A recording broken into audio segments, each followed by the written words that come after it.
Well, here we are again. Christ almighty. Okay, what a day. What a day. So, how is everybody? Hopefully everyone's doing good. Don't mind me. I'm just going to be getting this stogie prepped whilst I wait for everything to get started here. Hold on one second. There we are. And let's see. Yep, display capture's working.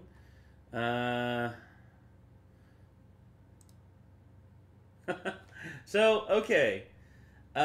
Just making sure that everyone's good, and making sure that everyone is all accounted for. Welcome back to yet another rendition of Renegades React Live. I will not be live streaming for 24 hours. I will instead only be live streaming for 8 hours. Yes, post-mortem, as in this like literally the 24-hour stream that just happened, that happened last week, literally killed me. That's the regarding requests. Yes, regarding requests, I actually still have all of the previous ones pulled up here. So let's see. It was, where was the let's see, tabs. Here we are. By group. Okay. It was by date. It was last week. Let's see. Last week I had 10 tabs still open. Let's see. Let me get them all pulled back up. See, I had them saved under this little bookmarking bullshit that they have. Let's see. There's Friday, Thursday, Wednesday. Here we go. Okay. What were the ones that I still had open? Let's see. Oh, Moulin Rouge, worst Avatar episodes, Biodome, Kid and King Arthur's Court, Care Bears in Wonderland, Neverending Story, 3 and 2. Let's see. Oh no, I did the worst ones. I still need to do the best ones. Pinocchio, True Story, Tommy Knockers. We have. And then, oh god, Garbage Pail Kids. We have. Jesus Christ. Yeah, Steven, I remember you sending me that one. Holy crap. Let's see. Alright, I'm going to get these all pulled up. Should take just a second.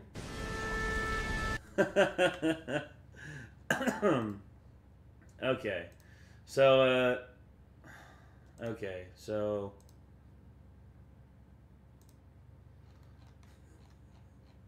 Oh, God, okay.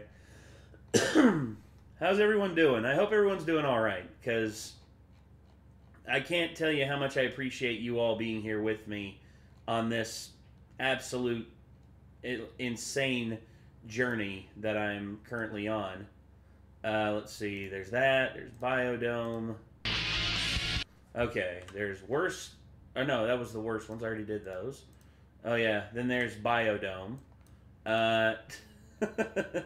Kid and King Arthur's Court, which I did see in theaters when I was a kid. Yep, that's basically what I wish I could be doing right now, Doug. Care Bears in Wonderland. Hello, he's the Nostalgia Critic. He remembers it, so you don't have to. Yes, yes, yes. Good. Hope you're doing well, Nate. Jake Moyner, I'm actually doing pretty good. I'm good, just in a shit mood. Well, Dan Evil, maybe we can help put you in a little bit of a better mood, especially considering you're going to be witnessing my suffering, and I'm pretty good at suffering. I've been told that, unlike like the great Mel Gibson, like the great Mel Gibson, I am an expert at suffering on camera. Oh, damn it. Come on. And let's see. Then we had Pinocchio, A True Story. Check us out in Milwaukee. I'm trying to get all these lined up so I don't have to reopen this whole thing later. So sorry, everybody. So sorry. Oh, God. Tommy knockers. I wish I could knock my Tommies off. Don't read into that. That's... Okay. And then I had some new ones that were recommended. These were from Streamlabs. There we go. And I believe I had some from Cash App. I think Brendan Chapman actually sent me a couple. Let me go ahead and... Actually, let me go ahead and get some headphones so that I can hear everything. Tommy knockers. Oh, Jesus. Oh, God. Yes, I know. I'm terrified for myself. I am scared for what lies ahead. You give me back my $10. Joshy, let's see. I think... Didn't I... I was going to say, I actually was going to ask which one you recommended. Let's see, because there were some from Streamlabs, and then there was, let's see, here's Cash App. There we go. There's 2 from Brandon Chapman. There were some from Joshua Teese. There they are. Joshua Teese and Brandon Zuniga. Let's see what the ones from Joshua Teese were.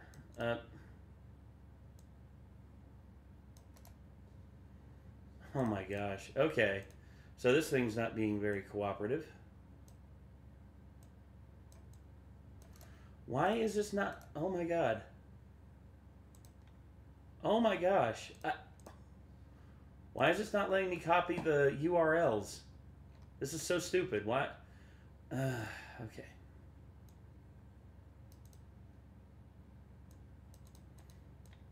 It's not letting me copy anything on here. What the hell? Okay. Let us...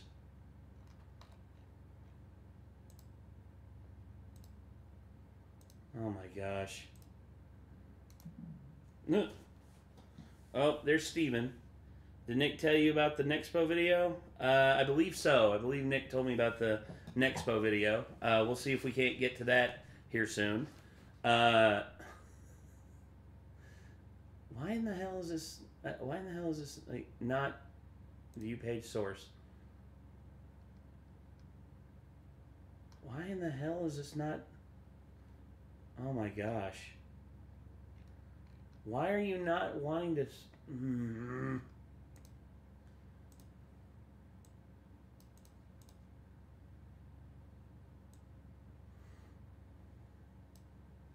I guess I can just do it that way.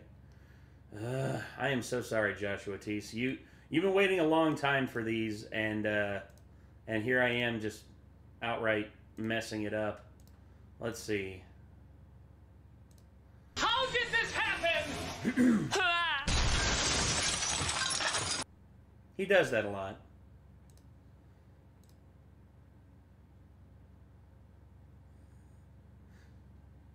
It was see, it was capital VGW. Yep, VGW. This. Oh, Joshua T sent me the Robin Hood, the animated Robin Hood movie. Holy crap. Yep, still being a dick. Still being a dick. Okay. R-O-R-G. Okay. Why does Cash App always have to be the one that makes things difficult? Kids WB bloopers? For real? Wait a second. Is that the right one?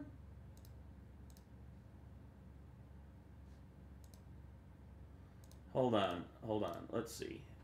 R-O... what is it? R-O-R-G? R-O-R-G. Oh! So that's actually an easier way to do it. Okay, so I'll do that. And click off that. And then...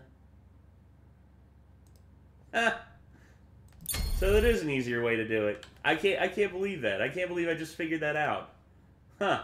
And then there's the 2 from Brandon Chapman here. Let's see. Jesus Christ, man. Why? Why would you do that? Oh, the Page Master. Holy shit. Brandon Chapman, you son of a... I would say I'm angry, but this is what I signed up for. This is literally what I signed. And the Secret of Nim too? Holy shit, dude. No. No. Why are you why? Why? Why are you doing this to me? Oh god. Wanted to donate Aragon again. No, I got Aragon. I got Aragon Wolverale. I think that one is, yeah. Yeah, it's actually third. It's actually... Oh, shit. See, I forgot I had to fix that, so there we go. It's actually third on the list, Wolverale. I am so sorry about that. So, oh god, Tusk? Oh, god. Tusk, Felix the Cat? Yeah, oh god. Yeah, I watched the Felix the Cat movie, Solo Tiger. That one... I'd rather not do that. But I probably will. I'll probably react to it again. We'll see. Let's go ahead and get the Dragon's Lair. Yep. Anarchy. Yeah, Anarchy sent me that one. And then, let's see, another one from Anarchy. The Shining miniseries. Oh my gosh. Damn, dude. Okay, and yeah, those were all sent last time. I think, Steven, did you send me anything through Venmo? Let me look and see. They're definitely taking advantage of those 8 hours. You ain't kidding. Did someone... I have seen Bridge to Terabithia, and I believe someone did recommend it. Let me see here. Hold on. I just got to get this typed in here. Hold on.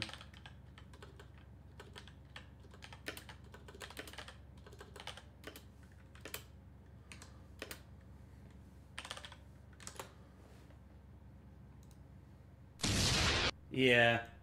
There's another one. Holy crap. Yeah, Steven, I got it. I got all of them. Wait, you already did it?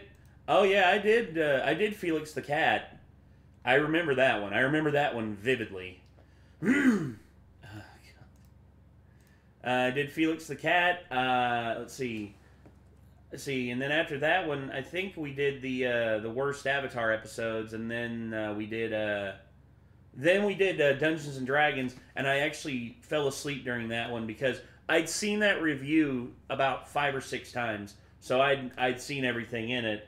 But yeah, I guess while this here, I'll tell you what. I'm going to go ahead and I'm going to start up with this one. This one is considered one of Doug's best reviews. This, ladies and gentlemen, is Moulin Rouge. And it features, quite prominently, several former members of ThatGuyWithTheGlasses.com, including Tri-Cities native Lindsay Ellis, who lives in Johnson City, Tennessee, which is just about 45 minutes up the road from where I live. So, yeah. Anywho, let's go ahead and get into this. So, let's start with Moulin Rouge and go for it. Here we go. I'm going to get my cigar prep, too, because I need to, I'm going to be doing a smoke break around midnight. Hey, Chester.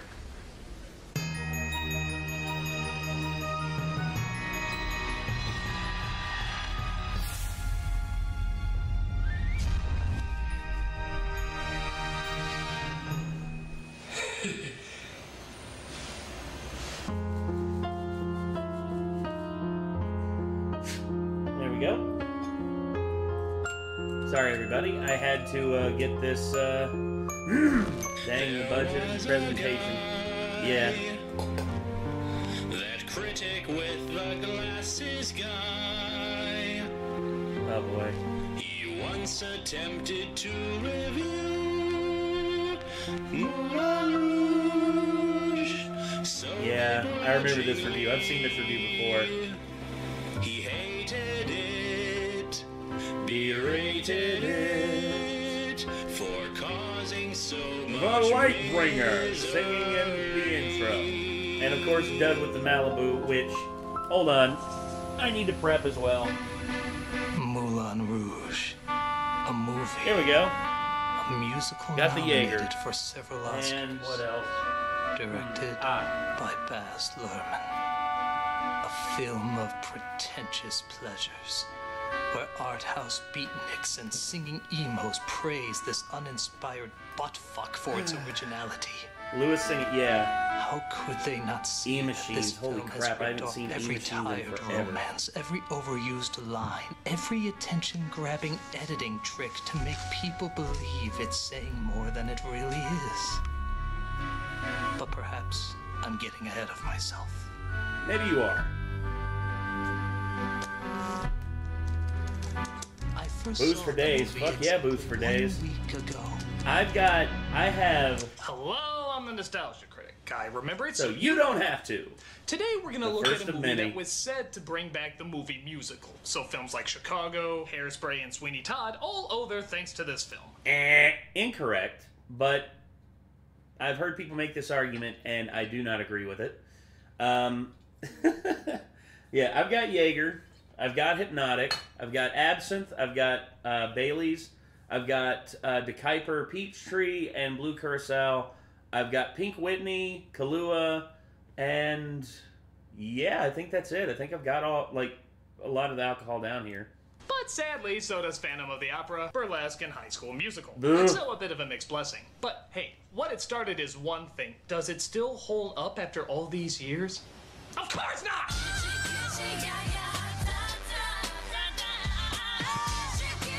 Moulin Rouge is a guilty pleasure. It first came out. It- But so visually many it's people were interesting. enthralled with how Narratively, it's a artistic it mess. is and how revolutionary it is. Because there's nothing more revolutionary than playing songs we already know and recycling plot lines that even Twilight would laugh at. It's a jukebox musical. No, that's right. I fucking went there. I hate this film that much. This is an ungodly, annoying piece of crap. And given the films that I've watched, that says a mouthful as big as the Jolly Green Giant's condom size. So, Jesus. let's cut to the beginning and see why this film sucks so much. We see our oh-so-tortured artist as he looks back thinking about what put him in a state of woe that most art college students pray they could be unprivileged enough to reach. Can't get The musical sections are so good. Once again, Baz Luhrmann knows how to direct music videos, but he doesn't know how to direct a narrative film to save his life. Christ, in a cartoon, man. Oh, God, there's parts of this movie I want to love. Then there's other parts of this movie I'm just like...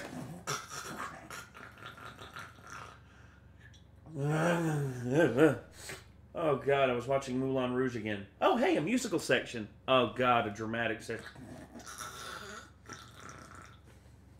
Into this. It's loud, it's stupid, and there's no dramatic backing for it in any way. No good. Who Hey, in hey, the hey, right hey, mind no would actually touchy enjoy without this? consent.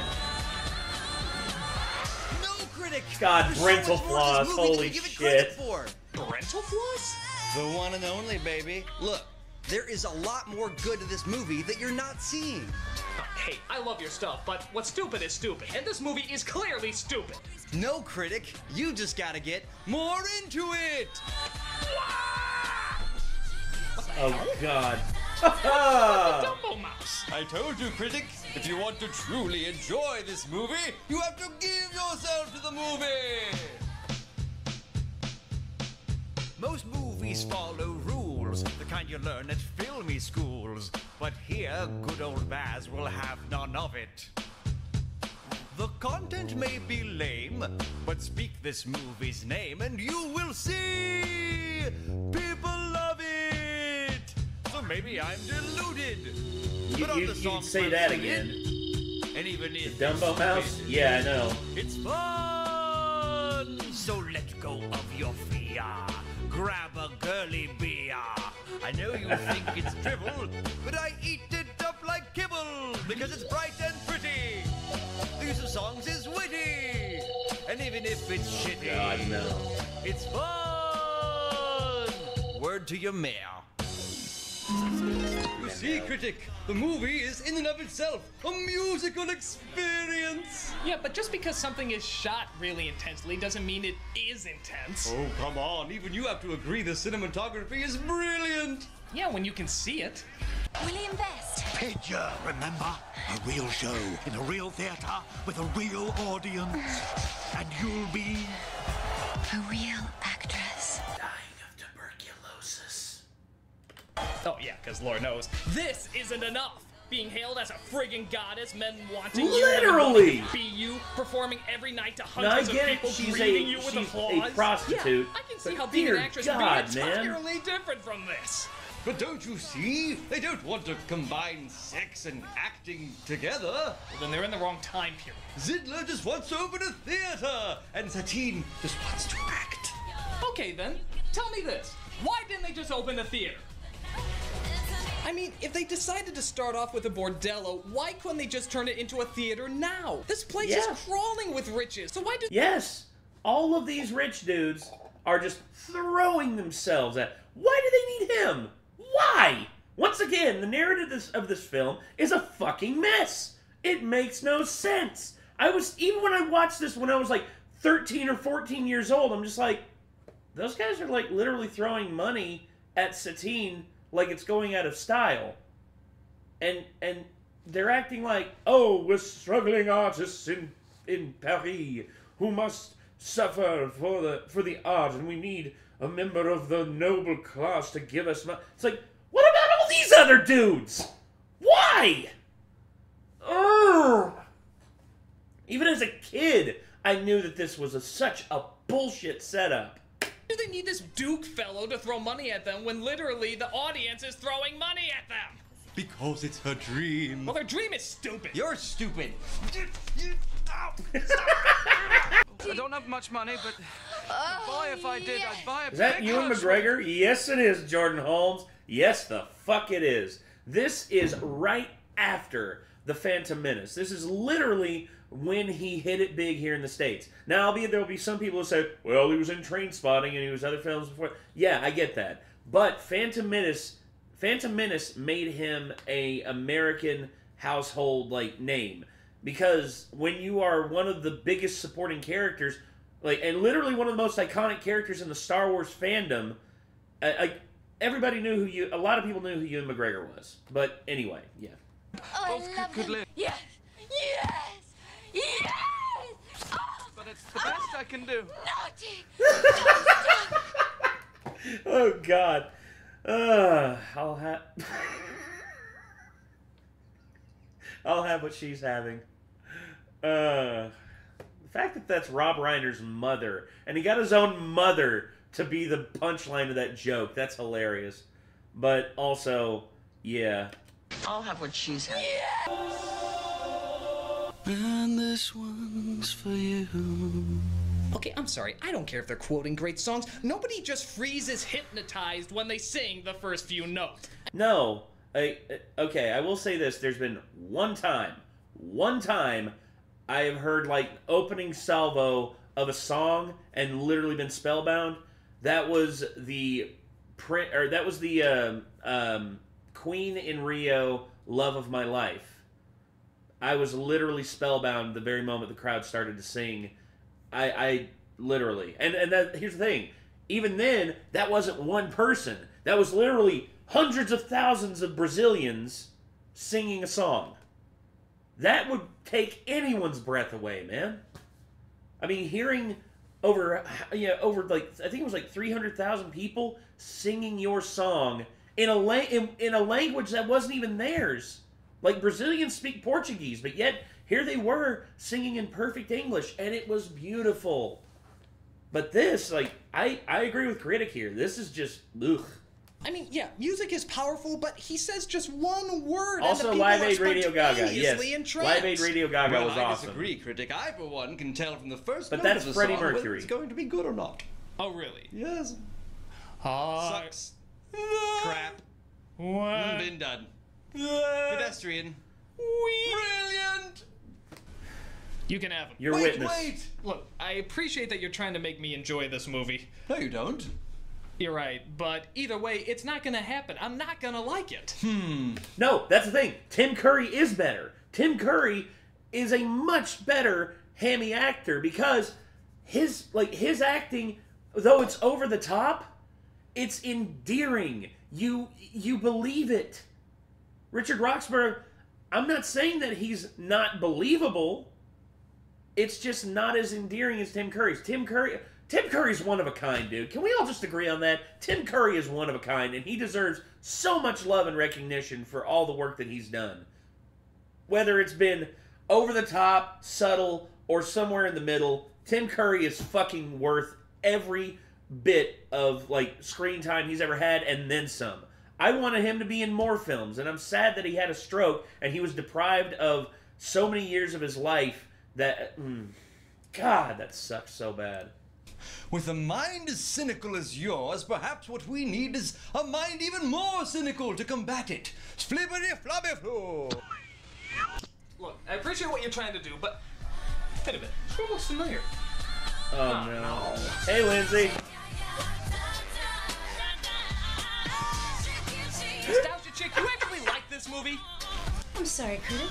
I had no choice. No choice. It's had far too big an God, impact on singing in Maven too. movies. Jesus Movies. And besides, it brought back the cinematic musical. No, it did not! Stop saying that! It did not bring back the freaking musical! It didn't! Christ almighty, why do people keep saying that? What are you doing dressed up like that anyway? Oh, we do this every third Thursday of the month. It's our Moulin Rouge slumber party. Boa fight. Okay, I refuse to believe you can find anything good in this flick. Oh, it has its flaws. It's major flaws. But, it's still really good. Legal. Yeah, Lindsay, Nell, and Maven, yeah. Come on, critic! The water It's in just the Maven is, it's just, I always saw Maven as just like the more, like, straightforward. Okay, but if we're gonna talk about this, can we do it in a better location? I feel like I'm at the beginning of a very bizarre porno. Absolutely! Oh, I seem to have walked us to some convention of some kind. Oh, well, we seem to be in Disney World for some reason. Yeah. Oh. That's Honolulu. That's classified. That's the future. That's 2 minutes ago. What the? That's Spoonie's house. Hey, Spoon. Oh, this seems to be my place. Well, haha. No, it's good, it's good. We'll stay. We'll stay. Okay, so you guys are trying to tell me that this is a good movie. Well, tell me, what's a scene like this? You know what? doing You're in a good movie? right.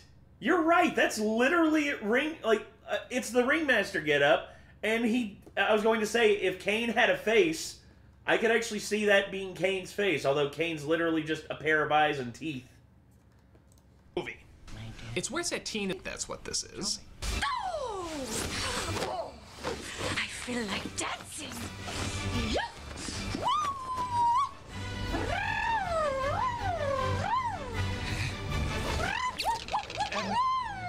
You're telling me that you would actually do the Woody Woodpecker routine to get a guy? Of course not. That's silly. Was it Todd, Lindsay? And when? Todd. I knew it. I knew they were going to bring this back up. This was such a big running joke with Channel Awesome, or that guy with the glasses, for so long that, you know, Lindsay was obsessed with Todd in the Shadows because where he always was, like, hiding under a mask, she was like, he's probably got some pain that I can ease with my feminine wiles. Oh, you make me feel like dancing. Oh, yes, dancing. Yes, dancing. Stop it. Oh, look at this. Stop. Oh, God. Personality. Helping me. Feel like you're failing it. We're trying to make it look good, okay? Oh, my gosh. I really need to stop opening attachments from her. He's never gonna want me. So, despite Satine brilliantly splinter in my distracting hand. him, you have your version, I have mine. Brent! The Duke suddenly comes across Christian. Oh, yes, we were rehearsing. You expect me to believe that scantily clad in the arms of another man in the middle of the night inside an elephant, you were rehearsing? I mean, if it was a giraffe, maybe, but an elephant? How's the rehearsal going? But luckily, the rest of the theater group drops in to help with the charade. What's the story?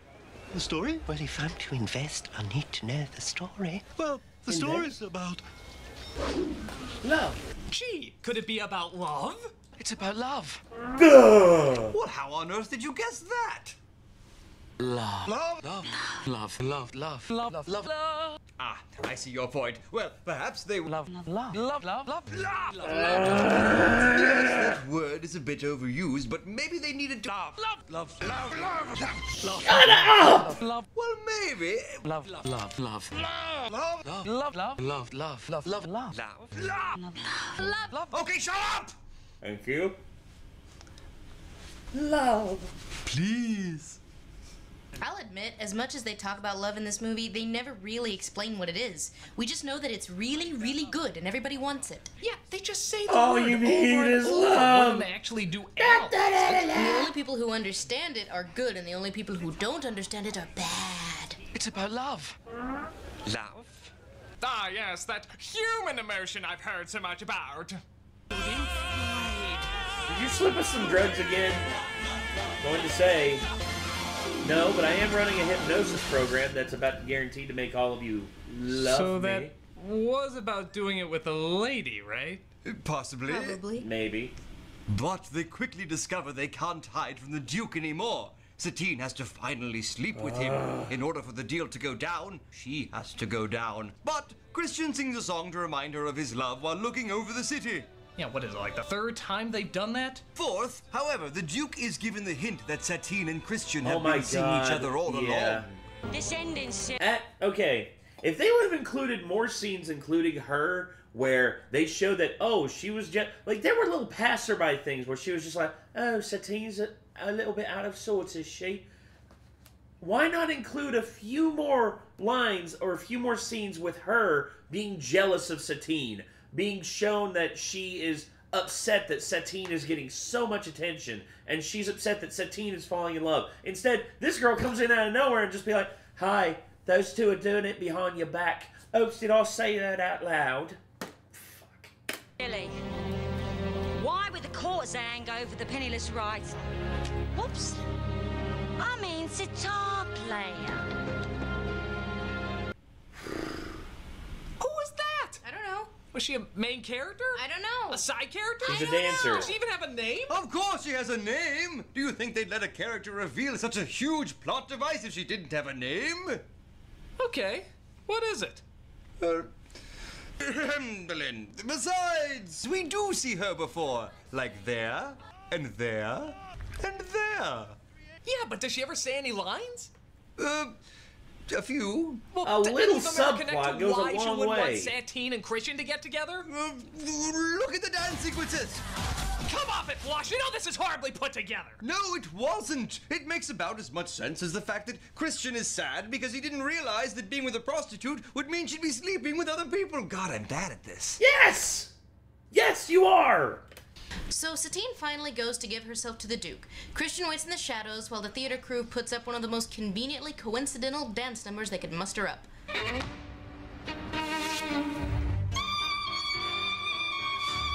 Oh no, this scene. What about it? I will admit, I'm with Doug on this. This is the best scene in the movie. This scene, I remember watching this and just being like, oh my God. I like this film. Parts of this film. I'm with Doug here, 100%. Nothing. It sucks. When love is for the highest bidder, there can be no trust. Without trust, there is No, love. Roxanne, I prefer the, yeah. You like this scene. I do not. It's stupid. Admitted critic. I will say this as well, the police version of Roxanne is better, but this scene, the choreography, the cinematography, everything comes together here and makes this one of the best scenes in the film.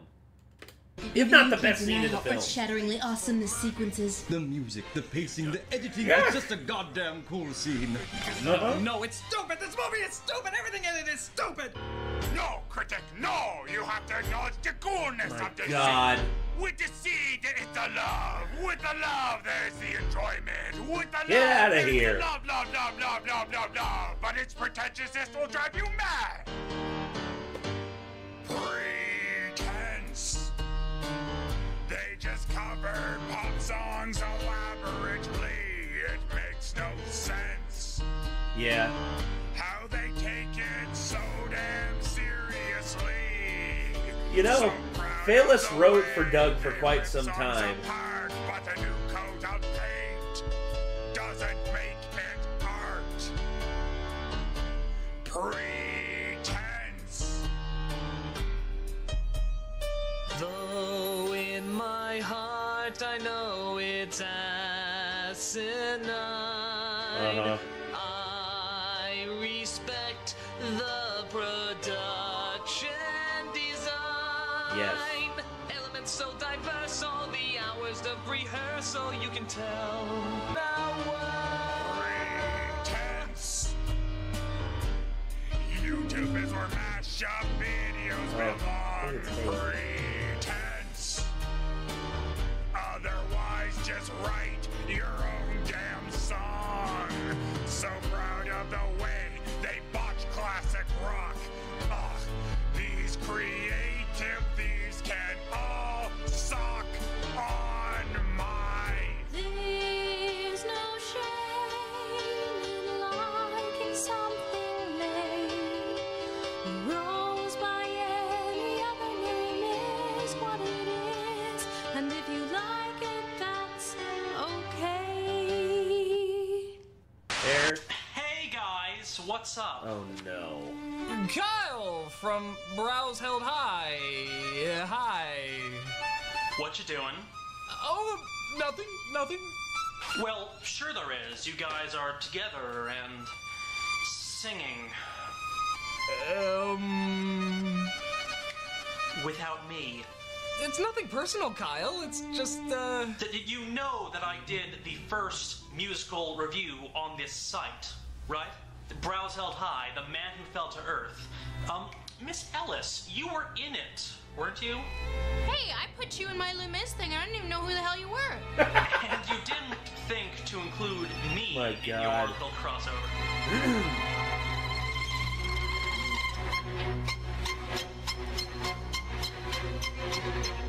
And?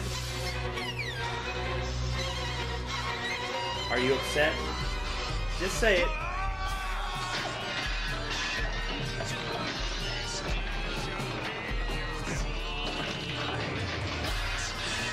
Ah!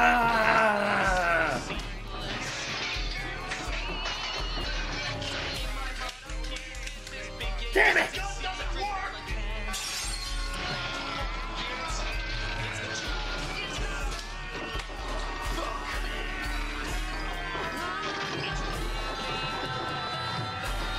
This is my reaction to season 1 of The Acolyte.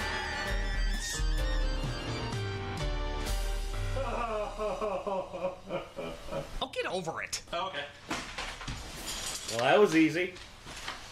So the Duke finds out that she can't fully give herself to him because of Christian. Before he kicks the living shatteen out of her, one of the theater crew comes out and saves her.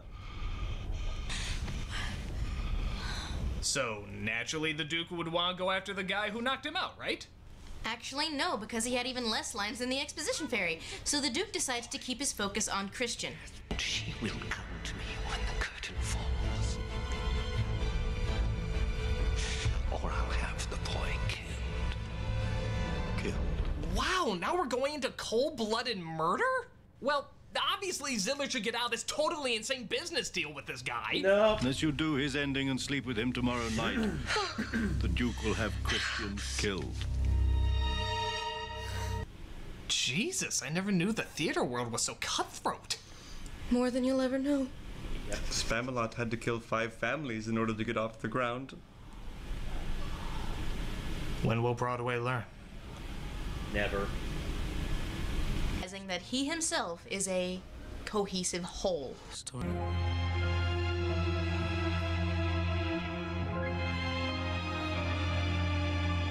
A Redditor.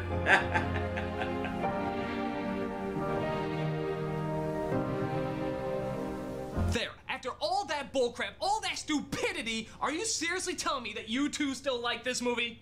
I was gonna say the only cry that beats Christians right there is the old man just going.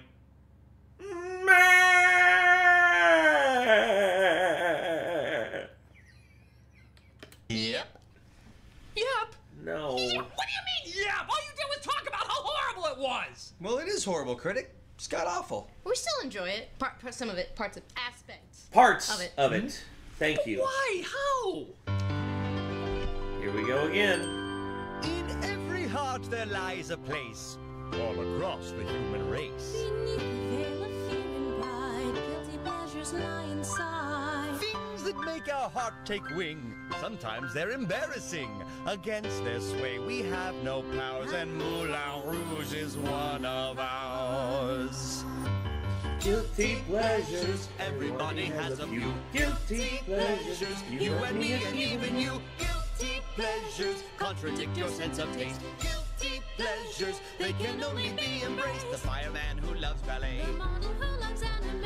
We all have a stupid song that always makes us sing along. So reconcile inside your mind our love for Moulin Rouge is blind. Yes, it's dumb. Yes, it's gay. But we love it anyway. Guilty pleasures. Everybody has a few. Guilty pleasures. You and me and even you.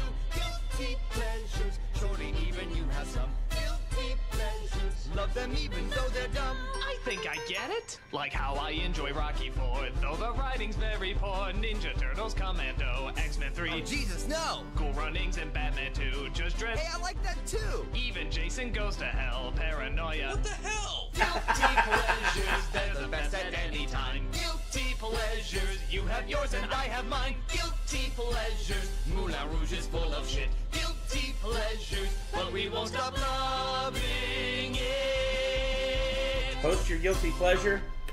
Okay, I'll post my guilty pleasure. There's an anime. It is made by one of the worst mangaka out there, like one of the worst anime like directors out there. He's infamous for his first ever American convention. His first words that he yelled on the microphone were "pooping." The anime is Gunsmith Cats. It was done by Sunrise, and the animation is awesome. The story is pretty good. The characters are pretty good. And God, it was... I liked it better when I was younger. When I got older, I realized the plot holes and everything. I still enjoy it. I still watch it every now and again. And I'm just like, Well, thanks, guys. You've shown me that Gunsmith guilty Cats pleasures is awesome. really are something to Thank enjoy. you, Ronan. So, this is a Moulin Rouge review. Thank you so much. You're right. We need a sad ending for no reason other than we need a sad ending.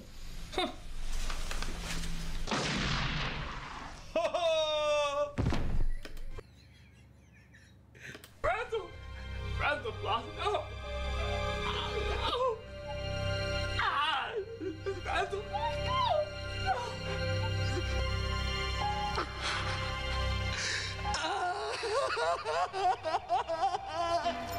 It is pretty funny.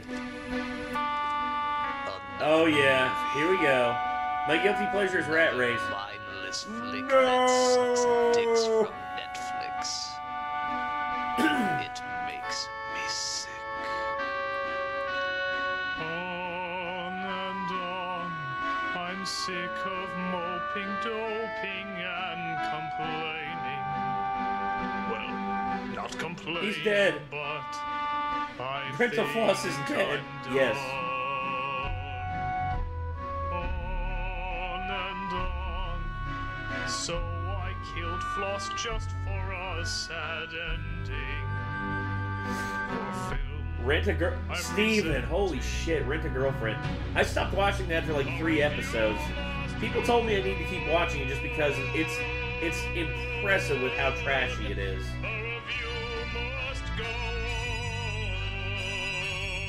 Uh-oh. Am I getting visited?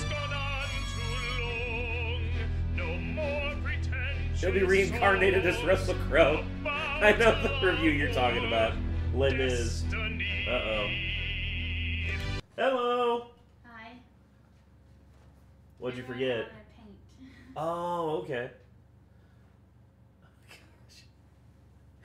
It's Kate. She's I can send you a picture of what I'm working on. Do what? I can send you a picture in a minute. Sure. I'd love that. She's working on stuff for Halloween. Doug is not wearing socks here. No, he's wearing socks. I guarantee you his wife was just like, you can't wear shoes in the house, Doug. But honey, it's for the bit. No shoes in the house, Doug. Alright, fine. Yes, Halloween already. I'm still here. I'm simply killing time here. Maybe I'll get a sandwich from Subway. Super Mario Brothers 1993. I love this right here. The camera is like, oh shit, shit, shit. Oh god, oh god. Here, oh god, I got you. You're okay. I love that so much. Cheese, perhaps for dessert, Dairy Queen. Can you have more than one guilty pleasure? Yes, you can, Octonate.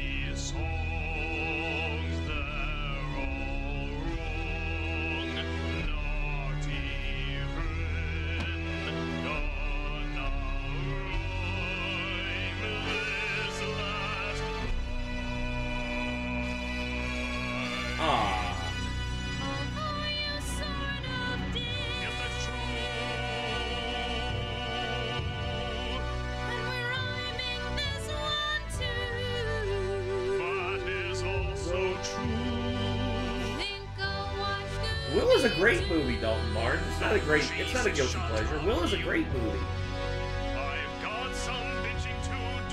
Legend of Spyro trilogy? Fair enough. Princess Bride? Princess Bride's a great movie. The review.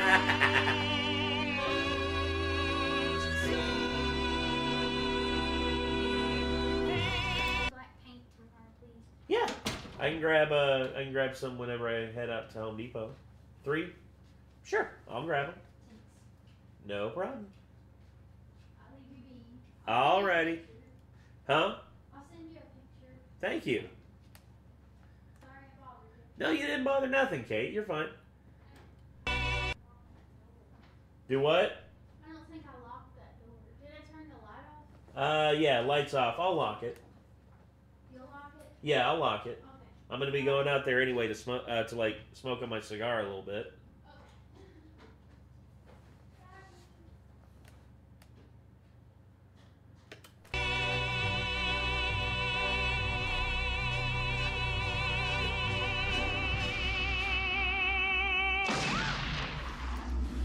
Ungrateful jackass. Hey, at least Brent went to heaven. He hated it, berated it, for causing so much misery.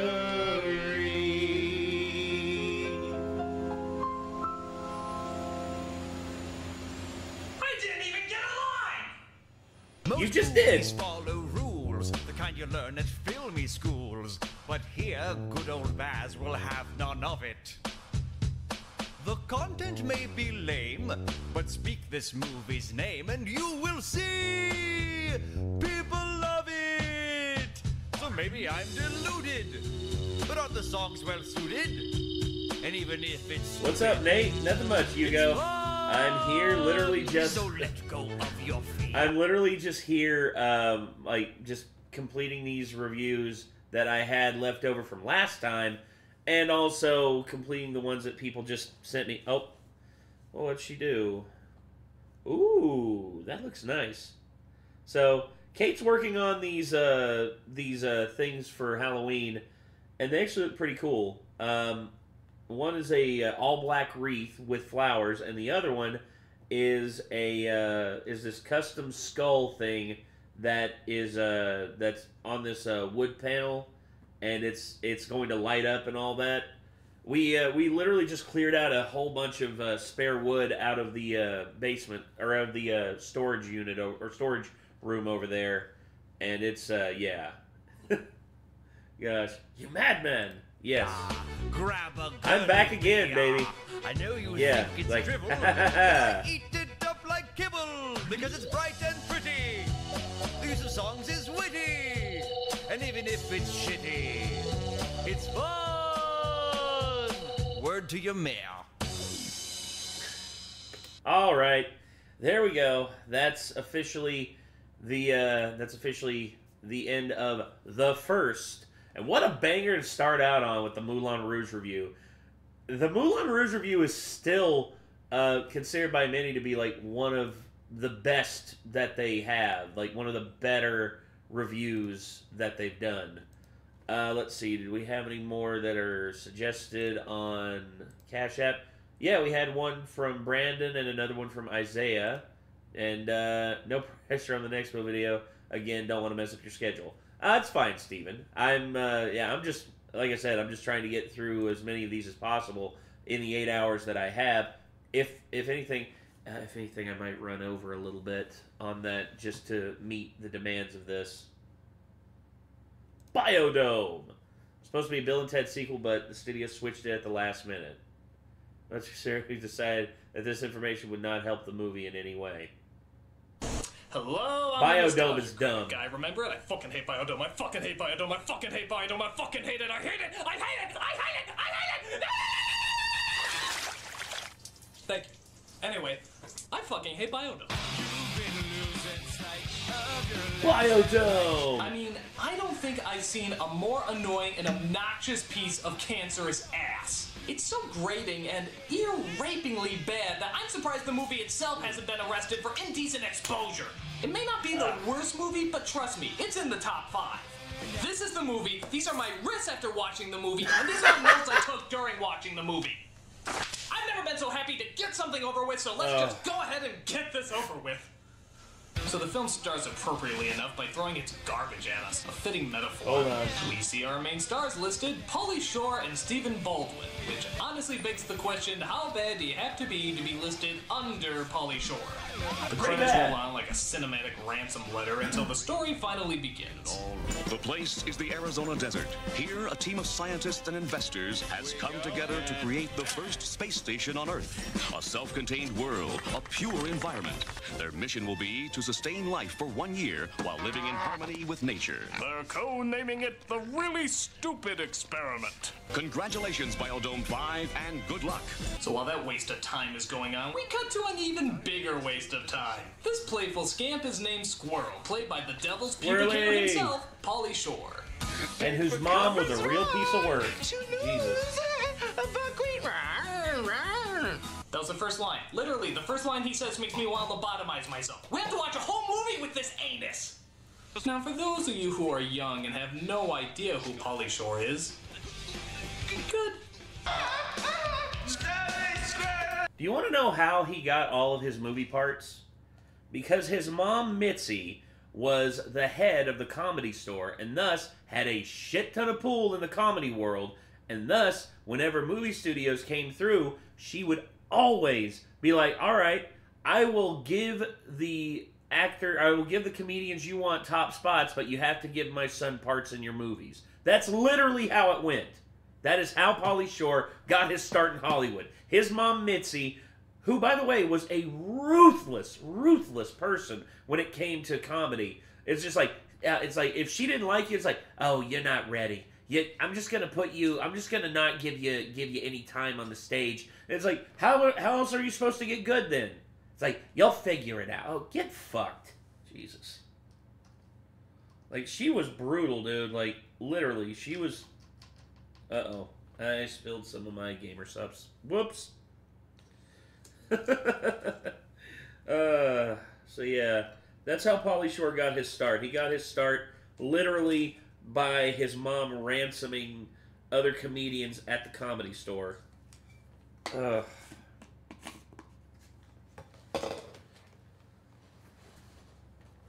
She finally fell out of power whenever Jerry Seinfeld came through. Yeah, Nepo Baby. Exactly. Worst mom in history? No, there are much worse moms in history. Trust me, Elizabeth Bathory is like probably the worst mom in history. But anyway. So Shore is joined by his good buddy Stephen Baldwin, who plays another idiot named Doyle. They live in that wonderful time of the 90s where stupid guys didn't really have to have jobs, and yet somehow they live in relatively nice places. And have very attractive girlfriends. Oh, and they also somehow date really hot chicks as well. Come on, are we really supposed to believe the 90s were like that? Dude, the 90s are like that, man. People God. like us don't need jobs because we're delightfully quirky. Houses and beds just drop into our lives. But 90s kids, there's gotta be some reason why lazy morons keep getting good stuff back then. Nope, that's just how we roll. What you see is what you get. What was that? Oh, it's probably just my landlord with another eviction notice. And a battering ram. Bye. Anyway, back to the review. So Squirrel and Doyle spend most of their time hitting each other with books and explaining why it's smart. I can't believe you cracked those skull just to get out of this. I don't understand. The book fell on him. I mean, well, he fell in the book. They collided. Bullshit. Bullshit.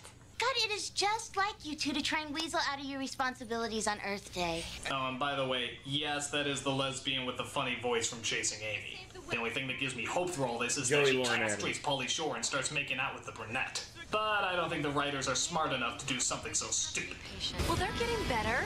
They're taking yoga, and you're the one that keeps on raving about how flexible Bud is getting. There is something about a man who can lick his own back. That is one of the weirdest statements you will ever hear someone mutter in a film ever. What am I supposed to say to that? Nothing! So it turns out these two are super environmental bimbos who want to help clean the environment for Earth Day. But their dumbass boyfriends have even more important things to do.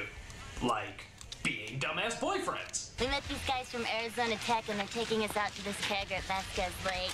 What? You met men? Oh, and they're on the swim team. Nice voice crack, Girls have Wally. been seduced by breaststrokers.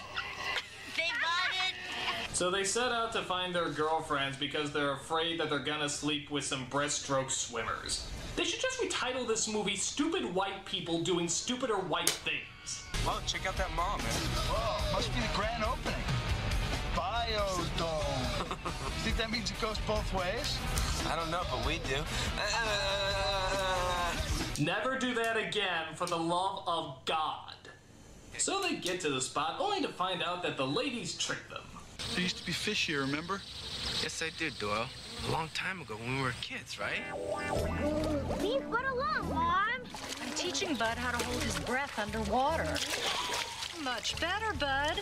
Now let's try for 3 minutes. Yeah, you tried to tell a joke. I was going to say, I'm pretty sure that was Mitzi trying to drown Polly for being such a failure.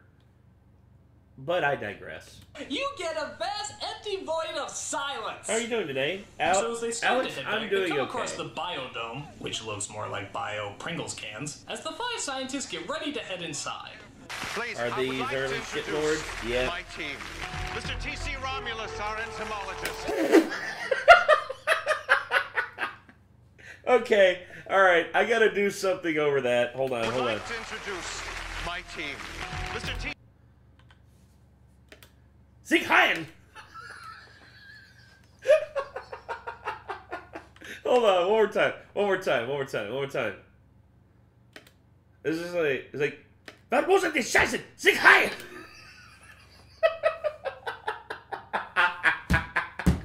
God dang it. Oh, that is the most...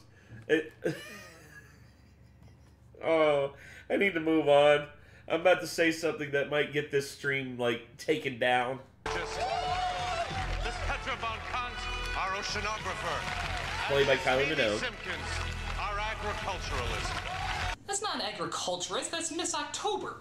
In fact, only 2 of these people look like real scientists, the rest look like fashion models. I wouldn't say he looks like a fashion model. I'd say he looks like an agent who represents fashion models. But he's always good at playing assholes. How phony is that? Haven't you seen any movie scientists that got white lab coats and messed up hair? Like Doc Brown, played by Christopher Lloyd. That was a scientist. These guys are I was GQ frozen covers. today. They're insult to movie scientists everywhere. What will Christopher Lloyd say? Oh, that's good to know. Thanks, Christopher Lloyd. Oh, by the by, does this head scientist look familiar to you at all? I'll tell you what's hazardous. Yeah. You're facing federal prosecution for at least a half a dozen environmental violations. He plays, like, William Atherton plays such a delectable asshole. He plays such a great asshole in Ghostbusters. He plays such a great asshole in Die Hard films.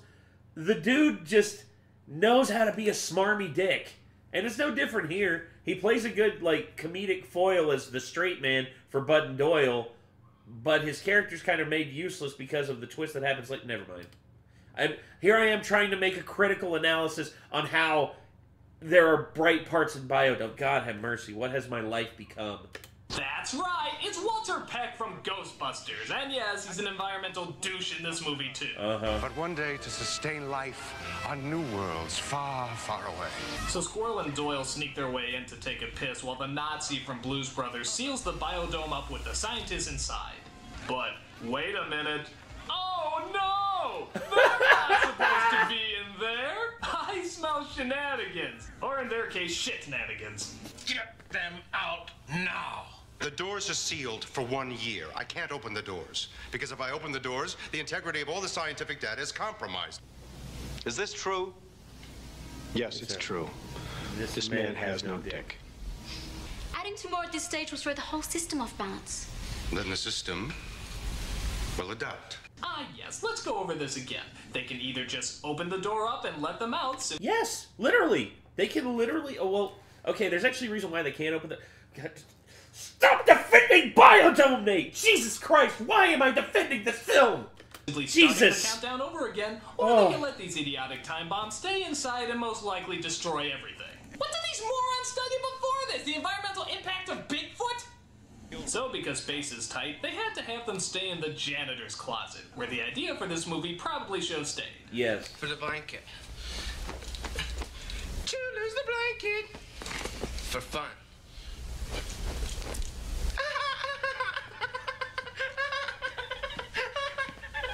That is the sound I hear in my nightmares. I swear to God, it's Pauly Shore's incessant laughing. I can't unhear it. I can't unhear it. Once it's there, it's in your head. Once it's in your head, it never leaves. And when it never leaves, it makes you want to drill it outside and just make it. Ooh. Good. I just heard the God, I soundtrack to can't my stand night terrors Pauly for Shore. the next few weeks.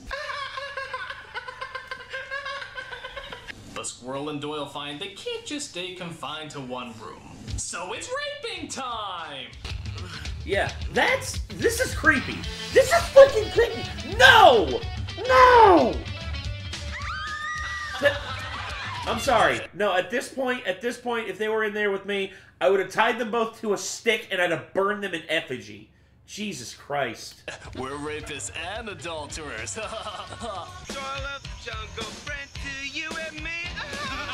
So, yeah, the majority of the movie is just these guys acting like douche monkeys as the audience scratches their head trying to figure out what's supposed to be funny about it.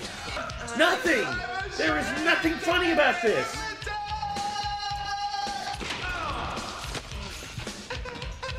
Has anyone ever noticed that Pauly Shore is to white people what Jar Jar Binks is to black people? Well, I hate the fact that Doug made that analogy. Now I can't unhear it. I have to say, I'm very offended. So, hey, I know yoga. Look. Do it like that. Hey, that's the best performance in the movie. Finding Pauly Shore funny. That No. is no easy task. Hey, wait. Okay, maybe I'll show you some other maneuvers later. Eventually, their girlfriends find out where they are as they go to visit them. Listen, maybe you're not aware of it, but we're a vital part of the homeo system. Don't you think your couch is having withdrawals? Don't you think you should get back to your Jennifer Tilly impersonation? We gotta go. Bye. Jennifer Tilly. Hate to say it, Joey Lauren Adams does not have the curves to match Jennifer Tilly. Oh, yeah, that's what I'm talking about. Touch each other. Ah! God damn it! I am so fat. No, you're not. Nobody likes me. People didn't like me in high school. Everybody loves you. Oh, thank you. You know, I think this film is the hot pockets of movies. Nothing substantial and most likely will cause diarrhea. Egg cancer. Ready? Hot one, hot two, hot. I'm beginning to think this movie is the predecessor to all those really bad YouTube videos you see. You know, the ones where two dickheads do dickheadish things while one dickhead laughs at the other dickhead while that dickhead gets hurt but sadly isn't crippled for life. So Logan Paul...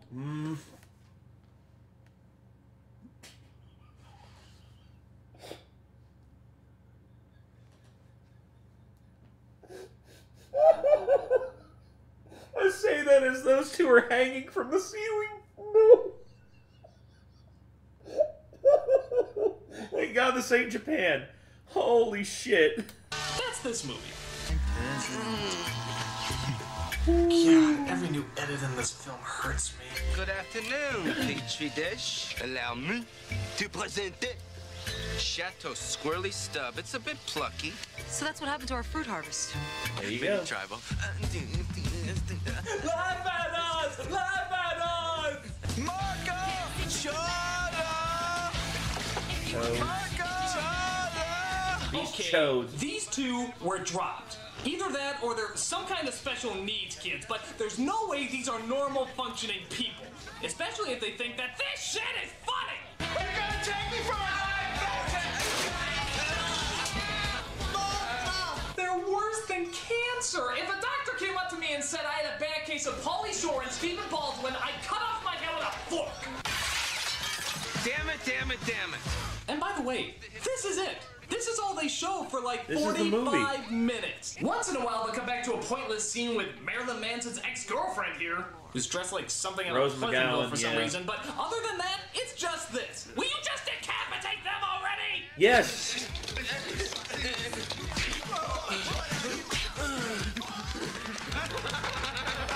Here's a good idea.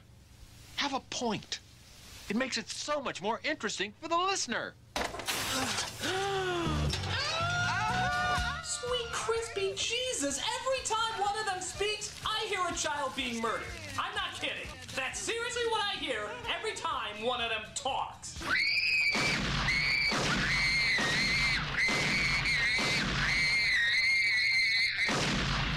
So the scientists finally come to their senses and ditch the two bungholes in their indoor desert, leaving them little to no means of survival. The idea being that while we are here, you are there. Congratulations, movie, you have me totally siding with the bad guy. Walter Peck in a mullet is the more credible choice here. That's how bad we've got. We can't just leave them there. They are a symbol of everything that is wrong with this world. Captain, these men are a criminal violation of the Environmental Protection Act. I know this seems incredibly unrealistic as scientists wouldn't usually partake in murder, but I don't care. If it's Pauly Shore and Stephen Baldwin's murder, it's all for the greater good. Yes. So they spent Thank you. several days practically starving to death when they come across an interesting discovery. A key. Wait a fuck nugget! You mean this airtight, totally concealed bubble could have been opened this whole time with just a key in the back glass door? Ow! Ow! This plot hole is so bad it's actually physically hurting me! Ow! Yeah. So, what do now that they're finally released out of their environmental prison? Throw a party, of course, as they invite everyone they know back to the biodome so they can have a rockin' good time. The girlfriends hear about it as some sort of Earth Day event where they Tenacious D? Yes. Don't say we didn't save some freaking trees! I guarantee you they wanted to sing the R-rated version of this. You know, we just wanted to save some fucking trees. But I guarantee you they already used up their F-bomb limit because this film was rated PG-13. You only get one, everybody! And they weren't going to waste it on Tenacious D. Oh my god, real comedy! Real comedy at last! Oh, save me, Tenacious D! Help me to laugh again! Party at Biodome? Alright, let's go! No! No! Go back to Tenacious D, you ass mongrel! Don't you know real comedy when you see it? Get used to this. Oh! How dare you come back to those cock-eaters! You passed over the only talented people in the movie, you moron! It's like looking at a lineup of the world's greatest martial artists and being like, Jackie Chan? I don't think so. Bruce Lee? Maybe next time. Steven Seagal, get in there! Oh. Ass! Agreed. Welcome to paradise! We're still not funny. No. Wow, look at this place. It's being destroyed. I thought you guys wanted like a big environmental party. You assholes! You assholes! But you're killing the biodome. So after the party is over and they've destroyed pretty much everything the biodome was trying to accomplish, they try to put it back together again by restoring all the clean air through just picking up everything. Great, that's like trying to fix Hiroshima by handing out band-aids. Do you have any idea how impossible it would be to make this place habitable again? We're taking over this dome. We're all gonna die! I am acting! Yeah. Seriously, this film couldn't get any less funny if they just shot a clown. Back and to the left. They literally killed a clown. Elsewhere, the infamous Biodome is back in the news. My God, you're actually trying to kill comedy, aren't you? They You're tried. trying to physically destroy everything that is humorous in this world. Bozo, no. You're not going to get away with it. No, no. How much of this movie is left? 15 minutes? All right, I'm just going to rush through it, thwarting your diabolical plan, you sick, sick fuck movie. Walter Peck goes mad and disappears for a while, but returns as the Unabomber. Literally, his hair grows long, he has a beard, and he gets explosives to try to blow up the place. He does this by combining nitroglycerin with coconuts. Just go with it, it'll be over faster. But his plan doesn't work, as the explosions seem to happen next to the coconuts instead of actually in them. But he also has a detonator, and plans to use it to blow up the entrance. Give me the detonator. What is the magic word? Please. Please. The bombs blow up, but mysteriously and unfortunately, nobody is hurt. The boys reunite with the girls, people confuse this experiment for a giant success, and Walter Peck ends the movie by doing his best flying circus impression. It's... Monty Python, the Flying Circus. Brought to you by the worst of humanity. This is awful! I mean awful! Yeah, All the it's fun terrible. is replaced by a giant cauldron of annoyance. You just can't comprehend how bad this movie is. It's just two really unfunny people doing really unfunny things and confusing it for something really funny. I haven't been aggravated by a movie like this for a long, long time. And that's saying something considering the movies I've reviewed. Fuck this movie! Fuck this movie forever! I'm the Nostalgia Critic.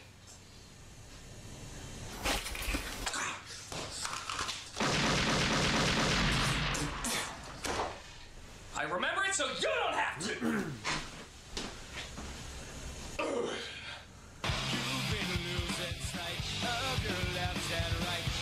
Jesus Christ. Okay, that was Biodome. Christ in a cartoon again. That is so terrible. That is such a terrible fucking movie. Alright. Did Tenacious D break up? Sadly, it seems to be the case. Kyle and Jack seem to have gone their separate ways, in which it happens. I mean, Crosby, Stills, and Nash, it happened with them. Fleetwood Mac Fleetwood Mac is still going, but without Lindsey Buckingham, and therefore, as far as I'm concerned, it's not really Fleetwood Mac. It's Fleetwood Mac Light. Oh. Now we move on to Aragon. What could have been. Here's the thing. Aragon is like a great intellectual property. It's just, this is not a good movie. They did a pretty bad job with this movie. They made it like every other bog standard fantasy thing and just didn't try to do anything different. Hooray! Yep.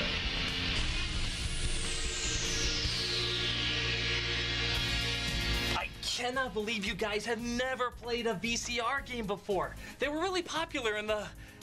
Well, okay, they're never popular, but they tried to make them popular in the 80s. How does it work? It's a board game, but with a video? We know those overly Hey, complicated Nate, do a games that nobody smoking could follow. PSA. Okay.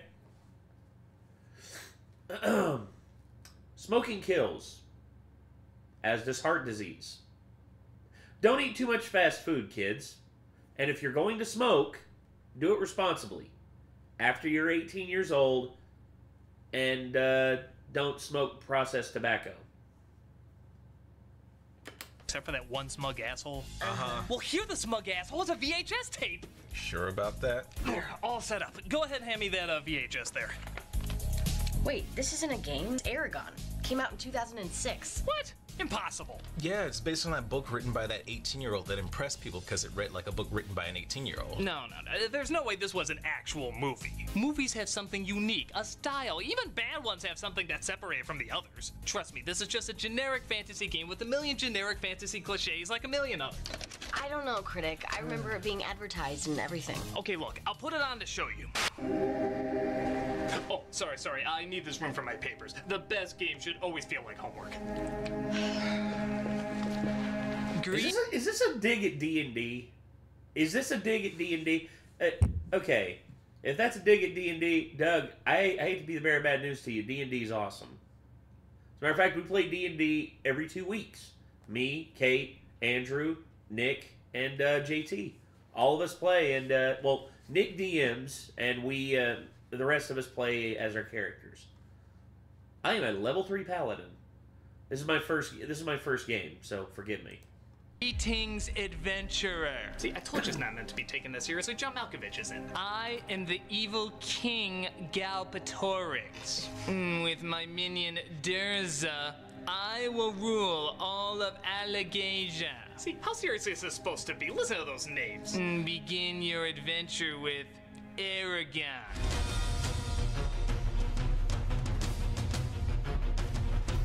The sneer. Yeah, even though it wasn't a big real. hit, Aragon still holds a place in people's memories. It's a story of swords and princesses and dragons and absolutely nothing else. Yeah, nothing really separates it from a million other fantasies and myths that you've heard a million times. To a point where it's kind of intriguing. But again, that's to be expected from a VCR game from the 80s. I'm telling you, Critic, it's a 2006 movie. Next, you'll be telling me he worked at Steppenwolf. Begin your quest at the beginning, where you begin. I'm telling you, Critic. Okay, fine. I'll go through the whole thing just to show you it's simply a generic fantasy video game. No, yeah, you're right, Sebastian. It is literally fantasy Star Wars. Verbatim. Fantasy Star Wars. And here's the thing. That's not a bad thing. This could have been something actually pretty good. Uh-oh. Well, we just got a donation, and I was actually going to save this for later, but seeing as how that just happened, for every $20 that is given, I am going to, well, however many, like, $20 donations can be given, I am going to say a phrase that you all choose from this helium balloon. So, here we go. Fantasy Star Wars would have been awesome. Yes, I agree. It would have been awesome. But sadly, it's not. Okay, so let's see. NC did a review. So many bad words to say. Okay, hold on. I'll say a word. I'll say one for you. The N-word. That's right, everybody. I just said it, and don't you doubt me. I said it.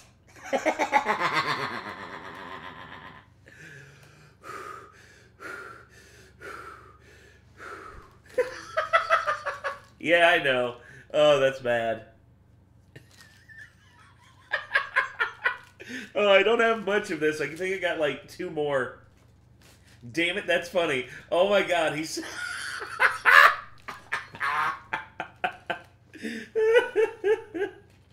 Oh gosh. Okay, clip that. You clip it, Steven. Oh god. So, that's one. I think I've got 2 left in here. Yeah, that's enough for 2. So... whoever wants to send in another one, feel free, and tell me what to say. Anyway. Sorry, I just had to do it. I never said I wanted to do that. I also recall no interest in this plan. Let's go through and see what's wrong with this masterpiece. What are your eyes even looking at? We're down here. Let's take a look at Aragon. Who are you talking to right now? Allegasia was ruled by men astride mighty Holy dragons. shit, that looks awesome. A dragon film with Jeremy Irons that opens with white clouds. Oh god, no. Hide every working way-ins! And for thousands of years, the people prospered. Fun fact, this is what Inspector Gadget sees every time he unzips his pants. Ew! I can't help how my perverted mind sees the world. Doug, yes, you can, shut but up. I just don't want to. There's apparently a handful of people known as the Dragon Riders who make pies. The name is deceiving. Yes. And speaking of deceiving... A young rider betrayed them.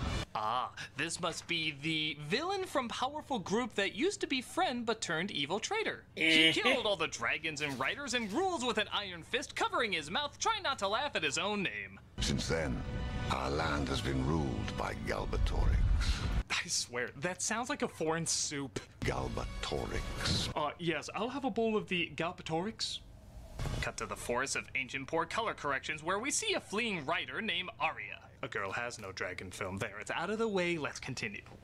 She's ambushed by the king's minion, Durza, played by Robert Carlyle. And for a guy who had to look like this in Once Upon a Time, he still seems pretty silly here. Give it to me, and I'll let you live.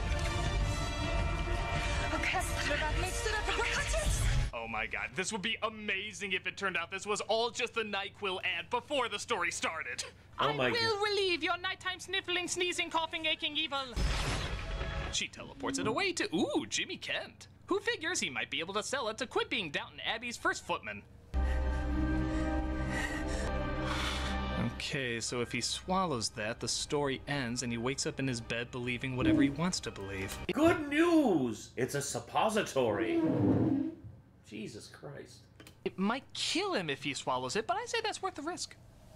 Actually, this is our title character, Aragon, played by Ed Spellers. The poor, good-looking farm boy who dreams of adventure. There, you see? What movie would be that bare minimum with its main character? Well, maybe there's other Star defining traits Wars. about him. There are no other defining traits about him. I'm really learning not to like this guy. It's John Malkovich, he's used to it. What many men seek is often right under their nose. But for some, the unknown is too hard to resist. That must be the gruff uncle, looking after the main character after something happened to his parents. I can't wait to see him make it all the way to the end. He lives with his uncle and cousin in the shitty Shire where they, let's see, yep, insert playful action sequences posing as character bonding. My breakfast? You're too slow, Rory. Wake up, tree. That sounded like your head.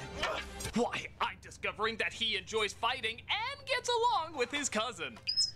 Oh look, 2 birds, and me with the stone. Wow, that not only missed, but it was both boring and awkward. Yeah. But it looks like his cousin named Roran is off to join the king's army. Work on that aim. You may make a hunter yet. Which one is going again? We look so much alike, I sometimes forget who we are. Yeah, hard to differentiate. Yeah, I'm really gonna miss the way he fought for a minute and said he was gonna join the army and then joined the army. All in the Family has nothing on these dynamic relationships. Oh boy. The Harry Potter jelly bean hatches, though, giving birth to a bouncing baby Spyro.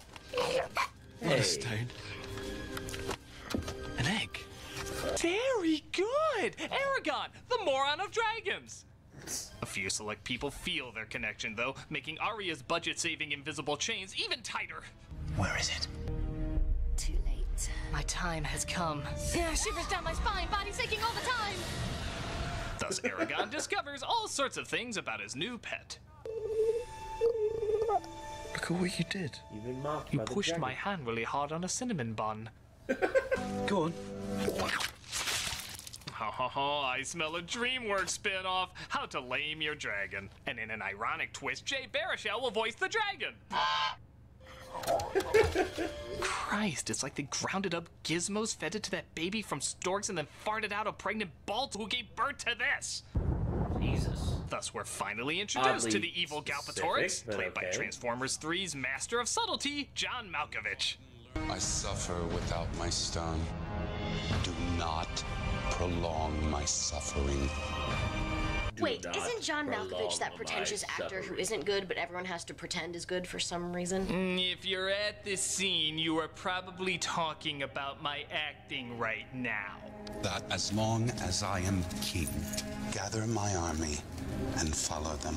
Many people would say I enunciate too much and speak in a patronizing tone that even patronizing toads would call patronizing toads. Yes, I believe the technical term is malexplaining. But I do this because for half of my life, John Malkovich in Con Air. Yeah, he was. Wow. He hammed it up. Never knew that. Thus, if it looks like I am showing off how I just learned how to talk, it's because I am.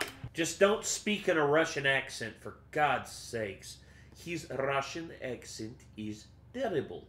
And he is just don't do a Russian accent.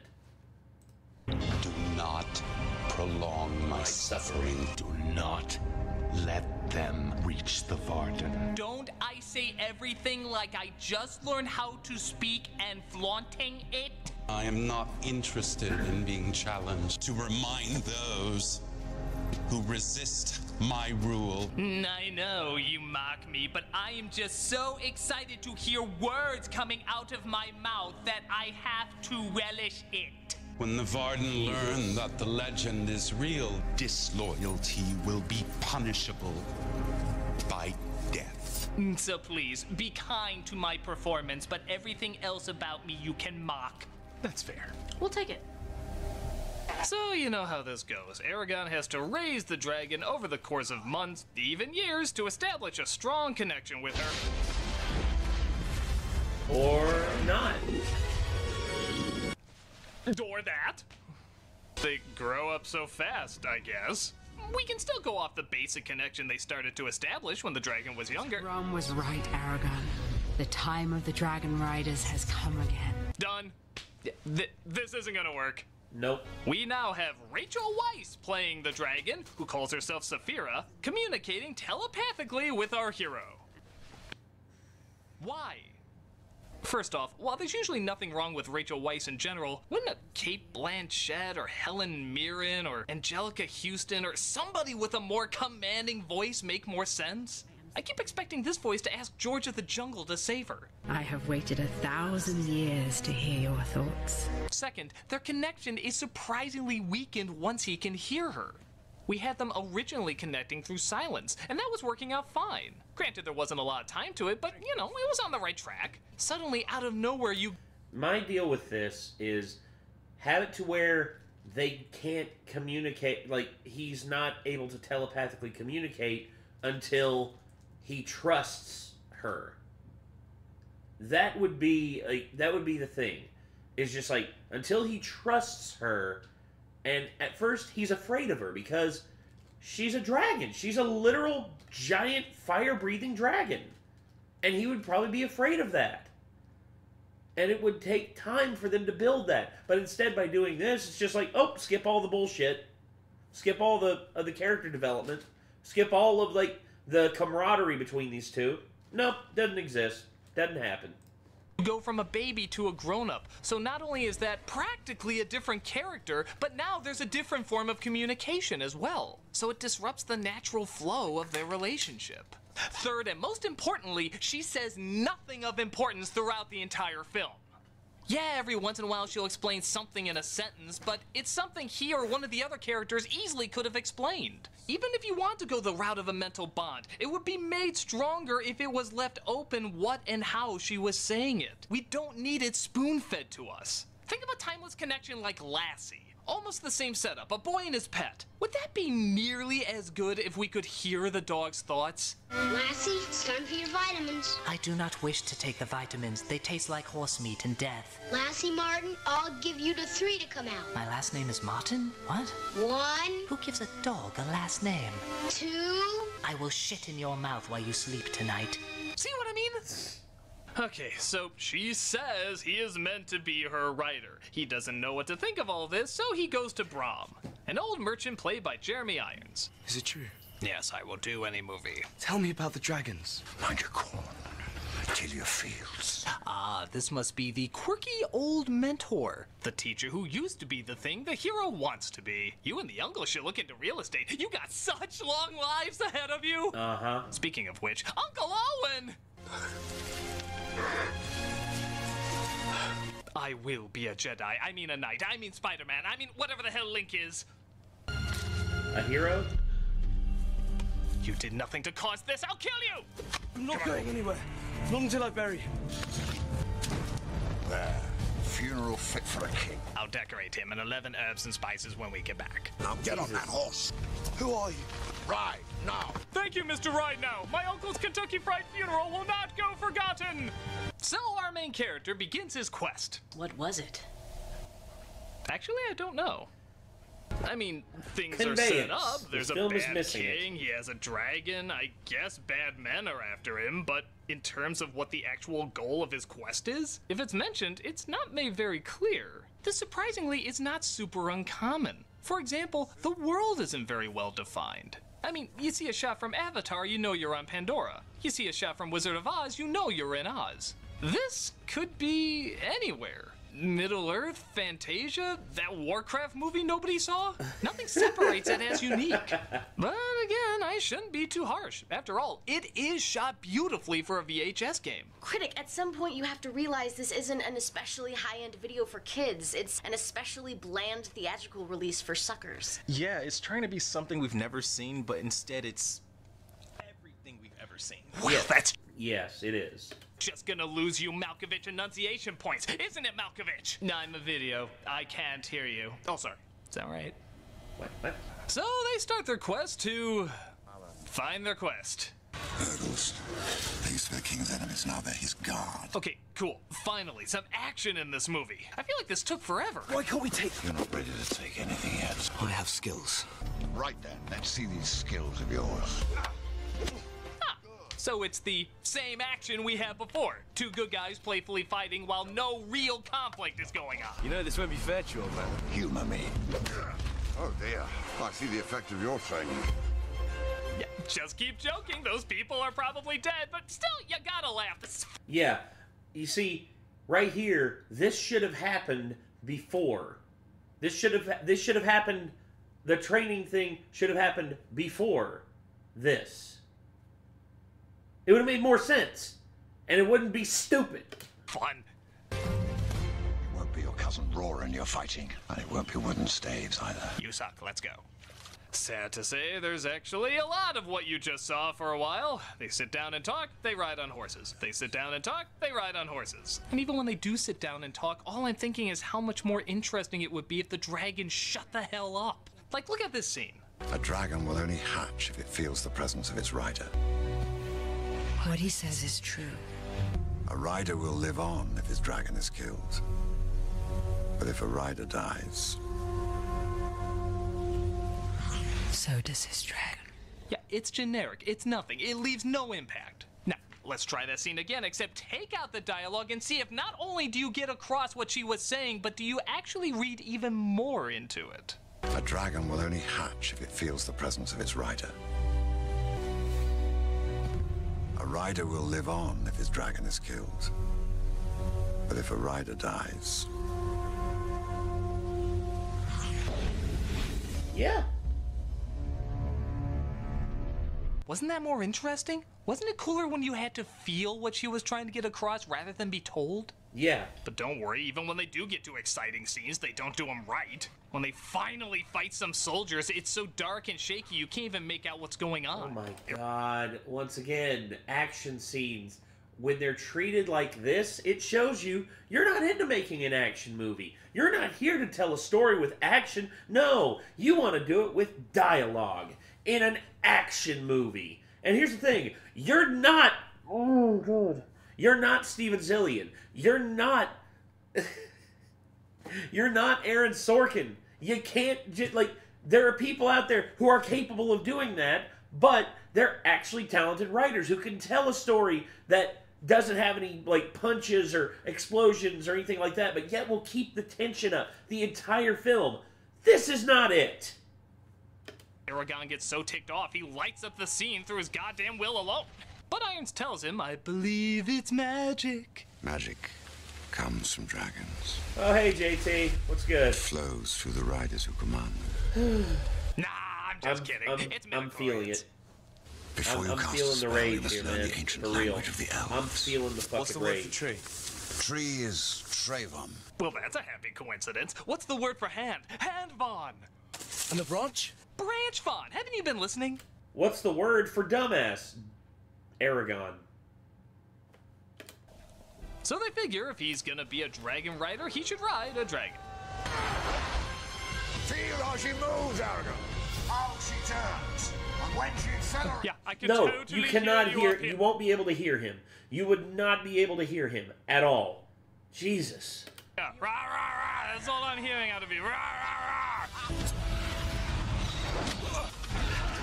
Ah, this must be the evil black monster people who make annoying sounds for no reason. Always an obnoxious addition. Goodbye, sir. Wow, that's the first man I've ever killed. Oh, never mind. Going over here now.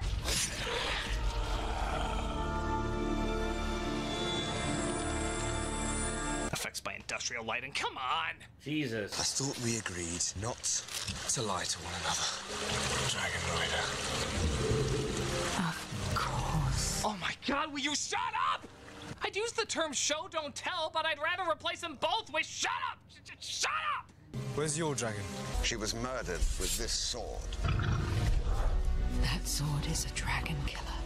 Oh, is that why he said it killed a dragon? You had nothing. Yes. And while she was trying to protect me, my dragon was killed. Better we than our riders.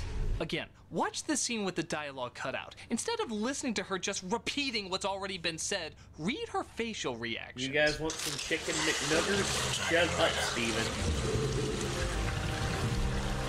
Where's your dragon? She was murdered with this sword. And while she was trying to protect me, my dragon was killed.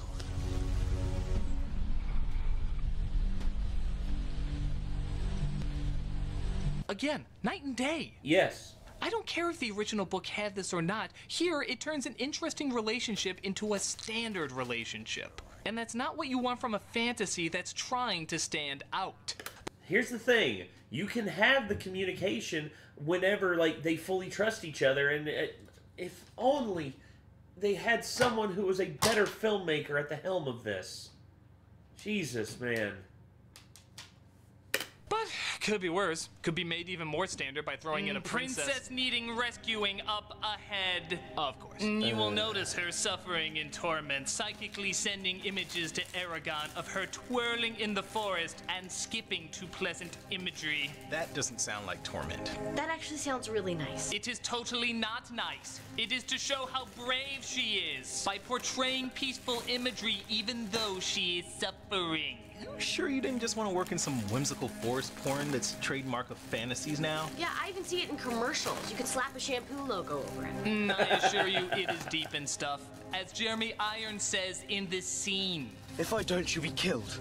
Yes, and it's a sacrifice she's happy Nate's to make. pissy. Yeah, Shadow, how can someone be happy to make a sacrifice? I am beyond pissy. I am pissed the fuck off at the fact that this film, here's what this needs. You know what? You know what? I'll say it. This should have been a miniseries on HBO. This should have been, oh my god, this should have been something else. This should have been a miniseries on Amazon or Netflix or something. Have a decent budget and have a good filmmaker at the helm of it. Jesus Christ. You know what? Why not give it to Henry Cavill? Why not give it to him? They fucked him over on The Witcher. They fucked him over on Superman. They fucked him over on Warhammer 40K. God fucking damn it. How come he can't get a break? Jesus, man. It's Henry Cavill. Just put him in it. People will fucking watch. You don't have to dress everything up around him to try and make it seem like everything is... Okay. Don't want to get a headache, Nate. Just stop. Doesn't that technically make it not a sacrifice? I don't know. Is what I would say if this was a video where you could hear me, which it is not. Can we turn this off? Justice for Cavill, yes. Justice for Henry Cavill. Henry Cavill, like, honestly, I wish I could buy the Witcher franchise out from underneath Netflix and just produce it myself. If I had $1 billion, I'd do that. If I literally had $1 billion, I would do that, and I would start over with just Henry Cavill with, like, more accurate casting because, oh, yeah, I was like, oh, we're going to make... Like, here's the thing. I am not against diversity in storytelling. I am all about diversity in storytelling. For instance, Miles Morales. Miles Morales is a great character. He is a great character that is set up from the jump to be exactly who he is. He is a diverse enough character on his own to where he doesn't need Peter Parker to swoop in and tell him what to do. He doesn't need to replace anybody. He is literally Spider-Man in his own right. But when you do what you do, where you just replace people with people who you think will, like, it'll give you goodie points with, like, certain individuals out there, I'm sorry, you're not doing anything that's redefining how art is. You are tokenizing to the point of where it's nauseating. Jesus Christ.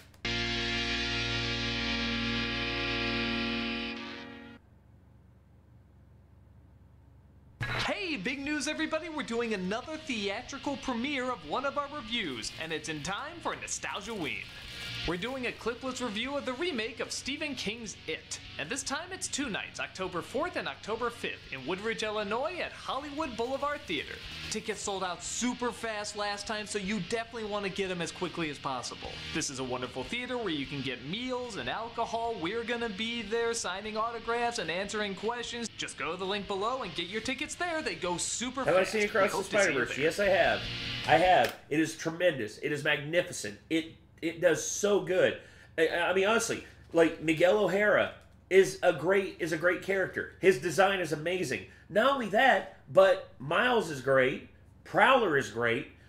Gwen Stacy is great. They did so good with those movies, and that's how you need to do it. Create new stories for these characters to flourish in. Don't take old stories that are already established and be like, well, we're just going to replace everybody in it. Because that's how we do it. Yeah, Hollywood's lazy. Hollywood is a bunch of lazy, tokenizing shitbirds who don't know how to do anything but just throw money at the problem. That'll fix it. Spider-Punk was awesome. Yes. So Aragon journeys to rescue the princess, and oh Christ! And Daniel Kaluuya was awesome. Who designed that place? As him. The guy who made Die Hard batteries? He sneaks in by wearing a robe so he can blend in with whatever the hell those were. World building. As he makes it to her cell, but is stopped by Durza. I expected someone a little more. Well, more. I mean, Heath Ledger from A Knight's Tale could kick your ass. Probably. A young magician. How quaint. Wow. Somebody actually gave a writer a paycheck to have their evil villain say, how quaint. They even gave him a close-up on that line. They were so impressed by it. How quaint. Come on, we have plenty of you should have killed me while you had the chance, or you and I are not so different, or oh, something. Got that one. Go hey, okay. But Brahm sacrifices himself for Aragon. Don't worry, he was more than happy to do so.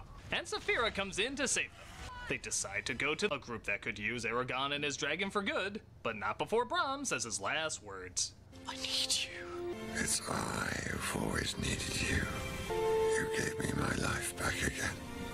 You know, before you technically took it away from me. I can smell his breath. Yeah, I know, right? I'm not brave.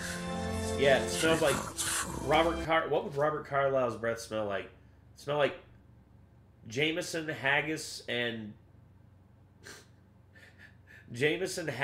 Iron Brew. Haha, my last words are calling you an idiot. So they bury Brahm on top of a mountain. Hey, take care, JT. You say, like, you have yourself a good one, alright? Oh, what? No monologue explaining why you're standing on 2 legs? No long-winded bullshit explaining what we already know? Come on, we can still have her blurting out the obvious. A hero has died. I am sad. Water is wet. Dirt is brown. My paycheck is plentiful. But it turns out someone's been following them, a young rebel named Murtaugh. I'm Murtaugh, and you need me, Dragon Rider. Thanks, but I'll be fine without you. Garrett Hedlund. Why would you turn him away? It looks like he helped you back at the castle. Hell, he's been following you without a dragon and somehow kept up. You have an injured princess with you and just lost a rider. There is literally no reason not to use him. Oh, this must be the young, possibly untrustworthy rogue trying to gain trust. Except there's nothing untrustworthy about him.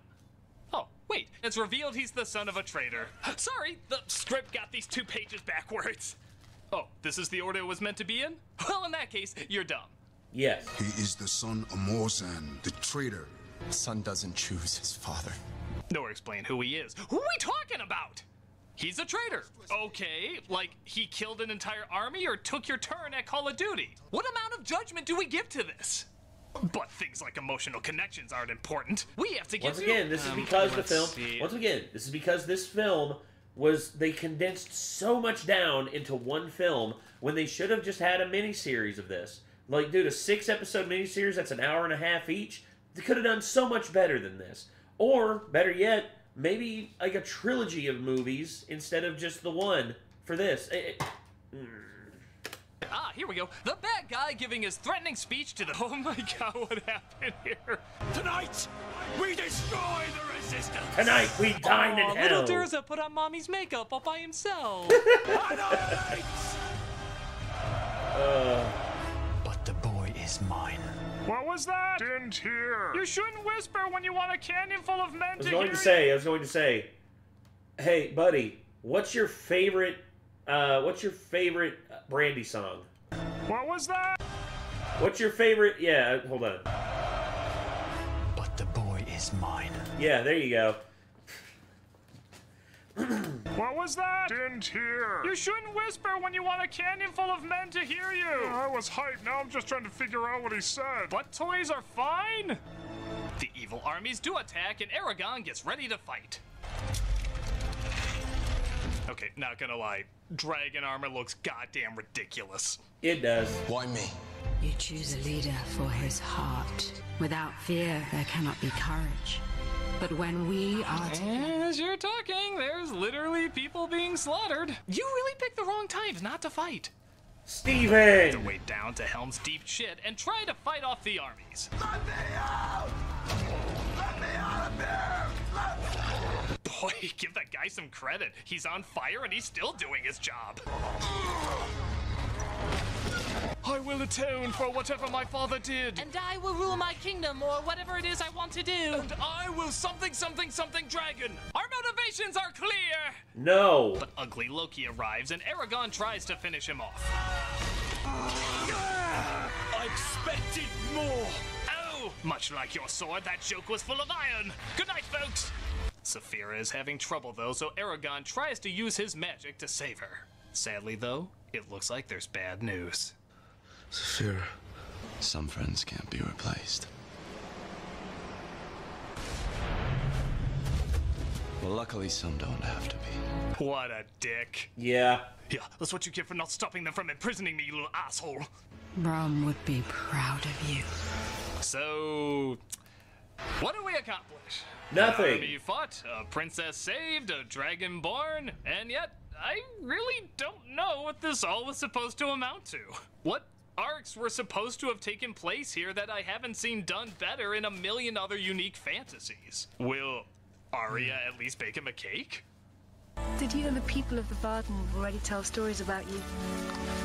Cliched stories with literally no surprises. Time moves quickly. Only yesterday you were a farm boy. Today you are a farm man. And just when it looks like it's all happily ever after...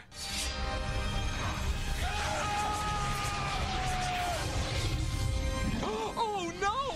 The biggest surprise of the movie! Yes, that I have a dragon too!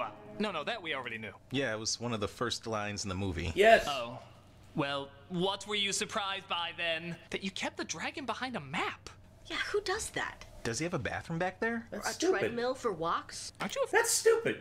You're stupid. This movie is stupid.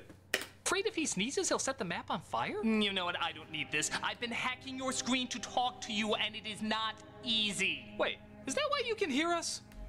No. Shit. Hey guys, does anybody know who this is? Pay no attention to the man behind the gym. I, the great gobbledygook, or whatever my name is, has spoken. Well, I said my line. Bye, Jim. Malkovich, what are you doing?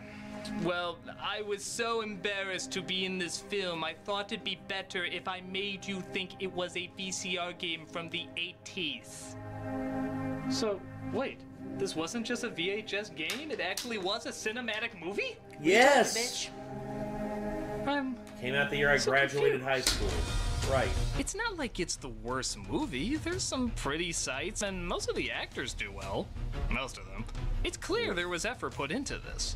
But there's absolutely nothing new. How did a story and dialogue this by the numbers and so behind the times get made? It doesn't feel like a fantasy movie. It feels like a fantasy game where the story is more a side note to get to something else. Only in this, we never get to that something else. It's almost kind of tragic. It's clearly trying very hard, but it has no message or ideas that's worth trying hard to say. It's not awful, it's just not good. Mediocre. Well, that is Hollywood for you. Well, wait, aren't you gonna finish the game? What? Didn't you hear? It's fake. Yeah, but a mediocre movie makes for an okay VCR game, and I want to finish this. No, I'm sure I'm getting an award somewhere for something. Bye, John I need Malkovich. another Malkovich to close us out with fantasy cliches. Anybody know someone that does impressions? And thus my evil rule was thwarted, but even more was on the horizon. Like the prophecy of destiny, the romance between the rich girl and the poor boy who can't have her, finding the treasure of someone dead. You know, John Bailey, I don't think this is working. Maybe this is just lame. No, it's cool. I can do a face swap to look more like him. Behold, Malkovichness. Now, where was I? Ah, yes, totally original fantasy stuff. Like coming across a group of ragtag fighters who don't get along.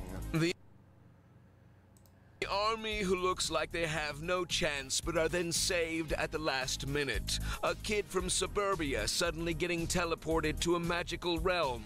So an isekai. Jesus Christ. Hold on. I know I was going to save this for later, but here we go. I'll use one.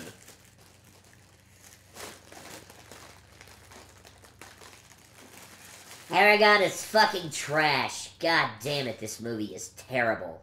Doug, thank you for tearing this one apart, and also, fuck John Malkovich. I had to say it. Okay. No. Nate, look at the chat. What? Oh gosh.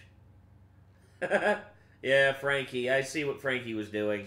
Thankfully, Nick came in and dealt with that shit. For the Streamlabs requests, are you watching the whole video? Oh no, I'm watching the whole thing.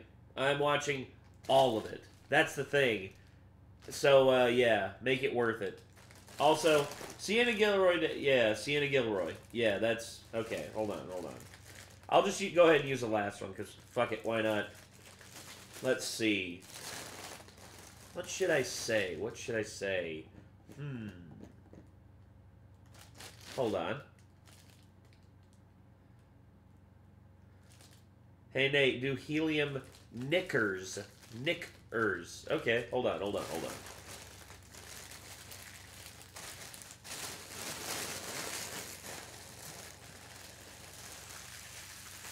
Hold on to your knickers, girls, because we're gonna have ourselves a fun ride.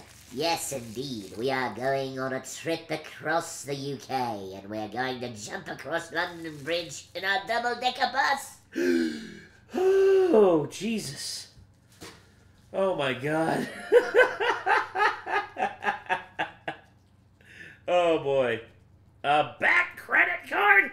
I should have said back credit card. Damn it. Now I'm out of helium. Hold on. Do I have any more in here? Hold on. A back credit card. No, it's gone. Damn it. I wish I had more. Clipping this. I know you are. You sick, demented sons of bitches. Alright. Anyway, let's go ahead and move on to the next one. Oh god, a kid in King Arthur's Court? No, not like this. Also, Steven, what did you... Oh, Steven. Okay. Steven sent us a clip. Should we watch it?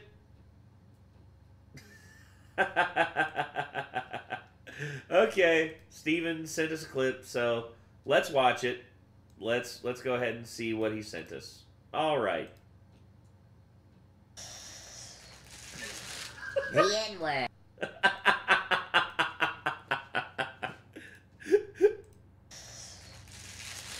The N-word. That's right, everybody. I just said it, and don't you doubt me. The N-word. The N-word.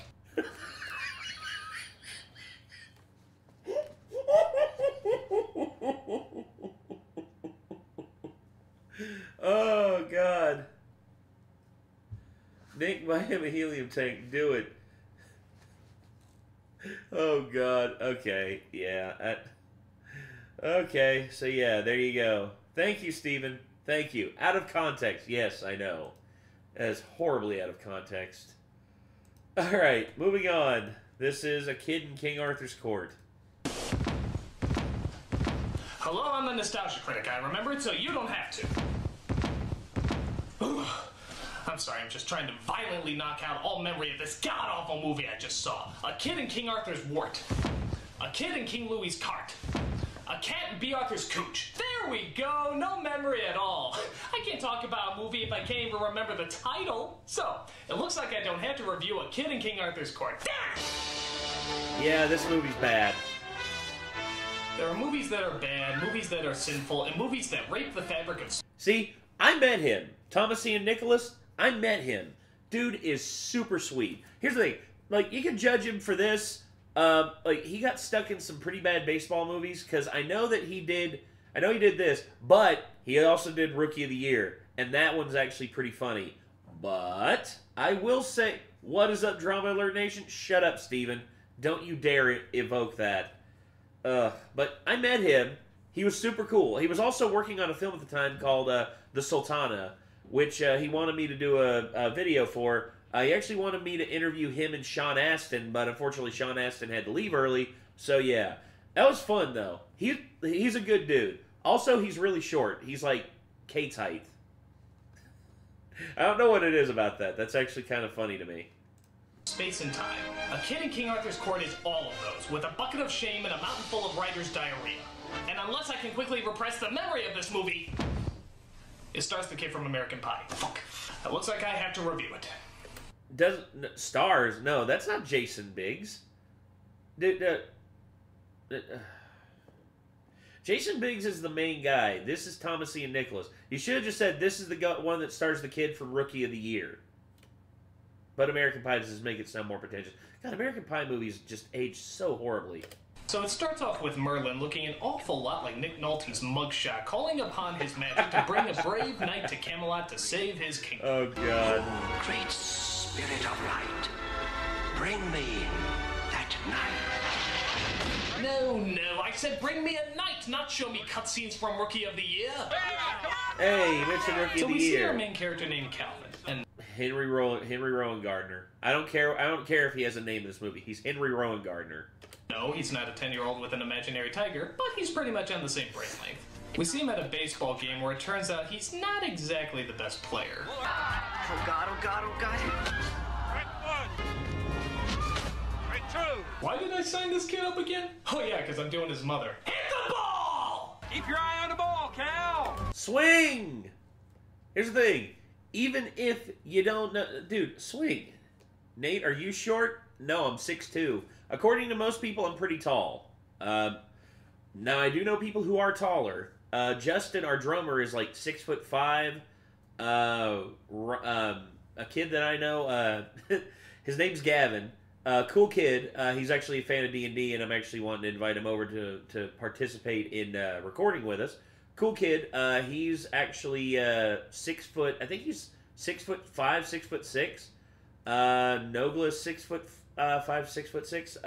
And also some of the dudes I wrestle with. Sledge Gibson, 6'4". Josh Cutshaw is 6'5". Oh, and we did have one dude who wrestled with us who was like 6'10", but he injured his back really bad. Oh, and hitting it would be nice too. Yeah. Hasta la vista, Fuller. You do not have copyright on that catchphrase. I eat you all. Refusing to hit the ball 3 times in a row, Kelvin is forced to take his seat, where his teammates rightfully make fun of him. Fuller, give me my bat. As you wish, Your Highness. Hey, act like the ball isn't gonna rape you, and then you can talk back to the players. Well, it looks like even the Earth isn't fond of our hero, as the ground literally devours him and swallows him whole. Oh, I sure hope there's no baseballs down there. We're then transported to what looks like a fucking Ren fair as the sky shits out our hero and drops him onto some unconvincing medieval costumes. Here! Be careful, I think there's a baseball in there. It'll kill your family. It turns out that the kid stopped a robbery, as precious treasures were being stolen from a very frail and pudgy-looking King Arthur. Played by I'm the brave Jensen man who Ackles. foiled the Black Knight. I want to thank him personally. Please. Thank thee, Lord Belasco. My pleasure, Your Highness. Did I mention that I'm the villain? No, because I don't have to! Yeah. Snidely villain is Snidely. So Calvin is captured by the guards as they're told that he should be brought before the king. Take him to Camelot. Aren't we in Camelot? Yeah, that's... Camelot's the whole castle. If he's inside the castle walls, wouldn't he already be in God damn it. Hello? So they take him to King Arthur to decide whether or not Calvin is a threat. But they quickly discover the only threat he poses is to their lunches. Hey guys, where's the boys' room? I've been holding it since the third inning. Where are we going? Hey, don't I get a phone call or something? It's funny because there are no phones in medieval times. Yeah, there's a lot of jokes like that. So Arthur asks the boy a series of questions to find out more about him. Now tell me, what do they call thee, boy? Oh, lots of things. Jerk off, dickweed, bane of my existence. I have a whole list. But the No, I can't say that one. boy seems to amuse Arthur and his two daughters that... Wait a minute. Yeah, one of them is played by Kate Winslet. Yes. Yes. I have a whole list. But the boy seems to amuse Arthur and... Yep, there she is. Kate Winslet. I think she was like 23 here? No, I think she... Actually, no, I think she was younger than that. Damn. His two daughters that... Wait a minute. When did Arthur have two daughters? And is one of them Kate Winslet? Yep. Where did you say you were from? Holy shit, it is! It's Kate Winslet! May I suggest for our honoured visitor from Reseda a fortnight of training with Master Kane? Don't try to class up this movie, lady. It's not worth it. Your Highness? No. I don't mean to butt in here. Your Majesty. Your Majesty. If you're referring to an heir to the throne, it is Your Highness. But if you are referring to the king and or queen, it is Your Majesty.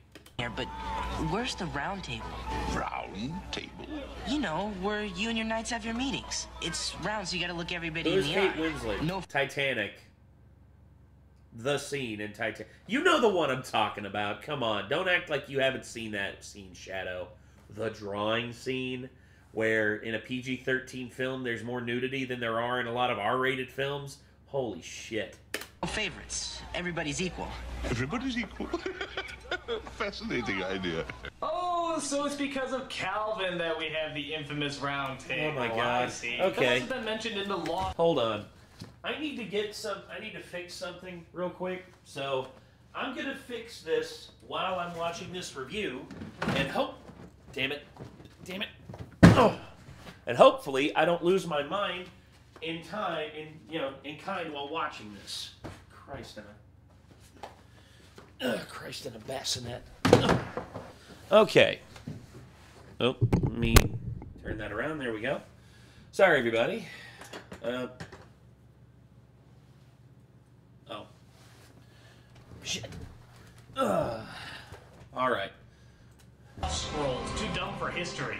I think it also mentioned why Arthur always wears a lobster bib, but I could be wrong. So Calvin gets friendly with the king's daughter, Princess Katie, where she shows him a secret passageway because apparently all guest rooms have secret passageways. She shows him As is Merlin's quarters, typical. where all the swords, armor, spells, and everything else that would have made this movie a lot cooler are stored. That's just Father's old sword. Old sword? Excalibur? That's Excalibur. No shit. My dad does know a lot. I watch a lot of CNN. Oh yeah, because they're always talking about that kind of stuff on CNN. Bailout plan in danger. The economy is getting worse. Did you know that King Arthur had a sword named Excalibur? More at 11. After Katie leaves, we see Calvin come across a mystical toilet that apparently holds Merlin for some reason. What are you doing here, boy? Stand aside, so I may see my great warrior. Ooh, this is awkward. I hate to tell you this, but I'm the only one here. Something has gone horribly wrong. I think you can tell that just by the title. What am I doing here? I brought you here to save Camelot. Arthur is in trouble. His kingdom has been shattered. Plots are going nowhere. Scenes just prattle on and die. We need to do something. So even though they both share the correct notion that Calvin is a loser, he's shown into the training room where they tried to make him a true Daniel Craig. Yep, I knew it. I remembered him in this. That's the thing. This film features Daniel Craig, a.k.a. James Bond, and fucking Kate Winslet. It also's got Jensen Ackles in it, who I like. Not Jen... Is it Jensen Ackles? No, not Jensen. Damn it. Not Jensen Ackles. Shit. Brain, why aren't you working? Too good God, this is like that desperate porno a celebrity does before he becomes famous. Only more painful and far less entertaining. But it's not just Craig. Princess Katie, it turns out, is a master of swordplay too. Oh yeah, because they were all doing that at the time. Women were always taught how to use the sword in the Dark Ages. That's why they were considered just as equal as men. This movie's as historically accurate as a medieval times restaurant. There were no utensils in medieval times, hence there are no utensils at medieval times. Would you like a refill on that Pepsi? God, these things are a lot heavier than they look on TV. TV. Yeah, it comes from the 90s. Isn't it funny? It smells like something died in here. Someone did die in there. Yeah, the producer of the film and the director killed dignity him. than this. But as Calvin discovers, he's not exactly the world's greatest fighter.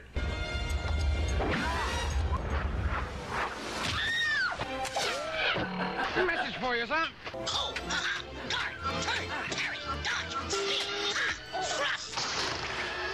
I cannot believe I fell for the oldest trick in the book. I can, because you're a Since I'm dumbass. here, maybe it's the newest trick in the book. Wow, I can't believe I just heard the lamest joke in the world. Or, since I'm here, the lamest joke in history. Meanwhile, we see Winslet do princessy things like picking flowers and turning down old creepy guys who happen to have the royal hots for her. You are the most exquisite flower in this garden, princess. There is one major difference between the garden flowers and myself, Lord Belasco. A rose will prick you, but I will do far worse. I can't believe I'm gonna be doing Hamlet after this.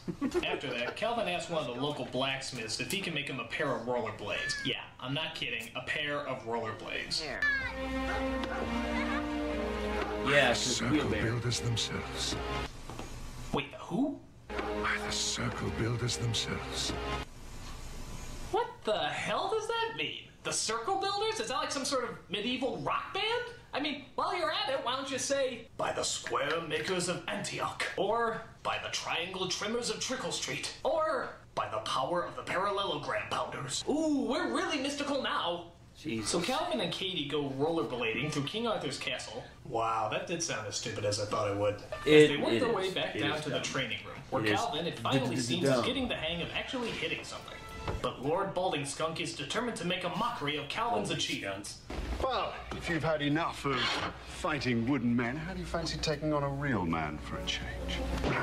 Look out! He might have a baseball. Ow. No! Bring the crystal balls! You will use your belt to hang yourself with, because when I come for you, it'll be worse. Far, far worse. So in order to celebrate his ball-busting victory, Katie and Calvin share a meal together. Beautiful, but what is it? Big Mac. I'd make some chicken McNuggets, but I didn't see any raccoon testicles lying around. Oh my god, it just hit me. I may never see my family again. My friends are gone, and I'm in a time period I will never survive it. Oh well. Oh well. So Calvin and Katie Fast go riding food. in the forest when they spot Winslet and Craig doing... Whoa! Hot British sex! I never thought the three words would go together, but whoa! But as those two share their Depends love on- for one another, shit. Calvin Ooh. tries his hand at this Okay. romance thing as I well. almost fell. I almost fell and hurt myself. Deceived me. Not impertinent. You are a clever lad. I think she likes me. Bullshit. Yeah, that's why she kicked me. Most women who like me kick me. I'm a ladies' man. Yeah. However, it turns out that Katie is in love. But judging by this scene, we're not quite sure to who. You are in love, little one. Don't be silly. I can't hide anything from you, can I? I know it all too well myself. I left it upstairs. Are you talking about Calvin, or...? Does it always hurt this much? Sometimes it hurts much worse. Am I the only one I'm finding back to this guy hot? Biodome. No, Shadow, save yourself. Our family, Sarah. Don't put yourself through Biodome. But I will always look after thee. They're sisters, Doug! Wait, no! Go back! Go back! I want to see him get it on! Doug, Farewell, they're my sisters. Son of a bitch! want to see before I die, and then all of a sudden it cuts to those two.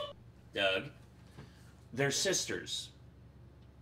Wait a minute, that would be more popular. Ah! Damn it!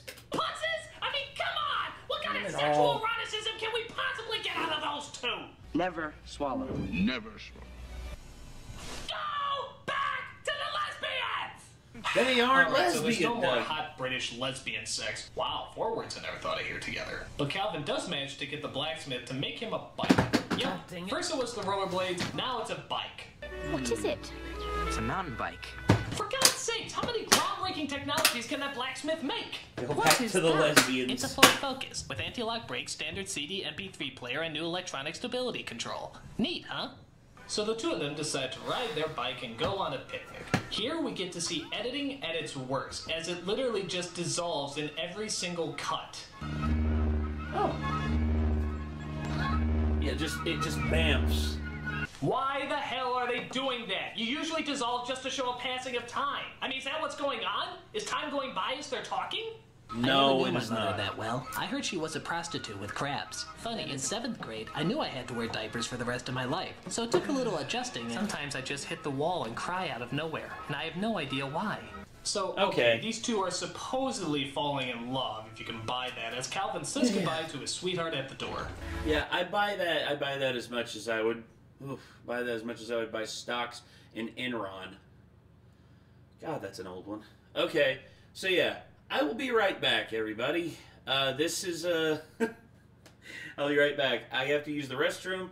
I will have my headphones on so I can still hear this. So yeah, enjoy the show whilst I go to the John, and also I grab the camera mount for the mobile rig. So sorry, everybody. I haven't had this much fun in my whole life. I know you're worried about your father. Me too. I promise I'll do everything I can to keep Belasco from screwing things up. You know, you're right next to the door, kid. You really can't hear her struggling and mumbling for help? Princess, I know you're worried about your father. I'm worried about me, you moron! I guess that's all. Don't leave me! Oh yeah, Help! you're a great kisser. Oh my god, what an idiot! So yeah, the brave warrior princess who has been taught sword fighting all her life suddenly can't use her fighting techniques on a couple of guards. This is a very common case I like to call the dumbass in distress disorder. This usually involves a strong, totally independent female who for the first 2 acts of the movie kicks everybody's ass and is a mighty force to reckon with. But then, near the end of the movie, as the 3rd act's getting closer, I suddenly find myself becoming dumber and less competent. And now suddenly I'm in danger! If only there was a man around to save me, they never seem to succumb to this strategically contrived illness. So they sneak her out under the cover of daylight for some reason, as Lord Eyeshadow tells Winslet that he has her sister, and the only way he'll let her go is if she marries him. You cannot force me to marry you. Well, if you do not consent, then Princess Catherine will die. Ha! You see what I just did there? I made fun of your acting! Because I'm the one who will have the career after this movie. I was the villain in True Lies. When would you ever be in a James Cameron movie? Oh god, I'm funny. So Lord Gatecloak plans to pin the whole kidnapping on Calvin. But Calvin escapes as he tells the king what's going on and pleads with him to help. She's been taken prisoner. Well, it's impossible. Belasco's orders. But I would trust Belasco with my life. You've been faked out, played for a sucker. Your chain has been royally pulled. And other things I'm sure children my age say. So the king decides to help him out as Calvin goes and hides. Sorry, Your Highness. I have some terrible news. Never mind me. I'm just a moving hunk of armor with a kid's face for a crotch.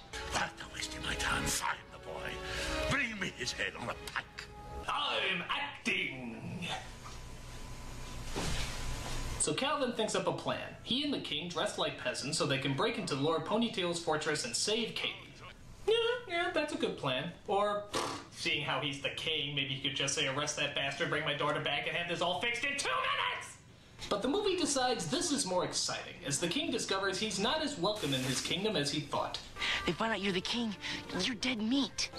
I don't understand. Let's boogie. Because that's what kids say, right? They say boogie, get down, do the hammer time, funky monkey. I swear I'm cool. Please tell me I'm cool. Boogie, oogie, oogie. Ah, yes, again, this fearsome warrior princess can battle with a bow, arrow, and sword, But is just so afraid of those pesky, dirty rats. Ew. Meanwhile, our two heroes break into the fortress to save the day. Shh, quiet. I think I hear my daughter pushing out. Oh, I knew you'd come. You wouldn't happen to have a key, would you? I have something better, lad. A father's love for a daughter.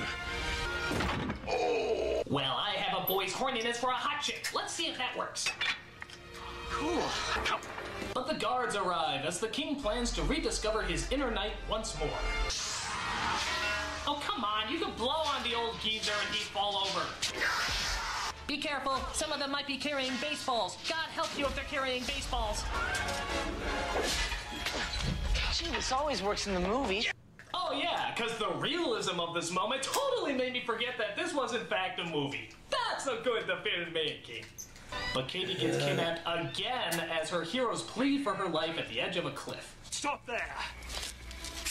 Or she flies like a bird. No, take me. Please! Oh, I'm afraid rock and roll will not work this time. You're wrong. It is the great equalizer. What the hell? Oh, please, that's mildly annoying.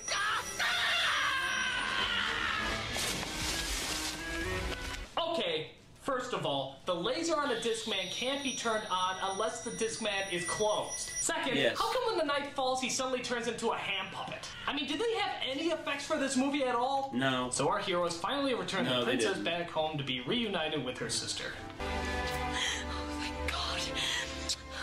Oh yeah, kiss her, touch her all over. Shut up. Now I know what you're Doug. thinking. Aren't they sisters? Isn't the idea of them making out sick? Yes. Nope. Hey, they're actresses first and sisters second, and that's good enough in my porno book. So now it's time.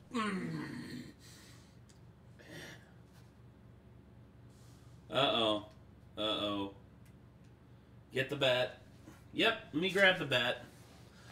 All right, Doug. You forced me to do this.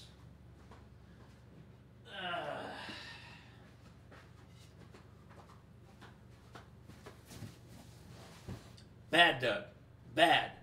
No. Stop it. Time to put that evil douche whore in his place. You're looking extremely well, Your Highness. If you'll just excuse me, I'll go and get ready for the tournament.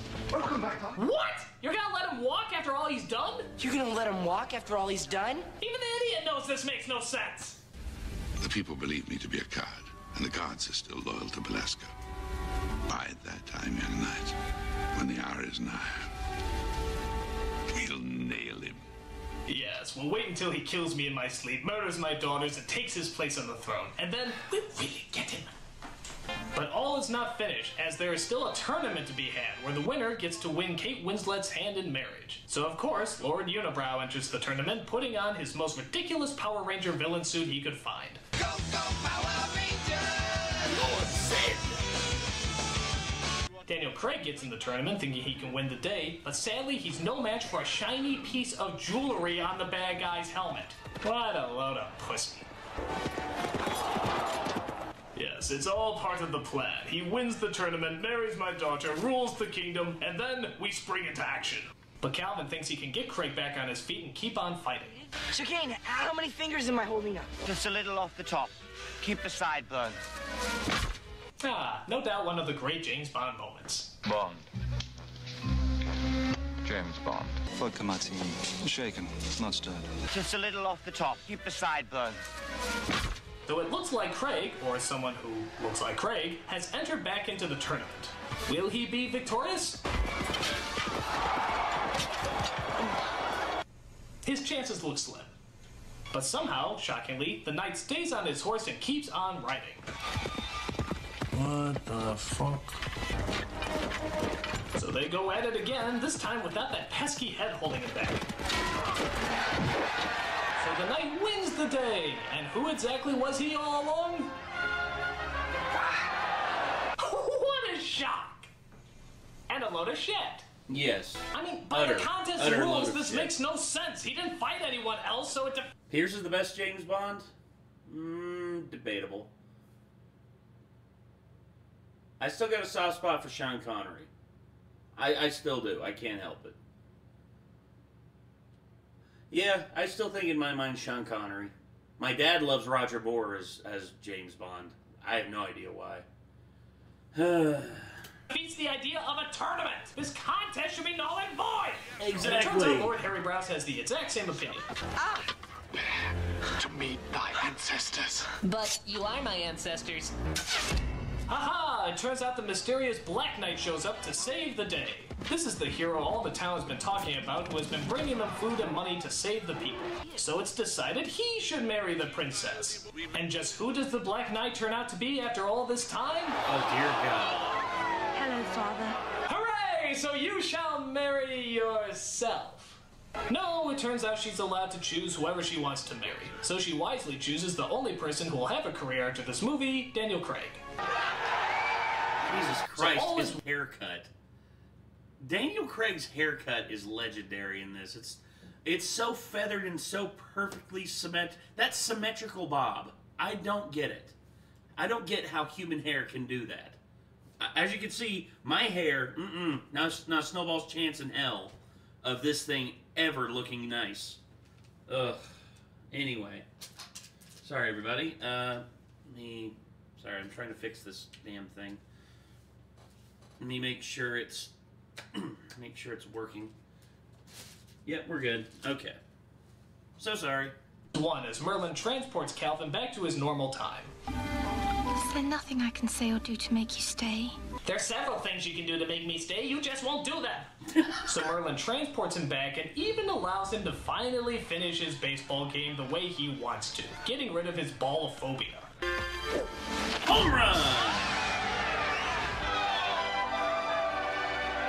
And that's not slow-mo, that's really how fast he runs.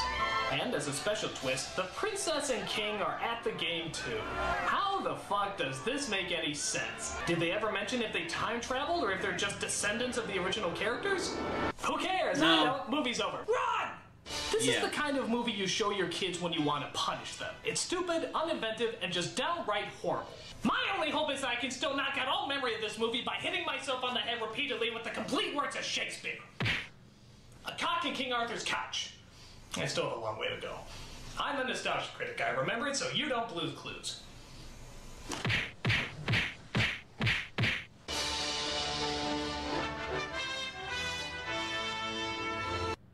Nate, one more time. Do you plan to play Black Myth Wukong? Dude, like, Fire Tower V, you have to understand something. I'm trying to do, like, 5 things at once here. I'm sorry. I plan to play Black Myth Wukong, eventually, if I can get the free time. I mean, there's a lot I got going on, dude. I'm sorry. Hold on. Let me make sure everything's good here. Okay. Care Bears in Wonderland. Hello, I'm the Nostalgia Critic. I remember it so you don't have to. Hi, Doug. This is it. This is finally it. The last one. We are at the final Care Bears movie! Time for his disappearing bears. Oh, it's been hard. It's been an enchanting realm of shit watching these movies. But we're finally here. The very last one. Taste the rainbow, motherfuckers! This is Care Bears in Wonderland! I'm sad that helium is gone. Yeah, I'm sorry, Bjorn. If I would have known, I would have grabbed another balloon from somewhere else. I mean, that's the thing, is like I had this, and it was an old balloon. It was from my nephew's birthday party, but yeah. While these may not be the worst films I've ever seen. Oh, Nathaniel Foga. That one's actually on the list. See, it's actually, let's see. There's Neverending Story 3, Neverending Story 2, Best Avatar episodes with Dante Bosco, Pinocchio, Tommyknockers. So it is 1, 2, 3, 4, 5. No, it's 6. Sorry. It's 6th in line. Sorry. Just an annoyance that goes along Taste with the the rainbow, Care Bears name. motherfucker. And this film is no exception. Not only do they insult the intelligence of the younger audience watching this, but now they insult the intelligence of the timeless Lewis Carroll books. That's 2 slaps in the face for one. How bad is it? Well, apparently it wasn't even good enough to get a DVD release. So that means that this... Do you have a house made all out of wood? And this... Time for a game of disappearing bears. Deserves much better treatment than this. So we see this time, instead of a movie company making this film, we instead get a movie theater company. Because, obviously, nobody should keep this gift of cinema away from the movie-going Favorite public. Wildcat moment? I would probably say his... I guess they actually got Natalie Cole. I would say his voice crack, where he was like, "Time to play Street Sports." Sing the opening song this time. I'd rather watch this than Tim Burton's Alice film. Give her some credit, though. She puts more energy into it than Sorry Carol for my Kate, questioning. who sounds like Here's she's the thing, singing dude. in her I fucking sleep. don't mind answering questions and stuff like that. I love answering questions. It's just if you see that I don't answer the question, I'm sorry. It's just I got a lot going on, man. I'm sorry. I'm very appreciative that you want to have me answer your questions, and I'm happy to whenever I can. It's just there's a lot going on, man. There's a place we all can go for laughing and singing. So we start off with Grumpy Bear waking up to a strange surprise. A white rabbit is stuck in his mirror.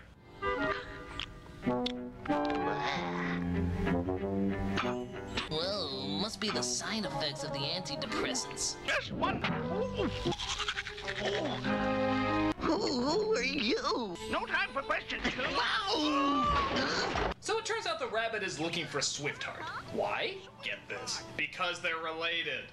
Uncle! What brings you all the way from Wonderland? Yeah, that's right. The rabbit from Alice in Wonderland is related to the rabbit from Care Bears. No shit. What other family tree surprises do you think are out there? Do you think Slippy is related to Mr. Toad? Or Toto is related to Beethoven? Or Tom Thumb is related to Danny DeVito? Or I made a very bad joke about someone hanging from a family tree. The possibilities are just endless. But actually, that's not even the biggest surprise. Here's the real shocker for me. Does anyone know the whereabouts of my niece? One Swiftheart Rabbit by name.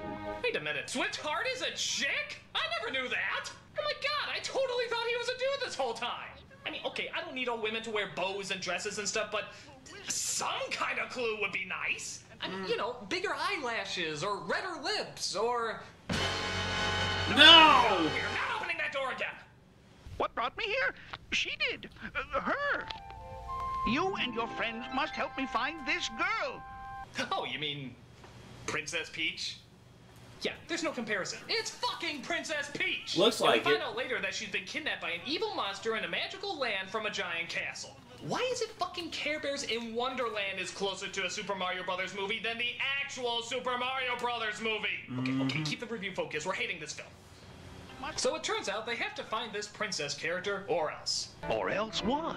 Or else Shut an up. evil wizard will take over all of Wonderland, and everyone there will be forced to obey him. So, rather than do something crazy like, oh, I don't know, search Wonderland for her, the rabbit decides to get the Care Bears to roam the earth and try to find her. Oh, what about breakfast? Has anybody seen this girl? She's so young and small. I just love the fact that the whole world has totally accepted the fact that just Care Bears exist now. For them, it's just an everyday occurrence.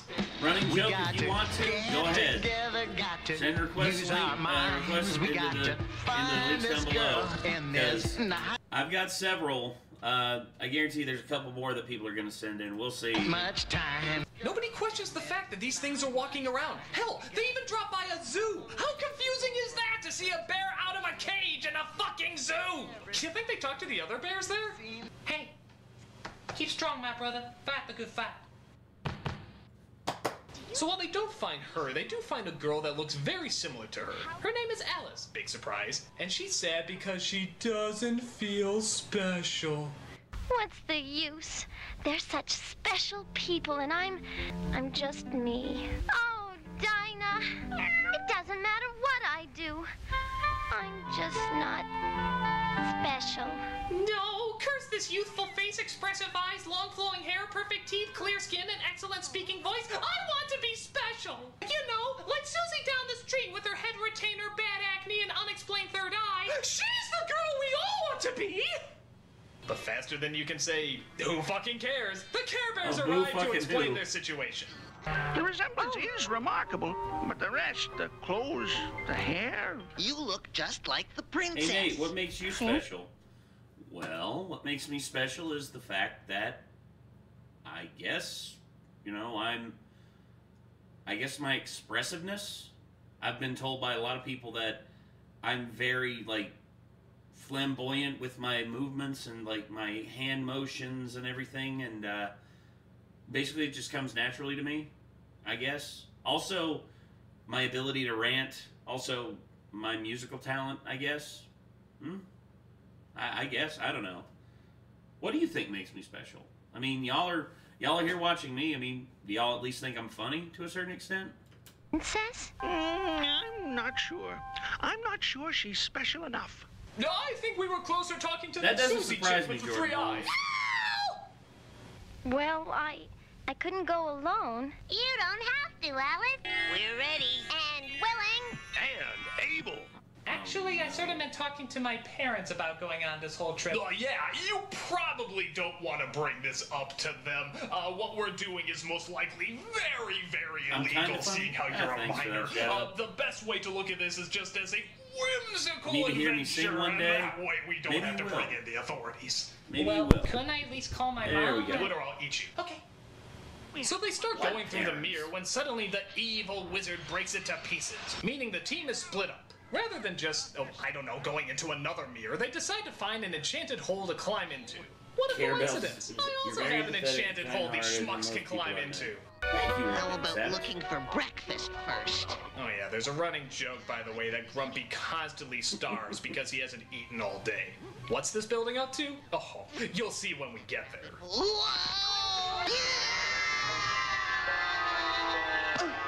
You might remember this from the much better Disney movie. Oh, you mean with Johnny Depp? No, the much better Disney movie. So the two groups venture through Wonderland. As you'd imagine, it's goofy, crazy, and all those other things you'd come to expect. But then the evil wizard named Evil Wizard sends out his 2 henchmen, who I can only assume are called Tweedle Annoying and Tweedle Obnoxious. They're sent out to stop them from reaching the castle. Who are Nah, it's Tweedledum fucking Tweedle dipshit. you? The palace told us to give the queen. The palace told us to give the queen a lift to you. No. What my brother means is You may notice a lack of enjoyment emanating from these characters and instead replaced with undiluted sodomy of the senses. Now, Nate, would the you be reason willing to do... behind or- this is... We are still waiting on you to do your cooking show. Well, one day, you'll get it. Here's the thing. I've got multiple recipes that I can do. My fried chicken is definitely one I would definitely love to show y'all one day. Also my smash burgers. I make killer smash burgers. God hates you when he shows it with Care Bears. give the palace a Right, the Tweedle Dick and Tweedle Cheese quickly send out their giant red robots for them. That's right, giant robots. Clearly fitting the Victorian-based novel that this hack film was loosely based on. But hey, if Tim Burton can throw in breakdancing, I guess Care Bears can throw in giant robots. But the Care Bears defeat the giant robots and eventually meet up with the other group. Just when they're trying to figure out what to do next, they hear a strange rapping sound. The Cheshire Cat. Who else? You know, I see that princess in a lonely room where the wizard's got her locked away. The Cheshire Cat is voiced by, I know it's not Tone Loc, but it's discount Tone Loc. You can definitely tell this was made in like the 80s and 90s because there was always a character who had to come out of nowhere and just start rapping. Why did it have to be the Cheshire Cat? Now he's one bad dude, he's in a nasty mood, and he wants to be the king someday. You know, it's funny. This is the only character I find myself actually kind of liking in this whole film. Really? But maybe that's because the bar has been set so phenomenally low that even a rapping cat in Alice in Wonderland is on the ups. Okay, I will say this. It at least beats the rapping dog in the Titanic movie. Yeah, it beats that. A few of you get Alice to the palace and the rest. Drugs is one hell of a drug. Yes, it is. Coach would like to see a rap-off between the rapping cat from Care Bears and the rapping dog from Titanic. No! Oh, I said it! Working all day, now it's time to unwind. Now I can see the Mad Hatter. He's trying to help. He wants to set that princess free. I prefer the Cheshire Cat. If I'm being honest, I prefer the Cheshire Cat. Jesus Christ, again? I'll be busting the moves and I'll be busting the rhymes. We'll be busting up laughing cause it's party time. Don't forget to finish your everybody's feeling fine cause it's party time. Dogs and cats living together, mass hysteria. Stop! Thank you. I never thought I'd say this, but put Care Bears back on! So the team splits up again. One goes to get Alice to the castle, and the other goes to find the princess. Whoa, I'm so hungry I'm starting to see things. Still building up that joke. You won't believe how disappointing the payoff is. Avast, me hearties! 'Tis a fair wind and clear sailing ahead. So it turns out they come across a series of hats that makes them believe they're different people. It must belong to the Mad Hatter. I'll bet he left it behind so we could follow him. So that's what the Cheshire Cat meant by use our heads. I suppose he could have told us that straightforward, but it wouldn't have been so forcefully hit. So while they follow the... My name is Mr. Wilson, and I'm here to say I want to kill this movie in a major way. What are you doing on the screen? Get out of here. Get out of here. Hats, I guess. The other team goes over their battle plan. Mr. Rabbit, I was wondering, what exactly does a princess do? Well, mostly sell toys, piss off feminists, and make girls question their own sense of self-worth. I will be taking, here in about 3 hours, around midnight, I will be taking a smoke break, and I will be enjoying this stogie. Singing Nate. Nah, rapping Nate. I was gonna say, I was part of a little bit of a rap project with Chad years ago, and I don't remember most of my stuff. I was mostly the DJ and the producer. I made beats and stuff like that. As a matter of fact, I made one. I still can't believe it was as good as it was. It mixed up, it was basically a trap version of, what was it? It was from Daft Punk. Aerodynamic, I think, was the name of the track. But yeah, it was, God, that was so long ago. Let me see if I can find that track, because tell me I'm wrong. I remember when I made it. I shared it on a beat making website, and then some dude took it and he basically made his own rap with it.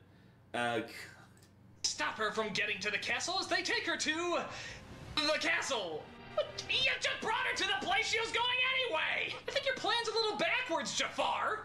Holy shit. I am the Wizard of Wonderland. I think I found it. Why don't you leave Wonderland alone? Wonderland needs me. So, of course, he sings about how he wants to bring rules and order to a place where they don't seem to fly. Now, tell me listening to the song if this sounds a little bit... I literally just did a search on my email, and it popped up. Okay, I'll fucking show it. I ain't afraid. Hell, this is my stream. I can do whatever the hell I want. Here, let me see if I can get this to share on Facebook. Hold on one second. There we go. Not that one. Where is it? Where is it? Where is it? Hold on. Damn it. Come on, man. Really? Save the files. Yeah, that's what I'm trying to do. Save the files. Yes, thank you. Okay. Here, I'll keep playing this while I get this working. I'm so sorry. For the job. And you feel that you've had quite enough. Now, don't you ever wonder about Wonderland? How everything is upside down.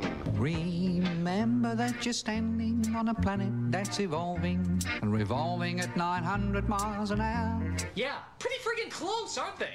Needless to say, the sequence would be a lot better if there were some animated Terry Gilliam movies floating around. The creatures are so crazy in their wonderland, they don't know that it's turned around. And I know I talked about this before in my top 11 scariest nostalgic moments, but I'm gonna bring it up again. Just before the evil wizard finishes his I think I can get it pulled up on here. Damn it. Okay. For a split second, he makes one of the scariest faces, period. Everything at my command. Did you miss it? Let's play it again. Everything at my command. Jesus. God That damn, is terrifying. Freaky. Let it haunt your nightmares for weeks. No, thank don't you. think it's that bad? Don't think it's that creepy? Let's try replacing it with that scary face from the Don't Be Afraid of the Dark trailer.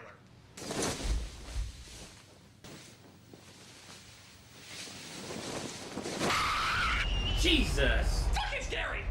Damn it. Do you think for a single moment that a silly, frightened, plain little girl like you could fool anyone into believing that you are a real princess?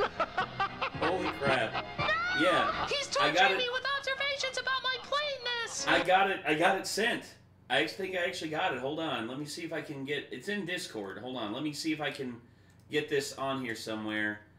Yeah, I sent it to Nick, I think. Yeah, there he is. And, oh my god. Yep.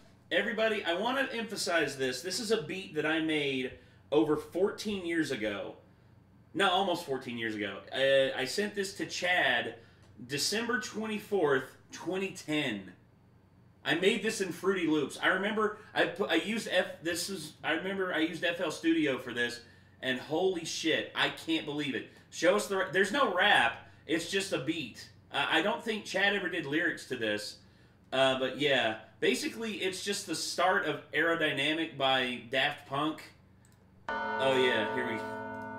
Yeah, it's just the start of Aerodynamic by Daft Punk, and I basically remix it to where I basically like took the guitar section and I just kept splicing it, and I kept mixing it up. I spent so long on this because I wanted it to be perfect. I did this one, and I also did an Aussie one featuring No More Tears. Oh my gosh. Here we go. Oh my god.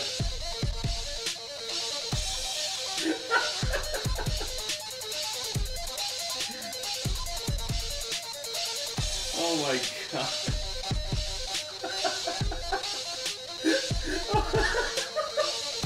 Holy shit.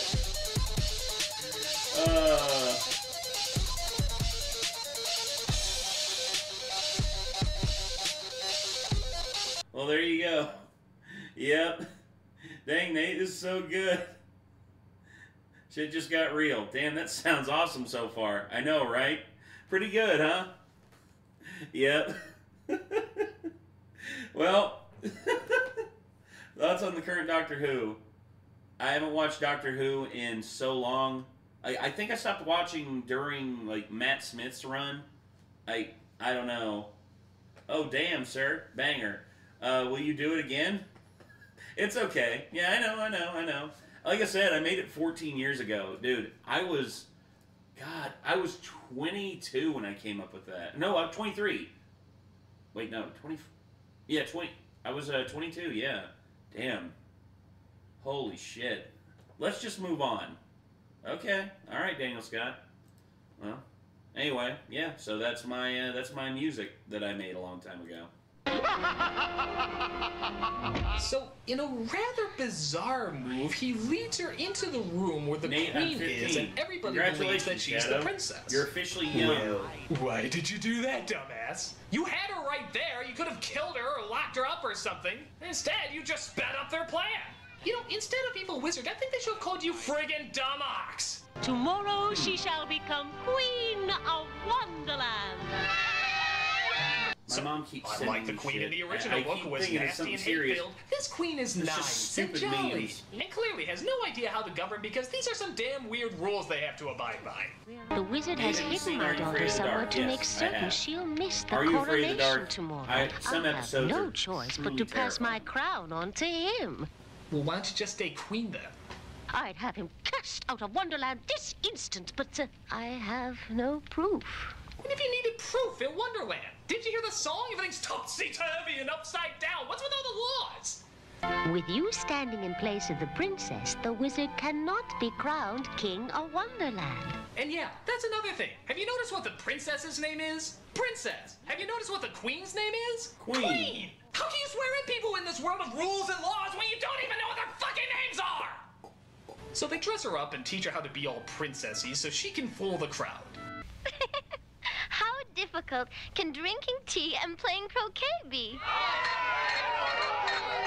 Apparently not as hard as finding a good editor. Hang on, little lady.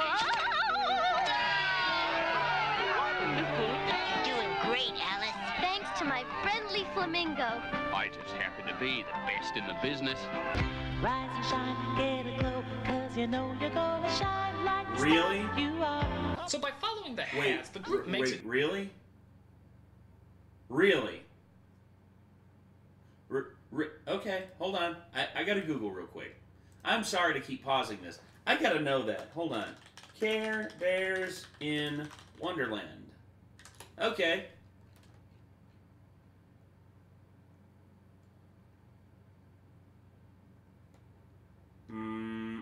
Hold on. Hold on. Care Bears in Wonderland. Hugh Jackman.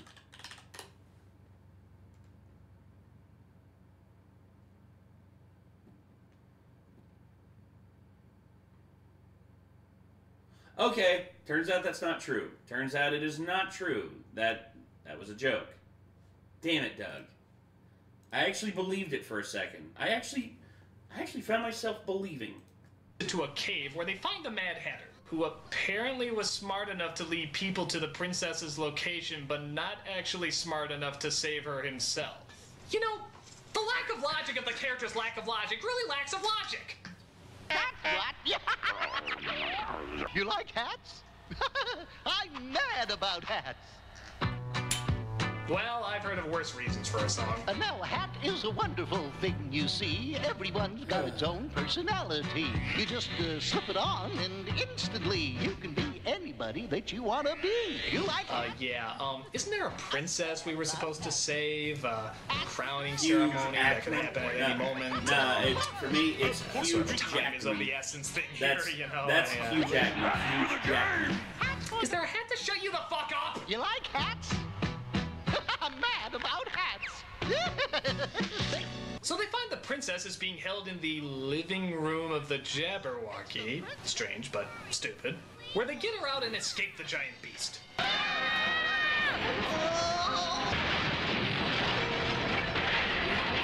Come on, let's get out of here. But what about the Jabberwocky? He's got a thorn in his paw. The poor creature. That explains why he's so miserable. Makes me totally forget the fact that he held me hostage and is dooming a nation. So of course they pull the thorn out, and the Jabberwocky is suddenly a good guy. Thank you. Oh, you're very welcome, Mr. Jabberwocky.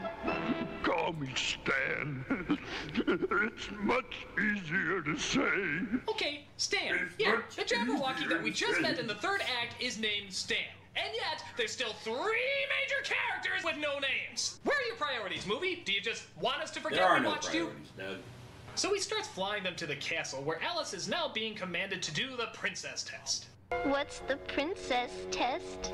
It's a test that only a true princess can pass. Well, you take a dozen mattresses, take one teeny tiny little pea, and then run a DNA test. See if it matches the queen. Pretty straightforward. Yeah. So I guess the Book of Wonder calls for her to climb a mountain, bring a cup of water down from the well to make the sleeping flowers bloom.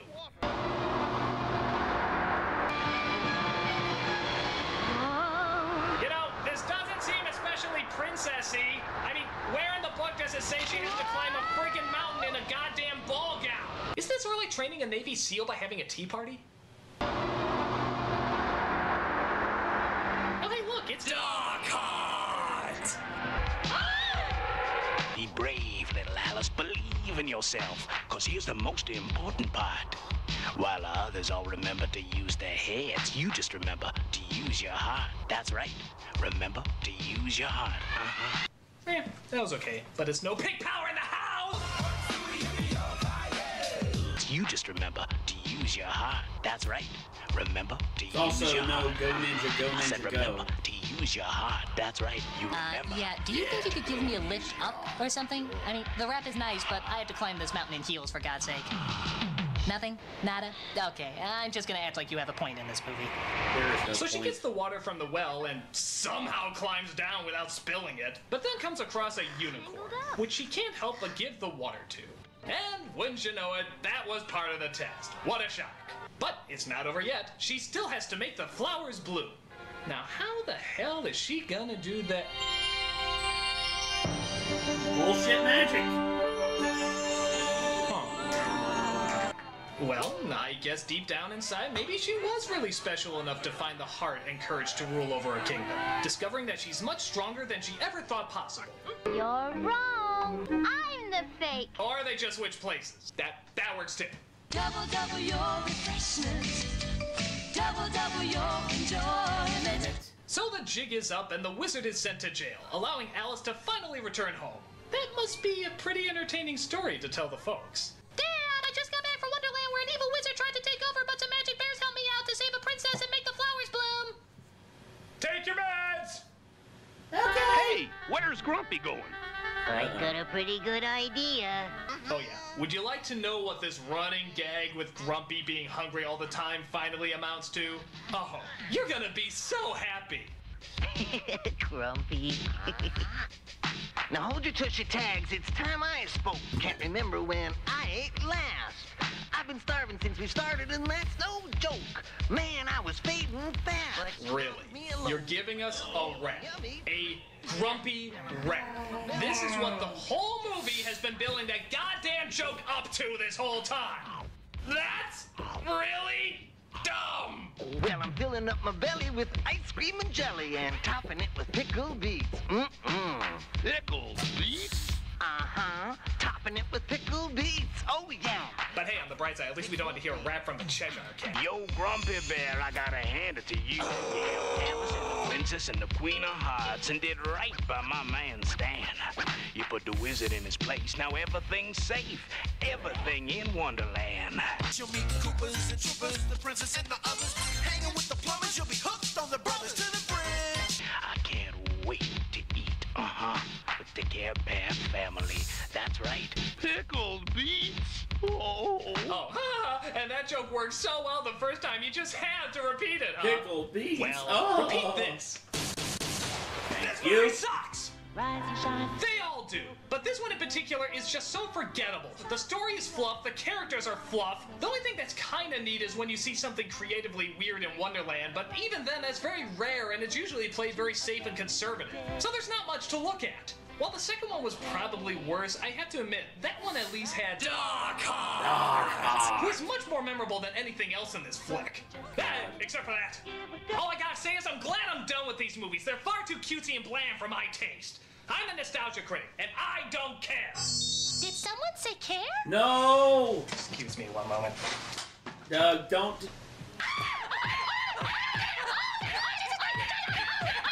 Well, there you go. Who's that coming from somewhere up in the sky? Moving fast and bright as a firefly. Well, there you go. That's Care Bears in Wonderland. Criminy, dude. What the hell? Oh, okay. What's next? Oh, Steven, what'd you send? Let's see. Something else? Oh! Are you and Kate live streaming this Sunday? Yes. But, more importantly, well, also, me and JT will be streaming again on Friday and me and Kate and probably Nick will be streaming on Sunday. So, yeah, we're gonna see about that. Hopefully things will go well. Regardless, me and Kate are probably going to be regardless, me and Kate are going to be streaming, but Nick might be joining us. We'll see. We will see. Anywho, oh God, now we're on to this. So, Never-Ending Story 2. It's a never-ending story. Fuck. Do we have to watch this bullshit? Yes, we do. Yes, we do. Yes, we do. I don't want to be here. Hello, I'm the Nostalgia Critic. I remember it, so you don't have to. Once upon a time, there was a movie called The Never-Ending Story, and it kicked ass! Yeah, first Never-Ending Story was alright. In my opinion, it was one of the best family films ever. It had great atmosphere, creative characters, a complex story, and some real legitimate drama. So when I heard there was another movie, I got excited as hell. I loved the first one, I couldn't wait to see another one. It blewed. Not only is there another one, there's... Plus, there's an animated TV follow-up. For a film series that was so gripping and even challenging for younger viewers, Never-Ending Story 2 gave us a really watered-down, half-assed version of its predecessor. What a disappointment. So, let's see why the Never-Ending Story should have... ended. Yes.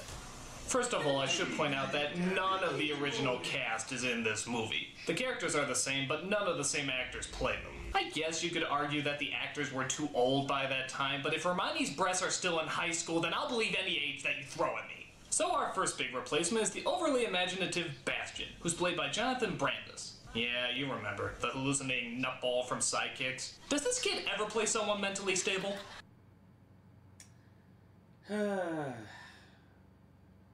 You know, I know Doug's joking about him right now, but I guarantee you Doug wouldn't joke about Jonathan Brandis right now, given, you know, what happened with Jonathan Brandis, which, it's still sad.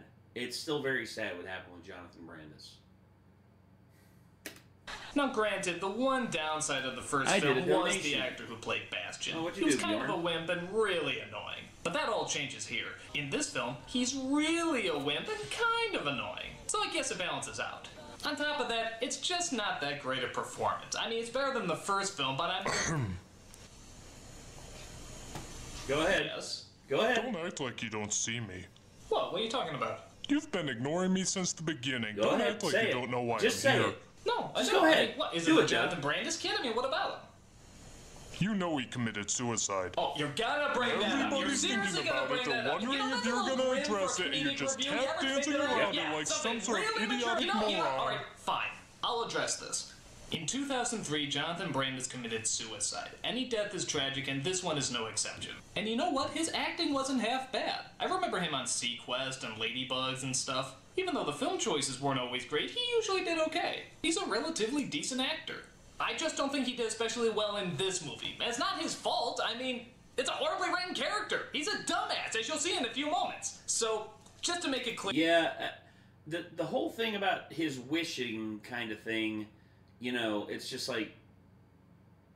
There are so many things he could have done differently. They didn't have to make... Again, Bastion was a kid in the first film, and that's why it's excusable for him to be, you know, kind of silly, kind of dumb, kind of annoying. In this one, Bastion should grow up a little bit. Bastion should be a little bit more responsible. But, yeah, anyway. Clear, I have nothing against Jonathan Brandis as a person. There, is that good? Gee, that was awkward. You know, fuck you, you goddamn elephant! Oh, no, not So we see young Bastion in his swimming class where, hi, Speedo! Where his teacher calls him, hi, Speedo again! And wants him to try out on the big board, hello, humorous clown shorts. We're gonna start with the high board. But it turns out that Bastion is afraid of heights and has trouble confronting his fears. No, nobody said there'd be diving in diving class. I got a cramp. I wimp factor, Bastion. Sorry, Coach. So he doesn't jump off as he goes home to a disappointed father, played by your standard Alan Thicke impersonator.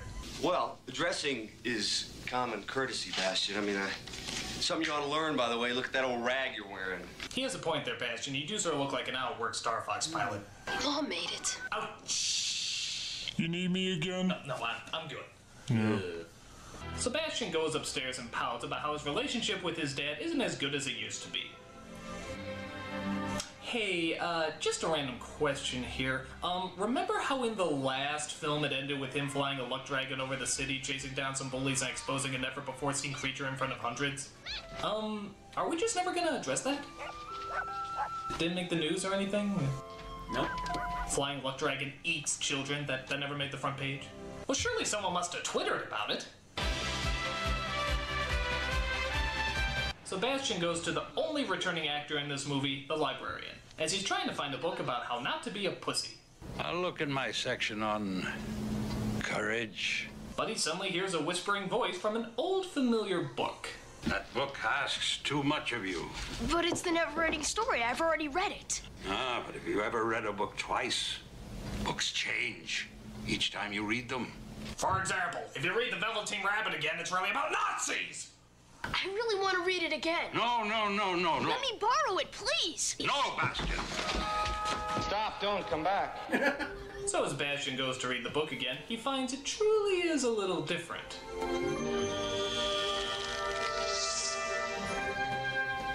Well, that's inviting. Yeah, he finds that the orange symbol on the front can actually be taken off now. But not only that, he can enter the fucking book. Fantasia. Just pray it's not Fantasia 2000. The annoying celebrity cameos will be through the roof. Ugh. So while Bastion admires how model-ish Fantasia looks, we cut to the hideout of our villain, who lives in the terrifying Castle Cliché. I came as fast as I...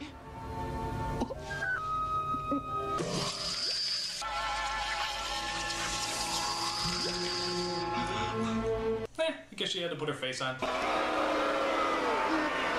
Subpar joke, Doug, you're better than that. Also known as the Emptiness. Yeah, because that doesn't sound anything like the Nothing, does it? I don't know why she looks like Jessica Rabbit while skydiving, but I do know she has a diabolical plan to destroy Jessica Rabbit? Doug, buddy, come on. Be honest here. Does this woman have anywhere near the curves of Jessica Rabbit? No. There's not a woman... There are few women alive who have the curves to match Jessica Rabbit, and she is not one of them. Okay? Alright, just had to say that. As well as Fantasia. Every time the Earthling uses Orin to make What a is it, wish, Shadow? my new invention makes him lose a memory. With each wish, the liquid in this head forms a memory ball. What happens when the Earthling has lost all of his memories? The beaker at the bottom is full. And the Earthling's head is empty. Oh, please, you can show him Biodome and it'll have the same effect. So Zaida sends her henchman Nibley to greet Bastion and try to trick him into making some wishes. You have Orin. It fulfills all of your wishes. So Bastion admires Silver City, not Mexico, as he looks around and admires just how weird it is.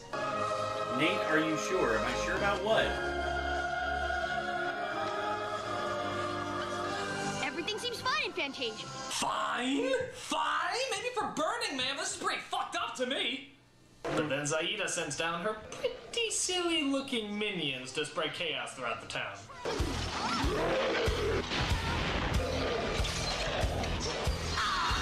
So you think you can stop me, do you? Take that!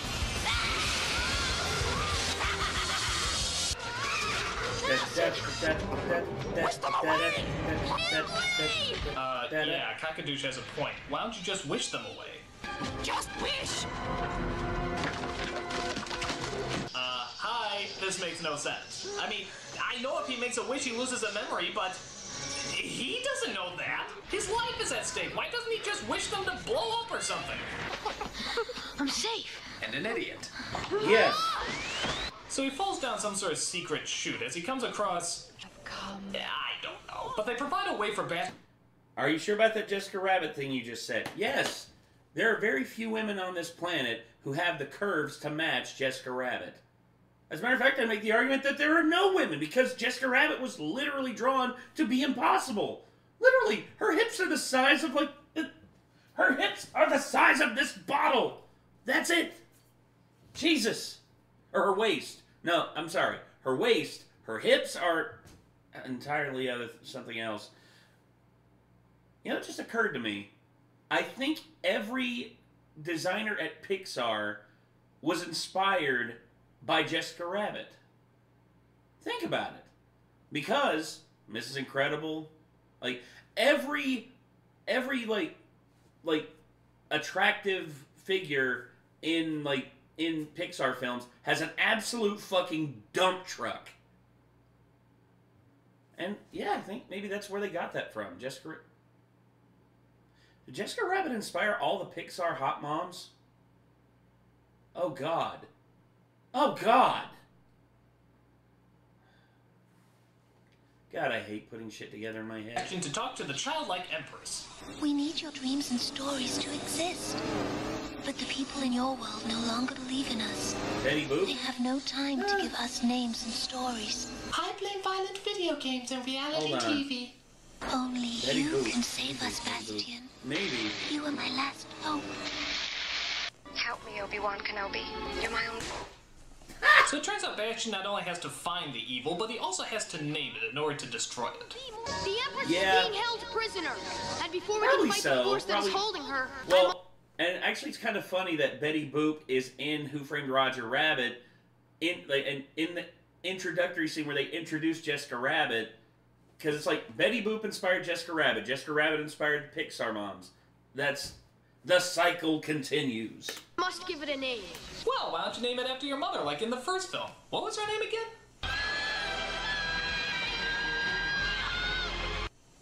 again? Yeah, call it that. Jesus. But luckily Atreyu shows up to help Bastian on his quest. And give him some credit, they actually did pick a Native American kid this time. People talk about a castle that looks like a hand. Some say that's where the giants come from. So that's where we should be heading. Just don't ask us to go through any swamps of despair. My horse is still a manic depressive. The only point of living is dying. Shut up, Artax. So Bastian gets the idea to wish up a giant monster to go after the evil castle. But that sort of backfires. Zool, motherfucker, zool! What are we gonna do? Chase it. Did somebody say chase? Falcor! Hey, it's our favorite flying tampon. So they go after the Jesus fire-breathing Christ, monstrosity as they bravely load the stock footage from the first film. Hey look, Atreyu is suddenly a lot taller and white. Go for it, Falcor! Oh, hey, just an idea here. Why don't you wish the fucking thing away? In fact, why don't you wish all the bad guys away? This makes no sense. If he makes a wish, he loses a memory. Yeah, I got that, but why doesn't he just wish the memory machine away? They never say there's any limitation, so this movie should be over in like 2 seconds. Yes. Can you just be like, I wish for a gun. I wish for that machine to disappear. Bye.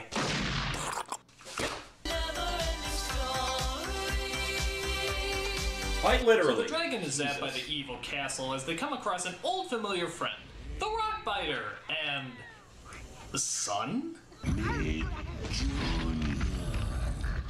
Hey, best buddy. Don't ask the rapid details about how we reproduce. Let's just say I should have used rock control. Then there's the third film. The third film, which features Rockbiter's son. Oh, dear God. Ugh, it's so bad. Meanwhile, in the real world, Bastian is missing, and his father goes looking for him at the bookshop. I found this book in my son's room. It has your address inside the cover. You ain't kidding. At least the Where? dub on Falcor I saw is it there better. myself last night. Look, we just sell Mogwais and Frogurt. Anything else isn't my department. Maybe... When did you last see him? Maybe you'll find the explanation for your son's disappearance inside. Inside my trunk. He's quite the little fighter, I tell you.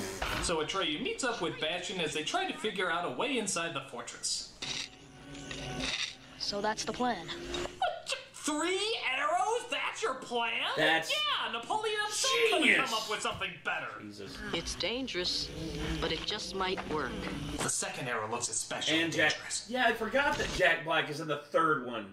Holy shit. Oh. Why? Why? Why is that a thing? So they try sneaking into the castle while the lasers seem to be playing Missile Command, but Bastion gets caught in one of the beams.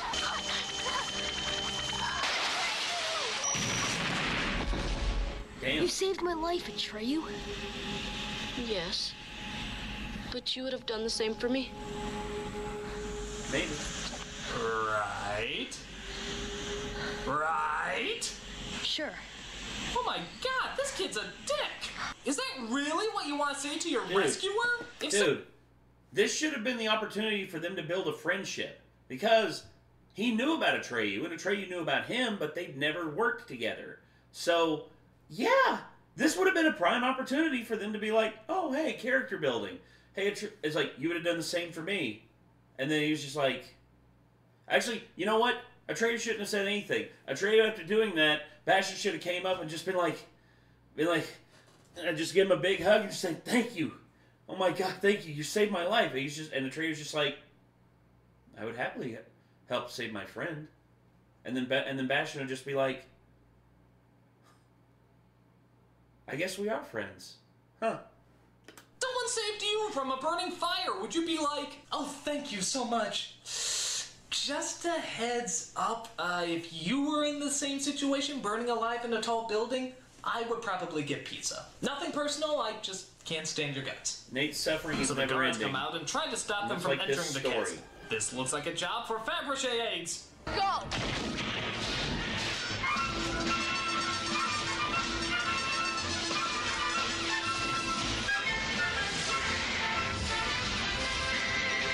So while this Mexican fiesta is going on, Bastion manages to get inside, but Atreyu is caught by the guards. Atreyu! Grab it! Okay, seriously, he's not wasting a wish to save his best friend? What kind of asshole kid is this? I've seen more kindness at a skinhead rally. Wow. We need weapons. I wish for a spray can. What you a fucking spray can? I forgot about that. I forgot where that was from. I forgot where that meme was from. I wish for a spray can. It's like, I wish for Cheese Whiz. Or it's like, I wish for a cigar. Hey! That's the best you can come up with? Where's the imagination in this kid? I thought he was like the last great dreamer or something. All he can think of is a fucking spray can? The fantasies he thought up in Sidekicks were more impressive than this. In fact, he should just wish for Chuck Norris. Hell yeah! It'd make more sense. Turn everybody into ninjas, have a rockin' battle, everything will be awesome. It'd be the coolest adventure ever. But no, we get spray cans. Honest to God, spray cans. I have no remorse for this little idiot if something bad happens to him. I am Zaida. I admit defeat. So, you're the one who makes everything empty. I control all that is empty. Just to control things, you destroy stories and books. Sounds like the producers. So she tells them that she can release the childlike empress, but only if she's closer to the tower. So they take her as a prisoner to the tower where they... Whoa! What's up with Falcor's eyes there? I am not going to carry that woman. Was he just, like, possessed by the devil for a second? Stick your cock up her ass, you motherfucking worm. I wasn't expecting that. Doug, also that's not the devil, that's Pazuzu. Reckless cocksucker.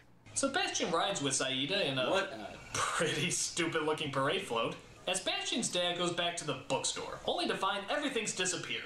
Looks like there hasn't been a bookstore here for a long time. So literally the books just disappear because nobody's reading them? Come on, this isn't nearly as subtle as the first movie. That's like saying my Nintendo will disappear if I stop playing with it. No. No! No! Nintendo! Sally Critic, you'll stop the playing with me. Why? Enjoy your PlayStation 3, cockmaggot. So while they're in Zaida's stained glass cradle, she starts to convince Bastian that his friends are out to get him, and that she's the only person he can trust. How can you believe her? How can we even be sure she's going to help us free the childlike empress? I can tell when someone lies to me. No, you can't. I'm sure we can trust a woman who lives in a spidery castle and has tried to kill us on several occasions. So she continues to turn Bastian against his friends, mostly because he's stupid. You're jealous because I have Orin and you've come to take it away from me. Every time you use Orin, you lose one of your memories. Why don't you just go back and play with your buffaloes? Country boy. Idiot wisher! So they both get in a fight, and Bastian tosses Atreyu off the rock. You ever notice Atreyu is sort of a shitty great warrior? But Bastian finds out what a prick he's been when he sees everything Atreyu said was true. Unfortunately, Falkor has flown him away before Bastian could apologize. Bastian goes after him as his father discovers that the book really is alive, and that Bastian's life hangs in the balance. Zaida and her giants drove through the earth and into the underworld of Fantasia. Here they could travel with the speed of darkness, which was faster than the speed of light. Bullshit! They would find Bastian in no time and force him to make his last wish. But luckily Nimbly has a change of heart as he tells Bastian how to get back. Behind those rocks, you'll find a path through the mountains. Come with me. He who spies and flies away lives to spy another day. Yeah, I don't get it either. Goodbye! So Bastian makes it to Dumb Falkor, shit. only to discover that Atreyu has little to no life left. I have 2 wishes left, Falkor. You will have lost your most precious memories. My mother and my father. Well, now wait a minute. He still has memories of Fantasia. He still has memories about how to talk. Yeah, that's the thing. This nonsensical nature of this script, and that, once again, this is why I wish companies would focus on remaking things that had promise instead of remaking things that already worked. That's, you see, this is why I want a Highlander remake so bad, and I am so glad that it's happening, and not only that, but the dudes that handled John Wick are at the helm of it. I am ecstatic about that. So what I could hope is that Neverending Story could get remade, and they could improve on the things that didn't work, and if they wanted to do sequels, then they would watch this and be like, let's do none of this shit. Let's make something that actually makes sense. Let's make something that actually works. Let's make something that actually has a point to it.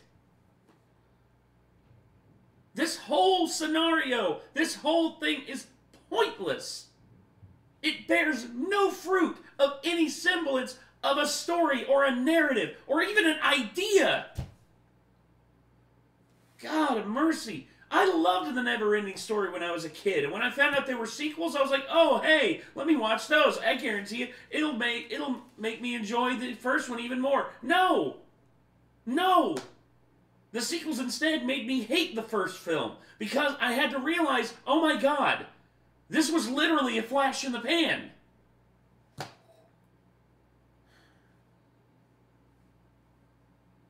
God dang it, dude. How can he be down to his last 2? I wish for nothing more in the world than for you to live, Atreyu. Yeah, no, that's the thing. I like. Well, you got both wishes. Here's the thing. I like the first Highlander film. The first Highlander film is good. Everything else, I don't think I need to even talk about it. The rest of them are B-movie garbage. Anyway. Atreyu lives, but there's nothing more in the world. Good! But then Zaida finally shows up. I guess the speed of darkness is pretty slow, considering they just now caught up with it. Make your wish. Yes, Zaida. I will make my last wish. I wish for you to have a heart. Drat! I've been foiled by the power of love!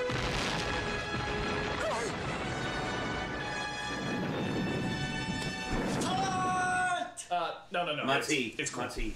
What? No. Yeah, they got taken care of. Oh man, the one time I can use this fucking thing and it doesn't do shit! So, because hearts apparently cause people to explode, Fantasia is back to normal, and the childlike Empress is set free.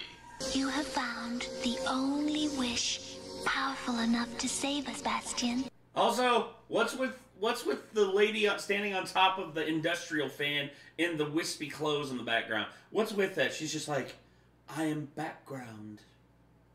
I am the background. It's like, that doesn't need to be there. It's distracting. This is distracting. The focus should be on these two. Why is this here? Apart from I wish Fantasia was saved. Why didn't you do that again? But Bastian still has to go home, and unfortunately the only doorway back is the ironic. That's the way home? Yes, Bastian. The only way. There is also the tunnel of fluffy pillows, but it's being repainted. So Bastian makes his leap of faith and finally returns home. The only upside in any of this is that while the credits roll, I get to hear that kick-ass song again.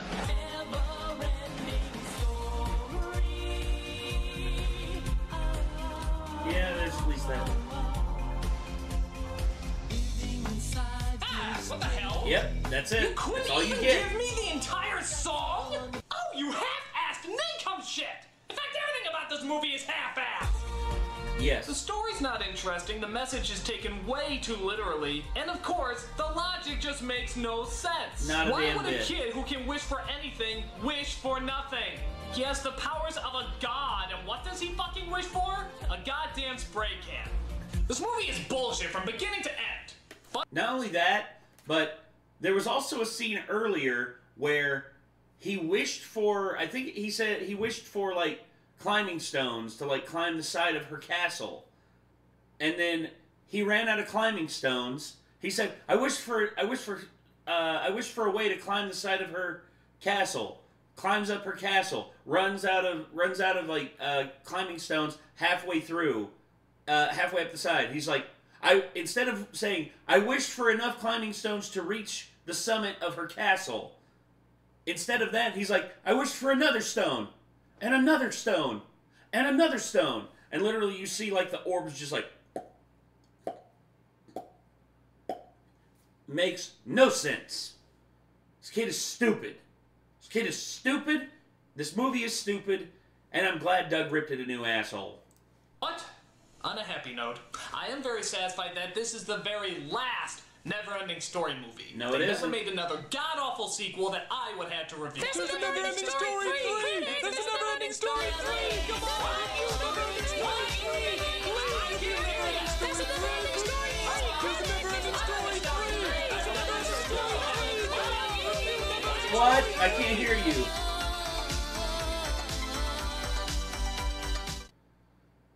A spray can! Yeah. And guess what's next, everybody? Never-Ending Story number 3.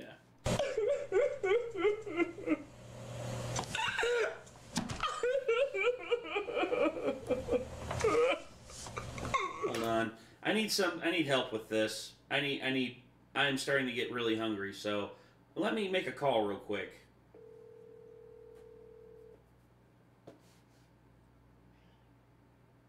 Hello. Hello. What's up? I was gonna ask you real quick, Nick. If I give you my card, and I was gonna say if I give you my card, and you know you could get what you wanted as well, would you run to Domino's? Suppose. Just have to give me a few minutes. Okay. No, that's fine, dude. I was just gonna say, whenever you are able to, if you want to come down and we can place an order.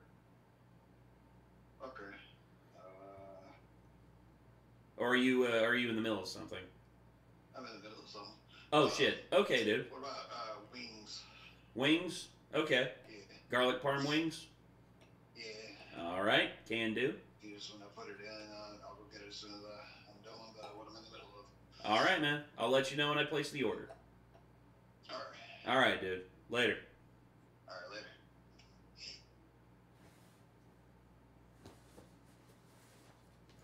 And where'd my... Oh, there's my wallet. So, anyway. Sorry. Yeah, Neverending Story 3. This is... Yeah. This is basically my reaction to it. Yep. Hello, I'm the Nostalgia Critic guy, remembers? And welcome to the first installment of Sequel Month.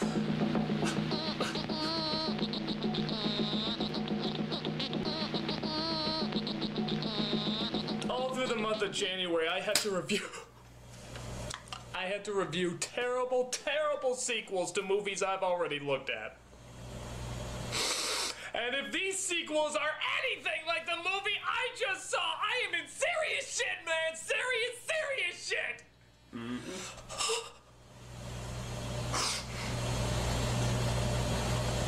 Neverending Story 3. Yep. Here we go. Holy shit. I mean, this is anus scum. Literally fresh from the ass anus Unibrow scum. Jack This is one Black. of the worst slaps in the face to a really great movie since the last slap in the face to it. But give Neverending Story 2 some credit, it wasn't this. This is the Mortal Kombat 2 of sequels. The Batman and Robin. Well, it's still bad. It's one of the worst sequels to a Also, franchise Jack I Black have with a ever unibrow. seen, period. This is the movie. These are the notes of things that are wrong with the movie, so as you can imagine, there's a lot to talk about. So I will do my best to keep this review under a millennium long, but I make no promises. That's still fairly long, almost 30 minutes. Let's take a look. First of all, look at this stellar computer animation. Ugh. Doesn't it look like it's just Ugh. leaping out at you? Hell, the credits look more three-dimensional. I guess this is supposed to be That was Fantasia, Jack but Black? Lord knows Just it looks no. more like... Yes, that is Jack Black. Jack Black literally looks like one of the... Looks like a discount version of one of the bikers, but from every which way but loose. And even they're god-awful. Jesus. Like a theme park from the fucking White Witch of Narnia. Apparently there's Gnarly. this Oh my double God. douche who spends most of his time recording the tales of the never-ending story. Yeah, just burn the pages after part 1, pal. It'll save you 4 hours. Yes. There will be a day when the writing stylus will start to act strangely. This is a sign that the nasty is on the way. The Nasty. Doing the That's nasty. the name of our villain, folks. The Doing the Nasty. nasty. In the With first the film, it was the nasties. Nothing. The second film, it was the Emptiness. And in this film, it's the Nasty. The hell's the villain in the I was gonna say this film really gets really nasty. next film gonna be called The... To stop the nasty, even temporarily, would require a special young human, a voracious reader of great imagination and extraordinary courage. Too bad, you got the dick cheese from Free Willy. Enjoy! He's being chased by some bullies and hides in the school library, where he comes across the librarian from the first 2 films, played this time by Freddie Jones. Yeah, is it me or do they always meet this way? Mr. Coriander, don't you remember me? Bastion Balthazar Bucks. Bastion? What in the world happened to you? They changed actors twice. Yeah. The never-ending story.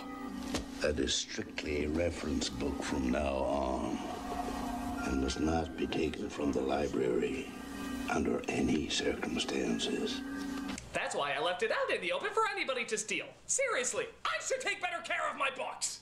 Agreed. So he looks in the book and sees his story is once again being told through the text. Apparently his dad got married to a divorcee named Jane Baxter.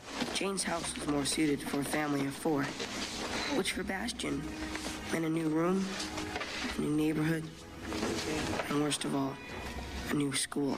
Well, thank God the librarian just happened to move at the exact same time to the exact same school. Or maybe when he, you know, vanished into thin air from the last film, he just happened to reappear at the school. No consistency. That's fucking lucky. Also, the fact that Bastion's dad knows about the never-ending story doesn't exist. Nah. He also gets a little sister, a bratty little bitch and a half who wants nothing to do with Bastion.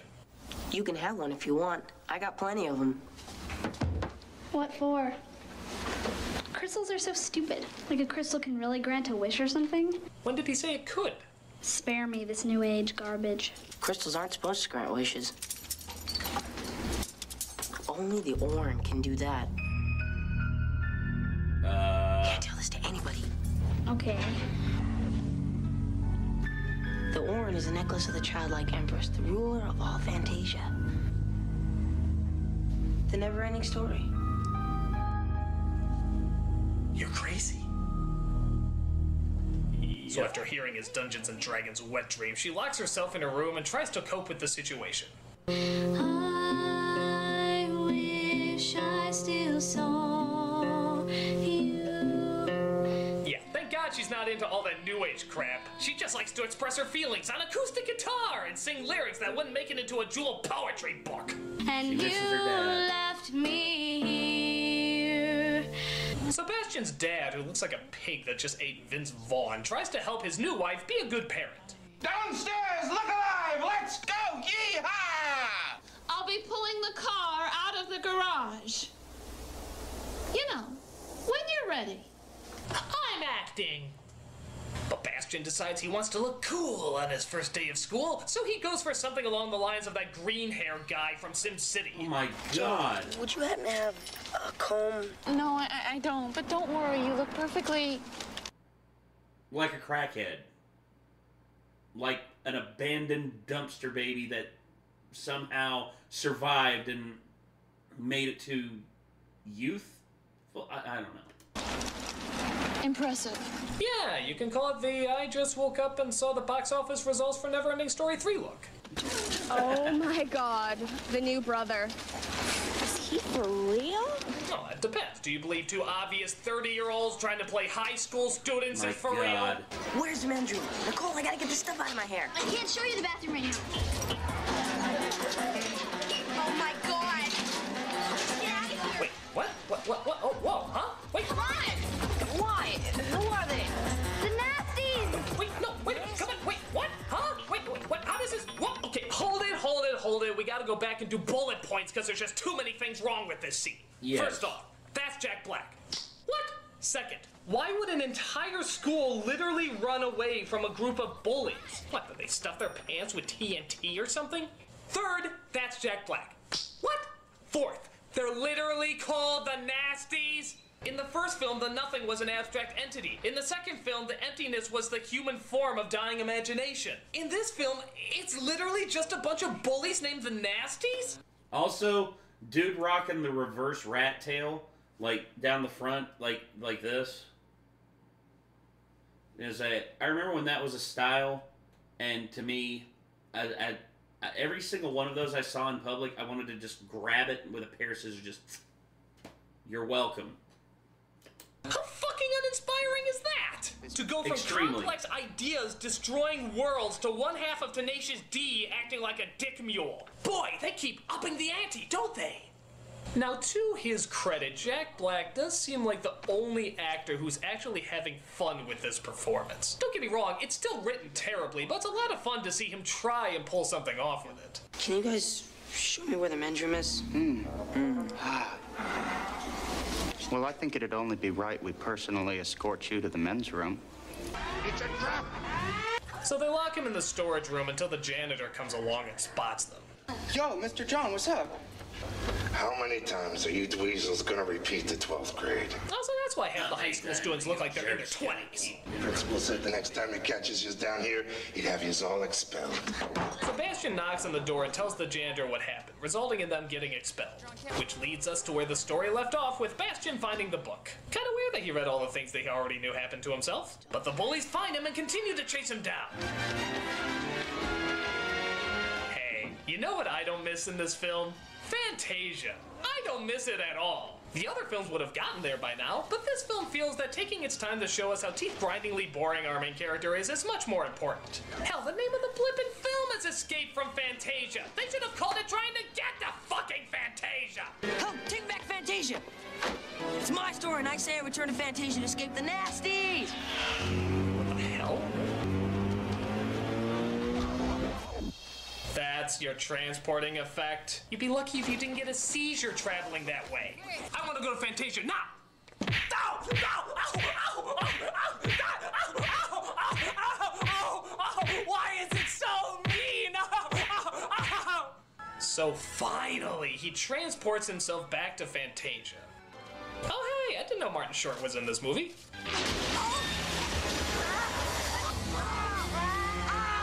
So he comes across the gnomes from the first movie, who are now Irish for some reason, as Jack Black continues to try and find Bastion. When I get my hands on that slippery weasel, I'm gonna rock his world.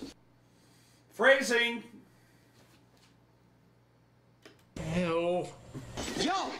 Maybe he's hiding in one of these books! Yo, Balthazar! You know, these guys are making Bulk and Skull look like professional assassins. Did anybody check in there? So they find the book, and here's a big shock, are actually able to read. In order to escape the Nazis... Nazis? Killing Nazis. Bastion rushed inside the nearest door, the school library.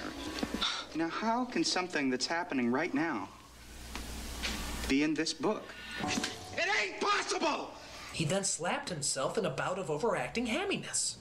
So the Nasties eventually figure out that the book is alive and that Bastion is inside. Oh my god, the book Maybe is alive. we could make a few things happen to him. So the Nasties start to destroy the world by jumping on chairs? Yeah, honestly, they never explain how they're controlling the story. They never write in the book, they don't read the book out loud, it's just sort of in their control. But luckily, some characters are still around to help. Falcon, you did great! Am I still in one piece? We need a ride to Silver City to see the Empress. Not with me. I just came from there. Everyone's acting crazy. Oh my god, what did they do to you, Falcor? Not only do the animatronics look like the butt cheeks from Chuck E. Cheese, but the character is totally backwards. Falcor was a dignified creature. He was optimistic and wise. This abomination is a blithering idiot. He's like the flying version of Patrick, the starfish. Things will Maybe that's work what they out wanted. fine, Atreyu. Never give up. And good luck will find you.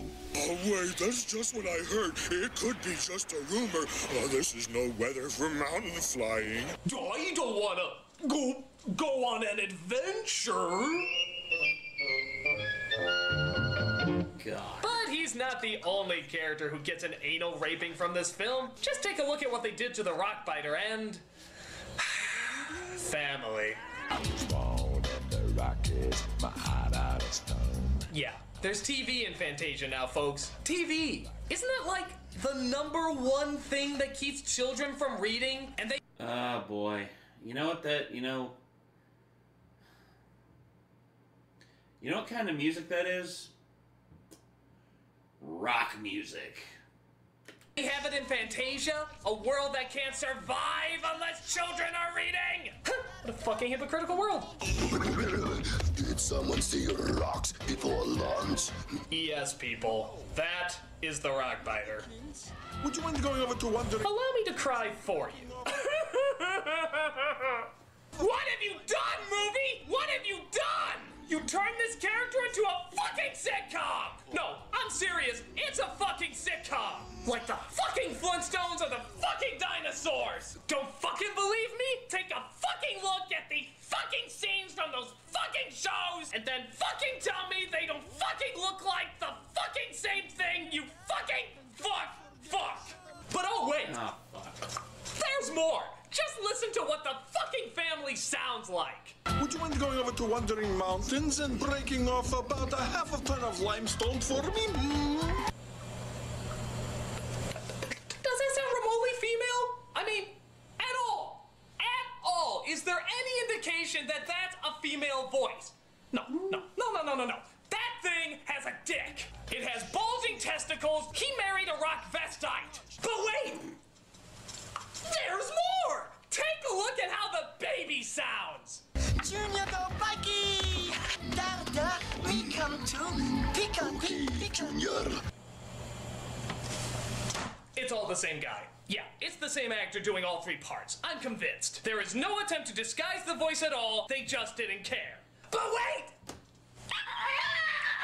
There's more! Just when you think they can't possibly take away any more dignity from this character, they can't butt-fuck him enough! Play it.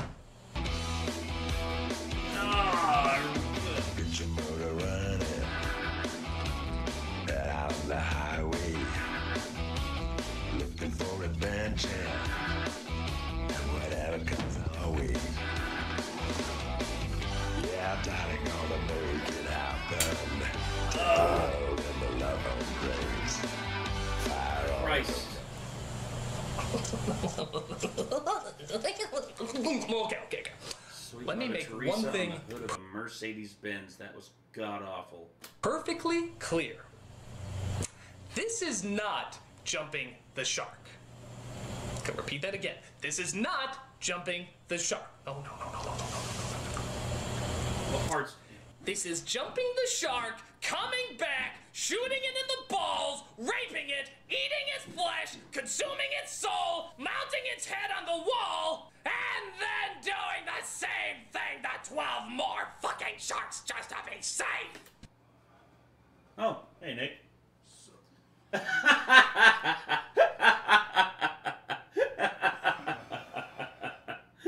Hold on. Oh God, there's sharks on the screen. What the fuck?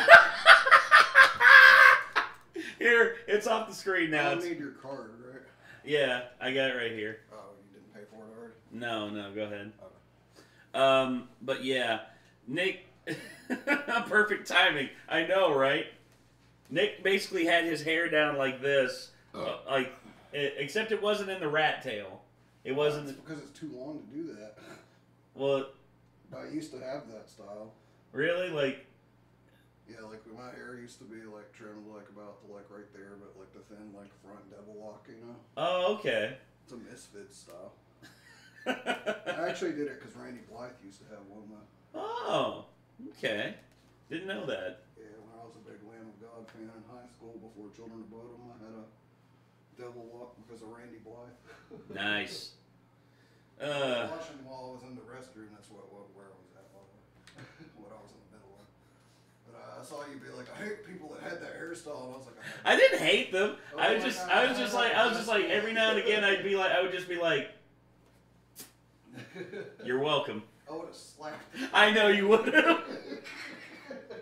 I'm joking. I've never actually done it. It's just intrusive thoughts. You know how it is. Yeah. Anyway. Hopefully I'll be back without problems with you. All right, dude. See you soon. Sharks just to be safe. Don't believe me? You do not fucking believe me? Well, let's take a look at the original film and this film back to back. They look like big, good, strong hands, don't they? Get your motor running. Get out on the highway. My little friends, the nothing, pulled them right out of my hands. Take the world and the love of race. They don't quite fit together, do they? They do great fit together! Shame on you, movie! Shame on you! Anyway, we see the childlike Empress, who of course looks nothing like a child, and her sidekick, Megamind? as they enter the icy mountain the same time Bastion does. Empress, how are you? Not well. We must not give in to the nasty. Am I the only one who finds that dirty? You will take the Orin with you. You shall wish yourself back to the human world. Then use the power of the Orin to return the book to the safe hands of the Keeper. Save Schmafe! This is the third time he's lost that goddamn book! It couldn't be in worse hands! I should have mailed it to the Marx brothers. So, for some reason that's Yeah, never mailed it to fully the Marx explained, Brothers, they all have but to we'd have hold lost it hands too, and wish together just like we lost in our order to minds. get back to the real world. The Rockbiter's baby sneaks in, though, and this somehow screws everything up. Hereby wish the never-ending story would leave the nasty... No, Bastion, stop! Empress? Bastion, the Fantasians who helped you got caught in a wish overload. Wish overload, I can't believe this fuck. They're with you in the human world, but you must not use the powers of Orin to stop the nasty. Why not? Yeah, why not? Because the new Fantasia that follows will be different. It won't include them. But it's his imagination, why can't he just wish they're in the new Fantasia? Exactly. Just be like, I wish they would be in the new Fantasia. Who the hell wrote this? That's what I'm asking, SJ. It's my imagination. I'll just make sure they're in the new Fantasia. No, Bastion. What, that That's it. Elaborate? Just no. There's no other reason why. No elaboration. Well, why can't he just wish them back? No, Bastian. It seems like he could do it really easily. No, Bastian. I mean, he's got the little thing. No, Bastian. Just take 2 seconds. No, Bastian. What if he just... No, Bastian. Fuck you! It's your damn world! You botch it up however you want! So Falcor is stuck somewhere in the sky. Tree Pube here is stuck in the forest. The gnomes are trapped in Nome, Alaska, get it? And that petrified turd is stuck somewhere on Mount Rushmore. So Bastion is stuck at home, literally waiting for his friends to find him as his dad comes in to chat. Any, problems with the new school? Making any friends? I'm fine, okay?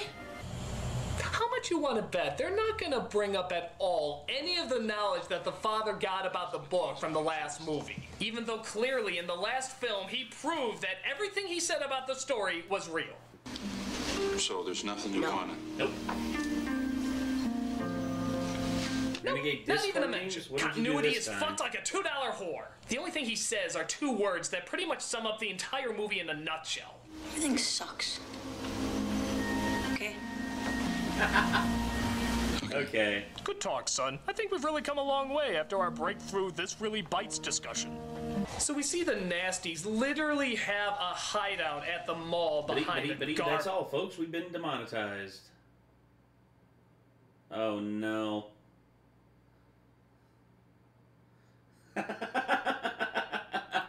Dumpster. I swear to God, these guys are turning into 1960s Batman villains every time I turn around.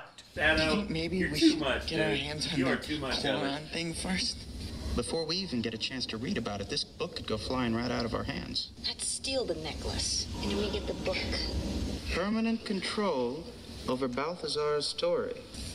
I'll chase him round the moons of Nibia and round the Antares maelstrom and round perdition's flames before I give him up.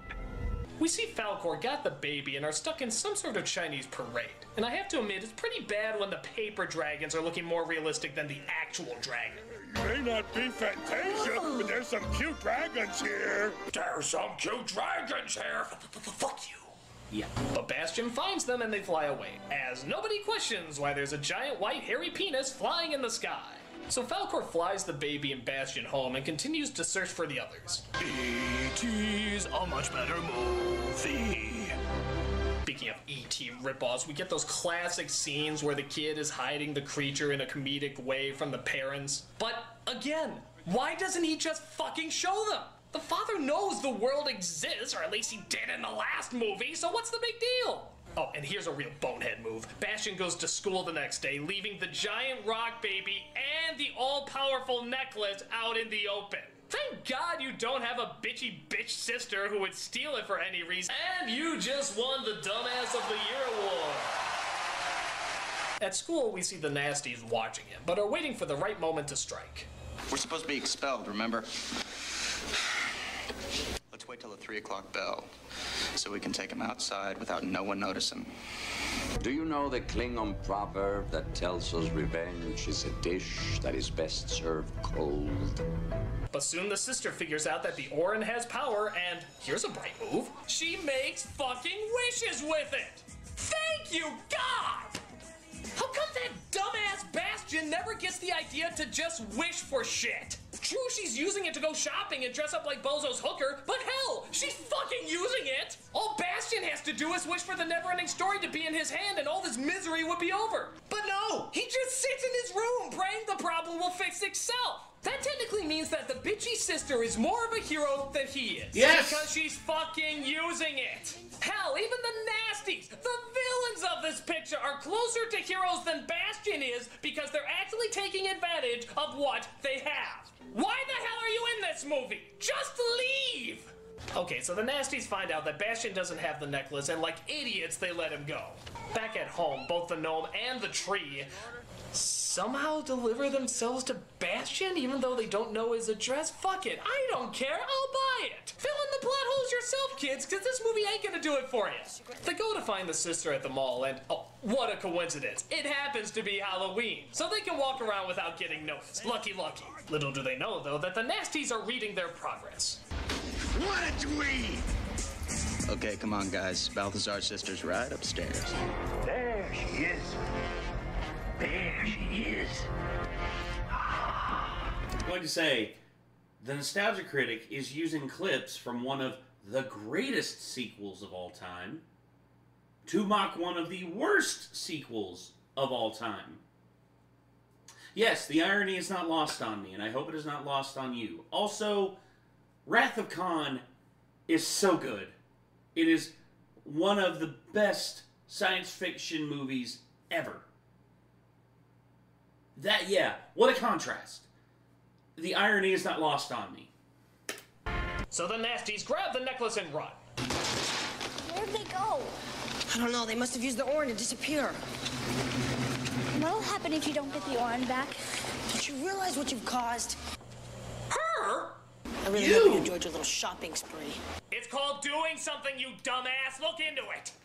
So it looks like the nasties have control of the necklace and thus all power in the world. Yo, Empress! Jesus. Check it out, Wilma. I'm the new keeper of the book. My name is not Wilma. Yeah, don't you remember? It's... Then Bastion has failed, and the Fantasia that we know will be a thing of the past. Yeah, you really should learn your lesson from the last movie. He's not very good at this. Yeah. So the nasties literally turn everybody in the world into arguing jerks because they're nasty. This means the kids' parents are at each other's throats too, but luckily they find the nasties and try to stop them. Looks like things are getting a little nasty over at the Bucks residence. You made it that way! Don't go blaming it on me. I didn't put those words into your parents' mouths. They said it themselves. For hate's sake, I spit my last breath at thee. But the tree steals it from them and gives it back to Bastion. I wish! Finally! Rain down some vengeance on these assholes! Big man, Balthazar. When you got the necklace, put it down. What? No, we're doing this? Put it down. Then we'll see what a big man you are. Bastion placed the necklace down. You can't be serious. You're dead to me, kid. Yep. Useless. Useless. Fucking useless. Absolutely fucking useless. What point is there to even anything? I mean, honestly, it's not like he could, you know, wish for a baseball bat and for them to be tied up in a chair, for them to be beaten to death with. But, God, this film has absolutely wrecked my mind. It's making me wish death upon fictional characters. What the fuck is wrong with me? You're just gone. All at once. It was as if Bastion was transformed into a deadly combination of Bruce Lee, Steven Seagal, and Jean-Claude Van Damme. I would prefer Chuck Norris.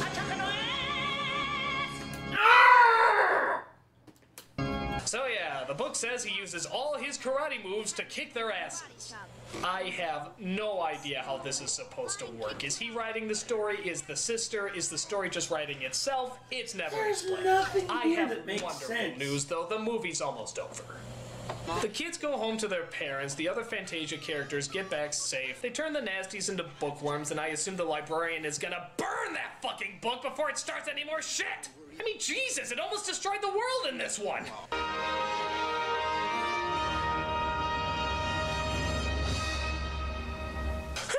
And we did it. We made it through the Never-Ending Story 3, one of the worst sequels of all time. But on the bright side, the one thing I had to look forward to through all of this is that I get to hear that classic Never-Ending Story song again. It was in the last two movies. It is my reward for watching this torture. I deserve it. So please, play the song. Alex think of lightning, heavy metal thunder, racing with the wind.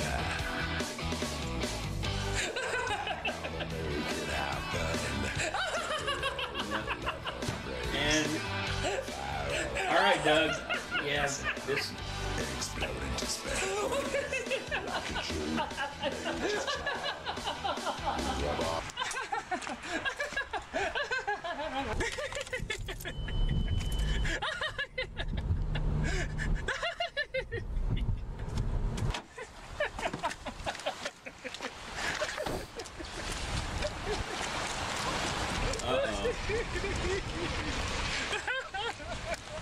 Probe. Oh God. He's getting the honest Jimmy treatment. Poor Doug.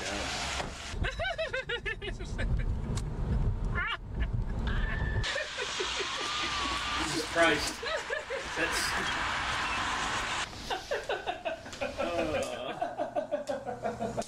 Cocksucking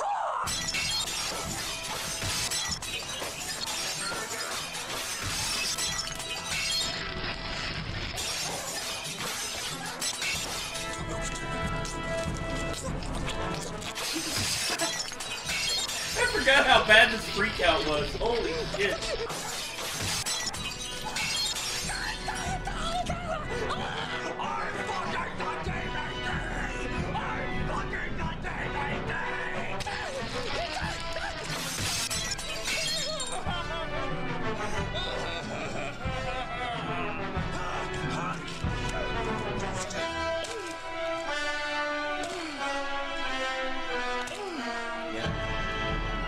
Relatable.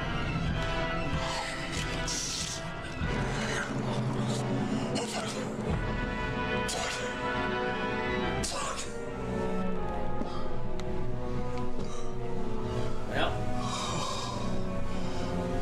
was it good for you? I'm the Nostalgia Critic, and you're watching Sequel Month. One down.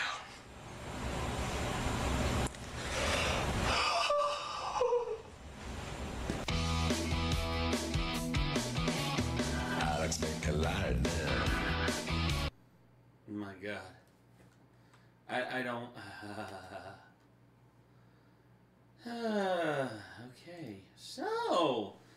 Well done, Doug. Well done. Plus respect, Doug. Yes. I was going to say, I don't understand why he didn't just, like... Well, okay, I understand why. Me, honestly, if I were to find a copy of that, I would wrap it up in Tannerite and I would blow it the fuck up. I would erase it from all existence. Literally. I would do everything in my power to ensure that it never sees the light of day again. Ever. Probably won't be enough time, but I wanted to request Gordy. Oh God, Bjorn Biff. In case nobody asked for it yet. Puss in Boots' Last Wish. I think this one might be on the list. Let me double check. Let's see. I'll go ahead and just move it here. And Bjorn Biff, I know that you had yours. It was the, oh God. It was, Gordy. Nostalgia Critic, Gordy. There it is. Hello, I'm the Nostalgia. Oh God, okay. So, Gordy, that one I'll put right there. And let's see, let me make sure everything is still good. Make sure Steven hasn't sent anything else in. Oh God. Yep. Wisdom Spirit 7 with Puss in Boots: The Last Wish. Yeah, I've got that here. And let's see. Oh boy. You know what? I'm glad this one's next. There's also another one I forgot I had to re-pull up. Hold on. Nostalgia Critic. Oh, shit.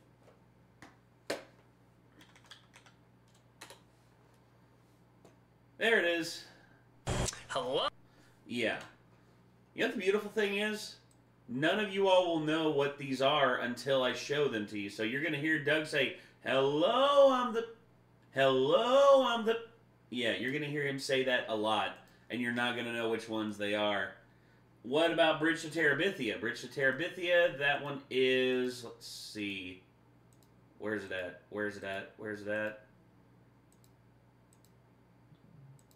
Oh.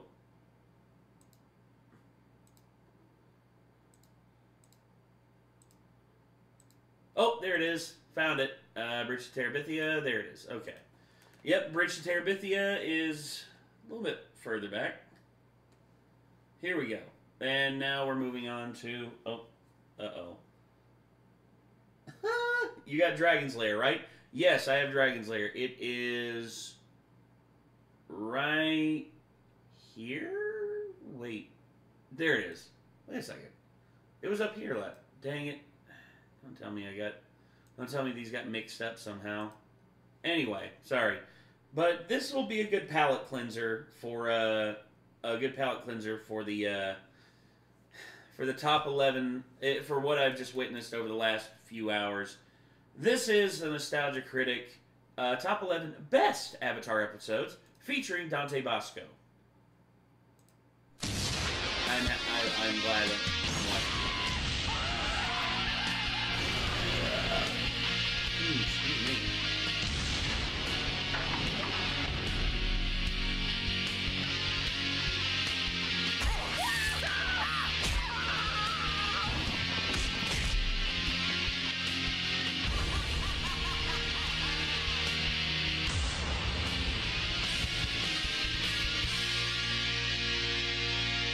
Hello, I'm the Nostalgia Critic. I remember it so you don't have to. Well, as a lot of you know, last week I did a top 11 list of the worst Avatar episodes, with the understanding there's really no such thing as a bad Avatar episode, just some that aren't as good as others. Well, this week I'm going from the worst of the best to the best of the best. Avatar is one of the most amazing shows ever put on the air. Agreed. Its story is intriguing, its characters lovable, its message is thought-provoking, its philosophy enlightening, and its animation incredible. So as you'd imagine, finding the absolute best of this series is no easy task. There are so many great episodes with so many great moments. But we're here to discriminate for the best, and that's exactly what we're gonna do. So let's not waste any time and take a look at the top 11 best episodes. Why top 11? Because I like to go one step beyond. So, sit back and enjoy the top 11... What the fuck?! Hey, Dante. Dante Bosco? You have dishonored the franchise and so have dishonored me. The time has come to reclaim my honor. You dishonorably dishonored me with by honorably honoring my honorable honor. Okay, I have no idea what you just said right now. Don't worry. You'll feel it.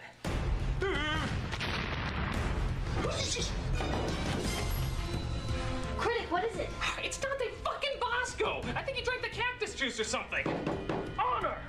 He thinks he's one of the characters from Avatar. Go dress in the appropriate attire. Maybe we can distract him. Right. Zuko.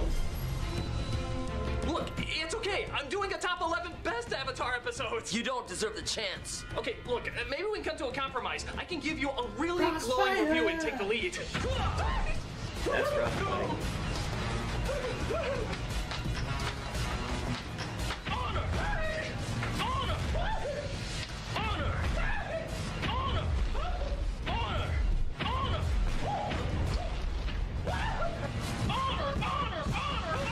Jesus Christ, Dante. Halt! It's time to fight fire with fire, and Sokka knows how to do it. Arrgh! And us lost boys have to stick together. Tamara, that's not Avatar. That's Hook. But why are you talking like a pirate? Why do the pirates talk like pirates? Oh. Now you need to try harder. I want you to go home, do some research, keep me updated on your progress, okay? Okay. And thus, Tamara hasn't seen. All right, buddy. It's time to show you who's boss. Well, we'll show you who's boss, right? Bye, Malcolm. Critic! Critic! Sorry, Malcolm. The needs of me outweigh the needs of you. He's gonna kill me! Well, that's show business for you. Just try to keep him entertained while I start the countdown.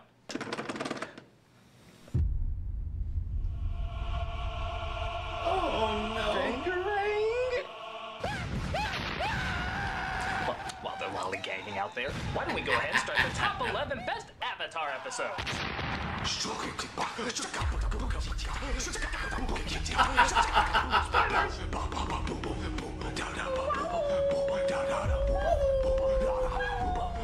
Number 11. The Ember Island Players. The This is a irony good is, one. I was almost one step away from putting this on the worst episodes list, because in many respects, it has little to do with anything.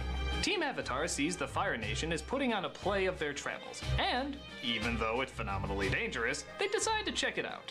What follows is a theatrical interpretation of their adventures, only it's done from an incredibly biased and exaggerated angle, pissing all of them off. My stomach is so empty that it's making me tear bend. There are one or two moments of emotional exposition, but for the most part, it's just watching the play. As an episode, little happens, but as a series recap that actually works its way into the show itself, it's actually friggin' brilliant. It's explaining everything that's happened on the show except with a comedic edge, making fun of theatrical tropes, story tropes, and even their own character tropes. Katara, for example, is too inspiringly emotional. We cannot give up hope. Well, that's just silly. I don't sound like that. Toph is a giant male Neanderthal. I release a sonic wave from my mouth. And Zuko is always too much of an angsty sourpuss. Let's forget about the Avatar and get massages. How could you say that? I think of all the other shows that do series recaps, and they're usually just clip shows or something separate that just has a narrator telling you what happened. But they decide to take it in a different direction, actually incorporating it into the story. Truth be told, I can't think of any other show that has ever done that, at least in this clever a way. It incorporates the character's reaction to the whole thing, not just their own adventures, but to the villain's interpretation of their adventures, and their satire of both Broadway and movie styles. In fact, could this be interpreted as the character's reaction to the Last Airbender movie? That wasn't a good play. No kidding. Horrible. You said it. But the effects were decent. This may not be the most important or dramatic of the episodes, but it is one of the most clever and funny. And on that level, it definitely deserves the number 11 spot. So far, this intermission is the best part of the play.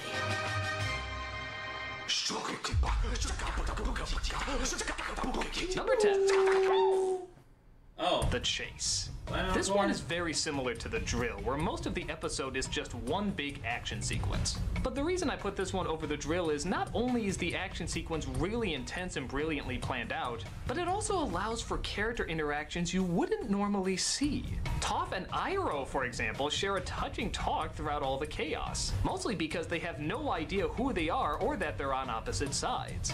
So, where is your nephew? Is he lost? Yes, a little bit.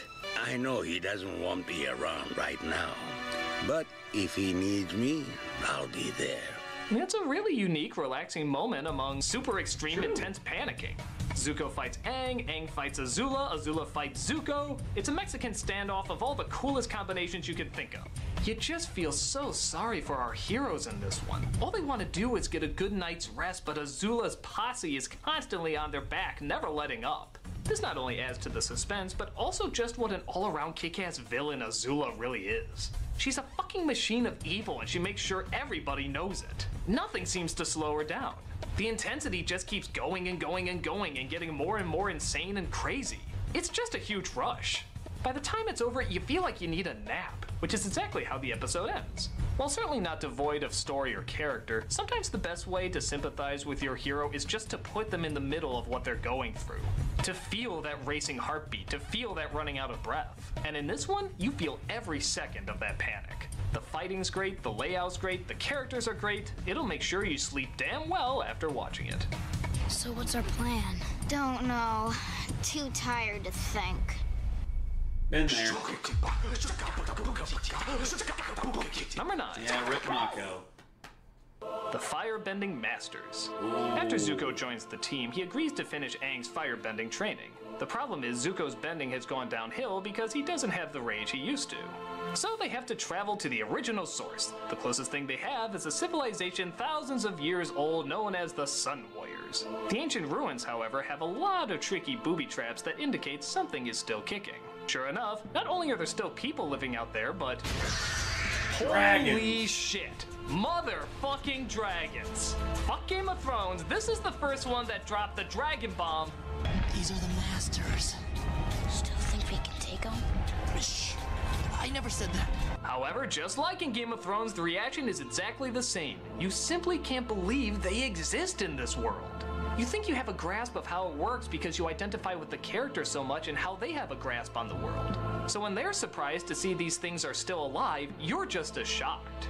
On top of that, the episode does great at not only explaining how bending is an extension of oneself, but showing it. When inside the dragon's fire, they see various colors they didn't even know fire could make. It's the equivalent of going through the Stargate in 2001. It's beautiful and otherworldly. They judged you and gave you visions of the meaning of firebending. Few shows, especially family shows, can give that experience this large without having to explain it. But this one did. It just let the moment speak for itself. Exactly. It was pretty damn memorable. It was a great episode for Zuko and Aang to work off each other. It was great for their explanation of what one's skills are capable of. And it was great for giving us one fiery hell of an incredible experience.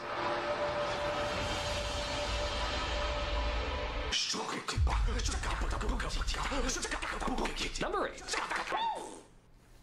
The Day of the Black Sun. This two-parter is probably the biggest battle the show has had, at least in the size of people and characters. Practically everybody you've seen in the show comes together to try and take down the Fire Lord. It's the day of the eclipse where all the firebenders lose their power. And this day has been built up for several episodes, at least half the season. So you can imagine what a heart-crippling stab in the balls it is to see every conceivable thing that can go wrong. The Fire Lord knows about the attack and is taken away. Azula is there to distract them, and god damn it, she's pretty damn good even without her bending. And just when you think they're going to leave her and find the Fire Lord... My favorite prisoner used to mention you all the time. Oh no, Sokka, don't listen. She was convinced you were going to come rescue her. Don't listen, Sokka. No, you got nations to say. Don't listen to her, Sokka. Don't listen. God damn it, Azula, you're such an evil whore. I hate you, I hate you, I hate you. He's a great villain. People, like, okay, Azula is a great villain. She knows exactly the strings to pull to manipulate you to do exactly what she wants. She's a master of it, and she learned it from her father. With everyone getting captured, except for our few young heroes. We can't leave you behind. The youngest of our group should go with you. The adults will stay behind and surrender. And just when you think all hope is lost, it's just been one terrible moment after goddamn terrible moment, a huge twist happens. Zuko leaves his father to join the Avatar, leaving a glimpse of hope for their future. I'm going to join the Avatar, and I'm going to help him defeat you. Goodbye. Good God, man. Talk about an epic middle Also, of the season. You end up hating the bad guys even more. Zuko's literal, like redirection of the Fire Lord's lightning, that was impeccably done. Because they literally showed, you know, like, the technique that Iroh showed him to redirect lightning. And, yeah, for Zuko to put it into practice against his father was so good. Oh. But you get so invested in how the good guys are going to win the day. It's the perfect halfway point. The Empire Strikes Back of the final season. So much greatness destroyed, but so much potential to be born. That's one eclipse to remember. It doesn't matter. They'll be back. Critic, it's okay. I took care of Bosco. Oh, hey, great! I knew you could take him yourself. Lie. Oh, wait, where's Malcolm? Damn it, Malcolm! I can't believe you broke under pressure. Sorry, I was weak. You just can't get good help. Ah! Your aiming sucks! Oh god, a Barnes & Noble? Oh, so that's how I could bag me some more ladies in my cab. No! My cab, bitches! What a fucking reference. I forgot about that. No, my cab bitches. Holy shit. I was not expecting that.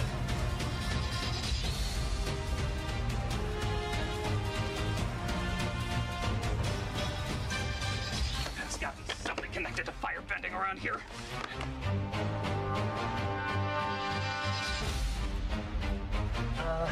No. Ah! Here we go!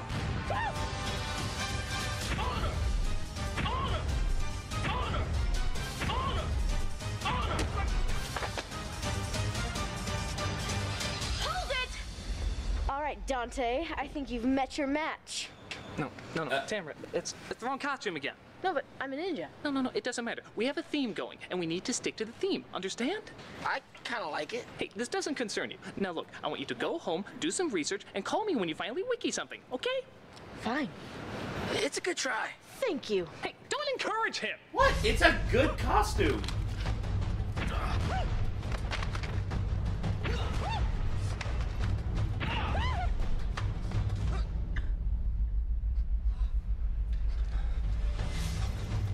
Nope.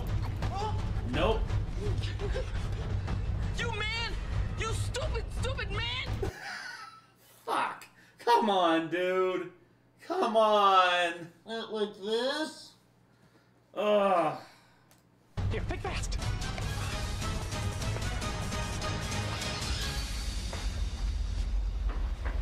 So that's what happened to my mom. All right, I'm gonna have to multitask here a little bit. I'm gonna have to learn how to firebend while also continuing the countdown. So, with that said, lesson 1, number 7. Okay, Nick had to leave the pizza upstairs, so I'm gonna go grab that real quick. You're old, Nate. You're really, really old, man. You think this is news to me? Dude, come on. I know I'm old. I am supremely old. I'm so old, I was literally born in another century. Think about that.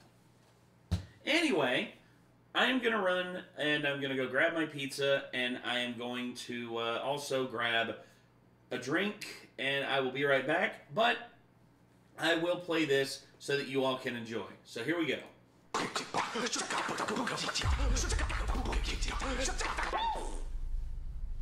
Zuko alone. Yes. Leaving his uncle Iroh, Zuko travels to the middle of nowhere on his own to discover his true path. Isolated from everyone who knows him, he befriends a small family who he constantly saves from a group of psychotic bullies. While doing this, we get flashbacks to a time when Zuko actually had a family, a happy one even. He tries to remember what it's like to belong with someone who loves you. These are dual swords. Don't think of them as separate, because they're not. I think you'd really like my brother Sensu. He used to show me stuff like this all the time. Only to find the past will never fully let him go, especially when people discover who you are. Not a step closer. It's yours. You should have it. No, I hate you. Look at that. He saves this kid's ass trying to start over and be good again, but as soon as it's revealed he's the Fire Prince, he's an outcast once more. Fucking A, man. This whole episode is like a movie Clint Eastwood would direct. You know, the ones where you see someone get shit on and in the end you just say, life sucks. But I mean that in a good way. The classic sort of Greek tragedy way. It's soaked in the poignancy and the sadness of the character. It's like something out of Frankenstein or a Gothic novel. The journey of one who's truly lost and society may deem should never be found. Showing once again how the redeemable are not so easily redeemed, if even at all. You just feel so sorry for this kid. You know he's the villain, but you just want life to cut him a break for once. Well, a break that doesn't emotionally kick his ass in the end. Of course we know things would eventually come full circle for him, but in this episode, only the lost walk alone.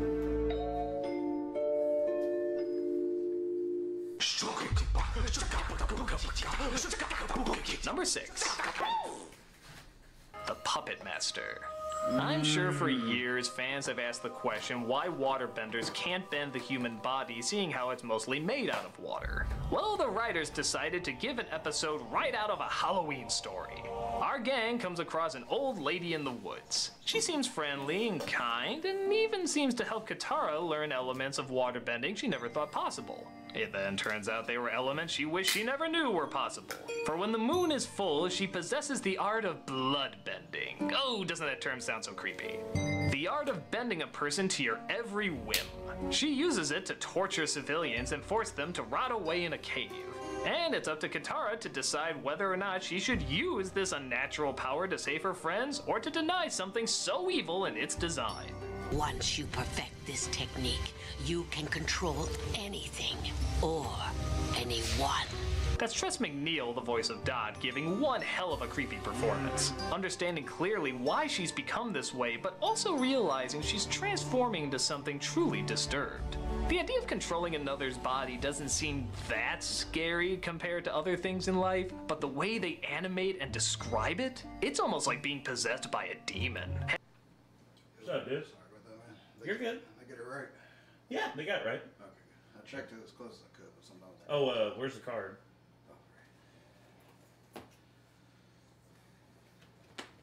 Thanks, brother. Appreciate it. No problem. Well, Yeah, barely made it back. I'm sorry, dude.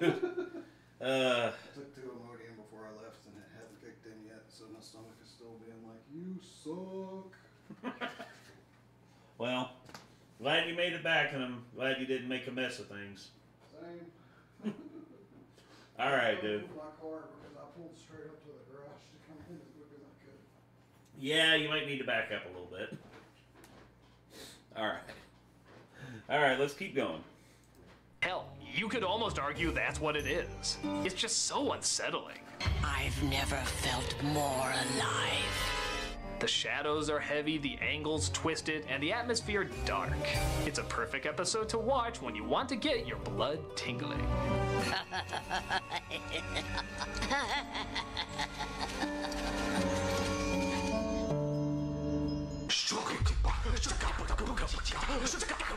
Number 5. The Guru. This is the episode just before the season finale of Season 2. And it does a great job balancing out calm and meditative spirituality with brooding trouble floating on the horizon. Aang's team appears to be safe in Ba Sing Se. Hell, even Zuko seems happy having opened a tea shop with his uncle. So he travels to a wise guru to open up his chakras to better understand and control the Avatar state. The only problem is Azula and her gang are posing as Kyoshi warriors and are taking the palace over from the inside out. On top of that, Toph has been captured to bring her back home. This episode's intriguing in how one minute you can be in such wisdomly bliss and then the next you can be at such an uncomfortable place. Everything builds on top of one another. As one group is getting closer to peace, another is getting closer to tragedy. Again, the episode has a strong resemblance to The Empire Strikes Back. In fact, the similarities are almost downright eerie. Right down to the main hero leaving his training from his wise master to go save his friends. Katara's in danger. I have to go. If you leave now, you won't be able to go into the Avatar state at all. Unlike most great stories, it doesn't feel like a ripoff, more like an understanding of when and where to put the most perilous moments. And the best thing is, the person who achieves victory at the end of this isn't one of the people we focused on throughout most of the story. It's not Aang, Azula, or even Iroh and Zuko.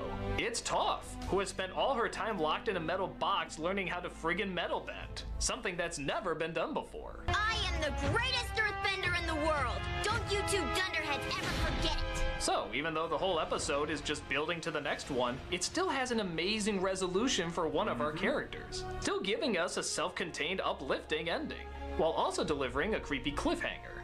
Again, keeping in the bizarre mix of the episode's tone. Whether mindful enlightenment or dreaded anticipation, this episode knew how to get us excited for what was coming next. This can't be good news. Aha! I think I got it! What an engaging read. Alright, you Filipino Benjamin Button, face the power of my firebending! Huh.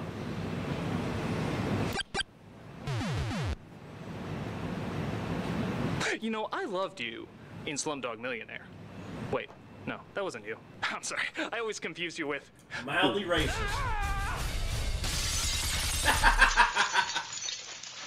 Ow. Oh.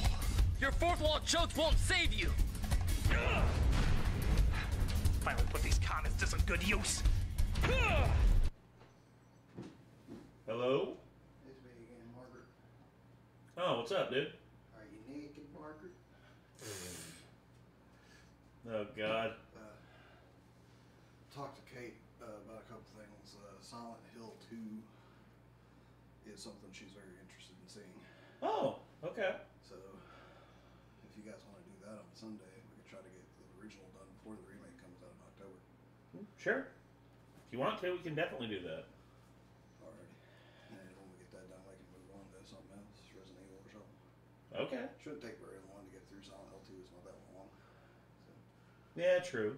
I think D&D wise, based on how much fun you're having with your current character in the campaign right now. Yeah. If you were to be able to choose how long this campaign went on for, from like a couple of months from now to like way on into next year, where would be your ideal time? Damn, I'm enjoying the character. I'm enjoying the story.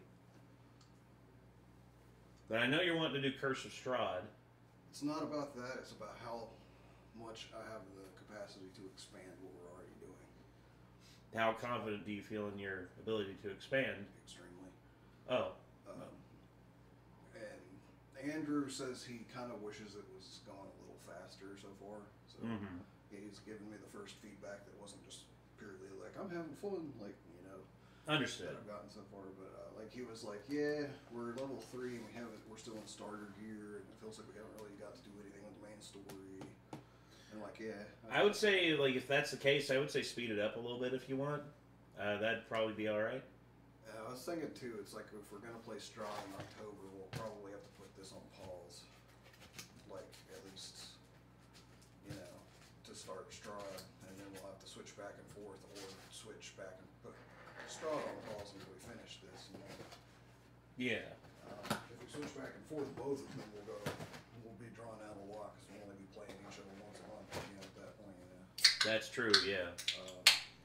So yeah, I was trying to figure it out, and it was mainly because I had a conversation with Argo about one of the things that happened in your guys' last session, and he was like, wait, that means you could do this, and I was like, that would be really cool, and I was like, but that means that I could do this, and I was like, but that would expand everything way further than I ever planned, and I was like, that sounds really cool, and I was like, but it's already gone kind of slow into stuff, and I feel like if I do that, it could get too slow as well. Like, well, I think it's the tedium that we're getting caught up in to a certain degree.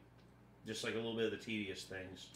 Yeah, so, I mean, either way, I'm going to try to specifically address, like, Andrew's concerns at a time and such, but,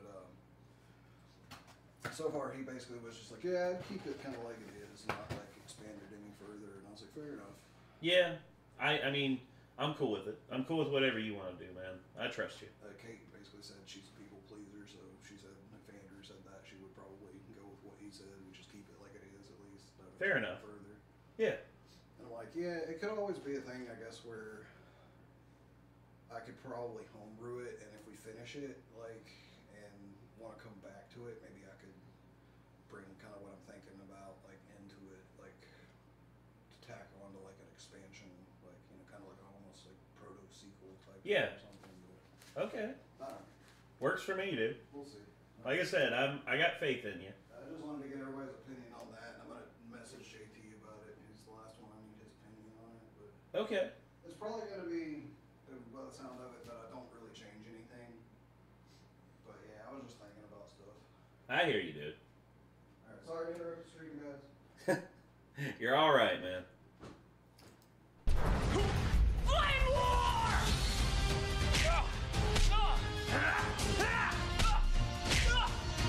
Uh-oh, I'm out of ammo. Joss Whedon is overrated. Joss Whedon is overrated.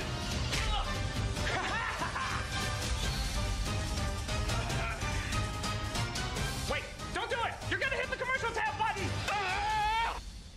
Oh no.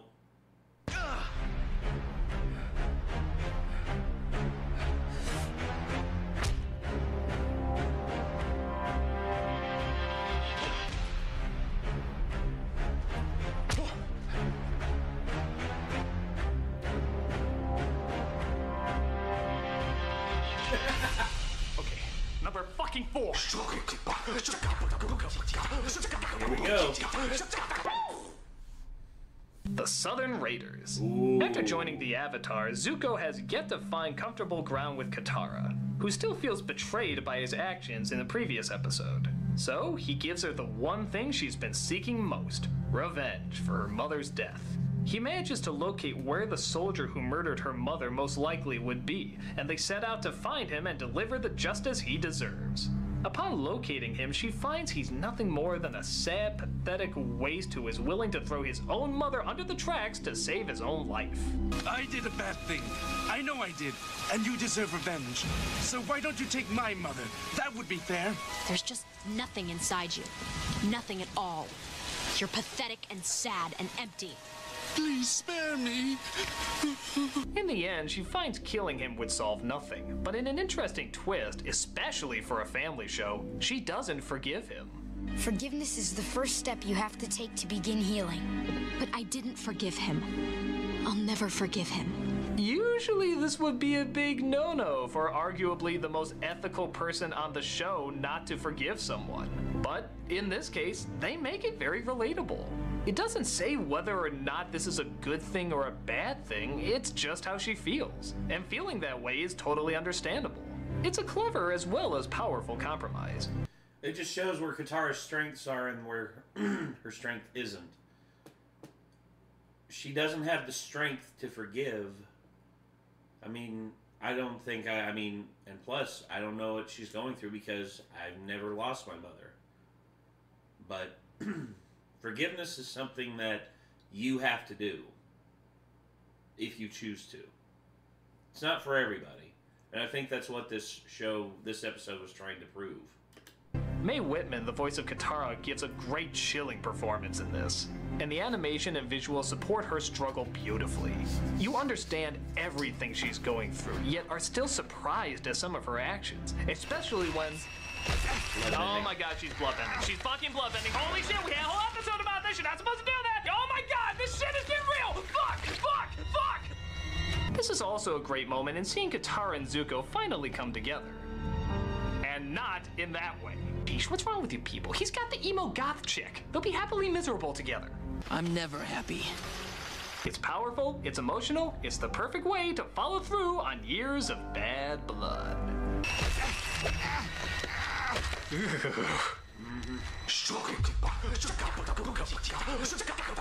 Number 3.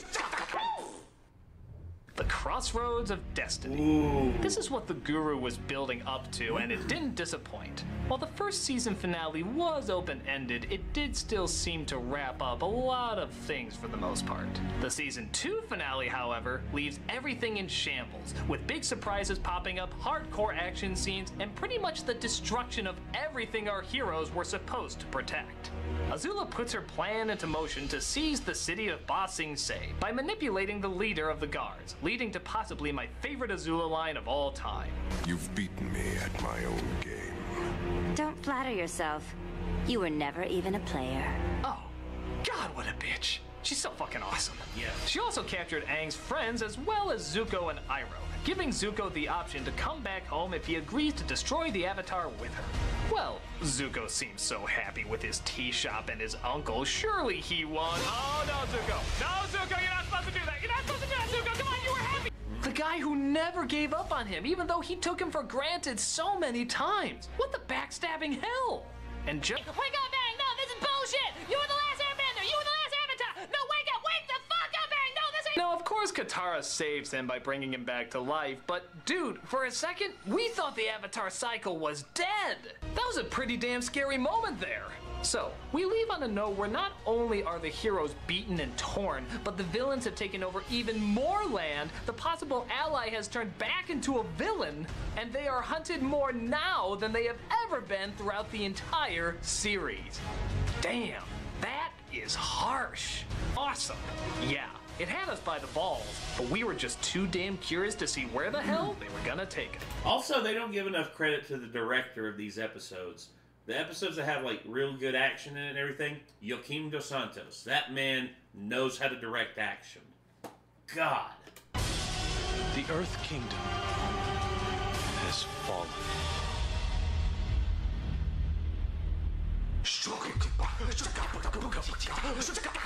Number 2. Alright, what do we got? The Storm. While the first season up to this point was mostly action and fun, this was the episode that made fans realize there was something more to it. Something rich, something deep, something that took a lot of thought and could be executed brilliantly. The Storm dives into the backstories of both our hero and our villain. Both are told around the fireplace during a thunderous rampage outside. The perfect setting for talk of epic tragedies. Aang reveals how he was told he was going to be the Avatar, and how he ran away knowing he would have the weight of the world on his shoulders most likely during a time of war and death. Iroh tells us Zuko's backstory, about how he was a well-meaning young man who called out the motives of a general which resulted in a duel. A duel, he didn't know at the time, that was against his father. Ashamed and afraid, he refused to fight, resulting in the Fire Lord burning his face and banishing him. Within one episode, everything falls into place with these two characters. Everything that could practically be understood about them is suddenly understood. They may be enemies, but they're very similar. They're ruled by the bad choices they made in the past, and their guilt decides their actions. While one hides behind fun and games, the other hides behind ruthlessness and discipline. Two different but similar outcomes from two different but similar starting points. The episode ends with them exchanging a look. It's only for a second, but the connection is definitely there, whether they realize it or not. Confused, naive innocence staring down confused, emotional anger. It's a chilling moment and one of the show's best. This was the point for many when they realized this wasn't just a smart cartoon show, this was something that could leave an impact. Something that had a plan, something we were feeling more and more was in outstanding, downright genius hands. Yes. We became confident in where it was going, and we couldn't wait to see where it was going. It was exciting, it was new. DiMartino and Konietzko, dude, they know how to write a story. God, I love these guys. I love their stories. It was a totally different turn that the show hadn't taken before, and it only got us more excited to see what was coming next. Yeah. All right. And the number one greatest Avatar episode.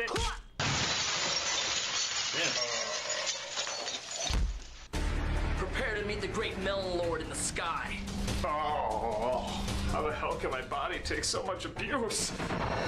Wait a minute, Dante. I only have one episode left. The greatest Avatar episode of all time. Wouldn't it be more honorable if both you and I talked about why it's so wonderful? But then you wouldn't be punished. The only one you're punishing is yourself, man. I mean, look at you. You look like the Karate Kid with pink eye.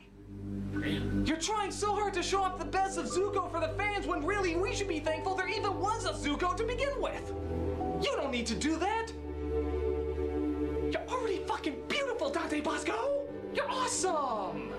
You don't need to put on this show for us. Also, Dante Bosco doesn't age. He so doesn't what do you say, age. Dante? Stop with the Zuko and get with the Yu-Yo. Social's comment, yeah. Social's comment. I mean, is it really that hard to pick? Arguably the greatest finale in film or in television history. Arguably the greatest finale ever. You had me into that last line. Yeah, that really fucking killed it. The rest is pretty good, though. Thank you. So what do you say, man? Can we do this? Why the hell not?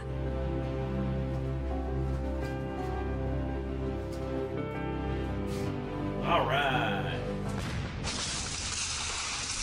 The number one Avatar episode is...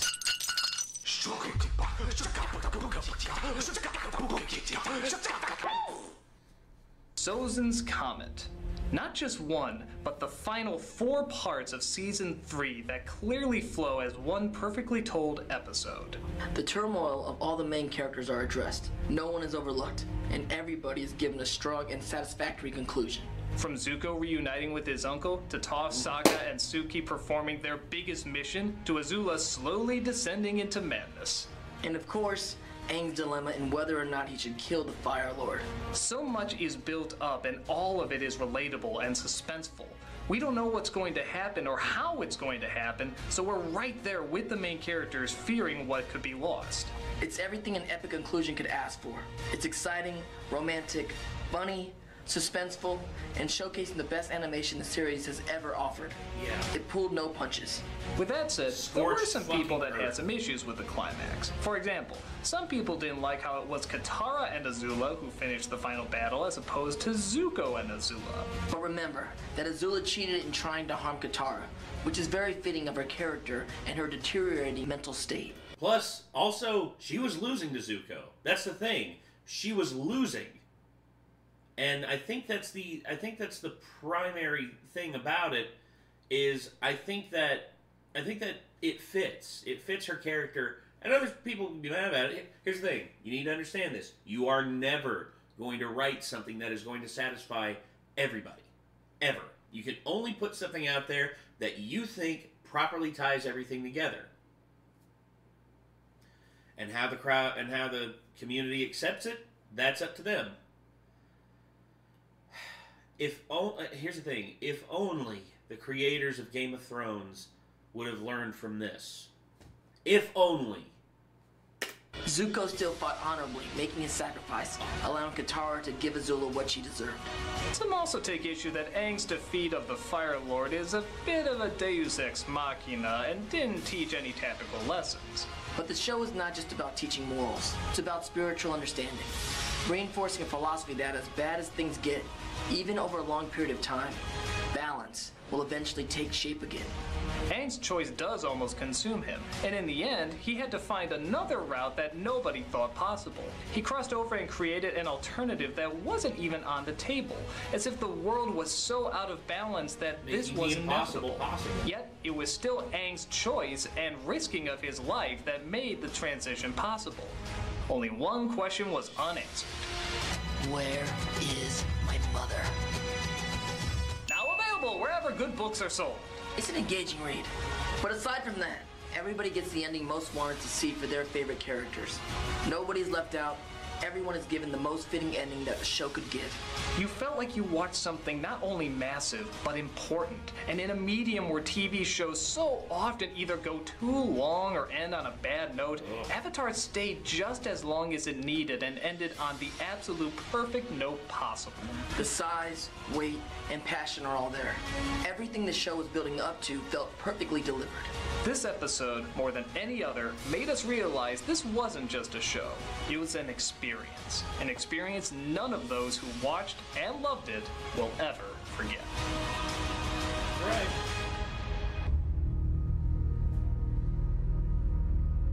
There. Now wasn't that fun to do, Dante? Dante? Yep, I admit I was spending too much time focusing on being Zuko, instead of focusing on what's really important. There now, you see? Isn't it so much better just to be yourself? I guess. Or, ha!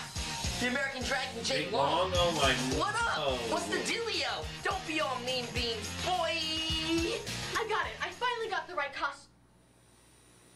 Oh, fuck you, Dante Bosco!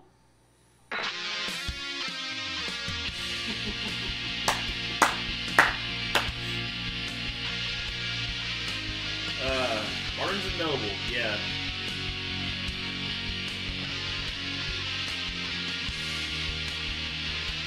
Okay.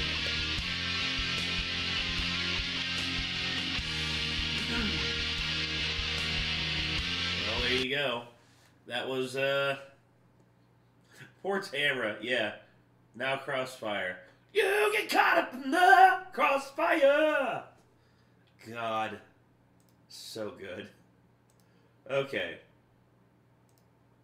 Let's keep going with this. What time is it? 11:14.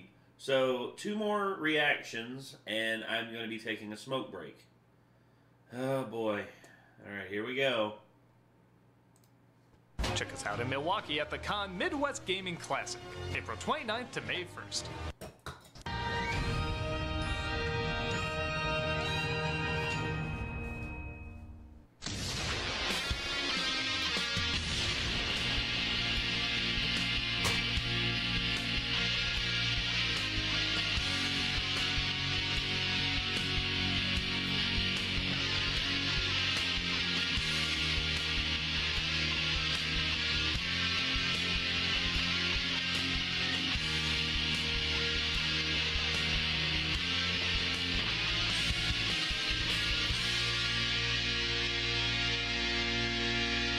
Hello, I'm the Nostalgia Critic guy, remember? So you don't have to.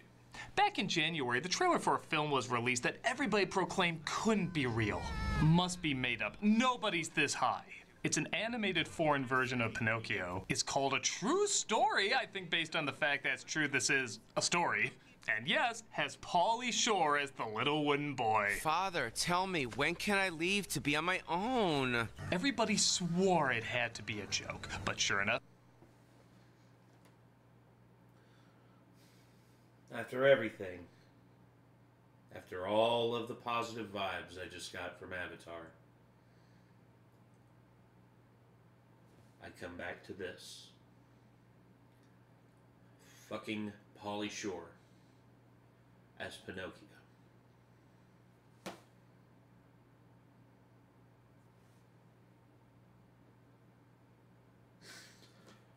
I'm gonna cry.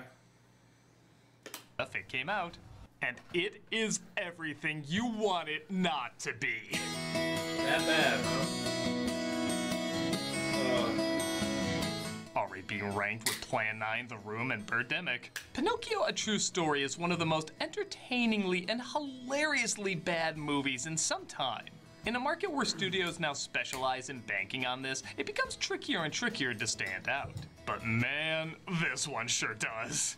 With awkward animation, a ludicrous story that if you took out the wooden puppet would have no connection to the original, and of course, spectacular voice miscasting, this has already been deemed by many as a cult classic. Little is known about its development and whether or not this bizarre miscasting was intentionally bad or not. But watching it over? Nah, it has to be. Don't get me wrong, I'd be laughing even harder if this was meant to be taken seriously, but... I'm sorry, I have to talk to my father first. His name is Geppetto. Nah, it has to be intentional. For an actor whose career has often been called artistic mass genocide, he brings to life what would be a forgettable tablet movie to play for your kids and transforms it into a cinematic catastrophe. I had such a good time laughing my ass off at this, and I can't wait to share it with you. So let's not waste any time. We got the whole world to see. This is Pinocchio, a true story. So who financed this true story anyway? Oh, okay. Whoa. Now true story is starting to make a little bit more sense. The part where Pooh... Yeah, as in... Oh, God, get him off the screen. Blue Fairy was a pretty good tip-off. I get the feeling there was a Ukrainian casting director for this movie.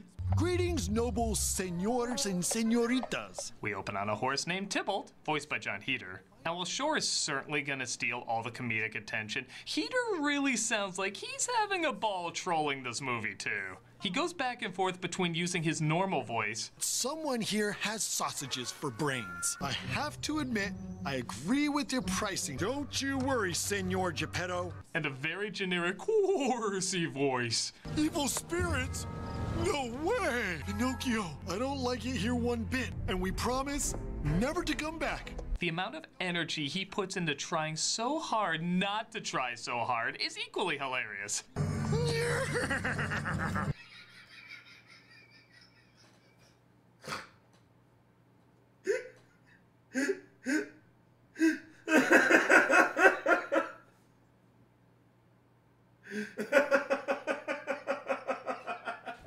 God dang it.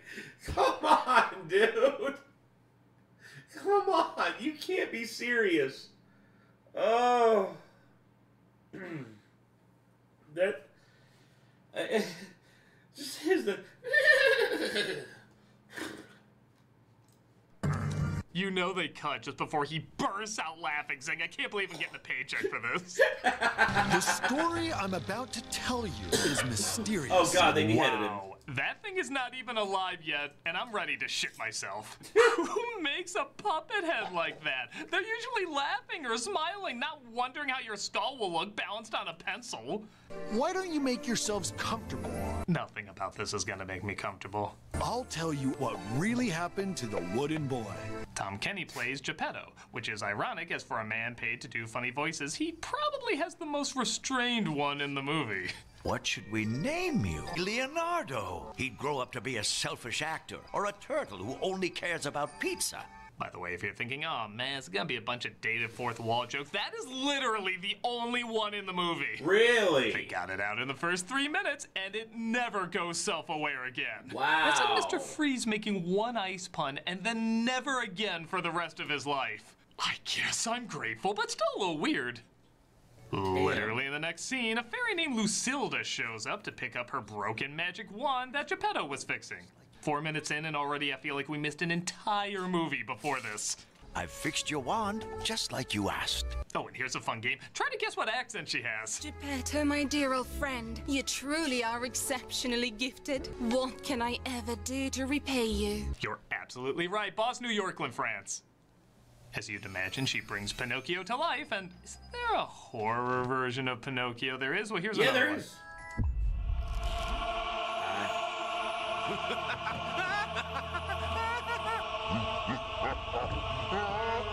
It is especially a horror movie. You know, if Pauly Shore ever like self-terminated and he was reincarnated, or and he was like, and his soul possessed that of a sentient puppet, that would be probably the greatest horror film of all time. No joke. This really calls for a worm tongue tear, like, oh god, what have we unleashed? Give credit too, that just like Tommy was so in the room, Shore's literal first I would word rather watch Skibbity Toilet on repeat than watch this. are so tonally off, it works its way to masterpiece. Alive! I'm a boy and I'm alive! Don't make me reconsider this man's comedic potential. I have not the power, Spirit! I have not the power! As the credits roll, Pinocchio rides his horse Tybalt and is bursting with energy. That almost looks dirty, but then again, everything with Pauly Shore almost looks dirty. Clearly, a puppet coming to life has no story possibilities, so let's introduce our first subplot. Detective Constable, you don't think it's suspicious that there's no one suspicious in your home? Yeah, even their side story has trouble getting going. As this detective is suspicious, Geppetto isn't suspicious, so he inspects their place but gets distracted and vanishes. Did you hear that? Follow me. The funny thing is, there actually is a subplot later about a circus robbing people. He could have said he was there for that, but no, he just says complete gibberish and disappears. I guess what I'm saying is, don't blame Shore entirely for how embarrassing this is. It was a group effort. Hello, Senora. We're looking for a fairy named Lucilda. Is that you? With that said, Shore's beautifully tone-deaf obnoxiousness is the stuff of legend. Every line sounds like he's drunkenly trying to climb into the sound booth. Come on, Tybalt. Let's see what it was. It's like one day he said, let me do an impression of Stone Snagglepuss, and it lasted him the rest of his life. I've got the whole world to see. Father, tell me, when can I leave to be on my own? It's the Leaning Tower of Please Stop. Meanwhile, somebody said, let's do Nightmare Alley for kids, as we see a nearby circus ran by dirty businessmen trying to come up with a new act. We just need to come up with a new act. Well, I'm open for suggestions. That's Mr. Ha to you. Well, you asked for suggestions. Is this a thing? Every sentence ending with someone violently hacking up a barnyard sound? One of their carriages goes out of control, holding a girl named Bella on board. And of course, Pinocchio is there to save her. The coach is headed for the cliff. She's gonna fall. Go! You went the wrong way. You pointed that way, but you're going that way. This movie literally can't get left and right down. He ends up saving the corpse bride. No, really, she is the corpse bride before she died. But the circus folk can't believe there's a talking wooden boy. Or that he randomly switches accents like everyone else in this. My greetings, sir. Jesus! Greetings, sir. The cat found out that he was voiced by Pauly Shore. It's like, oh god, he came back! Jesus! Did I kill him? Okay, if Pauly Shore's voice came out of anything, I can't act like I wouldn't do the same. He's of course okay, and Tybalt questions the sanity of what's going on, as I imagine all of you are. And that leaves one question. Who's the real monster here? No, I'm the real monster here. What's going on? Have you seen him ride that horse? No reins at all! I love the fact that he's a talking puppet is kind of a side thing next to the fact that he can ride a horse. That also nobody questions can talk. Though I guess there are also human-sized cats and foxes who speak, so maybe it's not that impressive. Regardless, they ask him to join the circus, but Geppetto is not that enthused. He literally convinces himself, though, with no help from Pinocchio. I just need you, Pinocchio. Your own home should never feel like a prison. You can go. I was on the fence, but then I discussed it with the rest of the underground, and they were okay with it. Let's go, Tybalt! Great adventures await! Agreed, a lot of epic, timeless stories would be made better with the addition of Skadee. Gandalf riding into Helm's Deep.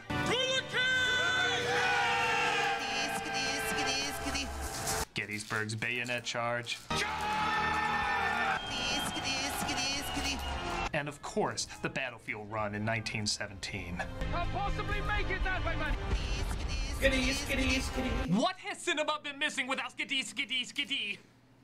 He ends up joining the circus and wows the people with his incredible talent of reusing the same animation. I promise we'll go back to my father as soon as we see the world.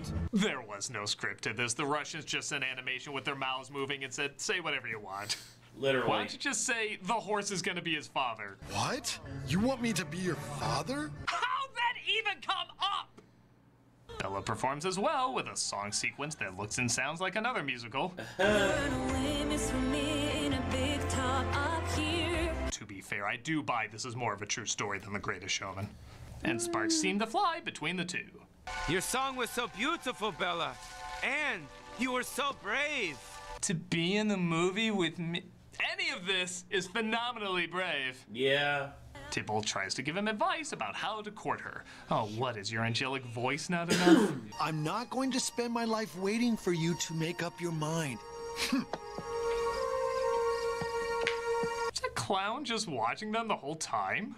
Oh, now I mean just now. I mean the whole time. Every time he's on screen, he has the possessed look of death. If you told me this was an It prequel called Pennywise, a true story, I'd probably follow it more. Who's there? It's just me. What if Pauly Shore is just a troll on the idea of entertainment? Like, the whole idea. Like, people are saying, I'm gonna tell stories and take people places, and Shore's like, ha! I'm gonna do the exact opposite of that! Just remind people they haven't gone anywhere and they're just in a room with a jerk. You know, I wouldn't pay to see him, but I pay to see people who pay to see him. Bella suspects the circus owner is up to something and tries to... So wait, Doug, are you saying that you would pay people to react to Pauly Shore? There's not enough money in the world to have me react to Pauly Shore. Not directly. Indirectly, vicariously through others, yes. But not me. I don't have the heart. To convince Pinocchio to leave before they do something bad to him. Get out! Leave! I don't even like you! Oh, I have to act like I have emotions for Pauly Shore!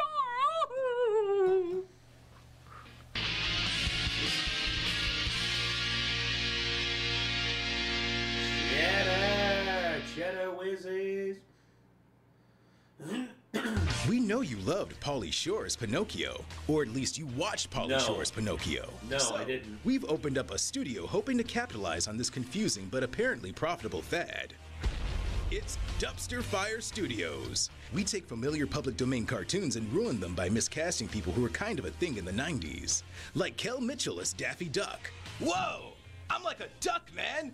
Not to be confused with Duckman, which was another 90s thing. Yeah. Just stick to the script, Mr. Mitchell. No, man, that's why people watch these. Oh, okay. So, Mr. Fudd, what's with all the hostility, man? Is it because I'm black? I know that worked on Good Burger, but I don't think that would work today. Mr. Fudd, perhaps we could put our differences aside, man, and find solidarity with the Lord. What? This isn't a religious cartoon, Mr. Mitchell. But he has a collar. I just assumed he was a pastor like me. Daffy's not a pastor, and neither are you. Actually, he is. Duck's gonna be ordained. No, Kel Mitchell. Kel Mitchell is a licensed pastor. Yeah. Welcome to the good word, home of Jesus. Can I get an amen? Because we're gonna need forgiveness after this. With other 90s stars like Janine Garofalo as Minnie Mouse. Okay, so we're gonna surprise Mickey with some cookies like his mother used to make. Yeah, this is why no one looks forward to Minnie Mouse cartoons. Your voice needs to match lip movements. Wow, I wanted to make some cookies like your mother used to make, and now they're all burnt up. My mother used to burn them all the time. Fuck Fuck you, you fucking rat bastard! You wanna fucking make me feel better? Support me at the Free the Nipple protest I was at today.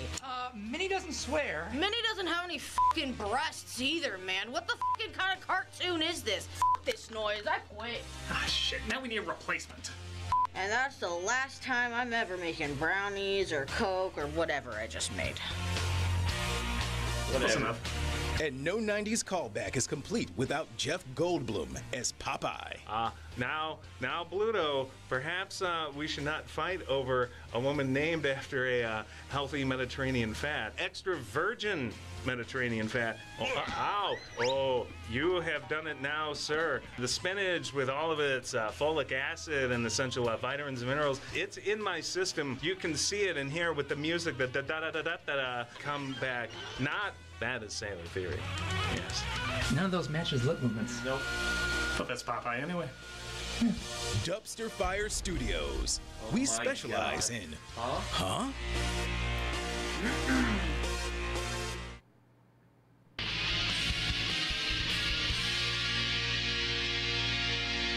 Back at Geppetto's place, he finds he misses Pinocchio and his terrifying screams of joy.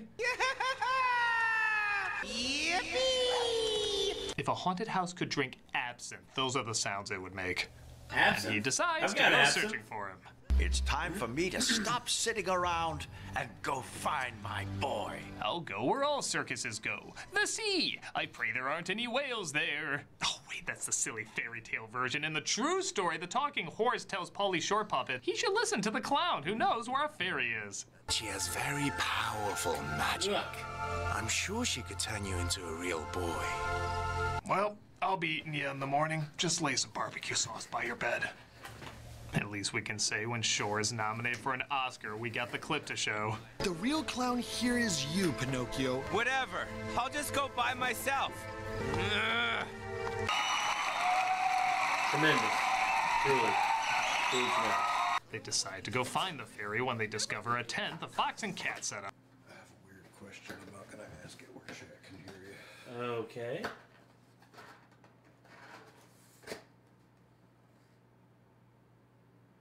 Oh. That should be fine. Okay. Yeah, it should be alright. I figured it would be anyway. Well, it's not like it's like flowing and like there's not like any gore or anything like that. Yeah. So you should be good. Oh, don't worry about it. They won't find the body. I'm just cautious. Whoa! Did you like my yak jerking a dolphin sound effect?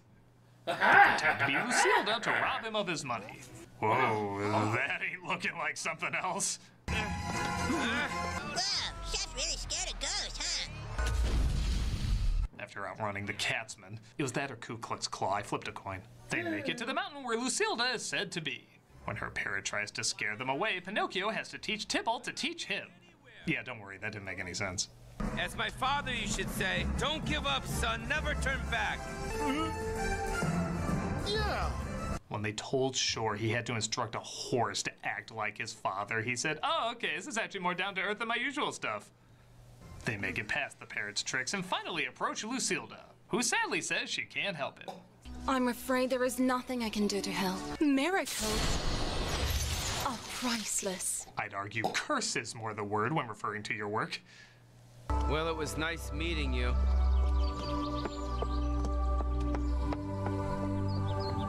Sometimes a horse needs not John Heater's voice to get across such heartbreak.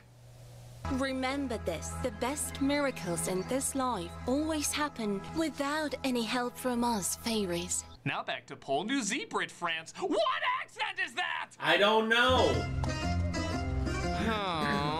Fun fact, when the director told Shore to sigh like he gives a crap, he said he didn't know how because he's never done it before. We detectives lead the way. They discover the detective from earlier. Yeah, he's still in the story. Who reveals that the circus is robbing people's homes while everyone watches their show. And he thinks Pinocchio is the ringleader. We have to get out of here as soon as we possibly can. Yes, but first I have to talk to Bella. I want this entire performance as my ringtone.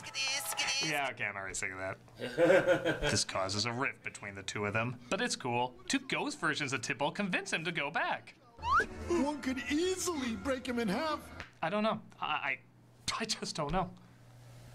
Pinocchio says what Shore says every time someone asks him to act. How do humans do it? It seems so hard. And he's captured by the detective, but Tybalt arrives just in time. To this moment, gentlemen, you've only seen my good side. I just assume nobody's good side is being seen in this. Tybalt saves Pinocchio and he tries to sneak into the circus to find Bella. I got a crick in my neck. Music, shush! I'm trying to snoopity!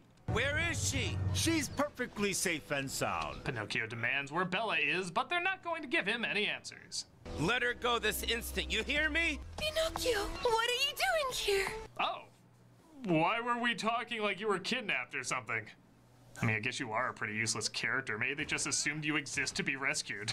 My son. They do reveal, though, that they kidnapped Geppetto. I guess that technically makes more sense than being in a whale. And the owner wants him to make even more walking, talking puppets. You, sir, are a monster. No, I just didn't get enough sleep. Not even sure the movie gets that joke. That's not a good joke. Bella bumps into Tybalt and says she needs his help saving Pinocchio.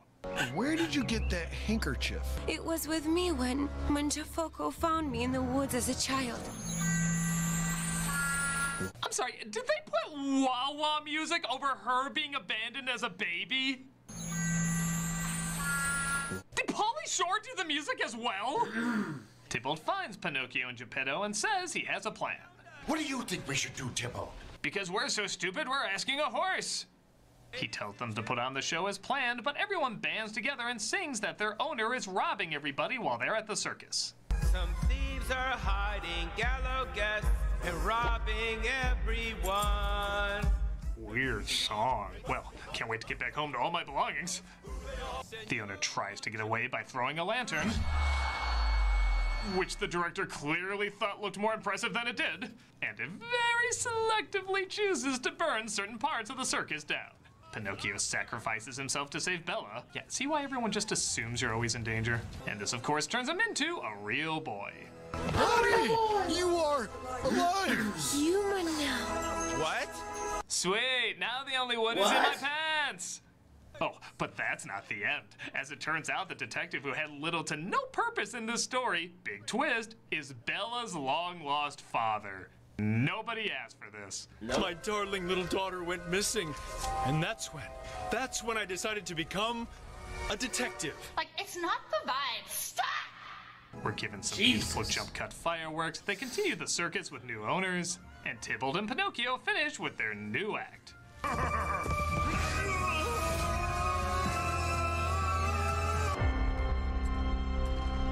And that was one of the craziest goddamn things you'll ever see in your life. Yes.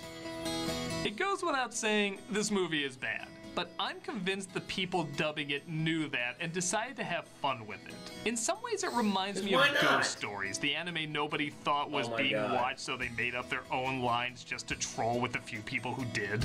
Well, that blew up over time, and in a strange way, I hope something like this blows up over time. Not the film itself, that looks like it already has a following. I'm talking about this idea of miscasting foreign films. I really wasn't joking with that sketch in the middle. I really do want to see a genre of movies where the dialogue is kept the same, they attach a cheap celebrity that totally doesn't match, and they just have a ball. I'm truly hoping this isn't the last we've seen of this idea, because good God, it did what I thought was impossible. It made Pauly Shore hilarious. I have no doubt he is in on the joke, as is John Heder and probably everyone else involved. Yeah, on the American side anyway. This movie shows sometimes you just need the right person for the right part, or even the wrong person for the wrong part, in order to make something hilariously memorable. I love the shit out of this abomination, and I hope to see a lot more abominations like it in the future. Skidee, skidee, skidee. God. Ghost Stories done, remember, so you don't have to. Well, there you go. That was Pinocchio, a true story. Fuck. Alright. Wait a second. Hey, Steven. You wanted it. Well, guess what? You got it. All right, Steven. Let's go. Last time on Nostalgia Critic, Randy Savage, Segata, and Don Bluth. You can figure out the rest from there.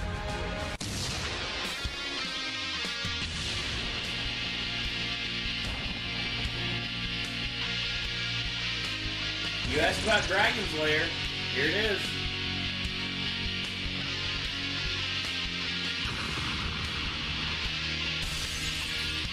Dragon's Lair! Yep. Fucking ain't right. And also after this one, I am taking a break, and I am finally going to smoke this stogie. It has been almost 6 hours since Hello, this. I'm the Nostalgia Critic. I remember it so you don't have to. This is my punishment for making fun of Don Bluth. I have to play Dragon's Lair. It doesn't sound that bad, but have you ever actually played Dragon's Lair? Of course not. Nobody has. You just watched it like everyone else did and waited for that eccentric millionaire to come in, blow all his money, and figure out what moves you're supposed to do. Okay, here's the thing. The game really is innovative and beautiful. Nothing had ever been done like it before. But it's friggin' hard! Yes. Imagine Legend of Zelda 2, Teenage Mutant Ninja Turtles, and Silver Surfer blindfolded. That is only the training to how hard this game is. Is someone regretting not talking about how awesome I am? You do know the last time I did anything game-related, it totally blew up in my face, right? Yep. I really hate you right now. Hey, do I need to do a death glare again? You know what? Try me. I bet I've gotten used to it by now. Oh, you're like that shaming disapproval of every morbid grandparent. Less talking, more reviewing. So if you don't know, Dragon's Lair came out as an arcade game in the 1980s. The story was what every story was for a game in the 80s. Guy saves chick. But to be fair, this one did have a good sense of humor as both the hero and the damsel seemed playfully airheadish. It was the first cinematically animated adventure quest with Bluth as the director of animation. Back then, it was practically impossible to replicate it on other platforms, but today, it's been adapted to several consoles and has been beautifully updated. But with that said, it's still friggin' impossible. Now granted, you can set it to easy where the arrows always tell you where to go, but there's a name for that, I believe. It's called, cheating. Yeah, the arcade game didn't work that way, so that's not what I'm doing either. I'm gonna play it as the game intended, the way that made it popular when it first came out. With that in mind, the controls are seemingly simple. Up, down, left, right, and push one button to use the sword. Easy enough, right? Well, here's the problem. It's not always clear what you're supposed to do. Sometimes it's a no-brainer. You see a monster, you use the sword. But other times you're supposed to move out of the way. How am I supposed to know to use the sword on this monster but run away from that one? But so what? I can just learn from my mistake on the next turn, right? 11 herbs and spices of wrong. You see, because this was a new kind of gameplay, the developers thought it might be too easy. So they changed up the level so you wouldn't figure it out too quickly. Because of this, you have to remember what the right choice was 10 stages ago when it randomly pops up again. Because every single stage needs to be defeated, sometimes twice, in order to get to the final level. Okay, and that one I use the sword only once, very important. Okay, and that one I don't use the sword at all. I jump back, putting it in the vault. What? Wait a minute, it was a glowy thing! How am I supposed to not go after a glowy thing in a game? It's a glowy thing! It's like... It's a trap!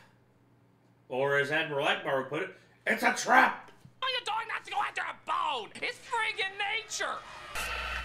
Oh, we're back here again. Okay, use the sword only once. Ha! You're my bitch, Purple Peni! Huh? Hi, Dirt. That was 2 glowy things! You just got in my head not to even go after one glowy thing and then you give me fucking 2? That's like telling me not to go after a cupcake and then you give me 2 cupcakes and then you smack me in the face for not going after the 2 cupcakes! What do you want? In the depths of your ignorance, what do you want? Glowy thing. Go! Go, go, go, go, go! Yes? Ooh, another glowy thing. No! It said drink me! The goddamn game gave me an instruction and it lied to to me! I wasn't supposed to drink it even though it said drink it! Welcome to Dark Souls. Literally, this is what Dark Souls does to you. Dark Souls literally puts you in these situations, and basically, it's just like, oh. And also, not only that, but the community notes, there's like, at the edge, it's like, jump, reward below. You jump and there's nothing. God, Who's that's running evil. this goddamn place, GLaDOS? Sometimes they're kind and cleverly lay out clues for you. Like whatever space is available, that's probably where you're supposed to go. Once in a while, even a door will open and close to indicate that's where you're supposed to head towards. Logical deduction can be the obvious route. But even the directions can be a little confusing. Like, looky here. Just child's play. Oh god! Oh shit! Oh man! Oh Christ! Oh god! Oh dear! Oh whatever swear I left out! Oh fudge! Whoa, you're really bad at this. You think? Damn it, I usually Don. win this in 10 minutes. That's because you made it! Schmuck. Actually, there was more effort in this layout than you may think. I'm not a gamer. And so when it came time to doing the game, a young man named Rick Dyer brought it to us and said, I want you to do a game about a little knight that goes into a castle and saves a princess. Well, the whole idea, the concept sounded good, but I didn't know how to do a game. So the entire game, which is about 20 minutes worth of animation, is a threat, a resolve, a threat, a resolve. The fun of the game was showing how many funny ways a person can die and still resurrect. I do have to say, one of my 1,000 favorite ways things to is hearing die, Dirk's yeah. wide variety of cowardly screams. They're heard more often when you play. Shut up! Actually, I wouldn't be shocked if Bruce Campbell was inspired by some of Dirk's cries. God, this game is so hard. Damn it. Damn it. Damn it! And now, the Nostalgic Critic's top 11 death scenes. I'm not giving you the pleasure! Number 11. Number 10. Christ. Number 9. Gonna make it this time. Number 8. I almost had that! Number 7. Dirty little... Number 6. You're not funny, you know! Number 5. I don't even... Hey! Number 4. My pain will not sustain you! Number 3. What even happened? Number 2. And the number 1 Nostalgia Critic death Will not be taking place because I just got to the final level! don't worry. I'll save it for a special moment. Yeah, well, I'm about to win this sucker. After Daphne Hi, Dad. talks to me. Please save me. The cage is locked with a key. The dragon keeps it around his neck. To slay the dragon, use the magic sword. Eyes on the prize! Eyes on the prize! Oh, wow. Eyes off the prize! Eyes off the prize! Strangely enough, the final level is surprisingly not that difficult. Maybe they finally want to show some friggin' mercy. Though to be fair, that's more what Dragon's Lair 2 is. Dragon's Lair. Time Warp. This was a much better put together gameplay. That flashing light that only gave direction once in a while is now throughout the entire game. The story is still the same, with Dirk saving Daphne from an evil villain, but luckily the villain has a brother who happens to be a time machine. Well, obviously. Yeah. Trust me when I say that's the least of this game's weirdness. It starts off when you see Dirk telling his incredibly fruitful seed that their mother's been kidnapped again. My Daphne kidnapped again? Idiot! And the first level is literally escaping your mother-in-law. You better fight my daughter! It's pretty hilarious. At first it looks like you're just following them through time as you drop by the prehistoric age, ancient Egypt, and even the Garden of Eden. But then it gets really weird by traveling to a giant Beethoven in a flying piano, and even Wonderland. Yeah, like Alice in Wonderland. It makes no friggin' sense, but it looks amazing. It's trippy as hell, but I love it. The slightly told the gyre and gimble in the waveful mimsy were the boragos and the moonrats outraged. This is some of the most imaginative imagery you will ever see in a game. Don, what the hell were you smoking to even come up with these weird-ass ideas? You know, Dragon's Lair 2 was really fun for me because we didn't have to stay in the same time zone and we didn't have to stay in the same location. So, it just triggers the imagination. You can go into any place that you can imagine. And with animation, anything is possible. The only downside is, once again, the game developers were afraid this would be too easy. So they added little trinkets and treasures you're supposed to pick up throughout the gameplay. not a bad idea until you get to the second to last level and realize that if you missed even one of those trinkets, you have to play the entire game again all over, collecting every single last one. Sort of, okay, I played through it once, I can play through it again. Let's get all those items. Here we go. Ah! What the hell am I missing? That's gotta be a damn it! What else is there? No! Wait, what did I just do? Hold on. Are you telling me that the butterfly is glowing, signaling me to grab it, the exact same time the fire is glowing, the exact same color? Wow. It's like the extended cruelty of the first game is condensed down into one single solitary fuck you moment. Well, guess what fuck you moment? Fuck you! Goddamn magic eyes are easier to see than that! But whatever, I'm down to the final level. I have to get the evil ring off Daphne and kill the wizard before she eats me. And I only got one life left to do it with. Come on. Come on.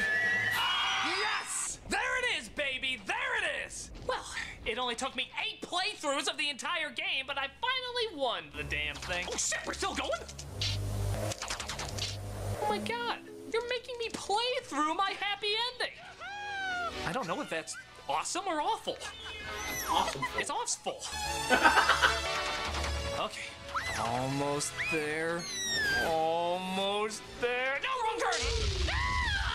Oh, so evil. Literally lost on my happily ever after! And that is the #1 Nostalgia Critic death scene.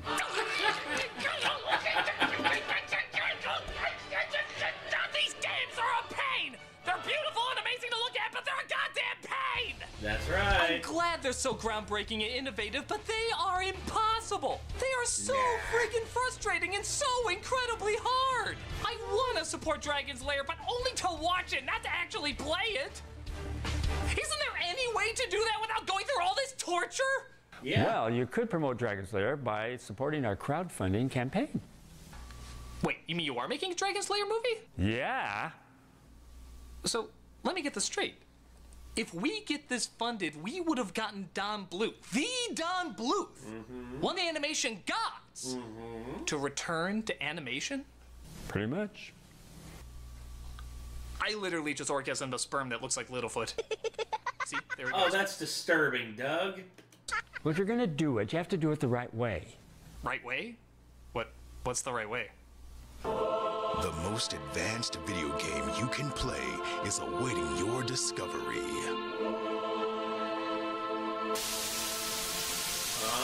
Hey! Want to see this on the big screen? Uh-huh. We'll make Dragon's Lair a movie. Dragon Slayer? You mean that awesome arcade game we were just playing? No talking while I'm talking. Yeah! Ready for some excitement? Then make Dragon's Lair a movie! Segata Sanshiro. Dragon's Lair, Death. Blade! There's only room for one screaming psychopath around here!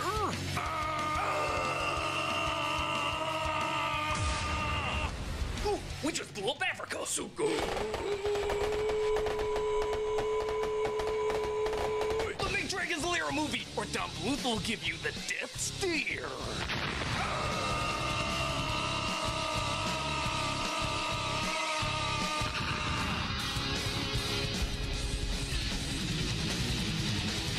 Sadly, this never got it. This never happened. Eh? Yeah.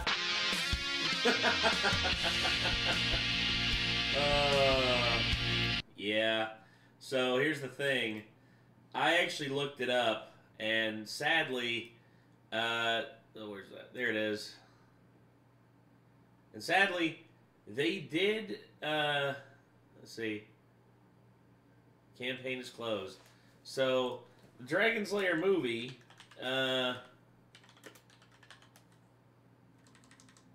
Dragon's Lair, the movie, come on. is an upcoming film directed by Don Bluth, and Netflix. It was approved by Netflix after 1 year of negotiations. Ryan Reynolds was in talks for the lead role. Okay, it was later revealed it was going to be live action rather than animated. Bluth was confirmed to be listed as a producer.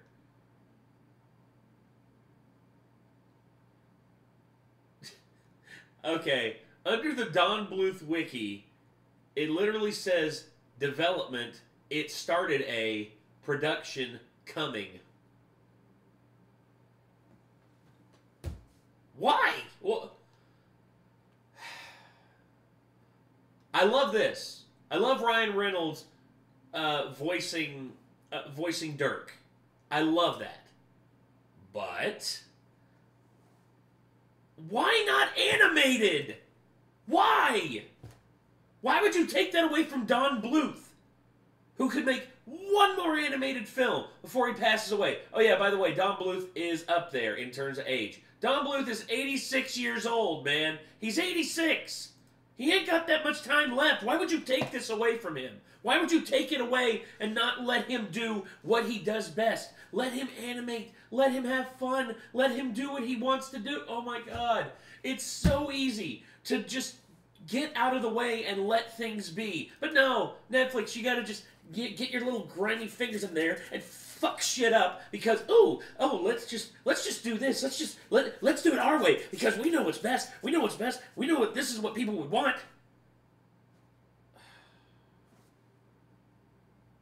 This is Don Bluth. And the fact that you don't respect him enough to let him finish his work and to let him go out on a high note on his terms, it just shows me that you don't give a shit. God dang it, dude. Why does everything always have to just get railed?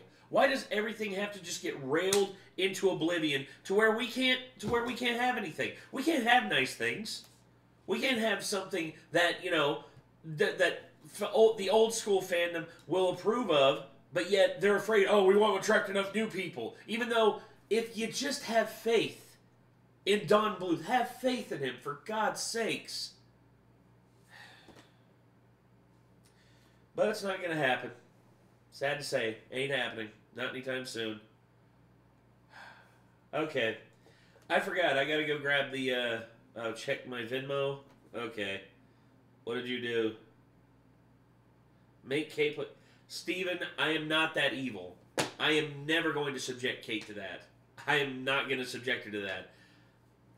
I'll let her watch me play it, but I couldn't do that to her. I really couldn't. So, I am, so yeah.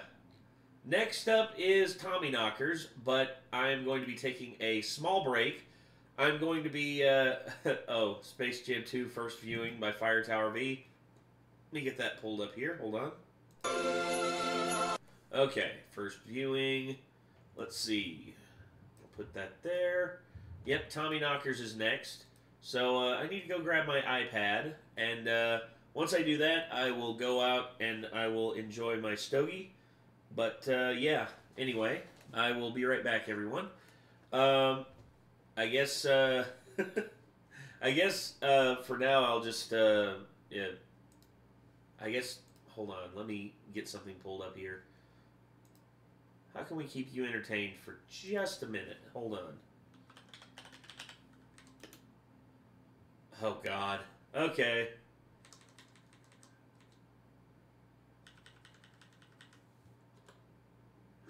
I don't know what to put up. Hold on. Let's see. Oh, I know. We'll start this and then I'll come back to it. I'll come back to it once I get back. I'll be able to hear it and everything. I've seen this already. Oh, uglier than that. Come on. Uglier? There you go. That's good. That's good ugly. All right. Just do your normal face.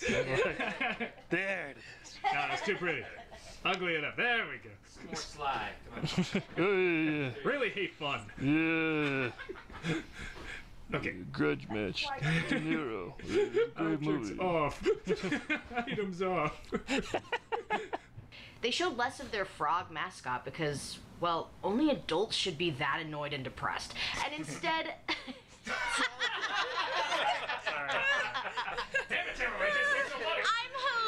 hilarious. Because here, the party never stops. Critic, are you sure? I'm so sorry. I did not mean to do that, and then I, like, launched into the lines. Did your morning line really quick? Sorry, I'm awake. Woo! I'm in the cartoons. What'd you say, Critic? You think you're partying, Critic? I'm gonna join you. It was so long, too. It wasn't like a little sniff. It was a whiff. It was good. It was good. I got an idea. Critic, read the text message that I'm sending you.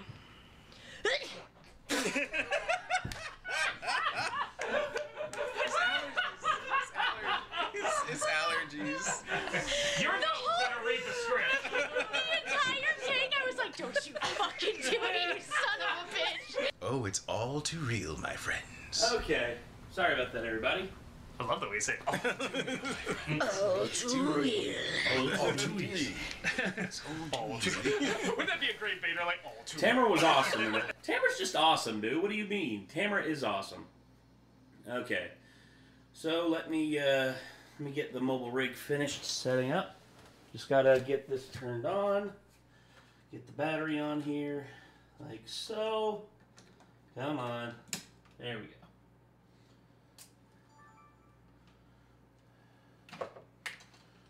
Okay, so let me get the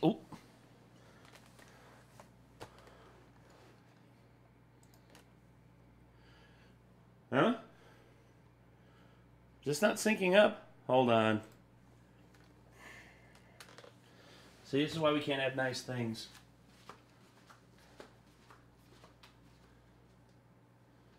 Okay.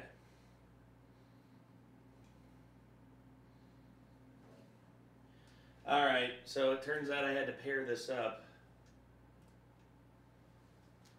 Come on. Pair up, you bastard. There we go. Okay. Now it should be working. Okay.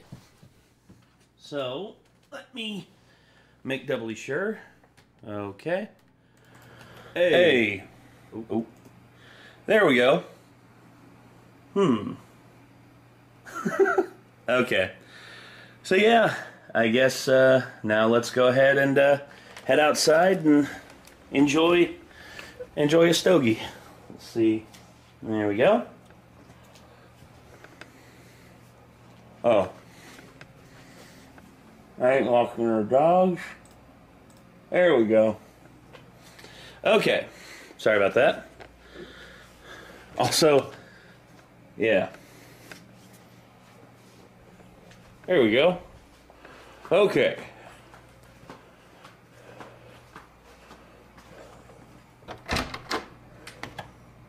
Oh.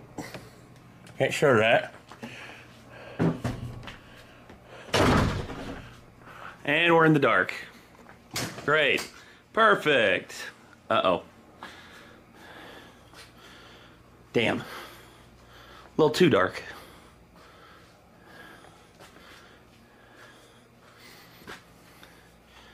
Okay, I can't see. Ow! Fuck! Ow! Ow! Oh! Fuck nuggets! God damn, that hurt! Holy shit! Oh! Oh, that was my foot. Oh, okay. All right, hold on a second. Ow! Ow! Oh!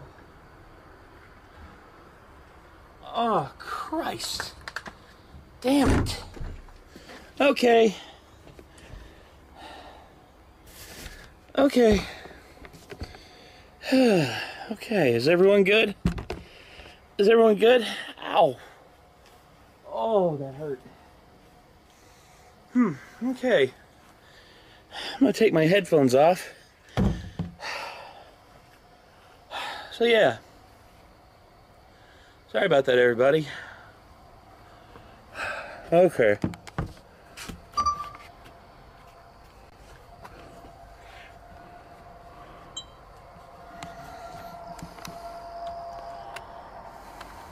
Okay, there we are. That really hurt. Oh, okay. So here we are. Hey, yo, Nate, you good? You a Zippo user? I do have Zippos, but I'm going for a more practical approach.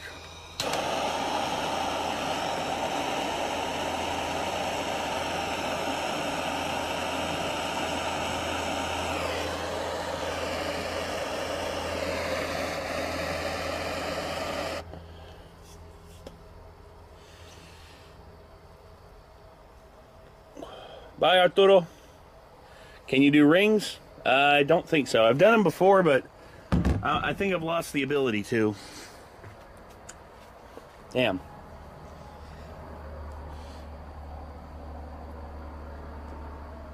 What happened, Nate? I hurt my foot. I basically just, well, I'm out here enjoying a nice cigar on this fine evening.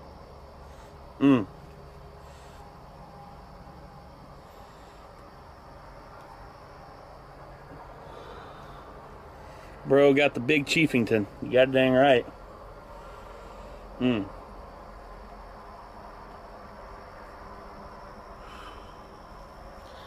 These are some of my favorite cigars. These are Baccarat Candelas, and they are actually quite cheap. So anyone who's interested can actually get a stub your toe. Anvil, no. I rammed the side of my foot into this old desk that we had, and yeah, I think I aggravated my List Frank injury again.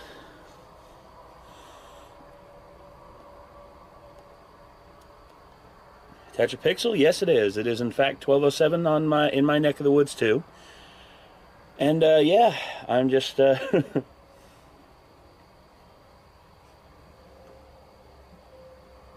Yep. Fucking need, Anvil.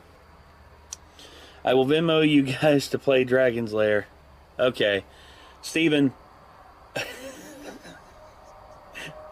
Look, Steven, if you want to, I'll make a point to do it in the future, but just so you know, that'll be, I got a few cigars, might light one with you tonight. Cool, Bone. That'd be cool. Yeah, this is a Baccarat Candela Churchill. This is a 7-inch cigar, and it's...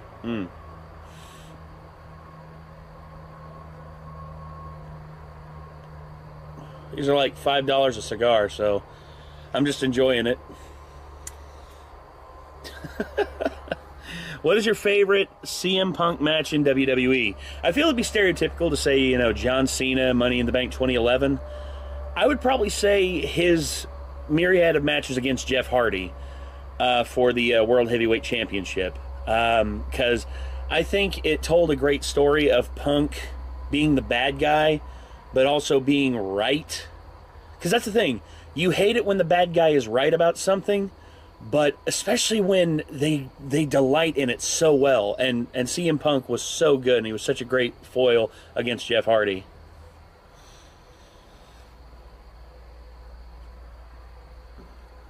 Any favorite Hot Wheels cars? Yes.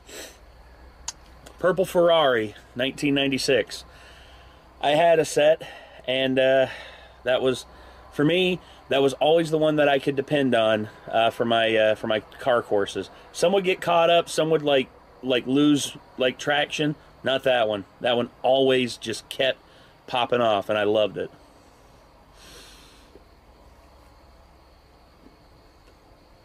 Do I have the Stephen King drinking game ready for Tommy Knockers?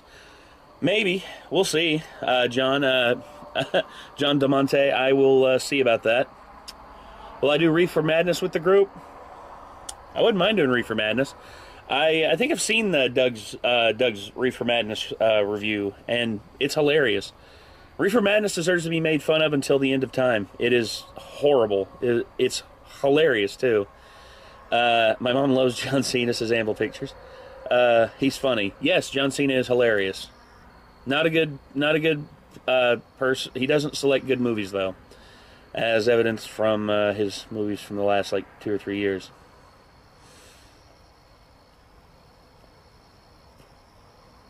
Favorite Seth Rollins match in WWE?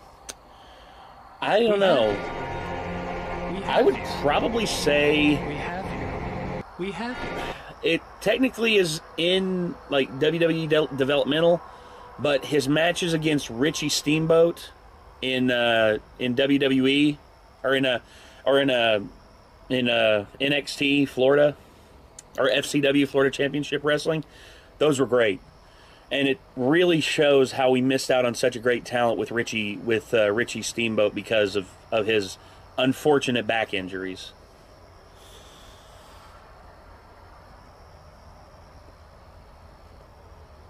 Seth Rollins cash it again. I would say that, but it's stereotypical at this point. It's arguably the greatest cash-in of all time because it saved a finale of a WrestleMania that nobody wanted. You know, shitty face Roman against peak asshat Suplex City Brock Lesnar. Nobody wanted to see either of them win, and then when Seth Rollins came out and did the heist of the century, I was like, hell yes, that saved the show. But I feel it would be stereotypical, and I would just say, I think his matches against Richie Steamboat definitely deserve to be noticed, especially back then. Do you have raccoons in your neighborhood? Not really. We've got dogs over there. Our neighbors always let their dogs out at night, and they usually stay up on their porch. As for, we do have deer. I've often woke up to have deer in the backyard, and that's been interesting. Gonna light a Cubano? Hell yeah, Bone. Oh, Troya Cubano. Nice. Go for it, brother.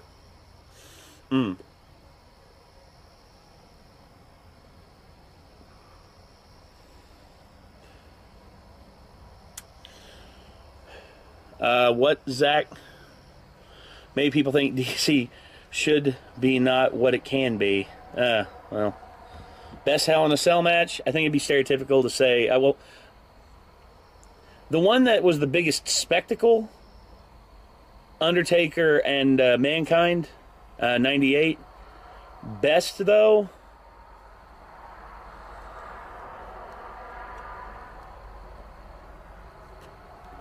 I still got to go the OG, man. Shawn Michaels versus Undertaker with Kane's reveal at the end of the match, plus Shawn taking that huge bump off the side of it. Nobody had ever seen Hell in a Cell before, and when they did Hell in a Cell, it was super good. I mean, Jesus, nobody had ever seen anything like that before. Raccoons and opossums are cute. They can be, Brandon Chapman.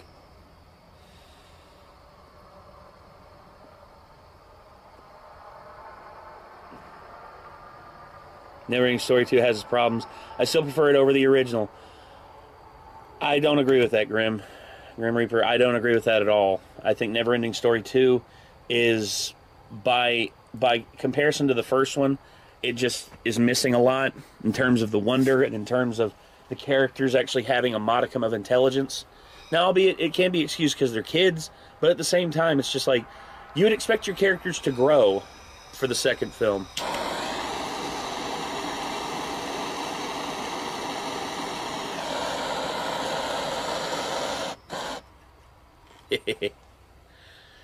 Red pandas are cuter. Red pandas are awesome, Steven.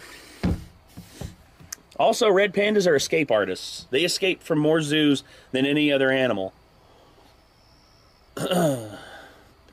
Awesome cigar. Thanks, Hellboy. It is a Baccarat Candela Churchill. These are $5 a piece, and honestly, I get a good deal. I get good deals for them on cigarbid.com.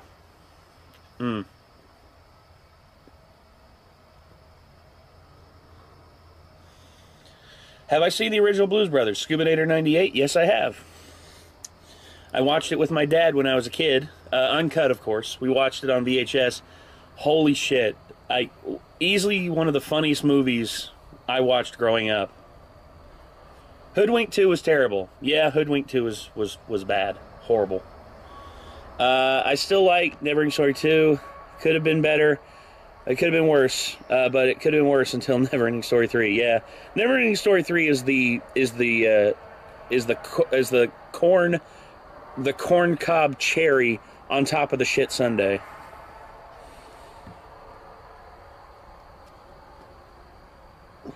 You curious about Hellboy and the Crooked Man?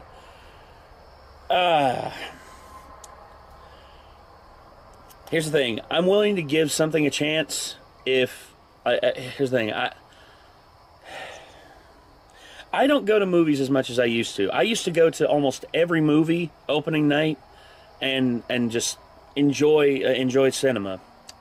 But it's been a while since then. It's been a while since I've been able to enjoy cinema, and I would like to, but I don't know. I will trust Micah's judgment on it because he is the huge, like, Hellboy fan. He's a huge Mike Mignola fan.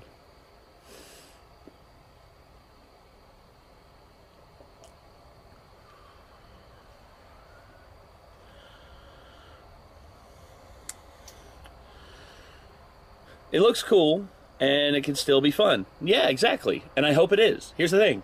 I never want a film to be bad. Here's the thing. People were saying, like, oh, like whenever I gave out my Acolyte criticisms, like, oh, I bet you were praying for this to be bad. No. I want things to be good. I want good art to be made. And here's my problem with it. If the art satisfies only a small group of people, and it's not enough to satisfy the majority of people, then I can understand why it didn't get renewed for a second season. I understand that. And here's the thing about me. I understand that, the art that I make, for my film, SCP Class R, I understood that there are going to be people who didn't like it. And there have been some very harsh, words said to me in the comment section. But overall, people seem to like it. And plus, we passed over 100,000 views, and I'm still happy about that. I can't believe we hit over 100,000 views on it.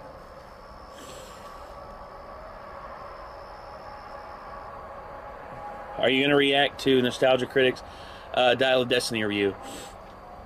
Yeah, more than likely. I will react to that. I'll react to that here soon. Not tonight, because once I'm done with this whole bevy of reactions that I got on the docket, I'm probably going to take a week or so break off of reacting to Nostalgia Critic videos, because I've reacted to so many now. I've actually lost count of how many I've reacted to now. It has to be over 30 at this point. I can't remember. See, that's the funny thing. Someone actually time-stamped all of the reactions in our live streams from last week, and I guarantee you they're going to do it on this one. And after I'm done with this stream, I'm going to count up how many Nostalgia Critic videos I've reacted to, or Nostalgia Critic / Channel Awesome videos, and I'd love to see what they I'd love to see what people have to say. Amble Pictures, my version of SCP-1504, and adapting it has really made my day. Yeah, I mean, honestly, dude, that's the thing with SCP is that it's just... SCP is just so fun because you can literally do almost anything that you want, and the fandom doesn't really care as long as you don't disrespect the overall, overarching stuff with SCP.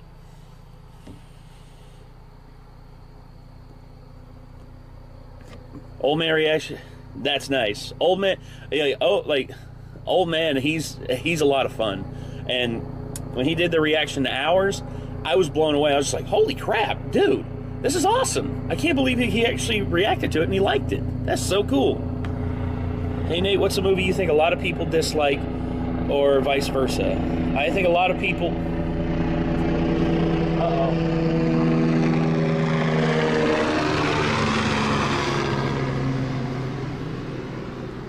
Well, sucks for them. They're still never going to find the body.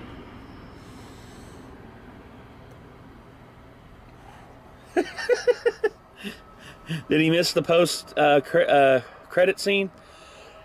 Oh, he did miss the post-credit scene. Well, that does happen. It was a Huey. It was a helicopter flying over.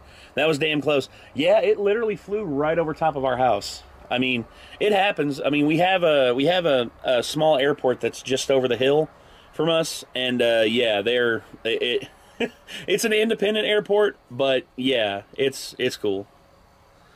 Old AI, yeah. Nate, are you afraid of the dark? Not really, not anymore. I used to be when I was a kid. I think a lot of people were. I think a lot of people as kids were afraid of the dark. And me, I guess to a certain extent, it's no different for me. I used to be really afraid of the dark. Now, the dark is just something I accept. Now, doesn't mean I'm not cautious of the dark. You know, I look out here, the lights do a good job of like blasting light out here so I can see a good distance. But if there's ever a time where I look out here and I see something unfamiliar, I will probably just, you know, start booking it. But anyway.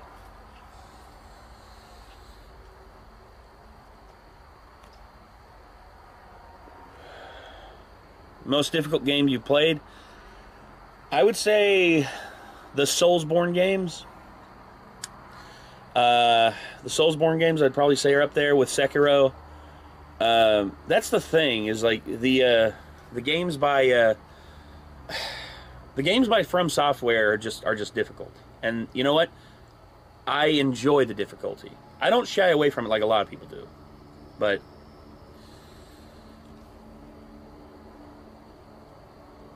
do I think Bryan Danielson will retire it all in? I hope not. I don't think he will. I think he'll win over Swerve Strickland. I think Daniel Bryan as AEW champion, I think would be really cool. Excuse me. But I don't know. If they do it, it'll be ballsy, especially if he comes out to to the final countdown, which I'm hoping he does. I hope he comes out to Europe it's the final countdown. Ba-da-doo-doo. Like that will literally cause the whole stadium to just blow up. Feelings on Wyatt 6. I think they're handling it pretty well.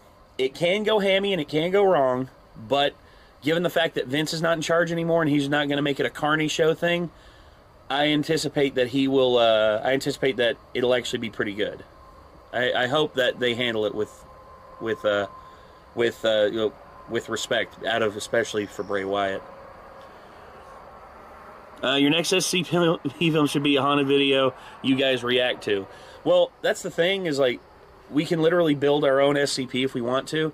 There's other SCP that we have in line for the next one. My friend Aldo Gonzalez is actually helping me write the second one. He already wrote the first draft of it. I've been working on the second and third draft of it. You know, just fixing up some of the plot holes and stuff, to tie everything together. But overall, I'm excited to see where it goes.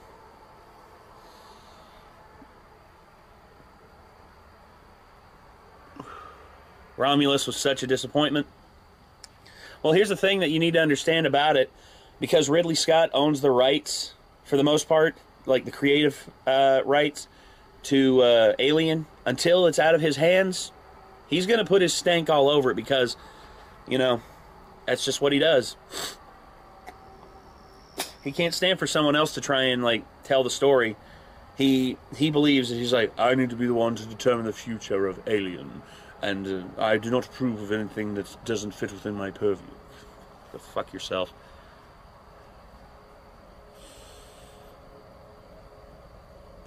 A King in Yellow.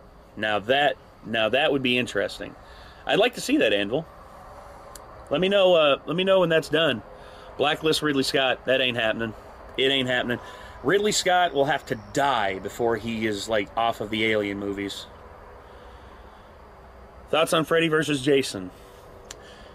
It's a good. It was a good mashup movie. I mean, Robert Englund was having the time of his life, and Ken Kersinger, I think, did a great job as Jason. Although I would have loved to have seen Kane Hodder. I would have loved to have seen Kane Hodder as Jason because he was Jason Voorhees the longest. But that being said, I don't know. That being said, I would say what Ken Kersinger brought to the role. I met Ken Kersinger. Dude is huge, man. I met him. Super nice dude.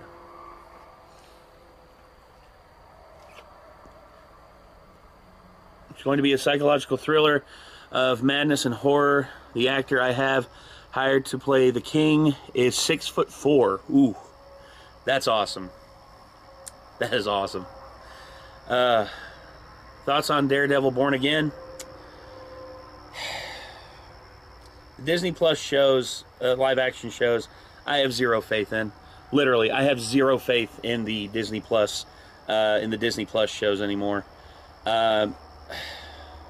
We reacted to Falcon and Winter Soldier. We reacted to WandaVision. And at the time, I didn't mind them. But then I went back and watched them again, and I realized just how many gaping plot holes and just, like, leaps in stupidity those series took. But, well. I can't cancel Disney Plus. Kate would kill me. Kate depends on Disney Plus for, like, watching, like, old Disney movies and shit. If I canceled it, she'd kill me. I watched some of Randy Fellface's. Now I get the references. I bought a bookshelf off Gumtree. Yeah, exactly. Carly was a terrible villain in Falcon and Winter Soldier. She pissed me off. Yeah, it's great he's great making props. I respect him as a director to director. Yeah, it's always good to have good camaraderie and to respect each other in the film industry, because for like the Sutton brothers and Eric and all of them who worked with us on our SCP film, I respect the absolute hell out of those guys because of the level of just dedication to their craft. The Sutton brothers and their command of like the camera, of lighting, coloring, and just like making sure everything is perfect. They're perfectionists, and I let them do their thing in terms of setting everything up. Like me, I have my strong suits, okay? I am a good people person. I'm good at getting people together, and I'm good at writing stories, and I'm decent at acting. But when it comes to overall direction, setting up cameras and shit like that, I'm still a layman. I've learned a few things here and there, but I still feel confident as an artist in the ways that I'm good at it, and I want to learn more. But yeah. What is your thoughts on ghost hunting videos like Sam and Colby?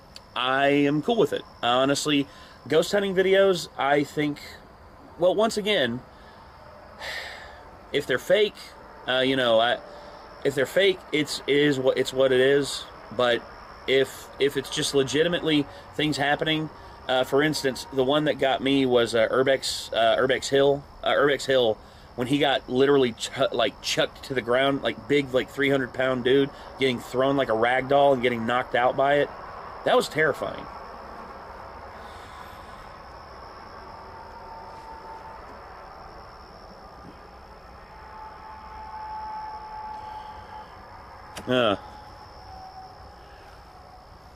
There may be bumps in the night. Slam staple. Bumps. Well, I mean, everything goes bump in the night to a certain degree. Star Wars is dead after Acolyte. You know what I want? I want Elon Musk to buy the rights to Star Wars. I want him to buy the rights to Star Wars, because here's the thing. He's fucked up X to a certain degree. I'm not going to lie about that. X, what it is right now, I am not happy with it. But him buying Star Wars, he couldn't make it any worse. He really couldn't.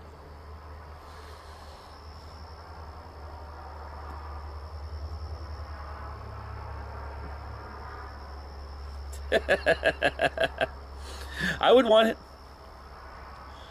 He's a shitty person to his daughter. Well, I agree with that. Here's the thing. I don't agree with him on a lot of things, but in terms of it, like a reckless person who's willing to throw money away, as long as it's out of the hands of Disney, I'll be happy. Like truly, I will be happy whenever it's out of Disney's hands. And I can't really think of anyone else who's reckless enough with their money to spend on that.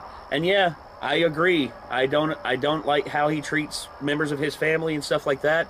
I don't agree like how he's just been so distant with Justine Musk, Tallulah Riley, and like basically like treating his kids like, you know, like commodities and stuff like that.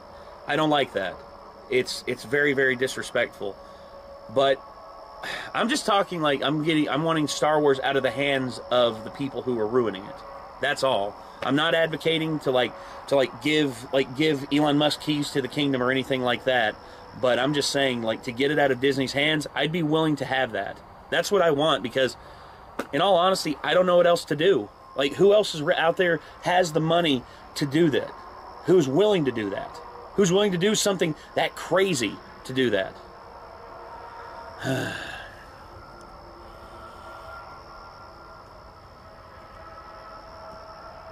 And Anvil, I understand, dude. I understand. Like I said, I don't like Elon Musk. If I met him in person, I probably wouldn't even like want anything to do with him. But at the same time, it's just like, I want to take my future kids to Disney.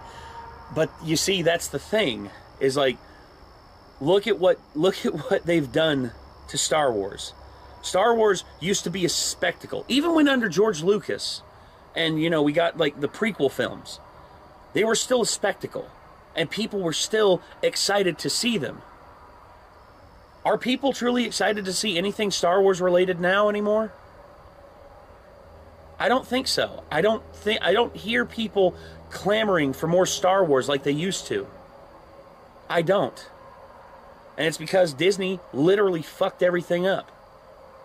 I can't think of anything good that's come out of Star Wars outside of The Mandalorian, Rogue One, and like a few hints of stuff here and there.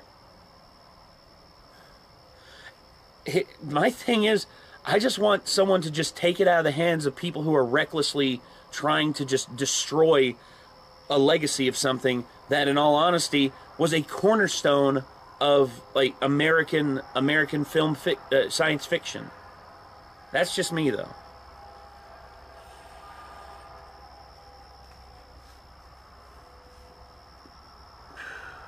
Andor, there you go. That's another one that's good. See, that's the thing. But these are like very choice examples out of everything else that Star Wars has done since Disney has taken over. More specifically, since Kathleen Kennedy's taken over.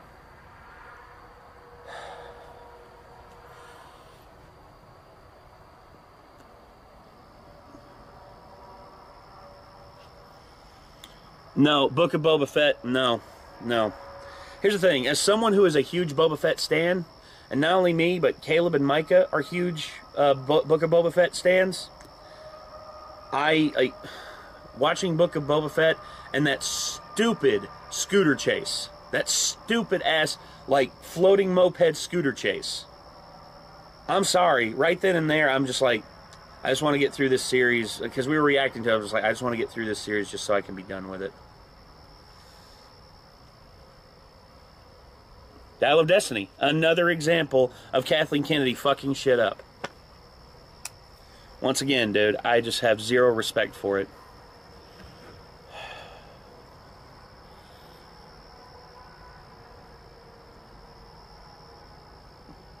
I had a Star Wars idea about two brothers on opposite sides of a galactic civil war. That'd be pretty good. I wouldn't mind seeing that. Honestly, for me, I just love the idea of... it was very disappointing. Yeah.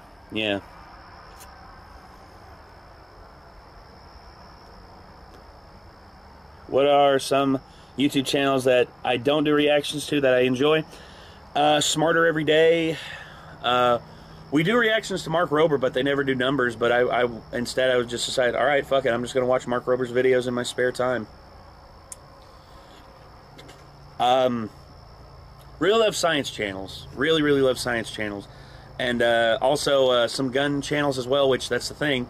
We reacted to one gun channel, Brandon Herrera, and I got to be honest, it was fun. The AK-50 video was fun, but it got demonetized, and we can't really react to anything gun-related because YouTube just, they don't like that, and they take it down.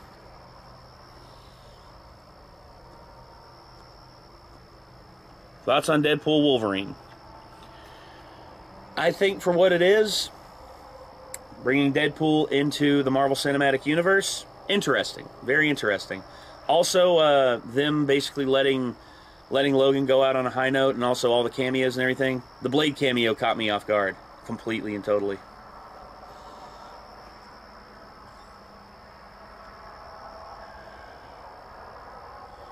Now I try to look on the bright side of light. Way better deal. Hold on. Wait a second. Rhapsody Street Kids.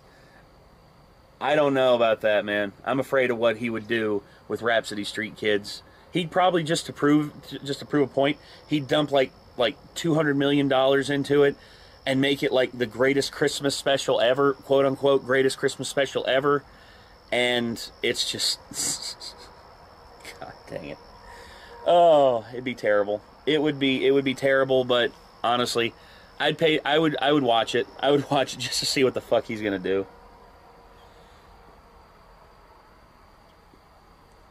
Nihilist. Nihilism. I used to be more of a nihilist than I am now. I eventually grew out of it because, honestly, you know, the whole deal of, like, what's the point?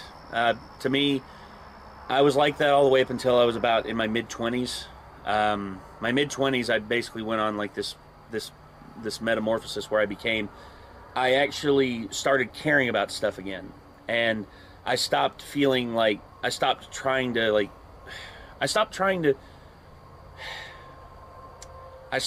be just so needlessly negative about everything. And in all honesty, I don't miss being a nihilist. I don't miss it.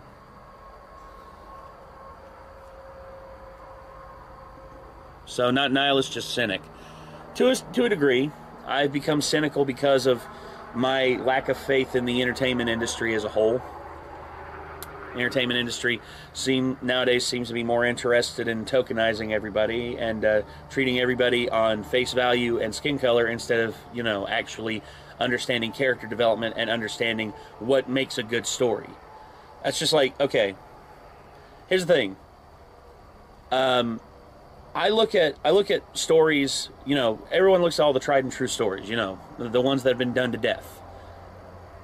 I see those, and the reason why rehashes of them work is because the stories themselves worked. And if they're retold in a different way, then it actually enhances the story instead of just does the same shit over and over again. It's like earlier with Aragon.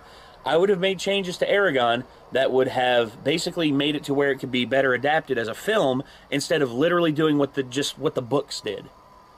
And I can understand like that would piss off some of like the hardcore book readers, but hell, look at the differences in Peter Jackson's versions of The Lord of the Rings versus what's in the books. Tom Bombadil is nowhere to be found. The amount of stuff that was cut out because it wouldn't work cinematically, but yet they kept... And also, making Gimli a comedic relief. That's one thing that really did make me mad, because I like Gimli in the books. Gimli in the books is an honorable person who's actually kind of intelligent. But they treat him like a comic relief in the movies, because overall, in film, you kind of need that. It's not like in the book, your mind does all the work. Whereas on the screen, you are looking at someone else's interpretation of something, and if it doesn't entertain you, then you're not going to really have anything nice to say about it. Sad to say, but that's just how it is in terms of adaptation.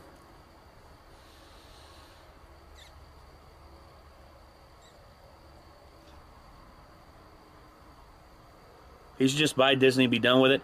Hell no. If you ask me, the Disney company needs to just like have a lot of their assets just split up. Right now they own too many like IPs to where like nothing is going to get made now. They own so many IPs, and because of the copyright system that we have in this country, basically no one's going to be able to do anything. No one's going to be like, the people who will own entertainment are the people who own all the IPs. And whenever someone comes out with an IP that's similar to something like Disney or similar to something that's like one of these big movie companies have, these big movie companies can just sue you outright. That's just like the movie Oz, which is not the best film, but because it was being made while I forget which company has control. Oh, I think Disney owns the rights to Wizard of Oz. They were, I forget, but the company that owned the Wizard of Oz tried to sue Sam Raimi and the makers of Oz to prevent the movie from ever being released because they said, oh, it infringes on our intellectual property. And it's just like, dude, it's different. It's literally a different story all around. But yet they kept it from being released for so long, and it caused such a huge, like, WB, okay, Warner Brothers. There you go.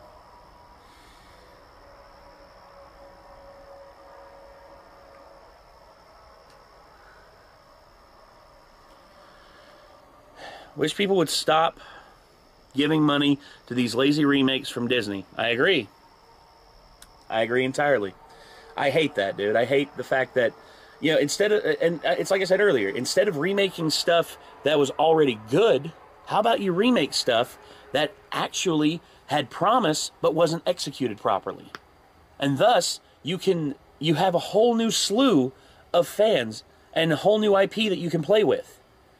Instead of going with what's already worked and potentially messing that up, go with something that wasn't as successful and has good bones, and actually flesh it out and make it into something greater. But they won't do that. They're afraid to do that. They're afraid to do that because they're in the business of making money, and I understand that. It's a money-making business.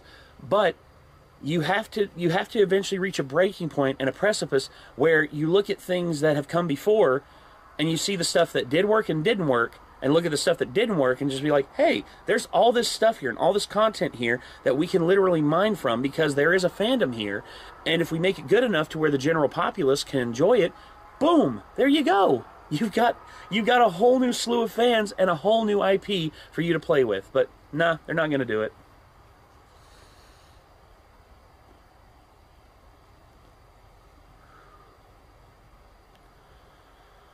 Yeah, I agree with that. Bruce Campbell cameo was great. Which is worse, MCU multiverse or Sony Spider-Man multiverse? Because there has yet to be a good one from that. I mean, do I need to? Okay, Morbius, Madam Web, the Venom movies, and then of course, you know, the only good thing that's come out of Sony Spider-Man related has been the Spider-Man, the Miles Morales Spider-Man, you know, the Spider-Verse films. Super Mario movie did kick ass, and that's the thing. I am hoping that Universal, after the release of the next one, will then branch out and start doing the other ones. That I would love to see a Luigi's Mansion movie with Charlie Day as Luigi. And not only that, but also you could get someone like Professor E. You could flesh out Professor Egad, a Donkey Kong movie. You could do oh gosh, dude, a Metroid movie, an actual good edgy Metroid movie. Oh my God. Like what Lightyear should have been. Lightyear should have been more edgy. Lightyear should have been like hard PG, possibly teetering on PG-13. But no. No. Venom films, guilty pleasure. That's fine. Honestly, I like Tom Hardy. I do like Tom Hardy, but I get the feeling that the Venom movies, sad to say, just Sony micromanaging and interfering. Just look at Madam Web, dude. Look at the amount of stuff that Madam Web had to go through just to hit release. It's insane. The amount of micromanaging that they did to that movie. It is crazy. Kirby series. Kirby series would be great. Nick Kroll as Egad? I don't know about that. Egad. Who could play Egad? You would need someone who's zany. You would need someone who could pull off, like, I don't think you could get away with, like, the Sicha, Uyama. Lightyear sucked. Yeah, Lightyear did suck. Yeah, that's the only thing. Sony's trying to keep the license. That's why they keep making shitty movie after shitty movie. Just like the shitty Hellraiser movies that we got, just so that Jim Carrey, well, here's the thing. Jim Carrey is like he's flirting with retirement, and I think after Sonic 3, he's going to call it a career. Which, if he does, cool, man. I mean, he has given so much, and he's redeemed himself here near the end of his career with the Sonic movies.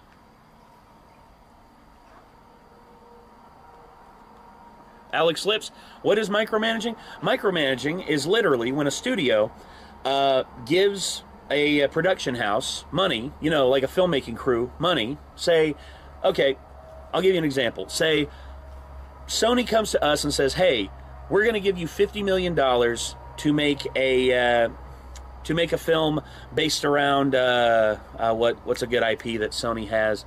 $50 million to make a God, what would be a good IP that we could play with? But okay, say they wanted to give us permission to make one of their games into a movie.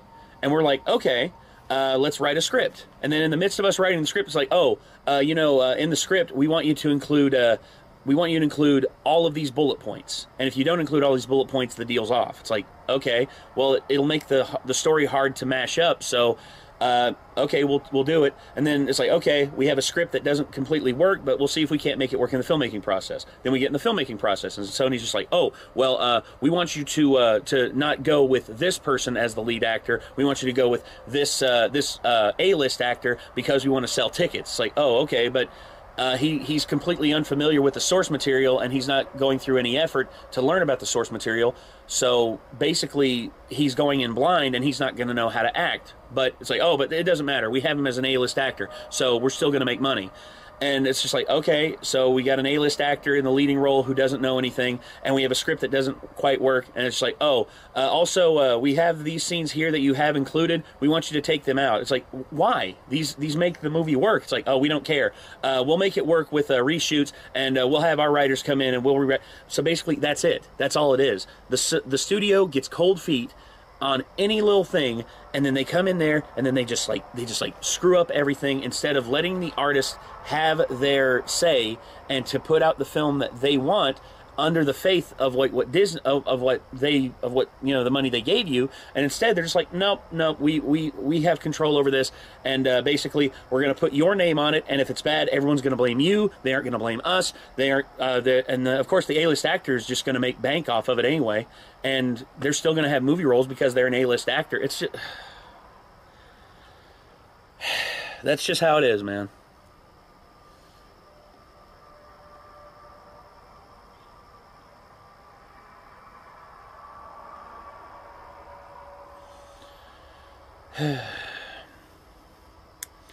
Micromanaging is ruining a project and blaming the other guy. Literally. That's literally it. That's what Sony does all the time. That's what Disney does all the time. That's what all these major studios do all the time. I mean,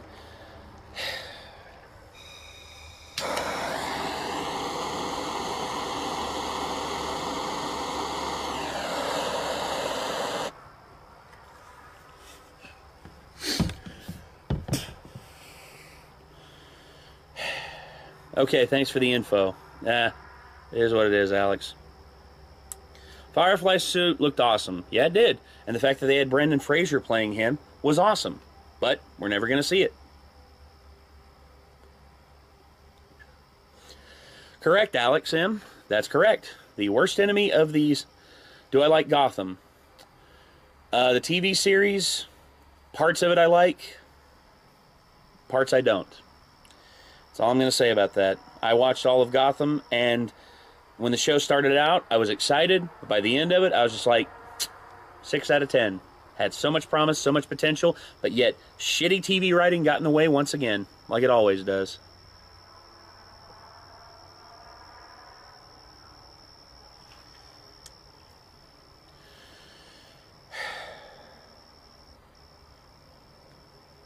Steven Else, Britney Spears?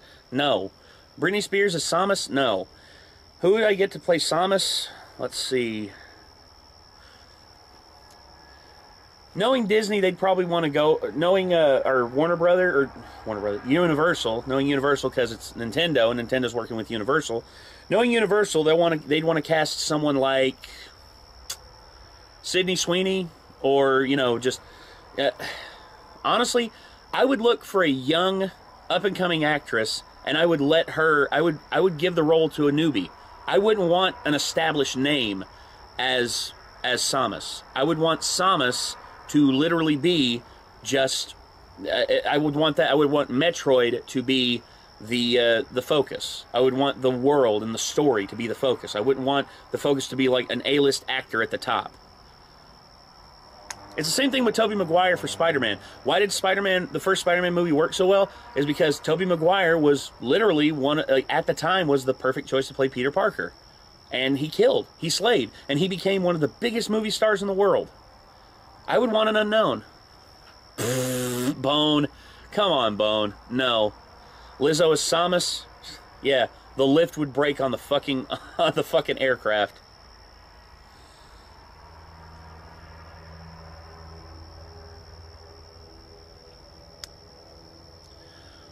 Tetrapixel, I agree.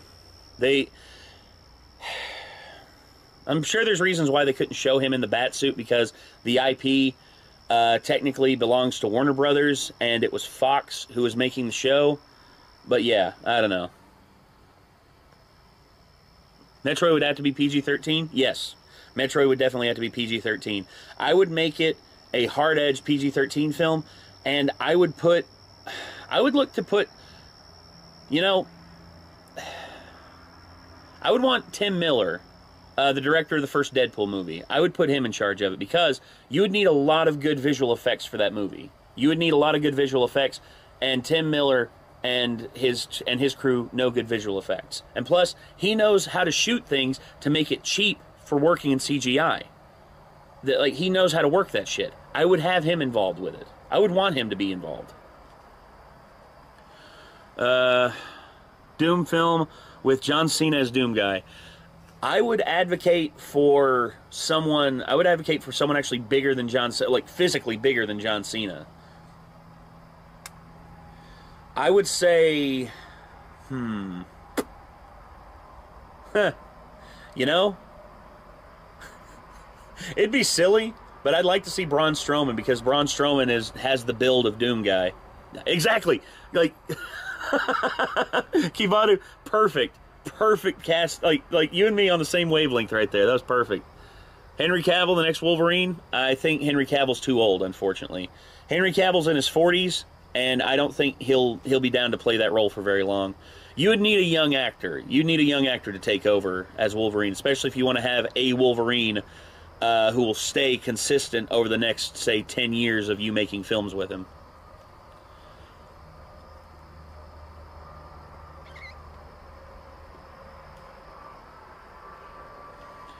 Bill Hader as Isaac Clarke for Dead Space. That could work. I could see it. Glenn Howerton as Plastic Man. That would actually be awesome. I'd love to see Glenn Howerton play that. CG Doom can have any body type. True, but I would want an actual physical person there playing Doom Guy. And Doom Guy is fucking huge. Doom Guy is a monster. And I would want someone who is physically imposing and can physically move. So that's why I would pick someone like Braun Strowman. Should get Badger to play Plastic Man. Honestly, I think Spencer would be down for it if a studio came to him and asked him to play Plastic Man. I think he'd be down for it, but I don't know. Ben Schwartz would work as Plastic Man. He's got a good goofy personality. I think it could work. Tim Burton to direct Luigi's Mansion? I don't know. I think Tim Burton... No, here's the thing about Tim Burton you need to understand. Once Tim Burton signs on for something, he's in complete creative control. That is an agreement for all of his projects. It's been that way ever since Batman 1989. And he refuses to budge. That's why he didn't come back for Batman Forever, because he refused to basically let Warner Brothers control the creative direction of his film. And that's why they didn't have him come back as director for Batman Forever. And that's the thing you need to, once again, Tim Burton, I think, would try to do too much. But I would like to, but his version of Luigi's Mansion, that'd be interesting. Parker CS2, Last of Us Season 2 is going to flop. It may very well. That's the thing, dude. I mean, like, Last of Us Season 1 was great.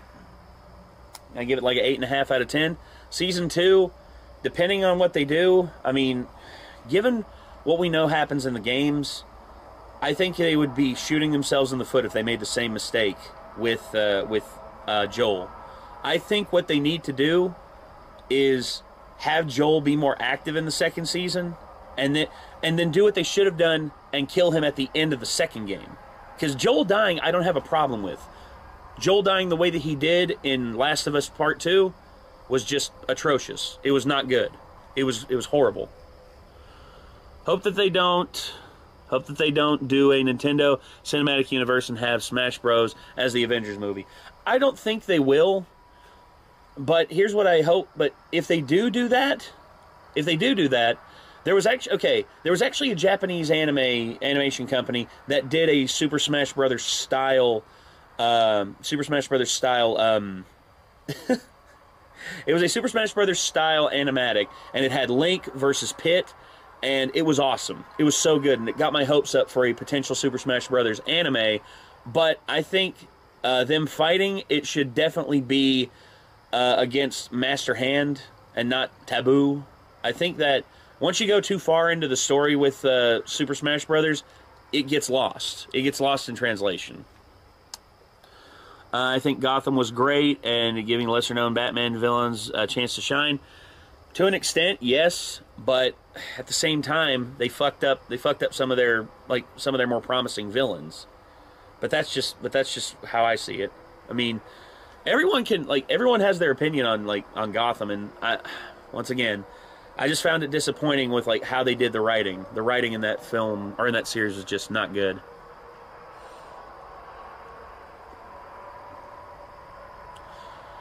Let's see. Nate, have you seen Doom Patrol? I have not. Master Chief should have been in Smash Bros. I don't know. I would rather have Waluigi in Smash Bros. Over Master Chief.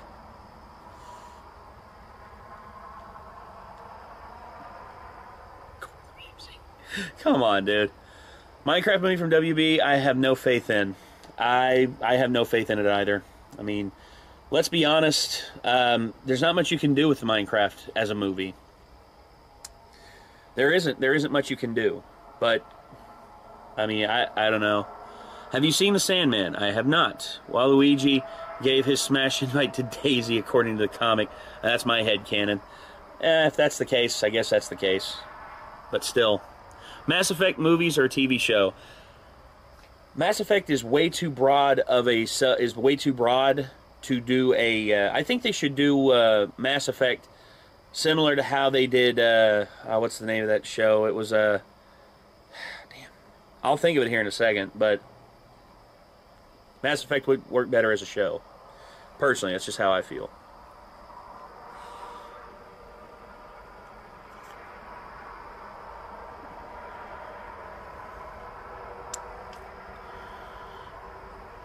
Watch it. It's fucking incredible. Neil Gaiman is awesome. Of course Neil Gaiman is awesome, dude. I love Neil Gaiman. I met Neil Gaiman. That dude is awesome. He is so humble in real life.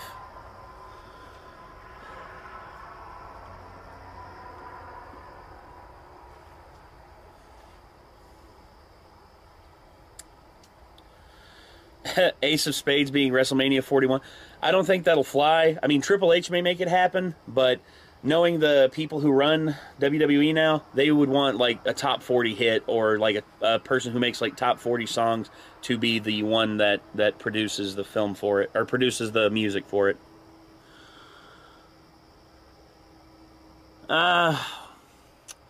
Well, Jared Hess, him working on the Minecraft movie, it could go somewhere. I mean, he's a very creative person. I would love to see what he comes up with. I would, honestly. James Gunn will fix. I hope James Gunn does fix DC. I really do. I mean, what he's doing for Superman, everything that he's, like, the creative choices he made for the Suicide Squad and for various other projects, I have faith in. I do. Jason Isaacs as MCU Magneto. Jason Isaacs would be pretty cool. Not gonna lie, Jason Isaacs would be cool. I don't know though, man. I don't know. There's a lot. What game would you want? What game would you want to be a movie, assuming it wouldn't be ruined? Whew, that's a tough one, dude. I would love a proper Uncharted movie. I know they did the one with Tom Holland. It was boring. I basically stopped watching. But yeah, Jason Isaacs as Mr. Freeze would work really good. Jason Isaacs is a great dramatic actor, and he could pull off Mr. Freeze.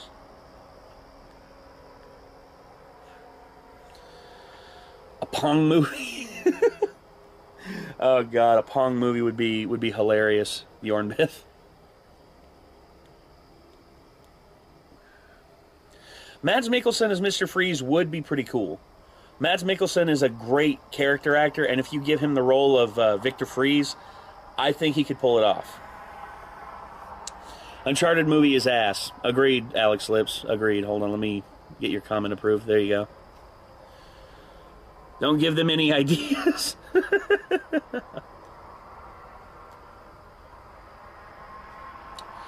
I would like to see a movie based on Red Dead Redemption. I would.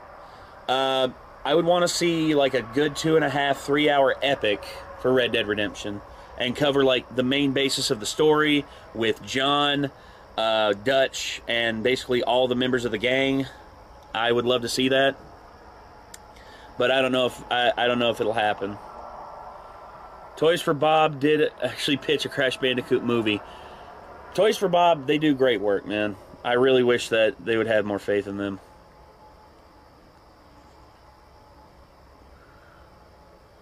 Avi Arad is making another Holland Uncharted movie. Why am I not surprised? We had a great Uncharted like fan movie with Nathan Fillion as Nathan Drake and Stephen Lang as Sully. Dude, that was great.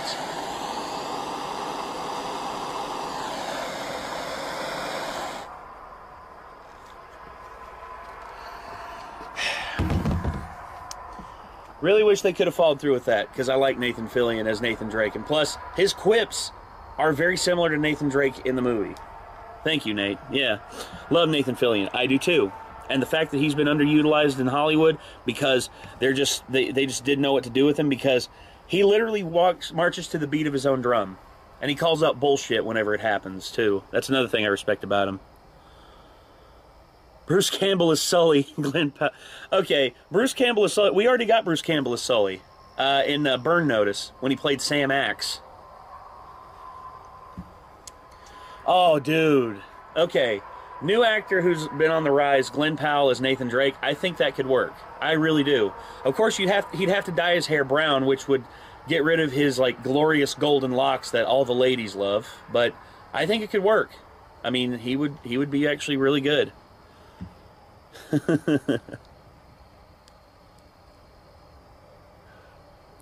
Fingers crossed for RDJ as Doom. Well, here's the thing. The fact that the Russo brothers are coming back to direct that Avengers movie with Doom is actually just like it brings hope back, but I think it might be too little too late. That's just me, though.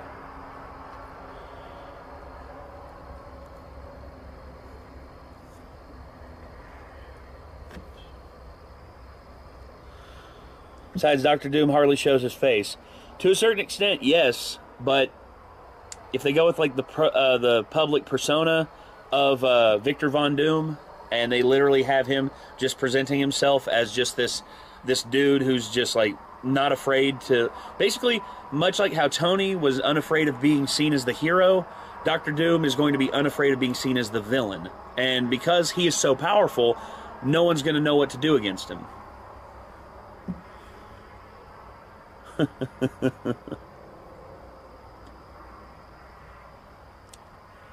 Chuck Norris is Doom. Doom Norris, Doom Norris. Doom guy wishes he was Chuck Norris. That's the. I'm joking, of course, but that just to fill in like the Chuck Norris joke quota. Chuck Norris. Okay, all right, that's enough of me smoking. I've been out here an hour. I'm freezing. I'm kind of cold out here because the dew's on the ground and it. Oh wow, this thing's actually really cold. I'm gonna try and not break my foot going back in. Hold on, let me just get this going here. All right, and here we go. Going back in. Let me bring the blowtorch back in. So yeah, back to it. And I think instead of stopping at 2 o'clock, I'm gonna stop at 3 o'clock. So I'm gonna at least try and get enough of these reactions in to where it's to where we don't have to worry about it. Anyway, let me lock the door. There we go. Oh, that's what I busted my foot on last time. Okay. Oh, let me turn the light off outside. I don't want the lights burning the whole time. There we go. Sorry you're in the dark, everybody. Kate just doesn't want to show this part of the basement off yet because we're not finished. We're still working on it down here. Anyway. Whew. Okay. Back inside. Whew. God, it was cold out there. Okay. All right. Let me put that there. Put this back down here. And yeah, let me go ahead and get everything switched back over.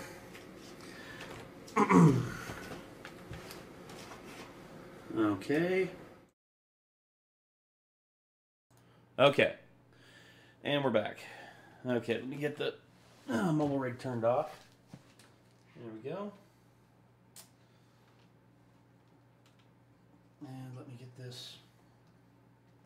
Actually, I don't think I'll be using the mobile rig again tonight, so I'll just go ahead and shut it off. There we go. Oop. Okay. All right.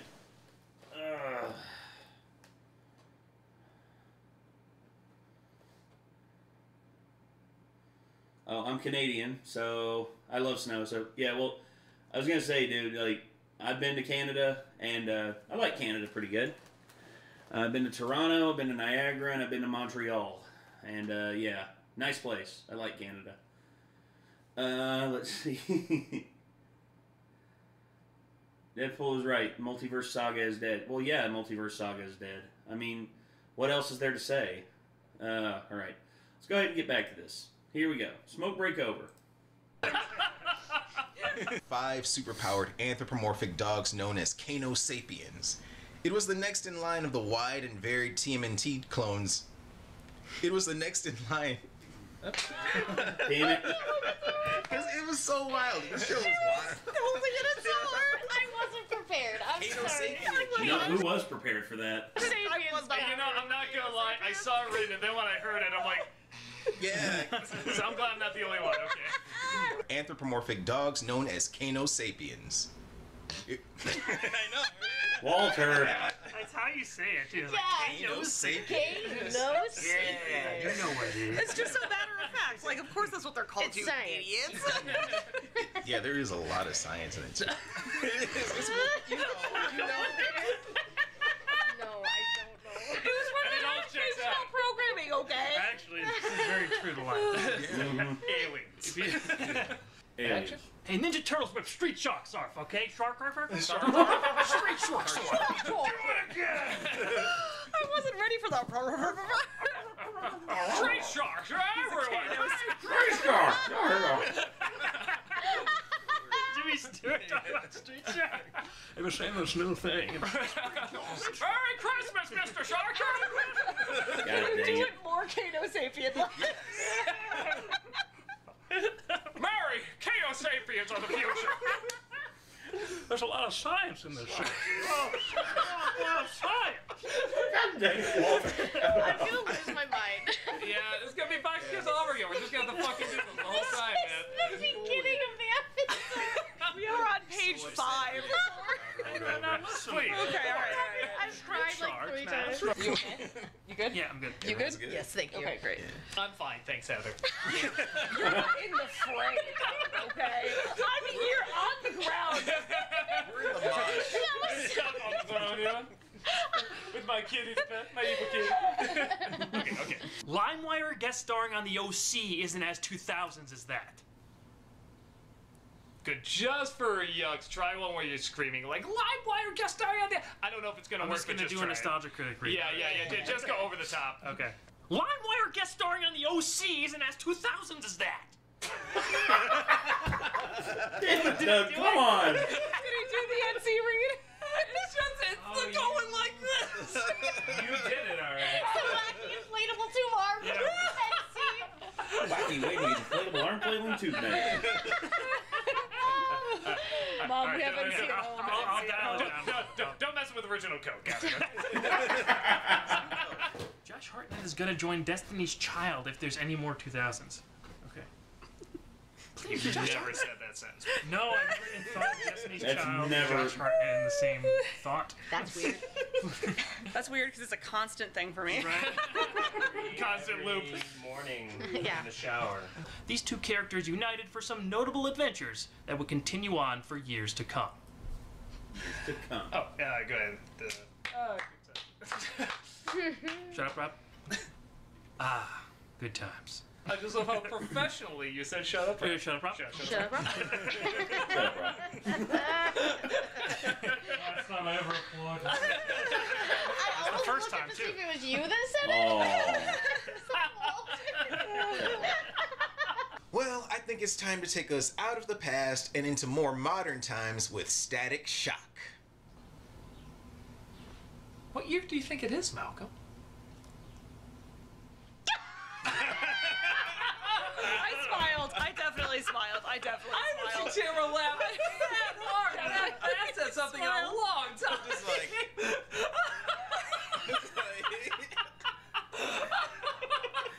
I get the feeling like here's the thing. I know I'm probably never going to collab with Doug because I live down here and he lives in the outskirts of Chicago. But if it ever did happen, like this stuff right here would be what I would want to be there for, man. Just the chilling and just like the line readings and just laughing our asses off at just how ridiculous some of this shit is. This to me is like prime. Like this is the stuff that I would just love to do. Literally, I would love to do this. Don't care. Yeah, just like... Don't care. No? Static Shock. Trying to taste. Wow. Taste. Come back to Tamara's. What? No. No. New Coke. New Coke. Yeah. Sorry. Okay, nice. So should I stay like down here the whole time? Yeah. Okay. Like a little gremlin. Yeah. Scooby-Doo gremlin. What are you laughing at, Walter? Face the rat. Ooh. Oh God, he is dreaming. Okay. Walter, Jesus Christ. I did that one just for Rob. Just to make sure you're paying attention.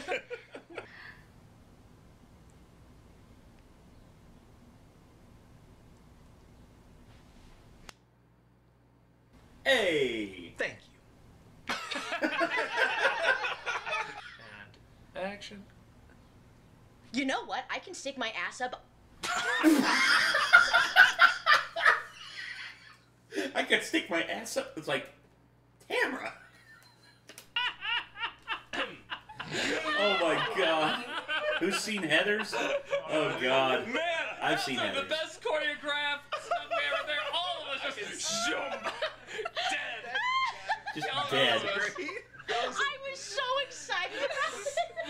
I will stick my hand up your ass and work you like I was so ready to just deliver that fucking line. Speaking of Batman Beyond, we in no way were. Quiet. Brilliant segue coming. Aw. I keep wanting to say incoming and it's screwing me up. Brilliant incoming segue. Okay. Ready, Walter? Yep. And action. Speaking of Batman Beyond, we in no way were. Quiet. Brilliant segue coming. Let's take a look at another spinoff.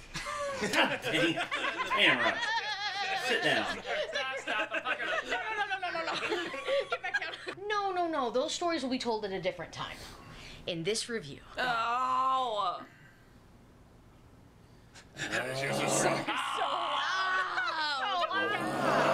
Tamara's really tammering up the situation. Really tamming it up. No. This show had big bat boots to fill.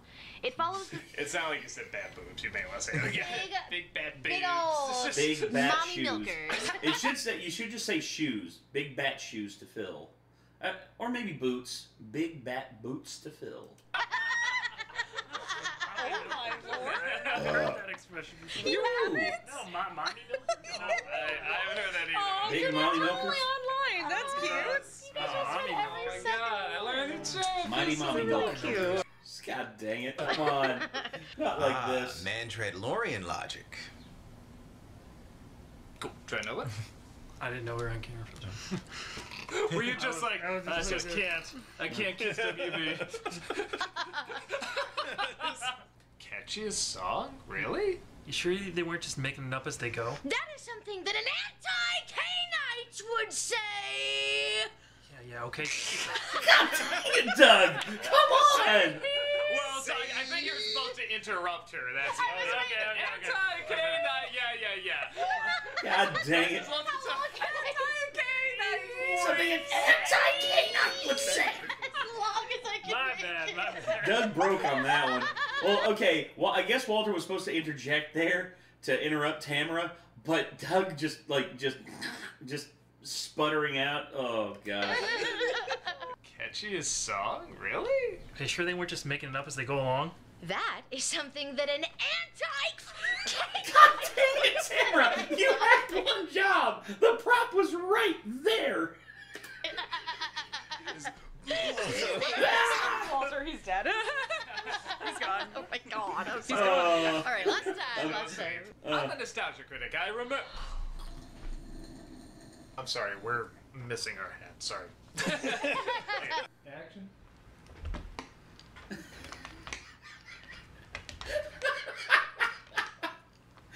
Just someone Cheerio stuck on his lip.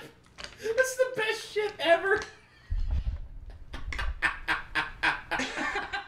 Sorry, Joe, I saw Champlin there. I had to get shot. Oh my god. Holy shit. Walter, what are you doing? Oh my gosh. Okay, so, yeah, we're coming back now with the Tommy Knockers. Tommy Knockers. Okay.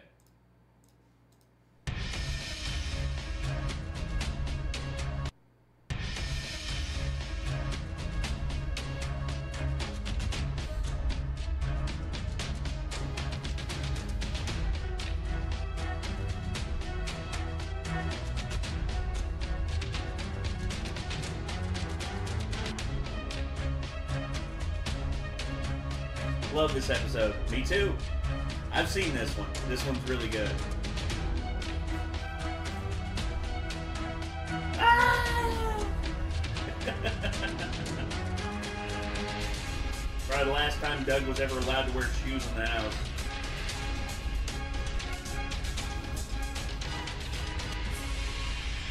Yes, it's time to pick on Stephen King again with the Tommy Knockers. Uh-oh. Poor Stephen King. Why do I pick on him so much? Why do his miniseries give me so much joy?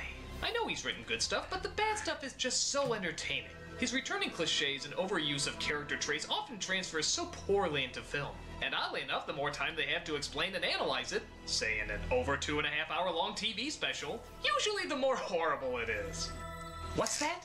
Why, yeah, that is an ass-numbingly long time. So, let's not beat around the bush. Let's dive right into the Tommy Knockers. So, our story takes place in... go ahead and take a shot. Okay. As for me, I can't play the Stephen King drinking game anymore. I want to survive. But hey, that doesn't mean I still can't plug it.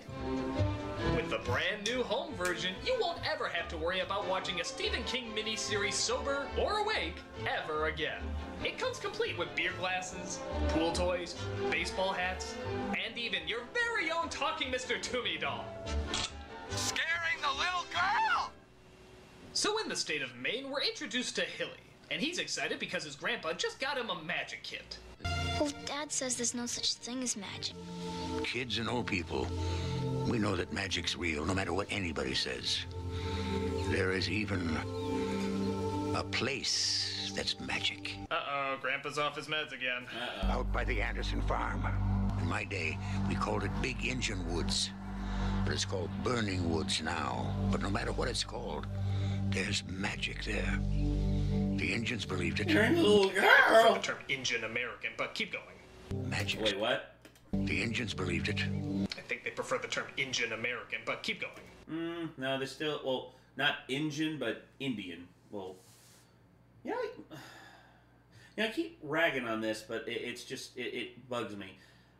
I've been corrected by several people in the past, like them telling me that I should just say Native American, to which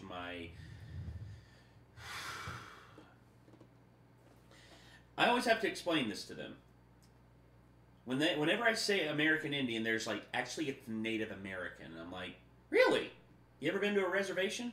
You ever actually talked to the people that you are supposedly speaking for? You know what? I have. I've been to 3 reservations in my life. I have been to these reservations. I've been to the one in Cherokee. I've been to the Seminole Reservation, and I've been to the Lenape Reservation. And you know what? Every single one of them, they hate the term Native American. You know why? Because Native American encompasses everything from like all the way in the north to the Inuits to the to the South American tribes in like the Powhatan, the Aztecs, the Incans, the Toltecs. It encompasses everything. And here's the problem with that: the cultures from the Inuits from like in the north all the way down to the south are as broad and as diverse as the cultures from Europe down to the southern tip of Africa. And once again, it's people trying to prescribe a name to these people who never asked for it in the first place. They name themselves. They name themselves. They call themselves American Indians. Hell, the Bureau of Indian Affairs, the very organization they have control of, they say Indian, and they don't care. Now, people say Native American because they're afraid of being seen as racist or wrong, but it's not by the natives themselves. It's by people who've never met a Native American or an American Indian in their entire life. Christ. Magic spirits. You have to keep your wits about you when you go there. And Ellie, never go there alone. You know, my grandpa told me a story like that, too. He also ate sandpaper and called himself Vanessa, but I still believed him. And seeing how this is a Stephen King story, we cut to one of the other umpteen gazillion characters. This is Officer Ruth, and she's showing the kids around the station for a field trip. This is where we have our cells, and we put on all the people who... No, you would not be showing, like, the town drunk to the kids. Be like, you see that, kids? If you don't obey the law, you're gonna wind up just like this guy. And this guy wakes up like, hey, what the hell? Oh, God, why are there a bunch of kids here? Who break the law in here. That man over there used to molest little children just like you. Go ahead and touch him. Go ahead and touch him. Okay, come on in here. Let's go see the schoolroom. This is the best part.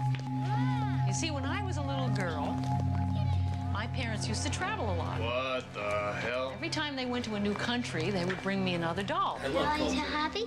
Oh, yes, they are I'm my into hobby. culture. My friends know that I like them, so every time they travel, they bring me one. And suddenly this character got disturbing and uncomfortable. Seriously, what police station would allow dolls inside the office? We don't want to break anything now, do we? That's all right. That's all right. JoJo's never been broken. This is beyond a creepy hobby. This is just unnerving. Yeah. Does your work allow that?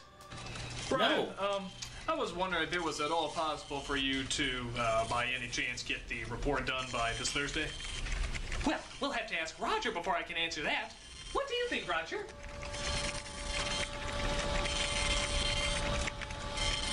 No. Oh, I tried. Go. Okay. But one of the children, imagine this, actually gets scared of one of the dolls.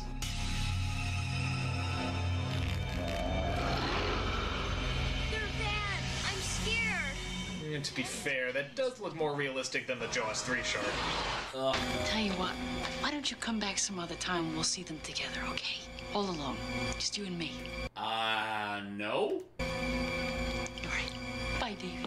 What kind of cop is this? Does she not know how creepy this looks? And you wanna know what the weird thing is? The really friggin' out there thing? All throughout the rest of the movie, she's totally normal. She's easygoing, laid back, a nice person. There's nothing odd about her in the least. Oh, except for that one really fucked up thing, but aside from that, nothing. They say normal people are just people you don't know very well. Well then, by God, I don't want to know her very well. Hey, look. We then cut to a Chucky, steamy post office where you can clearly see a red flag always stays up around here. Honey, I'm sorry. I think I'm gonna have to work late tonight. Oh, Joe, come on. Yeah, will you tell her for me that Becca Paulson likes her husband home for dinner? Yeah, honey, I will. Honey, I will. I gotta go now. Bye. Are you ready? Am I ready? Is that your question? Am I ready? It's like the sign says, neither snow nor rain nor... No sleet, no rain. Oh, yeah. Now this is why the postman always rings twice. Except he's about to find out that the mail lady really is a male lady. M-A-L-E. Cinema snob, what are you doing here? Oh, sorry. I thought this was a porno. This is how most of them start out. No, it's a Stephen King miniseries. Oh. condolences. Thanks. We then cut to a writer named Bobby, who stumbles across something very odd in her backyard.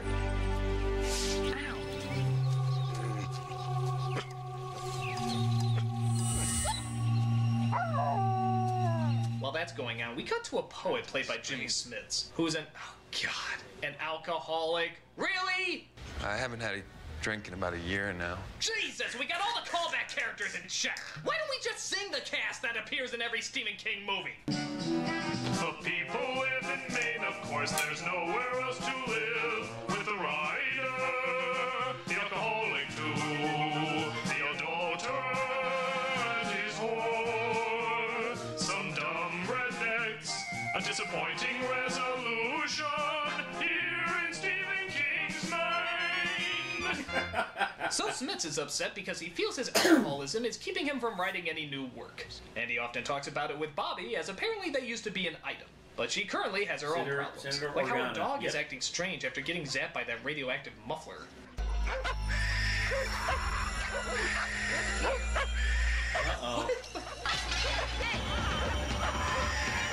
Who owns half of these animals? What the fuck? Why is there a cobra? Who owns a Komodo dragon? What?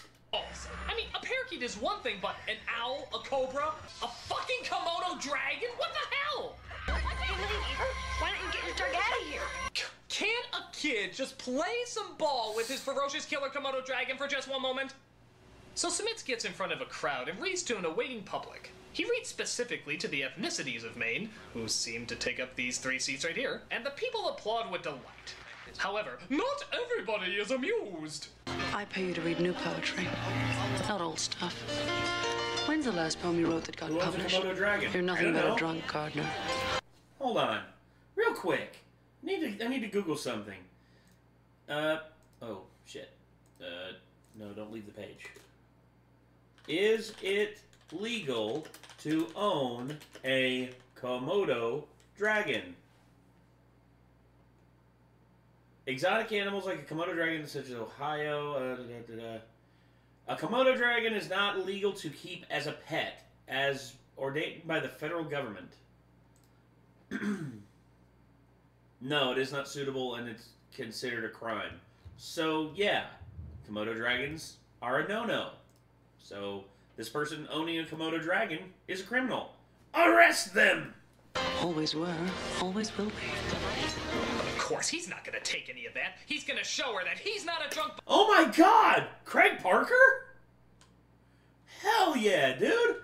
I forgot he was in this. I met Craig Parker. Super nice dude.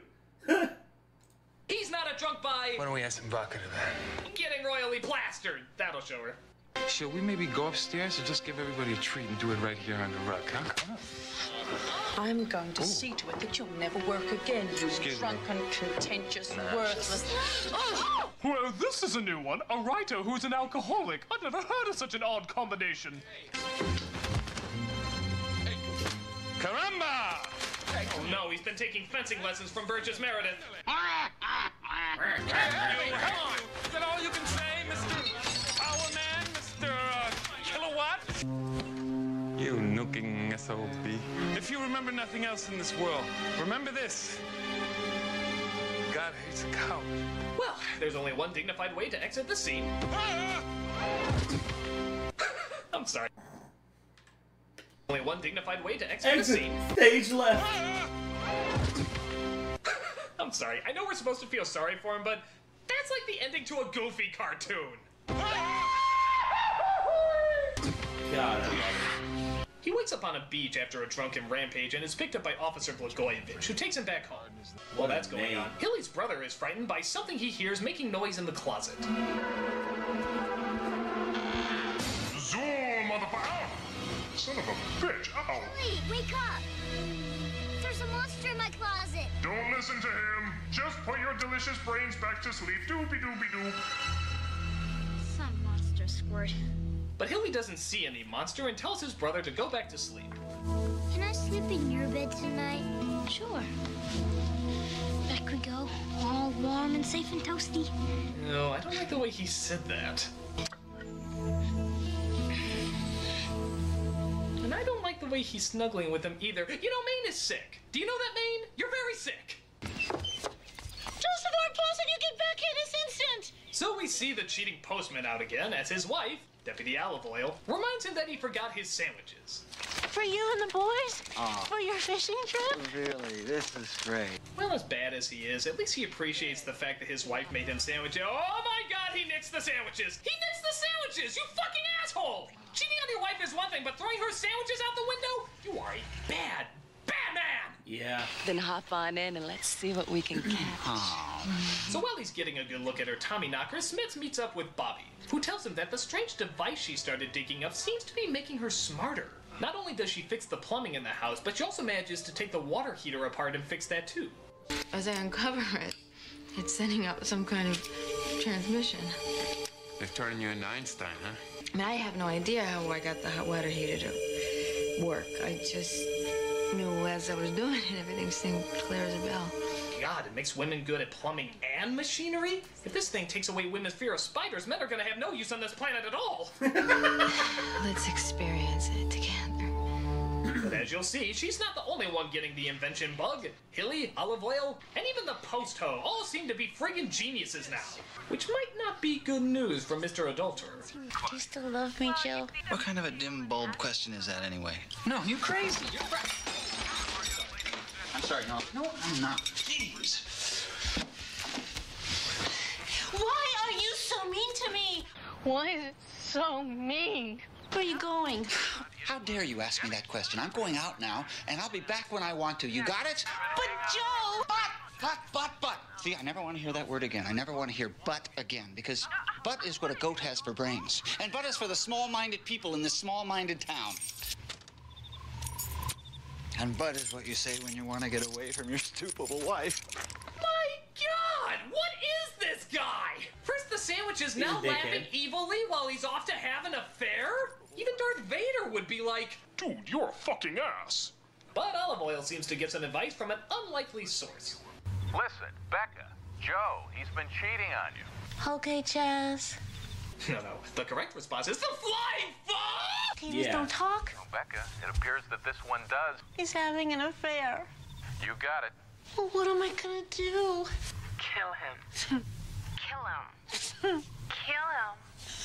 Now you might be thinking to yourself, she's taking this way too comfortably well. But let me tell you, when your TV comes to light, there's no point in arguing with it. I know. Trust me. Listen, I'll make him an offer he can't refuse. Oh, wait a minute, this cunt cheese is asleep. Hold on. Hey, cunt cheese! We're trying to tell a story here. Pay attention. Don't even think about changing the channel. I got a hitman pointing a gun at you right now. There's no point in calling the cops. I canceled your phone service an hour ago. And it's useless to get up from your chair seeing how I'll kill your mother if you do. But I guess that doesn't matter because I've rigged the house to explode in just a few seconds. Happy Halloween, Sleepy. Don't do that. So as these two continue to dig up the lost city of Tetris, Smits finally realizes maybe it's best to call the police. Guard! They will come here with trucks filled with barbed wire and men with guns, and they'll gag us, Guard. And you know that they would do it. E.T. it's a true story. All the feds will come over here, they'll take all our stuff away, and then all the guns will turn into walkie-talkies. It'll be weird. Yeah, that Speaking was of weird. Hilly's magic trick, using the invention that the crocodile tongue seemed to help create, seems to do its job a little too well, as it makes his brother disappear, but then never brings him back. Hilly, you stop fooling around and get baby back. Now. Try, but I can't. Try, okay? Okay, where is he, honey? Where did he go? I don't know. I don't know where things go when they stop being here. Come back, baby, come back. It's okay. I'm sure he just went to another dimension right within the realms of Outworld. Your brother's soul is mine. See, he's in good hands. Yeah. But it turns out the brother really has disappeared, and nobody can find him. So, the whole entire town shows up, all 12 of them, to help track him down however they can. All except for one person who had to go home early. Oh, Joe left the search early. Said he was coming down with the flu. No, he can't be. He seriously can't be. I'll be back first thing in the morning. Okay. Thanks, Becca. I'm going to puke up my lunch if he is actually... Oh my God! You left a search for a lost child to fuck the mail lady? Yes. First the sandwiches, then the evil laughter, now abandoning a child to get laid. You know, there's a level of irredeemable he just not only went past it, he has made a new level of irredeemable. Dude, you're not gonna find the kid in her vagina! Forget it. Becca's gonna be manning those phones He day might find and a night kid in until her they find vagina, him. eventually, 9 months later. You never know. Night and day. I can't take this guy. I really can't. He isn't just an asshole. He's like a compilation of assholes to make the world's biggest asshole. The $6 million asshole! Yeah. Gentlemen, we can rebuild him. We have the technology. We will take elements from the world's biggest dick horses and make him shittier than he ever was before. Shittier. My God. Crappier. Straight up cock muncher. I can see it. But Olive Oil decides she can't take it anymore and sets up a trap for the Dickmeister. Would you turn this junk off? I mean, I hate this show. Turn it off yourself. What did you say to me? I said you could damn well turn on yourself to the woman! Hey now, you don't mean that. It's the crackers talking. That's it. Good night. Good day. Bye. Oh no, I've been blisterined! Make sure my coffin is minty fresh. And the inventions keep on coming as Bobby, it appears, put together a typewriting machine that actually writes the story while she's asleep. I'd make a Stephen King joke here, but let's face it, you've already made it in your head. But things get even worse when Hilly suddenly slips into a coma. You're not taking him to the hospital, Terry. No. Uh-oh. Hello? Oh, hey, Nick. Can't figure out what video game to play. Well, I mean, what game? Nick's having trouble figuring out what video game to play, everybody. Can I ask a philosophical question of you in the chat? Sure. Related to gaming? Okay, bring it on over, man. Here, have a seat. You have to finish a game to be able to consider yourself as having played that game? No. So if I played not even off of the first planet of KOTOR, and somebody was like, have you played KOTOR? And I was like, yeah. Yeah. I would technically be correct. Yes, technically you are correct, because that's the thing. I know plenty of people who played Mario Brothers, but they haven't beat it. True. I know plenty of people who played Mass Effect, and they never beat it. I mean, honestly, man, like... I mean, technically you can consider me as having played Mass Effect, if that's the case. Huh? You could technically consider me as having played Mass Effect, if that's the case. I've actually played it, I just never made it very far. Yeah. No, you played it. You just never finished it. That's okay. That's the thing, is like... So all these things people consider like must-play experiences, and I'm just like, I need to beat all of those, and I'm just like, man, I'm like, I had a lot of fun with KOTOR, like up to this point, and just today I'm just like, I don't feel like keeping on with it at all right now. I get you. I mean, that's how it goes. I mean, sometimes we have those times where we're playing games and we're just like, you know what? I like this, but I'm not really feeling it right now. I mean, hell, I had that happen to me with this, and literally just like in the middle of playing this one time, I was just like, I played it. I was like halfway through with it, like God of War, by the way. That's what I'm talking about. But I was playing this, and I was just like, you know what? I just don't really feel like playing a game right now. I just feel like just chilling. I just feel like just not doing anything really. And, you know, you'll have those times. What's that? If I can't think of anything else, I might just boot up my totally legitimate PlayStation 2 console that's hooked up in my room. Uh-huh. For Silent Hill 3 with my totally legitimate disc copy of Silent Hill 3 that I have right here on the shelf. Yes. Yeah. Totally legit.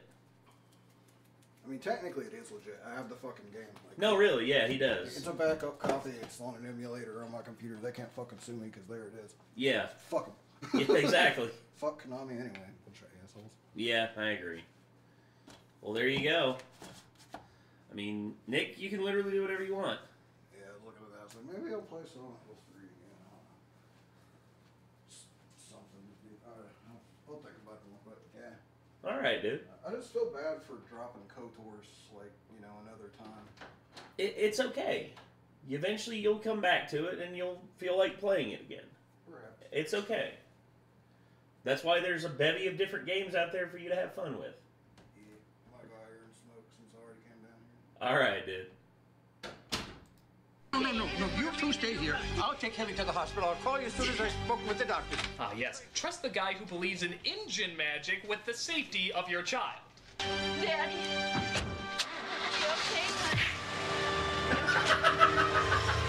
You okay, You even kept that Just tape. where is the hospital, you may ask? Oh, good. I hear they have a real good health plan down there. Whenever a kid is in trouble, they just Throw him walk down a inside well. their house and pretend like nothing is going on. Suck on that, continuity lovers. Tommy knockers, knocking at the door. So as you can see, Olive Oil was put in the nut house, and it seems like the rest of the town is not too far behind. Not only is everybody making more Dr. Seuss inventions, but many of them start becoming psychic and acting more crazy. I know a psychic in a Stephen King story. Alert the media. What was it you wanted? Well, aren't you going to read my mind like everybody else, Nancy? I'm not getting it. The only one who doesn't seem to be affected by it is Smits, as he had a metal plate put in his head years ago that they think blocks off part of his brain. Probably the part that said say no to Star Wars prequels. Ouch. You okay? Yeah, I just needed a good night's sleep. Ready to dig. Well, I think you should really take a good look at yourself. Why? You're obsessed. You can't stop it. I can't stop. What are you implying?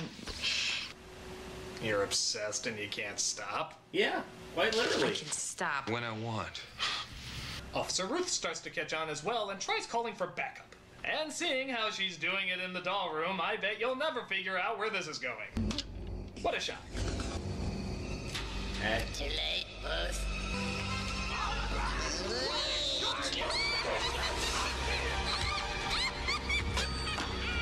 We represent the Homicide Guild, the Homicide Guild.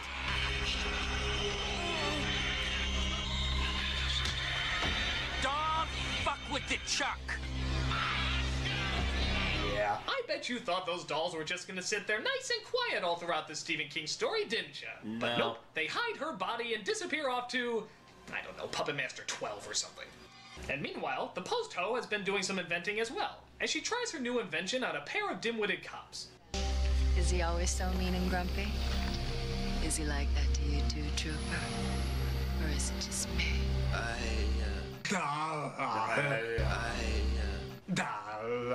I'm just an officer. I don't use big words in front of pretty ladies. Sound like Randy Newman. Officer, they don't use words in front of ladies. God dang it. Come on, Doug. I just wish you'd known better than to come snooping around like this. Hold right there now. Do as he says. All right, man. See you later.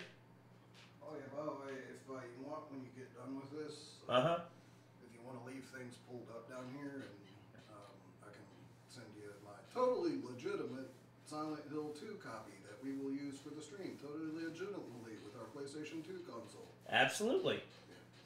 Works for me. Yes, ma'am. All right, man. Thank you. Unless you just feel too tired, but... No, we'll see. We'll see how it goes. You wouldn't stop a lady from putting on a little lipstick, would you? No, now that's true. We do have to let a woman put on her lipstick. It's like Rule 22. Bye-bye. Better than Rule 34.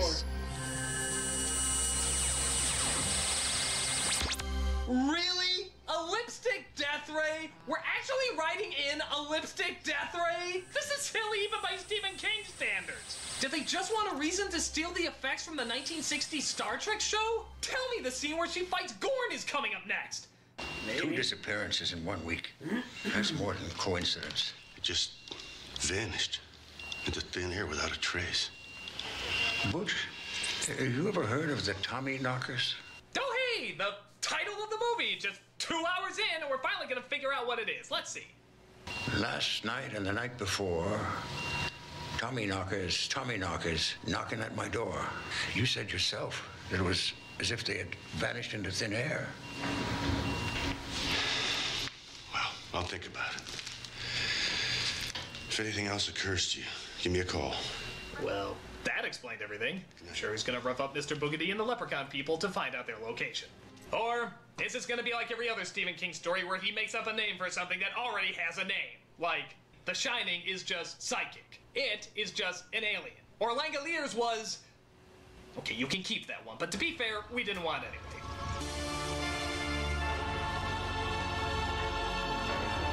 So everyone gathers around the Church of Slimer as everyone is hypnotized by the lean, mean green machine to keep digging it up. The time for all of us to unite is at hand.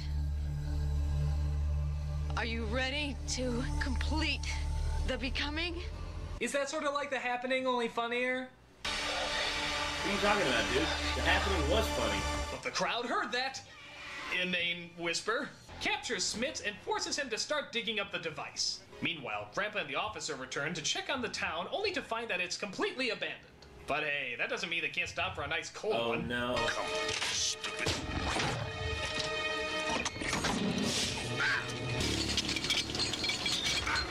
Yeah. They booby-trapped the Coke machine. You know, how about like a mine in the road or something like that? I mean, this is goofily abstract. What if military forces aren't thirsty?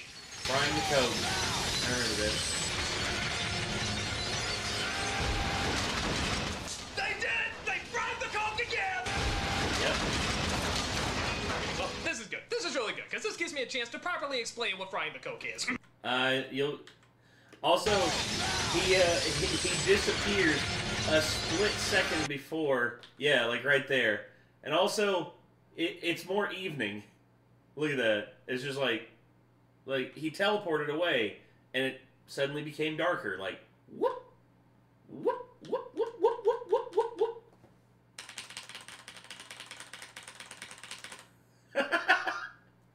Oh, God. This is really good, because this gives me a chance to properly explain what frying the Coke is. It's when somebody does something so stupid or phenomenally over the top that you can't help but find it unbelievably awesome. And by God, what is more awesome than being killed by an exploding soda machine created by glowing Nickelodeon slime?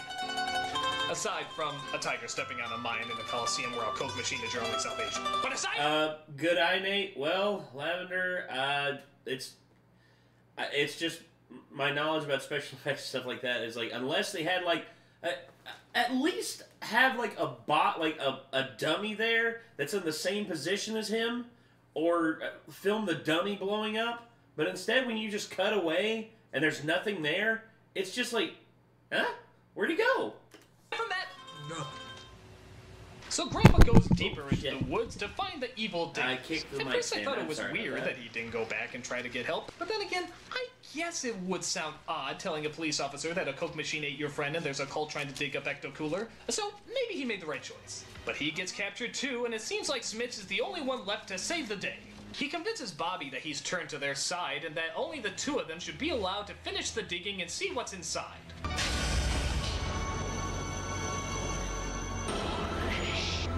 Just what is inside the machine? The TARDIS from Doctor Who. No, that'd be somewhat creative. No, it's just aliens. That's it. They crash landed and have been here for years, eating up people so they can repopulate. They've been giving you brain boosters, but all they're doing is fattening you up. It's a cookbook. It's a cookbook. How does eating people help them repopulate?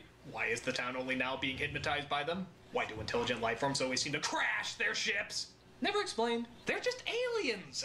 They're just weird. This has all been a lie. But they do find some of the missing people, including Hilly's brother. Drop your hands, okay? You okay? Worst magic trick ever. No So shit. it's kind of confusing, but I guess Smits throws the Toys R Us alien off the wheel and takes control of the ship with his mind. A bunch of the aliens try to stop him, which is weird. Why didn't they stop him when he first came in? But Smits manages to get the ship up and... Oh god, that looks silly. And It blows is it to hell silly. with him inside.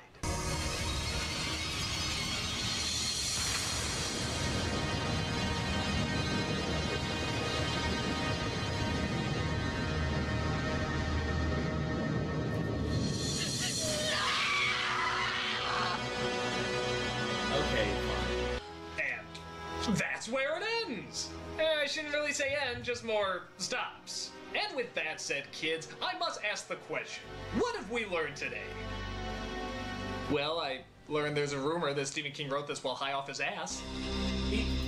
There was a time where Stephen King literally was like abusing cocaine every day, and he was writing like 4 novels a year. 4 novels a year. Think about that. How high off your ass do you have to be? Basically, you'd never have to sleep. And guess what? The funny thing is, when Stephen was doing this, he did it for like a span of like 10 years, and he wrote some of his best work, but he also wrote stuff like this. And sorry, excuse me. And the funny thing is, well, not funny, but his wife eventually came up to him and said, "Stephen, either you stop using cocaine, or I'm leaving and I'm taking the kids with me." To which Stephen was just like, "Okay, sorry about that. One more bump for the road? No, okay." And honestly, I wouldn't doubt it. I mean, yeah, it's stupid, silly, and makes little sense. Don't but do drugs, it's kids. Also exactly. Like looking into somebody's drugs psyche. fuel his creativity. Most of the story is talking about his creativity and his insanity, because you see some of the you've seen some of the shit that he's come up with, and it just makes you ask, like, what the fuck was he on? Cocaine. Like, oodles and oodles of cocaine. how a certain he is lucky substance to be alive. increases your creativity, but also increases your dependency. Much like King admitted that's what happened when he was a stoned alcoholic. So in that sense, it's actually sort of fascinating. Seeing one guy trying to get rid of his dependency while also trying to make others beat theirs. But taking that out of it, this actually is one of the more entertaining Stephen King miniseries, just based off of its goofiness. As usual, it's a lot of build-up to a disappointing payoff, but the build-up is always good, and the over-the-top delivery is a ton of fun to watch. Honestly, I say give it a watch. Just don't play the drinking game while watching it. Your lungs will disappear. Yes. I'm the Nostalgia Critic, and Nostalgia Ween is on the way. Oh, God. Okay. Next. Oh, God. Oh, God. No. No. No. No, not this again. Not this again. No, no, no, no, no, no, no, no.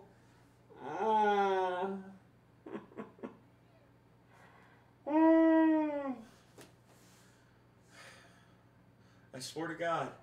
I promised myself I'd never have to put myself through this again.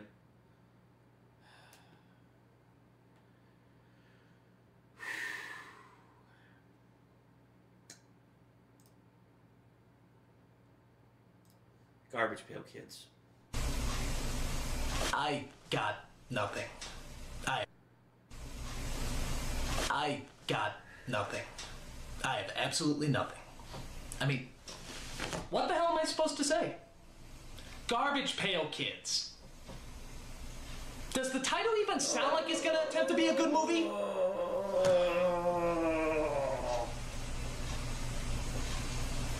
I feel raped. I feel, honest to God, raped by this movie. It is that Did you already see this? I've seen the review. Here's the thing. Brandon Chapman, I've seen this review. And I've seen parts of Garbage Pail Kids. And I don't want to be here. I honestly, that's the thing. I hate this movie. I hate it. I hate it. I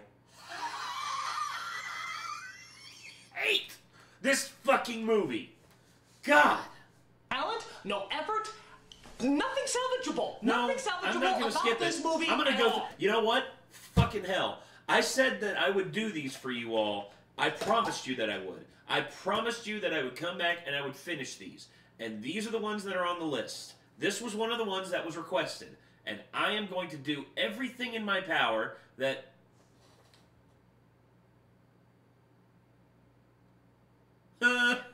yeah. I promised myself that I would do this. I promised myself. No matter how god-awful this shit gets. So, Garbage Pail Kids. Fucking Garbage Pail Kids. God. Okay. Thank God I got the alcohol here. Credits. Let's get started. It's What the fuck? It's gonna hurt. I'm not gonna lie. It's really going to hurt. So, why waste any more time just talking about it? Why can think of a few reasons, but let's take a gander anyway. Be very afraid. First, a little... Yeah, exactly. Garbage Pail Kids was actually a deck of trading cards that children would pass around. It was obviously satirizing the Cabbage Patch Kids, but these were quite different. They were gross, violent, and totally disgusting. So as you can imagine, they were a huge hit, and kids all around the country were passing them around and trading them. Then some numbnuts at MGM thought to himself, hey, there's some great potential for a really good, gripping story. It is probably the ugliest movie ever. I don't know what he was smoking either. Let's just pray he got brain damage from it. And so Garbage Pail Kids, the movie, was created, in the loosest form of the word created. How can they make a film based on a trading card that has absolutely no character or story development at all? I'm still not convinced they did, but let's take a look at what they put together anyway. So it starts off in outer space, where we see a giant space garbage can flying around. What is it? Where did it come from? What relevance does it have on the story? Who gives a fuck? I don't know. It never tells us. It never fucking tells us. You could show a flying rabbit float across the screen, it would make about as much sense. We then cut to an antique store. In this economy, that's a laugh. Where a garbage can begins to shake and rumble. Funny enough, we then cut to a painting whose eyes watch the can as it moves back and forth. Will the movie explain to us why the picture's eyes are moving and glowing? Nope. I think you give this movie way too much credit. We then see the owner of the antique store enter into the room. If I catch anybody up here, I'll be very surprised. What does that even mean? We then cut to the next day as we see a boy named Dodger. Come shit yourself. Not that Dodger! Being chased through the park by what looks like 80s jazzercise artists. Ah, so these must be the Garbage Pail Kids, right? God, they're even stranger looking than I imagined. That must be 80s McNose style, Hairspray, Overkill, Bully, Il Stereotype, and Manish T. Tarzan. Wow, it's like the cards are coming to life! Actually, it turns out these are just bullies, which our main character Dodger has to deal with. Which is a little strange considering he's got to be about 12 years old and they look like they're almost in their 20s. What are they doing going after a 5th grader? Wow, a whole $2. We can get some hardcore cotton candy for that.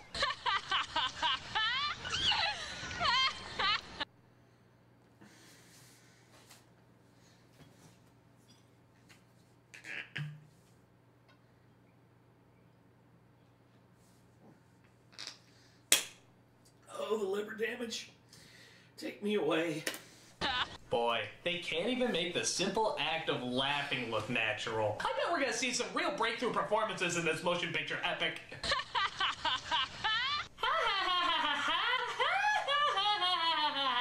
So Dodger goes to his job at the antique store where he's joined by his boss, Captain Manzini. I suppose they call him that because he held some sort of command, but I think it's because he had a kid show on PBS or something. Dang You it, know, like Steven, Captain come Kangaroo. on. Only minus the fun. Dodger tries to tell him about his bully problem, What but kind of beer is Manzini's... that? It's not beer, it's hypnotic. It is basically a blend of vodka, cognac, and fruit juices. So basically, it's a mixed drink in a bottle.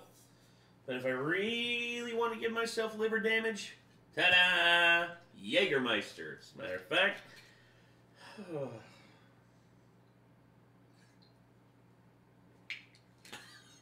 Oh. Oh. Spicy. Only job seems to be to talk in motivational speeches. Losing is relative, my dear boy. Patience is a bit of vine, dear Dodger. Every single piece is a diary of the human spirit. Steven, I ain't reading that out is loud. conceding with grace. Okay, fine. Yeah, you want to Hey, get at to the part least where they you were actually bullies help and him? not mini A lads. man could settle all his Eat it, differences Steven. with one of these. Then some damn fool invented gunpowder, and a bigger damn fool split the atom. That's when I decided to leave mankind to its folly. Nobody knows how to kill people anymore. It's a lost art. Dodger, of course, asks about the mysterious trash can that Mazzini seems to be hiding from him. Have you ever heard of Pandora's box? According to legend, all the troubles in the world were once squeezed into one tiny little box. I don't understand. Think of this as Pandora's pain. Why don't you just tell him what's really in there? Yeah. How's about you get about 15 ratchet straps, a pit, about 35 bags of concrete, and just bury that fucker. Never let it see the light of day. Let it just die in the fucking ground. Fuck!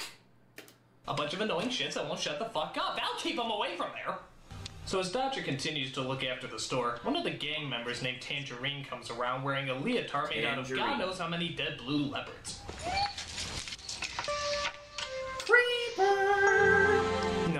charmingly creepy. I bet he's gonna be a great serial killer one day. But the evil gang comes back again, led by their leader, simply named Juice. Juice. Baby, come on, he's just a kid. He's not worth the time it'll take to beat him up. Forget it. Wish I could help you, baby. But the little creep's gotta be taught a lesson. It's a matter of principle. Yeah, that's pretty bad when you're jealous of a 12-year-old. You must.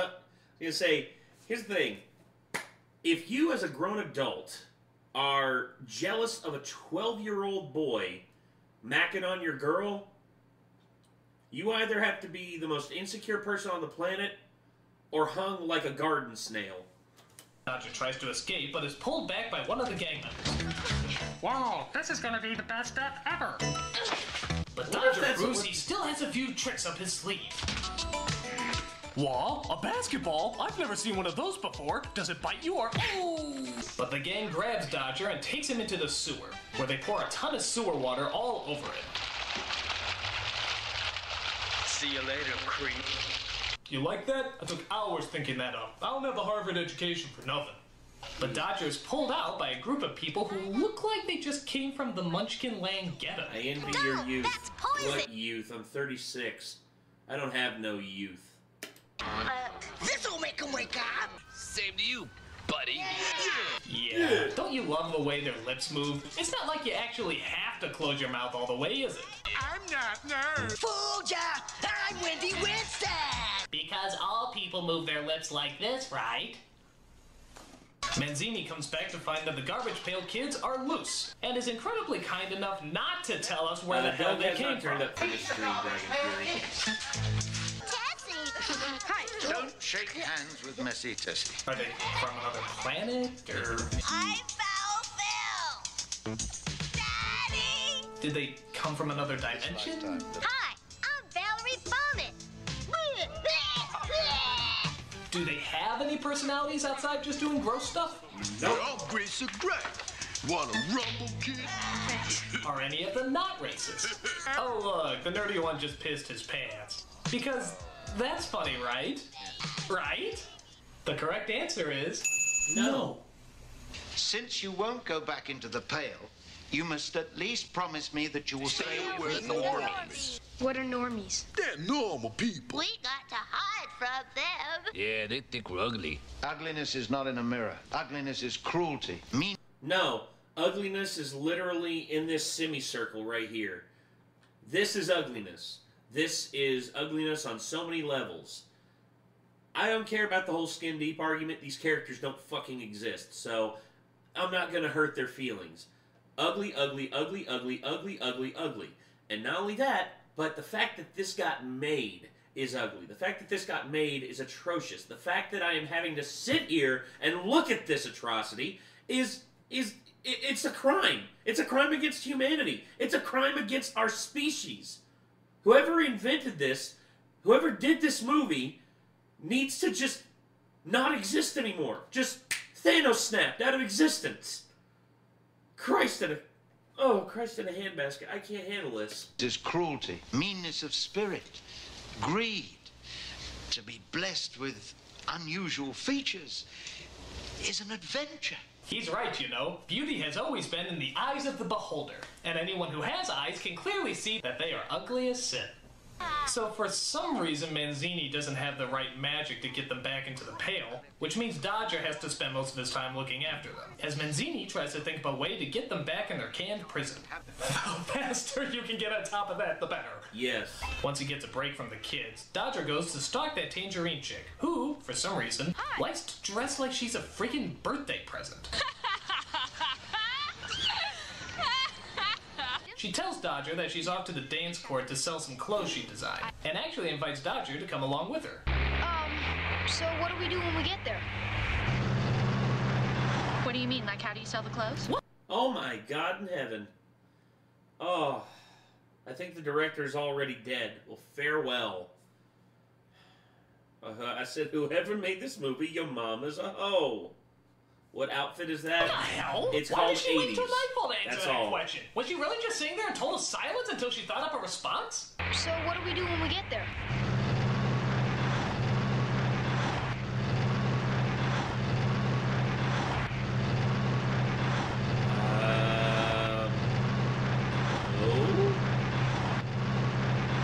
you mean? Like, how do you sell the clothes? Yeah. Boy, don't ask her to play Password anytime soon. So they get to the dance court to sell her clothes when one of the women asks her for the shirt she's currently wearing. Oh my god, boobs! I didn't know she had boobs. It's the most terrifying thing I've ever seen. Why isn't somebody doing something? She has boobs! Boobs! Meanwhile, we cut back to the Garbage Pail Kids who, just do stuff, I guess. We don't have any money. Oh! Hey, no problem. I'm not surprised that Jim Cummings got contracted to do work for this, and I bet you $1,000 he has done everything in his power to have this movie removed from his filmography. Usually, people don't go through that effort. Usually people are just like, it's a shit movie, but hey, it made me money, so it's whatever. But when you, there are people who go out of their way to, are just like, say, no, I want no involvement with this. I don't want anyone to know that I was involved with this. What's next after this? Robin Hood. This will be it'll be a palate cleanser. We'll carve out an IOU. Oh, that's nice. One of the kids has a pocket knife. Remember, kids, real beauty is on the inside. And if you disagree, I'll cut you open and prove it! So the kids end up stealing a Pepsi truck. Yeah, that's a good lesson for children. As they accidentally drive over Juice's car. Look what you done to my car! What are you, crazy? Okay, how the fuck do you drive over a car? It's not a goddamn monster truck. Hey, we're the Pepsi generation. Why do I get the feeling Pepsi regrets that promotional Him plug? going to bed. Some mustard. Nah, I'm good. Onions and garlic. Allie, you ate my burger. They is? Yeah. Oh, yeah? Prove it. I can't. You ate the evidence. Yeah, tough toothpaste. Where's the starring? I mean, did they just leave the camera on? They're doing nothing. Absolutely nothing. Give us a plot, you damn movie. My tummy hurts. What did you eat? Everything. That'll do it, all right. This film is physically hurting me. Well, the only thing that even comes close to a plot thread is that the kids can actually sew. Yeah, because they really look like the sewing type, don't they? In fact, they're apparently so good at it that they give Dodger a jacket that looks so ridiculous that it wouldn't even make it as Michael Jackson's hand-me-downs. Seriously, only the fashionably retarded would think this is actual good. Where did you get those clothes? That is some coat. I rest my case. So I guess people who dress like Christmas gifts really dig Dodger's fashion, as Tangerine suddenly sees a business opportunity. I was just thinking maybe I could sell them for you. You know, along with mine. You know, that jacket makes you look, older. Why, Mrs. Tangerine, you're trying to seduce me. It's a whole other reason that this scene is uncomfortable for me. Because if this kid's 12, I don't know how old Tangerine is. She's probably still like a teenager herself. But the age difference is a bit much. Yeah. Anyway. So he returns to the shop to tell the kids how it all went. Tangerine loved the outfit. Chicks is chicks. And I know my chicks. Yeah, I know my chicks. They have penises, right? But Dodger tells him that he needs more clothes to impress Tangerine. The kids agree to make more clothes as they hop to their feet and... We do something nice. No singing. A song? They actually have a song in this movie? When did they at any point indicate that this was a musical? It's like a drive-by singing. It just comes out of nowhere. Come on, kids, take a shot. Show them what we really got. On top of that, this song is just horrible. It sounds like a Disney ballad if it got sodomized by a donkey. Hi-ho, this movie's gonna blow. Beside the fact that their lips never sync up during the song and that it's more like choreographed walking as opposed to dancing, am I the only one that finds it weird that they're singing about working together while they're stealing the equipment they need? The lessons in this movie are more imbalanced than a game of Jenga! And just to top it all off, the nerdy kid pisses his pants again. Oh yeah, because it was so funny the first time. Hello, it's morning and I have no school, home, or parents to report to. Yo, guys, I got breakfast for you. Hey, if you do get that chick, all you got is trouble. I just want her to like me. Careful what you wish for. You might get it. Ah, words of wisdom from Valerie Vomit. Thank you so much. So Dodger leaves to show off the new clothes as the kids just... Oh my god, is that true? That's John Aston's kid? Does John Astin hate him? What the hell? Sit around, I guess. Look what I found! Whoa! Check it out! Ah, it doesn't work. Oh no! Fix it? No, you broke it! Well, maybe we should get back to work. No way. Yeah, all work and no play? No way. Do something!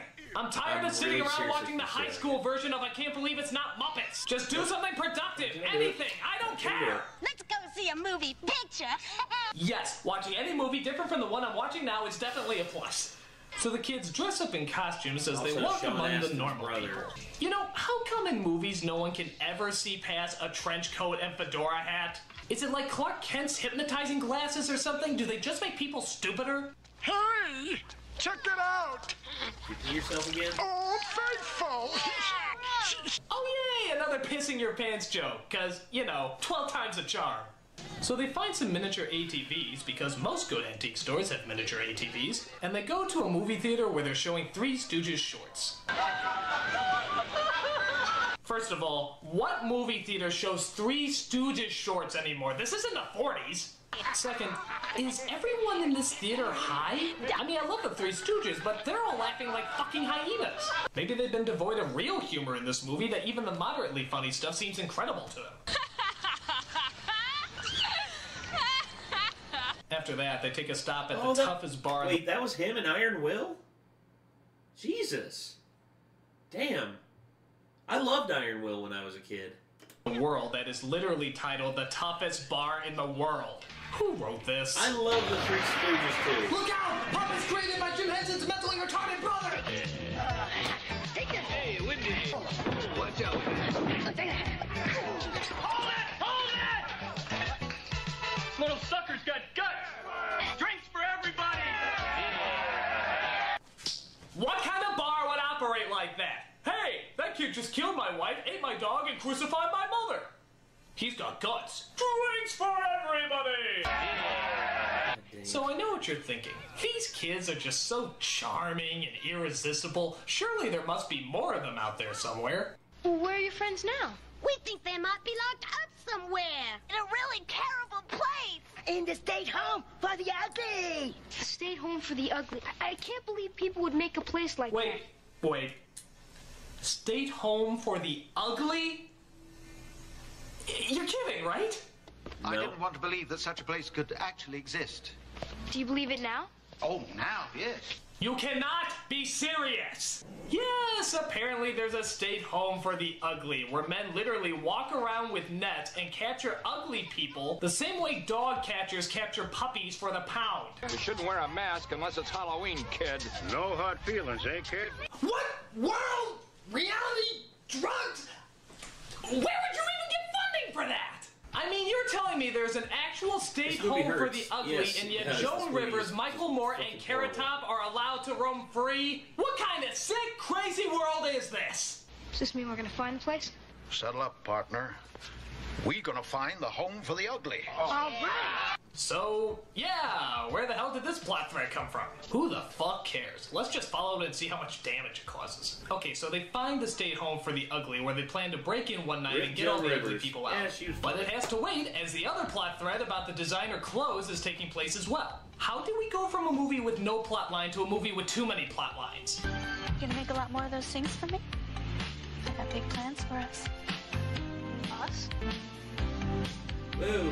Dude, is she nibbling his ear? You can go to jail for that! Yep. Bye, baby. I'll see you tomorrow. I'll be sure to tell all my other pedophile friends how cool you are. But it turns out Tangerine's heart still belongs to Juice. Good God, Tangerine, Juice. This isn't a cast of characters, it's a fucking grocery list. It feels lousy, abandoning my principles for money. Principles? Yeah, letting the little creep live. What is up with this guy? Did Dodger kill his father or something? I mean, what's up with the hate? I suppose I should be dealing some drugs or robbing some liquor stores. But nah, a 12-year-old with a fashion scheme, that's where the real money is. Wood chipper. Wait a minute, Yeah. I think they're gonna do another pissing pants joke again. Well, you know what they say, if at first you don't succeed, Try.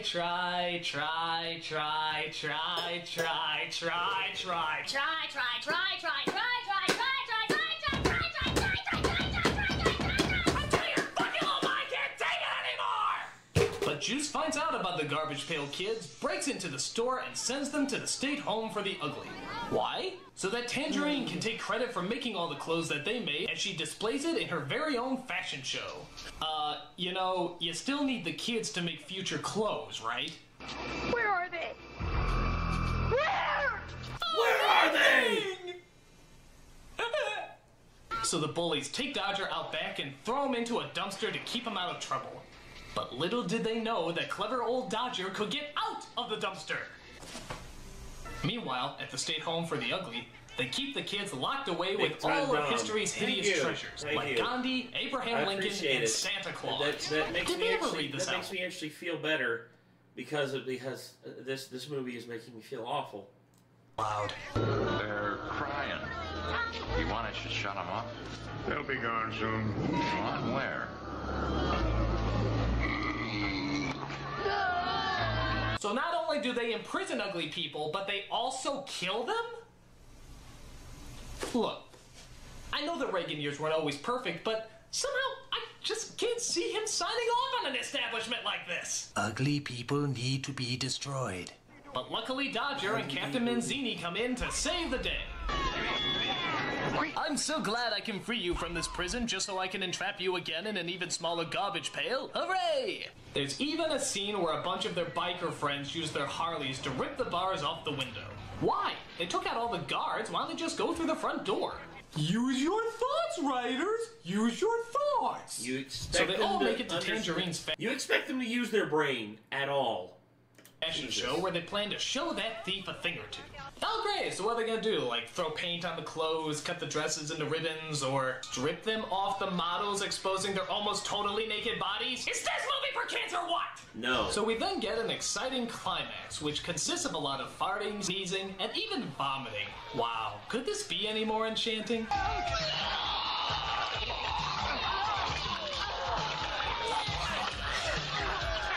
Then get the final showdown between Juice and Little Dodger. Dude, you're beating up a 12-year-old? What an asshole! You're getting beat up by a 12-year-old? What an asshole. But Manzini comes in to calm Little Dodger down.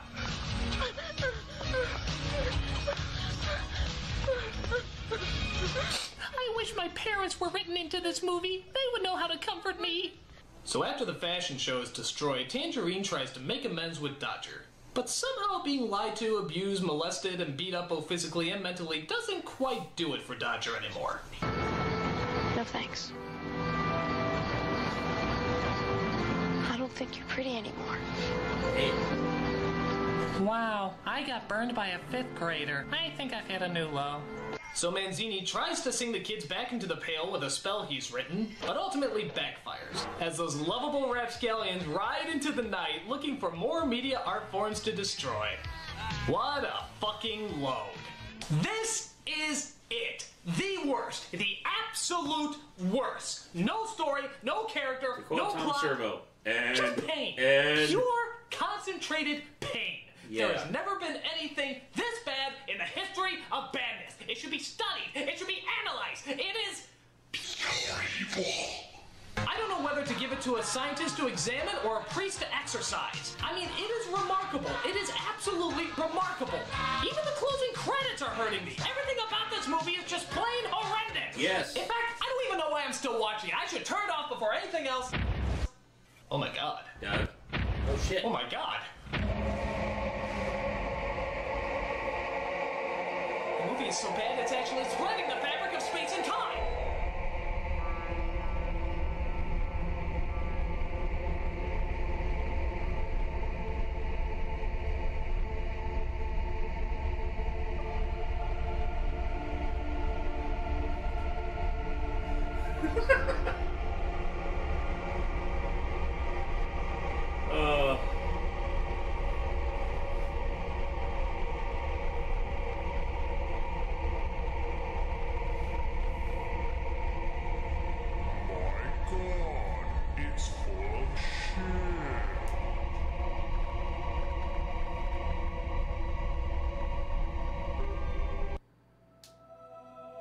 You have achieved enlightenment.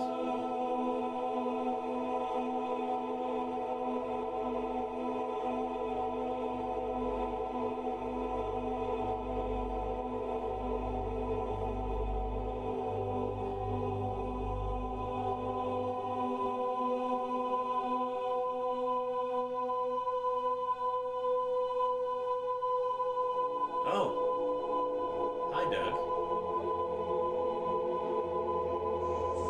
Hi, Critic. Where am I? You are inside the bad movie. A film so horrible that it actually ages you even as you watch yourself. Wow, the movie's that bad? Yes. Now piss off. I'm trying to eat my processed cereal. Will you shut up? I'm trying to die over here for crying out loud. Well, I'm done for. At least I never have to see that shitload of ass movie again. Hello. Garbage pail kids.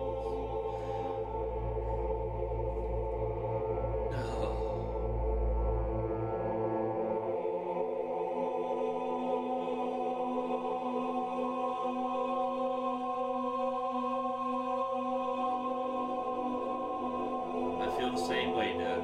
I feel the same fucking way. My God. It's turned me into what the movie always was. Shit. A dirty piece of crap. Jesus wept. Okay, yeah, that's enough of that. Let's move on, shall we? This episode brought to you by Stamps.com. Why go to the store to get stamps? This episode brought to you by Stamps.com. Why go to the store to get stamps?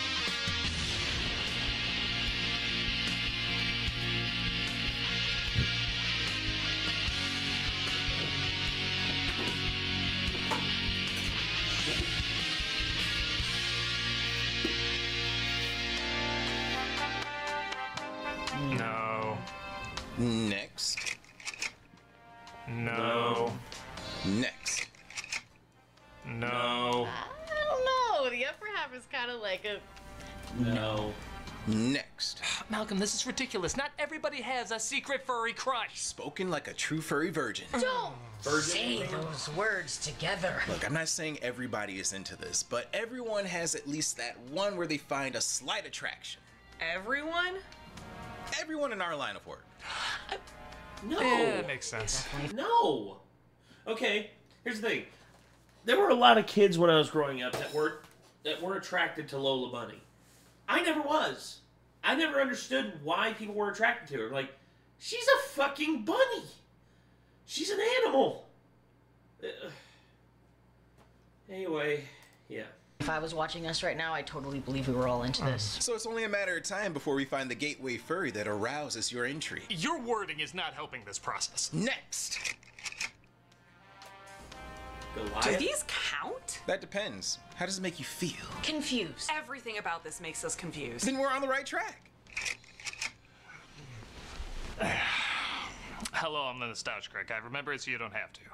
There's no doubt about it, the furry community has become a big thing since I started this job.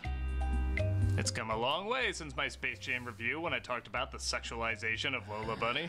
Have you ever seen a bunny that you actually had the hots for? No. That hardly seems like a very profitable demo. Okay, the only one I can say, but she was married to a rabbit, Jessica Rabbit. That's it.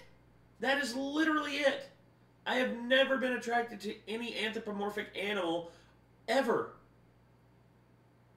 Graphic! How wrong I was. It turns out there's a huge community that loves these type of characters. And, like many of you, my reaction was probably similar to yours. Stay the hell away from my cats. But as the community grew and I got to know more of them, it seemed like the people into that were the outliers. I'm sure there's creeps like there are in any large community, but the ones I've known just seem to like their costumes, roll with the jokes made about them, and all around seem pretty harmless. The community has arguably been more accepted now than it's ever been in the past. But it is weird. Not that weird always connects to something awful, but it is weird. But I don't know, a lot of strange stuff people saw as weird in the past have become more normalized and even mainstream. To the point where I have to ask, does everybody secretly have one? The same way people joke about that person they change teams for, does everybody secretly have that one furry they change textures for? No. The answer is clearly no, because I do not. So that means not everybody does. I mean, Gadget was okay, I guess, but... No, she's a mouse. That's a mouse. I don't want to bang a mouse. Though I guess if you change the ears and the nose, it's basically a woman. Dude, she's like 3 inches tall. What would the children look like? This is crazy. Crazy like that skin-tight jumpsuit. She's also not real, Doug. Damn it, why'd you have to show that slide? See? I knew we'd find at least one. Okay, fine. But you know what? I'll just say it. I'm a guy. Guys are into weirder stuff when it comes to sex. Hey, that's not entirely pretty indisputable. Yeah, no, you're right. Yeah, so you're not gonna get them on anything. Well, no. Don't discount women. Women got their weird factors too. I've ran into some women when they start talking about like the stuff that they like to do. I go like, okay, thank you very much. Is that so? Any thoughts when it comes to this one? No. Seriously? Jesus!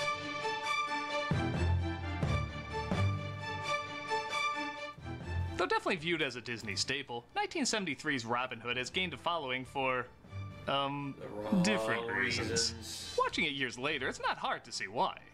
Or maybe for some it is hard. Without even realizing it, this movie hit on all sorts of, shall we say, unique curiosities. It's actually pretty hilarious watching this movie with all the, I'm assuming, unintentional innuendos going on. But even if you don't get a big laugh out of those moments, the movie's a pretty enjoyable good time. Despite, I guess, it not getting the best reviews. Many critics said the film lacked the epic qualities and artistic merit both the story and past Disney films possessed. I guess I can see where they're coming from, but I feel like the movie makes it clear it wants to be a more laid-back and comical telling of the story. But when it does need to be adventurous or romantic or large in scale, I think it meets that criteria fine. I think so. It just doesn't surpass it.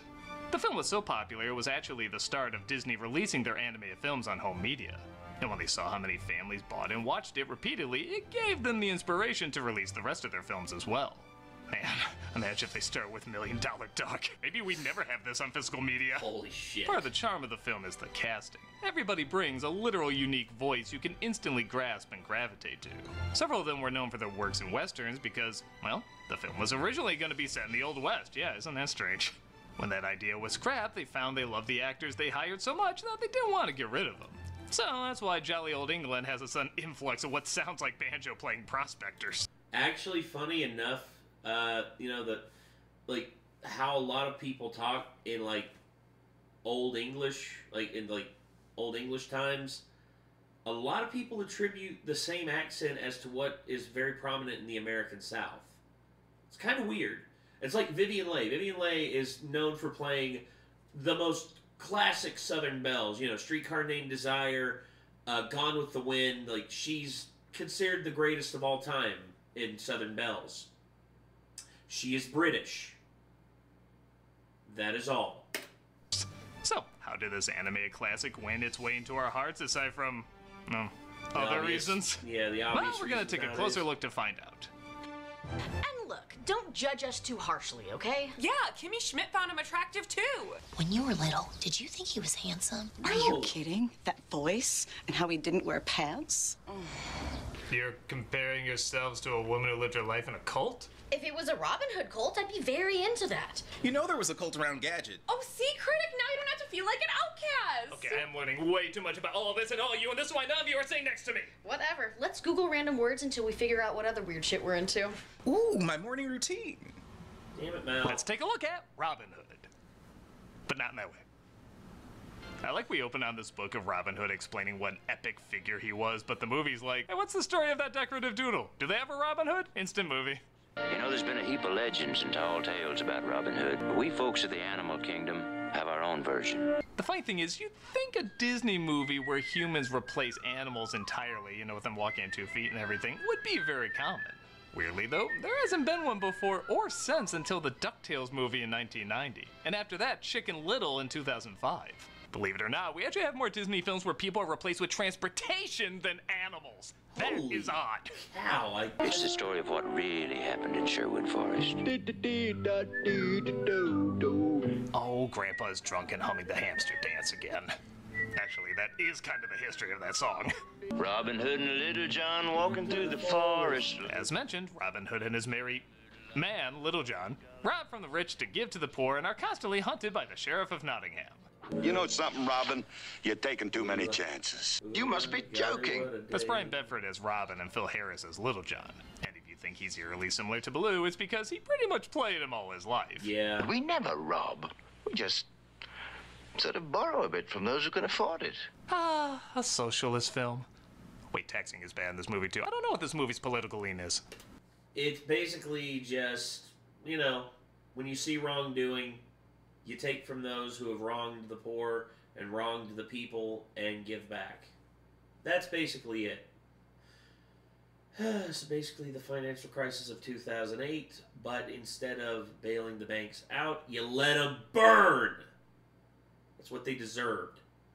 None of them deserved to survive, especially with what they pulled off. Fuck them. We're introduced to hands down the best characters in the movie, Prince John and Hiss, played by Peter Ustinov and Terry Thomas. You have an absolute skill for encouraging contributions from the poor. Disney may brag they have gay characters now, but we all know these two beat them to the punch. That and like 4 of the dwarves. And how well King Richard's crown sits on your noble brow. I've told you never to mention my brother's name. Yeah, that's not the only time he's choking the snake. Seriously, not since the Chipettes on Getting Lucky With You have I asked, what is gonna happen to these reptiles? Please don't do that. You have a very loud thumb. And it reminds me too much of our Saturday night roleplay. Oh. It seems Hiss can hypnotize people because Ka could do it, I don't know. And he used it to convince John's brother, Richard, to go on his crusade. Hypnotism can rid you of your psychosis. No, none of that. None of that. That's how you got me to go on the first date with you. In fact, how'd you get this position? In fact, what is your position? Good at all positions. You get at all positions. Not even 10 minutes in and we get cross-dressing. This movie's gonna be DeviantArt bingo. Get the dope with your horoscope. They may be bandits. Oh, Bobbycock. Female bandits? What next? They remind me of me when I was a lady. Gracious.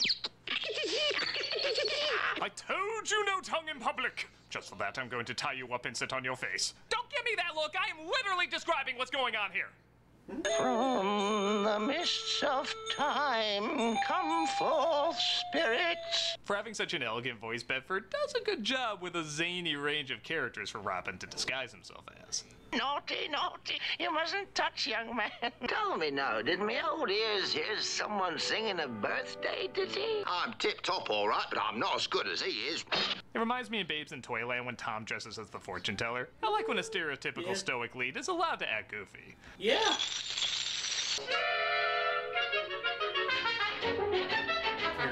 Literally every frame of the scene has a fur affinity page on it. Oh my god! Rob the prince, which makes me wonder how the hell he got all that off him without noticing. And no, that's not an invitation for you to explain in the comments. And the coach falls apart because they stole half of that too. Stole gold hubcaps. Yeah. I've got a dirty thumb. My god, I've never seen a movie do so much without realizing they're doing it. Greetings from your friendly neighborhood tax collector. Pat Buttram plays the sheriff, who you wouldn't think would be that great a bad guy voice, Oh, but he's because he takes amazing. so much joy in the villainy he does, even to the point of announcing his arrival. Here I come, ready or not. He turns out to be almost as funny as the main villains. Have you no heart? We all scrimped and sived to give it to him. Well, maybe if he didn't bang like, well, rabbits, you'd be able to save a little more. Say, where is the papa anyway? He's still in rehab. Arms for the poor. Yeah, that's how everybody thinks Bitcoin works. The blind man reveals himself to be Robin Hood, giving the birthday boy his hat and bow. You've risked so much to keep our hopes alive. Bless you. Is this the first Disney film with commercial breaks? The birthday boy meets up with his friends to shoot the arrow, but it flies a little too high.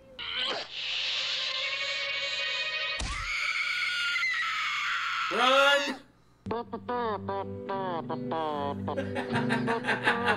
No, this of course introduces us to Maid Marian, played by Monica Evans, who's playing a game with her lady-in-waiting, Clucky. Well, hello. Please don't kill Prince John. Mama said he'll jump off my head. Oh no, the thumb screws will be more than enough. Oh. The kids get along with Marian, even the ones they clearly always took the first take with. Mama said you and Robin Hood are sweethearts. Well, that was terrible. And she explains how her and Robin used to be childhood sweethearts. You see, that was several years ago, before I left for London. He carved our initials on this tree. Though we don't see Robin and Marian together a ton in this, their acting really does convince us of their history. Keep in mind at the time, if you just had these characters meet up and fall in love in a Disney film, people wouldn't really question it, but giving them this backstory, even though it is off-screen, does sell it a little better. Yeah. I remember it so well. You're gonna have any kids? Jesus, boy, read the room! I mean, how fast do you think relationships go? Robin Hood's gonna have kids. Okay, pretty fast. They play make-believe, pretending the kid is Robin Hood, rescuing Marian from the castle. The hero gives his fair lady a kiss. Oh, that's sissy stuff. Then I will. Not okay. Just because you look like a Lady Fox McCloud doesn't mean you can barrel roll into first base, you predator. You literal predator! Did I mention yet this movie has weird edits? And she's dead. Why does every fade out look like the last time we see a character alive? Boom. Oh. Marian still dreams about Robin, wondering if he still remembers her at all. Absence makes the heart grow fonder. Or forgetful. Now help me hang this poster above my bed. Not again, milady. It's so crusty. It turns out Robin is also dreaming about her, but he's afraid too much time has passed. Just marry the girl. You don't just walk up to a girl, hand her a bouquet, and say, hey, remember me? We were kids together. Will you marry me? Marian, my love, will you marry me? Oh, darling, I thought you'd never ask me. Jesus, Prince John and Hiss are taking things slower than these two. Andy Devine plays Friar Tug, who lets them know about archery contest in which Maid Marian will give a kiss to the winner. Maid Marian. Maid Marian. She's gonna give a kiss to the winner. Kiss to the winner. Well, that just sketches my facial proportion guide. Yeah, I guess I should talk about the animation a bit. Like a lot of Disney films of the time, they used the Xerox method, which meant the pencil drawings were printed directly on the cell instead of having them inked. Yeah. In some movies, I don't think this style works, like the Aristocats or Rescuers. I think it looks a little cheap. But in a movie like this, where it's not only more medieval and rustic, but also stars animals, I think it complements the fuzzy textures. It reminds me of the sketchy illustration. Except when you see Hiss and you notice the fur on him. He's a snake! He ain't supposed to have fur. Illustrations in the book intro, so it doesn't feel out of place. Though I never understood why Hiss seems to be furry. Furry, yeah, I just answered my own question. I did an opening routine on it. He's a scaly. No one He's sits scaly. Is that what they call him in the furry community? Scalies? I don't know. I am the king. Must I remind you, Hiss? Nobody must be longer than me. Speaking of which, who's this teddy bear? I am Sir Reginald, Duke of Chutney. Little John and Robin both disguise themselves to get into the tournament, and of course into Prince John's heart. Obviously making Hiss jealous. And now, Your Mightiness, allow me to lay some protocol on you. That is my department in so many ways! You took the words right out of my mouth, PJ. PJ, I like that. You know I do. Sounds eerily similar to something else I enjoy. God Of dang it, course, dude, stop it. 69ing! I love 69ing! Look, you can give me shit for these jokes all you want, but at the end of the day, they make more than I do. Move it, creepy. Get lost. Be gone, long one. I can't believe I'm being DiCaprio'd by a sherbet country bear. The tournament of the Golden Arrow will now begin. Even as the tournament gets going and Robin keeps hitting bullseyes, everyone clearly keeps trying to hit something else. That's what you call pulling it back and letting it go, PJ. I'm aware of the Kama Sutra. God dang it. Hiss literally looks up dude's skirts until he finds what he's looking for. It's him. It's Robin Hood. I'd recognize that exposed ball sack anywhere. His cherry is burst, though, and Friar Tuck takes him out of commission. It doesn't take long for John to put together that the winner of the tournament is indeed Robin Hood. And thank God, because if not, there'd literally just be a naked stork standing in front of us right now. Not that half of these characters would mind. Marion pleads for his life, confessing her love for him, but it doesn't faze John at all. Traitors to the crown must die. That crown belongs to King Richard. Long live King Richard! Long live King Richard! He taxed us much more than you! No, really, look it up. Richard had to fund his crusade somehow. Oh, yeah, that's the thing. That's why there were so many people who were willing to rebel against him. And the only reason why they were... the only reason why they were so desperate to keep him was because it was a holy crusade. The church wanted our help. Expect a better history in a movie where chickens wear underpants? Little John convinces Prince John to let him go. Sheriff, release my buddy! Not so hard, you mean thing. I refuse to believe this movie does not want me to make jokes about it. Robin is free, but Little John is found out, resulting in a big fight and a big chase. Again, I wouldn't describe it as epic, but it is pretty fun. Hey, who's driving this flying umbrella? It ends with Clucky doing a football parody with the guards. Sure, whatever. And Prince John discovers his in the barrel. Coming. Oh, which are you? Hiss! You sound like our honeymoon night. Damn it. Get out of that if you can. Hate it when I get my Schwartz twisted.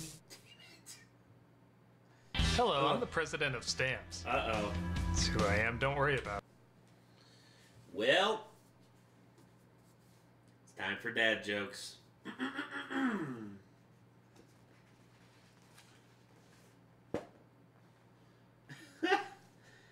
I'm not like other dads. Sure, I mow the lawn every Saturday, but I don't really enjoy it. Why did the racehorse owners name their best horse Frozen Orange? Because he's a sure bet. God, that was so bad. What do you call a black horse wearing Venetian blinds? A zebra. Jesus. What do you call a Pokemon character who can't move very fast? A slowpoke. You know you're a dad when you shake your handful of candies before you drop them in your mouth. Oh wait, you know you're a dad when you shake your handful of candies before you drop them in your mouth. Yeah, that's true. That is very true. I'm all about fitness. Fitness extra meal in between lunch and dinner.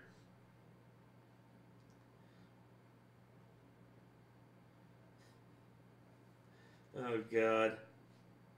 Did you hear about the failing student with bad gas?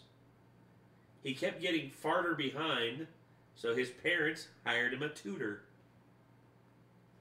Jesus. Time to end the stream soon.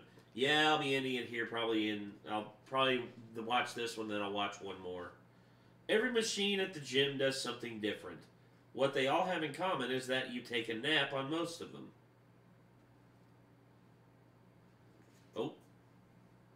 Oh yeah, this is when Doug was playing God of War. Well, it does it for the dad jokes. Would request some shows for you to watch. Robin takes Maid Marian to his hideout and probably the most 70s song of the movie. Cat Stevens as a literal cat wouldn't be more 70s than this. But it turns out his hideout isn't so secret as all of Nottingham shows up. Surprise! Long live Robin Hood! It was kind of getting intimate here, guy. Okay, party, I guess. Let's celebrate by giving animation YouTubers something to edit for years to come. Oh my God. Before he knows we're there, old Rob will snatch his underwear. I hope you're keeping count at home. There's literally more overtones in this than Rocco's Modern Life cartoon. Wow, the song mocking Prince John is so catchy, even the sheriff and his starts singing it, without realizing the prince is listening. This is a pretty great bit. She's sure to be known as John the Worst. Marvelous, merciful. You got it all wrong. The sniveling, groveling, wheezing. Reminds me of another whiny orange ruler with little hair on his head who couldn't take a joke. That's right, Warren Harding. Crybaby. Yeah. John says the tax is so high, even the narrator gets thrown in jail. Guess he didn't pay his narration tax. And we get our big downer song of the film. Every town has its ups and downs. Man, even the kids are in prison? What'd they do, allowance embezzlement? If we weren't so down, we'd up and leave. Jesus, why don't we just cut to the Pound and Lady and the Tramp? Oh my God. Oh, no. Oh, my fucking heart. It's starting to look colorful compared to this. Well, it looks like I dropped by just in time. At a nearby chapel, the sheriff takes the last bit of money from the poor box, causing Friar Tuck to finally lose his nerve. I'll give you Kansas! How dare you scam people out of money? Our church was doing that fine! Friar Tuck is arrested, which is music to Prince John's ears, who's still obsessed with capturing Robin Hood. Friar Tuck will be led to the gallows. And Friar Tuck? You'll be excommunicated for sure. Kids don't bring actual politics into this world. Yeah, for as light as this movie is, that is a pretty dark suggestion coming off of an already pretty depressing song. Good thing we have literal gallows humor to lighten things up. Don't you reckon we'd ought to give that there trap door a tap? Now I know why your mama called you nutsy. 3 testicles is nothing to laugh at, Sheriff. God dang it. Robin catches news of the friars hanging and stages a jailbreak that night. They knock out one of the guards and take his place. Put that pea shooter down. Shucks, Trigger, it's only nutsy. Dressed up like Robin Hood, dressed up like Nutsy. Close your sleepy little eyeballs. Why don't you, let me loosen that belt? This was the horniest Disney production ever animated.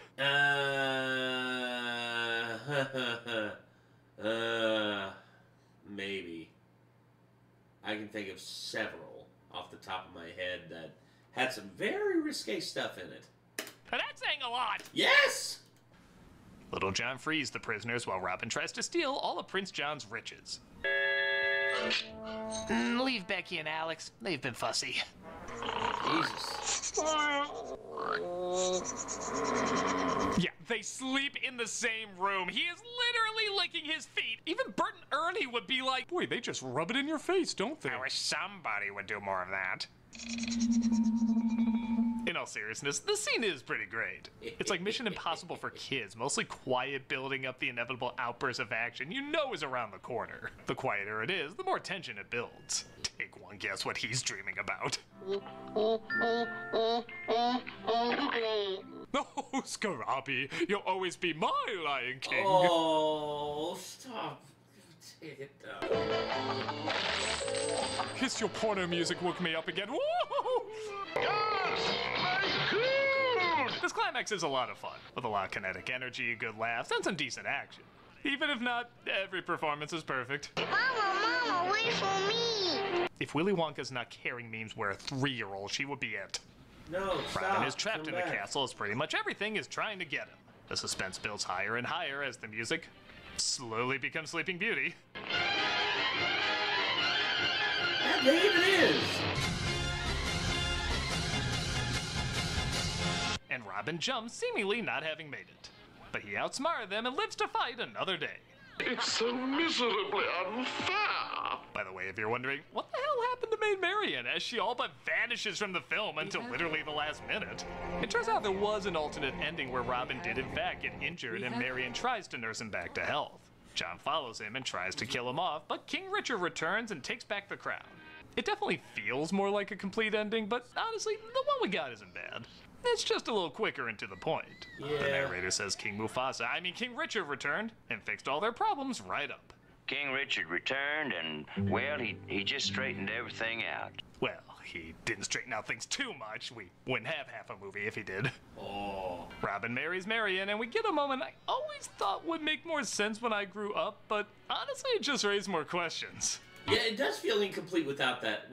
Now that you have that knowledge, it's much like how it knowing that we were supposed to get 10 seasons of Game of Thrones, 10 seasons, 10 episodes each, so 100 episodes. We were supposed to get 100 episodes of Game of Thrones, but we only got 73. And it shows. How come you're going? Well, Robin Hood's gonna have kids, so somebody's gonna keep their eye on things. You know what? I don't think that's a good mom. No. She lets her son have a weapon, drags her kids to jail with her, leaves some behind. She lets others run away to be a burden on her savior's honeymoon. Someone should rob her of her kids and give them to DCFS. Well, folks, that's the way it really happened. Well, the orgies might have been exaggerated, but... Oh, we cut that out of this version? Oh, okay, never mind. Never mind, man. And that was Robin Hood. I honestly still find it a very charming movie. It is. Like I said, I can't say it's one of Disney's greats, but its laid-back attitude, instantly likable cast, and clever choices of animals representing different characters makes it a fun little adventure. Everybody is just dripping with personality, and nothing else, I swear. You just feel a sense of fun whenever any of these actors say a line. I kind of wish I was a fly on the wall just listening to these performances being recorded. For a lot of kids, this is their introduction to the character. I know it certainly was for me. And I think by having the book in the opening... No, I'll say this. For me, my introduction to Robin Hood wasn't this. It was the Kevin Costner Robin Hood... it was the Kevin Costner Robin Hood... is it Prince of Thieves? I can't remember. It was the Robin Hood movie with Kevin Costner. And it was actually pretty damn good. Showing him as a human being in another story, that kind of shows there are other versions, and they're worth checking out. But I don't think this is a bad introduction for kids. I think it establishes right from the beginning it is going to be more of a laid-back version, and I think the charm in the way they tell their story does really rub off. And speaking of rub off, yeah, the innuendos, though like I said, probably unintentional, are freaking hilarious. Again, I don't think that was the point, but it does make for a different, yet still equally funny experience watching this from a kid to an adult. Regardless, everybody works off each other great, whether you read anything into it or not. I can't say it's a great epic, but I can definitely say it's a great time. is a parody of the Robin Hood movie with Kevin Costner. And you know, there's a lot of weird stuff in the world, but weird doesn't always mean bad. Well, I'm glad to hear that. Yeah, what were we so afraid of? Like someone's gonna track us down for this stuff? Hello? Nostalgia Critic, it's the sheriff. It's the sheriff! Gasp! We know about your perverted ways, you heathen sons of bitches. But Sheriff, it's nothing like that. I've never even met a fox before. Yeah, they kidnapped me and forced me to like cartoons. I don't even like things with outlines on them. You pieces of shit better pray to whatever furry god you believe in, because on the count of 10, I'm gonna fill you with so much lead, even lead paint would get lead poisoning from you. 1, no, 3, pie. Now that's how you clear a room. Walter? What are you doing? I heard about this get-together, and I just need you to explain to me this embarrassing crush that I have. Sure. What is it? Well, I've never told anybody this. Walter, it's okay. We're friends. All right. Since I was a kid, I've been attracted to the California raisins. Oh, Walter. That's easy to explain. It is? Yeah. You're a freak. Cock blocker. God dang it, Malcolm. That's so mean. That is so mean. Spoken like a true furry virgin. The timing. The timing of that. Holy shit. Malcolm, I didn't know you were bilingual. Accents? Hey, Lackadaisy wanted me for a reason. Yeah. This month for Cameos for Charity. That's awesome. Yeah, he's in Lackadaisy. He plays a Creole cat, and I think that's actually pretty cool. Oh God. Oh God. The next one. Holy shit. I didn't expect... oh, we got a lot left. Well, the next one... the next one is a hard one. Steven, You asked about this one. This is the last one of the evening, everybody. Bridge to Terabithia. I already did Care Bears, so I play a lot.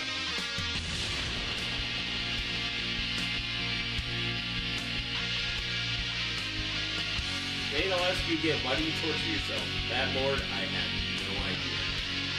I am literally just... I do this and I have fun. I'm having fun, that's the thing.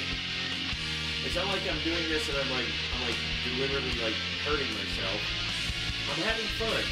We're ending the stream on a banger. Yeah. Hello, I'm the Nostalgia Critic. I remembered so you don't have to. Well, ever since I did my Princess Hate video, I kinda maybe sorta said I do Bridge to Terabithia at some point. The responses have ranged from, oh boy, when are you gonna do that, to if you touch that timeless treasure, I will impale your testicles on a set of toothpicks. Ha! Joke's on you, I haven't felt any feelings out there because of scenes like this. Well, I'm not one to disagree with other people's opinions. Unless they're stupid and not mine. This is Bridge to Terabithia. This is the last one. For now. For now, Steven. I still have several more, and I might come back and do another stream just for those. But this is the last one for the night because we're going to be 9 hours in on this. Based on the beloved children's novel from the 70s, Disney decided to use this story as a means of realizing that their family death toll is a little too high. At least, in age. We can kill them younger, can't we? Isn't that our goal? To show kids what a beautiful world it is by making them realize death can take it away from them at any moment? And you wish upon the Reaper's coming, bitches! Hi! But to be fair, that's not the only reason to find it underwhelming. The others? Well, let's take a look at Bridge to Terabithia. We open with our main character named Jess, played by Josh Hutcherson, who lives next to a greenhouse run by his father, Robert Patrick. Still upset, he'll never be allowed to do a role as good as the T-1000. But at least he's been working on his red-green impression. They make them the same. Well, these vegetables are part of our livelihood. You got your chores done? You ever notice how winding your window down by hand makes you look lower middle class? Jess is getting ready to participate in a track race today. The only downside? He doesn't have the right shoes. I could hardly call them sneakers anymore. I threw them out. What? There's a perfectly good old pair of Brenda's that I put out. These are girls' ones. Oh, come on. Just write friendship is magic on the side. At least the bronies will leave you alone. You're one to talk. Are you excited about your first day of school? Yeah. Isn't your sister? Ew, you stink. Very cute. Mom, he stinks. Wow. Apparently the movie is already so bored it decided to follow an ant. That's a bad sign. But Jess's plan to cover up his shoes doesn't work as the stock bully gang is ready to pounce on him. Sweet sneaks, Aaron. You wear your sister's hand-me-down underwear too? Beep, beep, beep, beep, beep, beep, beep, beep, beep, beep, beep. Know what that is? My loser detector. Zing? He asked you a question, Twinkle Toes. You're dead meat. I hold my insults towards after-school specials of the 80s. Actually, this does bring up one of the major problems with the movie. The book was written in the 70s, which is fine, but if you're gonna update to present day, you have to do exactly that. Update it. And some of the dialogue here is clearly very dated. I mean, when's the last time you ever heard a kid say dead meat? But this kid acts like it's the holy grail of insults that nobody will ever be able to top him on. Listen to him, he's obsessed with the phrase. Dead meat, dead meat, dead meat, dead meat, dead meat. Dead meat! Oh, I'm so texting that zinger to my friend. Dead meat, huh? One of my favorite YouTube channels, huh? Dead meat, huh? Dead meat! Hilarious! Yeah, I know! We then see the entrance of our other lead, Leslie, played by Anna Sophia Robb, who I swear is the first human being to be physically photoshopped to look like a plastic Disney product. I'm serious, look at her! Just make a toy out of that face, it'll sell! It's her eyes, okay? Her eyes are friggin' massive. Jesus.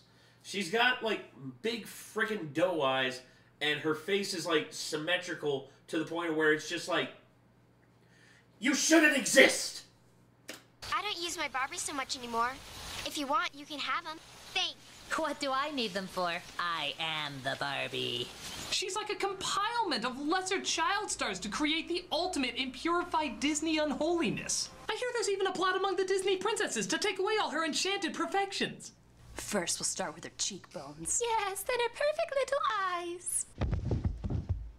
Ariel, deal with it. But is she just as perfect and endearing as the other Disney female leads? Does this movie like to dress their heroines like an imploding Punky Brewster?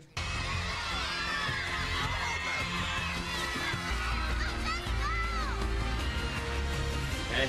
But wait, I'm wearing girl shoes. Shouldn't I, like, absorb their power? You eased up. So it turns out Leslie lives right next door to Jess, but he doesn't let that quirky nothing wrong with her-ness get the best of him, as he's got the hots for someone else, a teacher played by Zooey Deschanel. Which, if I'm being honest, I can't blame him for being attracted to her. I can't. Although, Star of the hit television show Filler After the Mindy Project. Check your Whitest Friends for listings. You know, I never watched that. You know, also there was a bit that someone had. Basically, they were talking about Sydney Sweeney from, that was in Madam Web. It's like, we hired Sydney Sweeney. White people love Sydney Sweeney. And I'm literally sitting here just like, who the fuck is Sydney Sweeney?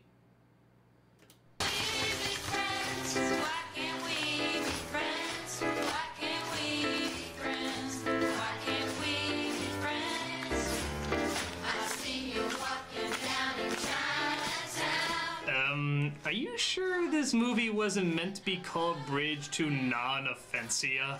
This world is so blandly upbeat, I'd swear it was a gum commercial.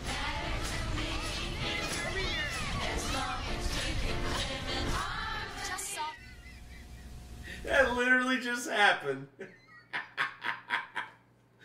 You know, when Doug adds that context in, it's actually fucking hilarious. Really, Disney? You don't have enough money for backing that you had to go to Juicy Fruit? Juicy Fruit, the gum of contrived, unmotivated Disney moments everywhere. Juicy Fruit's alright. While Jess still has the hots for 500 Days of Blandness, he does find his interest in Leslie does seem to grow as he finds out more about her. Especially when the teacher calls her up to read a paper she's very fond of, entitled Self-Contained Underwater Breathing Apparatus by Leslie Burke. Wow. This reading brought to you by the incredibly ironic Institute of Pulling at Shirt Collars going, yo. I'm floating in silence. Above me, there's nothing but shimmery light. The place where I have come from. And we'll go back to when I am done here. Oh, come on. This is like John Bobbitt's favorite song being Walk Like a Man. Where a school of silverfish wait. As I swim through the water, bubbles burst from me, wobbling like little jellyfish as they rise. What does his father grow in his greenhouse again? Actually, this would be an interesting idea if he fantasized like this, as the credits make it look like that's actually sort of the angle they're going for. Like maybe his drawing is the visual style of his fantasy. But strangely enough, the rest of the movie is done with 3D CGI. So this is the only time this style is ever used. Yeah, kind of inconsistent, huh? It's like if for some reason I change up styles in the middle of the review to reflect something like Frank Miller. Hey, Samuel L. Jackson. I'm a Nazi for some reason. I will in no way question that. He starts to hang out with Leslie more and more, and they find they have quite the rapport. And by rapport, I mean she says something enchanting and he stares at her with awe. Show me that you hear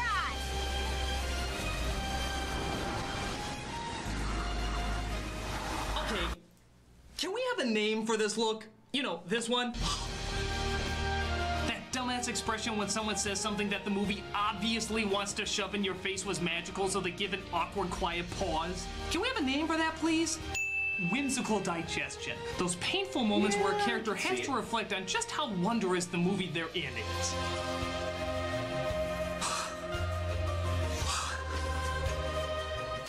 Race to the end of the road. On your mark, set, go! Come on! Over here is a moment anyone not going through a midlife crisis would find pointlessly endearing. Oh, running's magical! Hey, look at that! Cool! That's been there forever. I wouldn't trust it. With foreshadowing music like that, I think we could call it the death rope.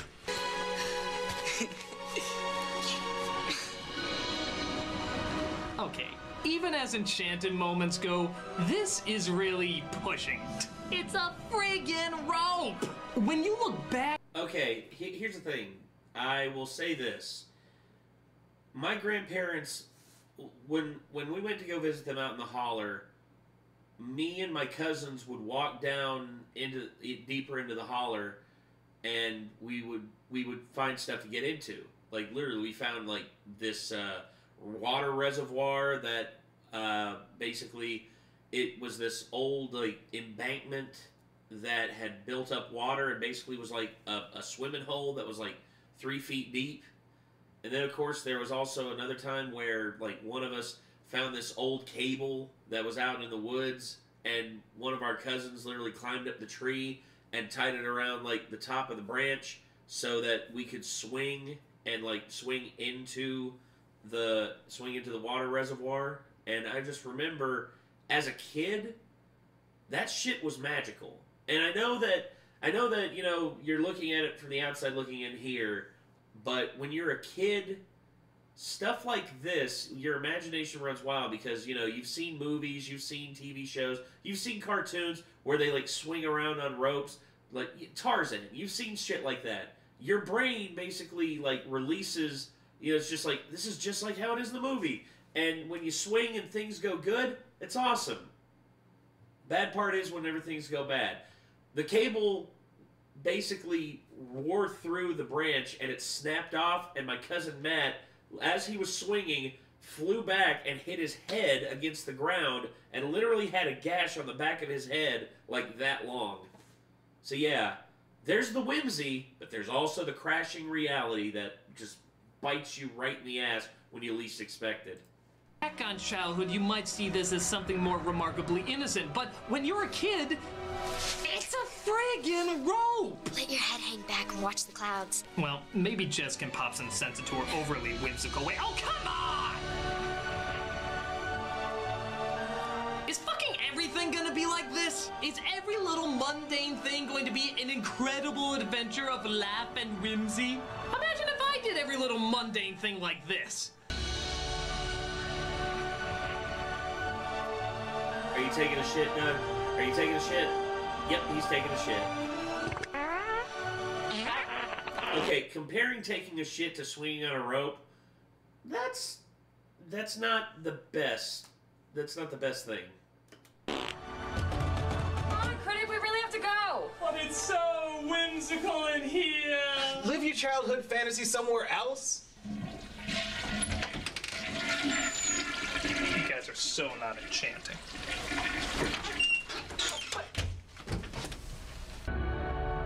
Oh, come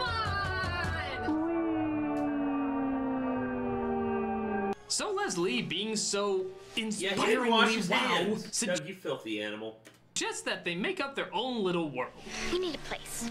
Just for us. What if there was a magical kingdom that only we knew about? One we can use a ton of false advertising to trick Narnia fans into seeing. Leslie! Come on! Wait up!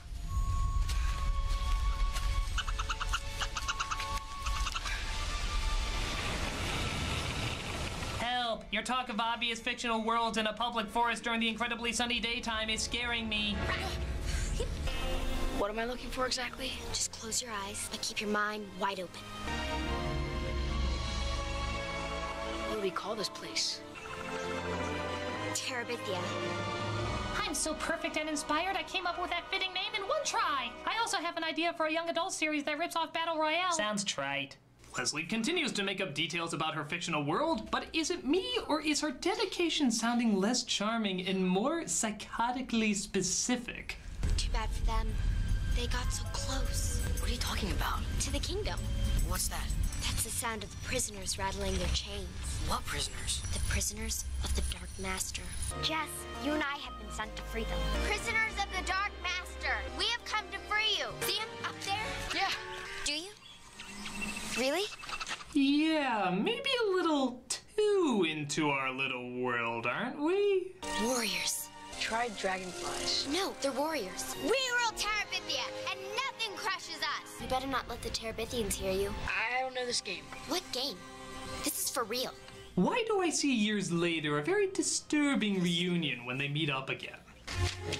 Oh, Leslie, thank you so much for dinner. You know, it's so good to see you've been doing so well after all these years. Of course, Jeff. Yeah, it takes me back to when we were little kids.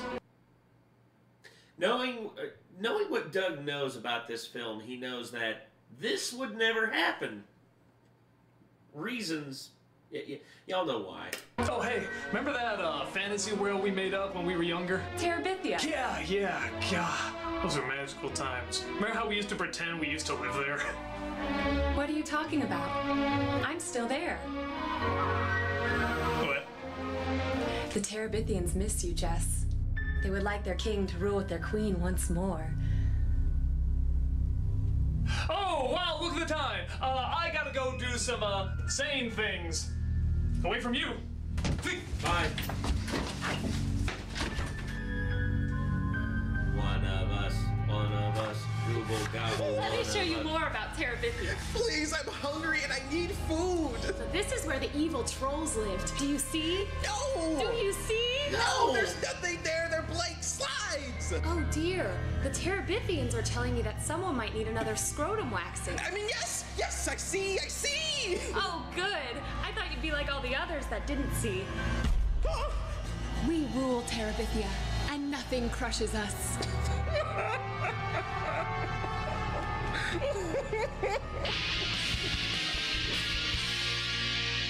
Alright. Tell you what. You want me to roll a nat 20? Okay, I'll roll a nat 20. Let's see. D&D Beyond. There you are. So, I'm going into D&D Beyond and I'm going to roll a nat 20. As soon as this thing loads. There we go. Okay. So, let's see. Characters. There we go. So, let's roll a nat 20. Here we go. And D20. And roll.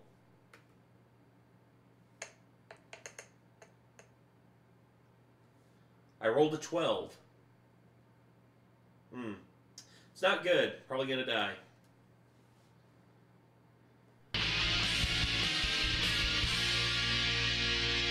So sadly, both our stars have to return to the real world, where things still seem less than perfect.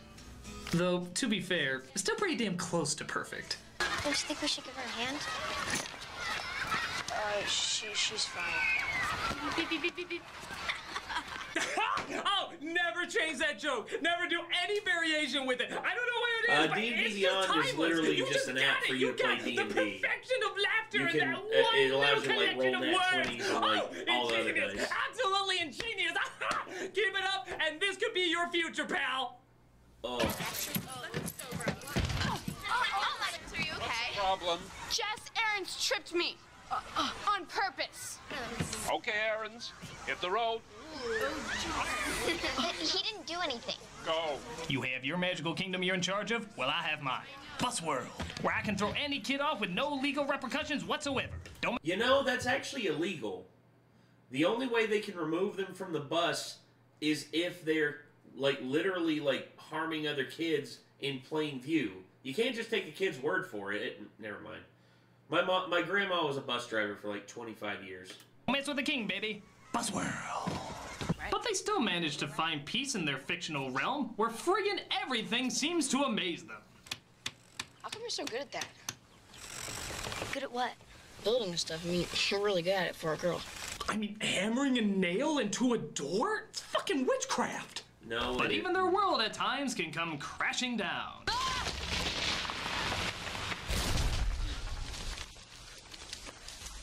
It's a giant troll. Oh, will you shut up already? We almost died!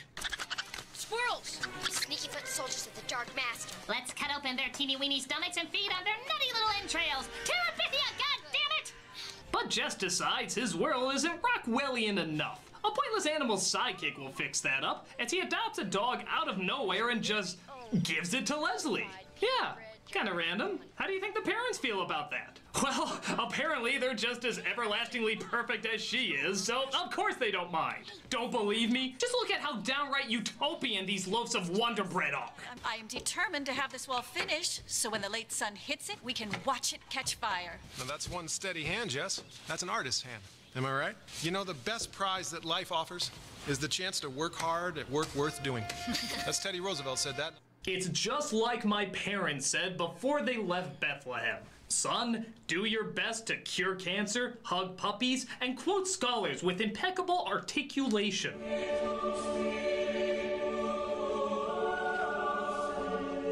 Christ, can this world get any more sappy or schmaltzy? Oh God!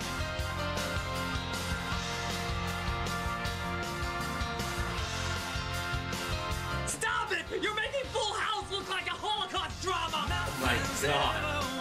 So wholesome and yeah.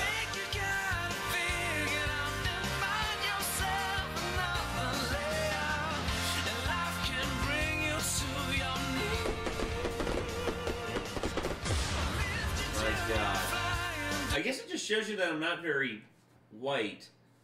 I hate One Direction. Literally. I can't stand One Direction to save my life. I've never heard a song by them that I like. Wow. What did I tell you? Was it worth it? Well, we suck as painters, but at least we rock as a Sears catalog commercial. Don't you dare show it again! So now the dog is in their fictional world, which their imaginations seem to make more and more real by the day. That's it! That's its weak spot. It's ticklish. Rolled toe jam. We should probably feed the dog. No, he's a magic dog that doesn't need food and can fly off cliffs whenever we toss him. That doesn't sound right. Terabithia, goddammit!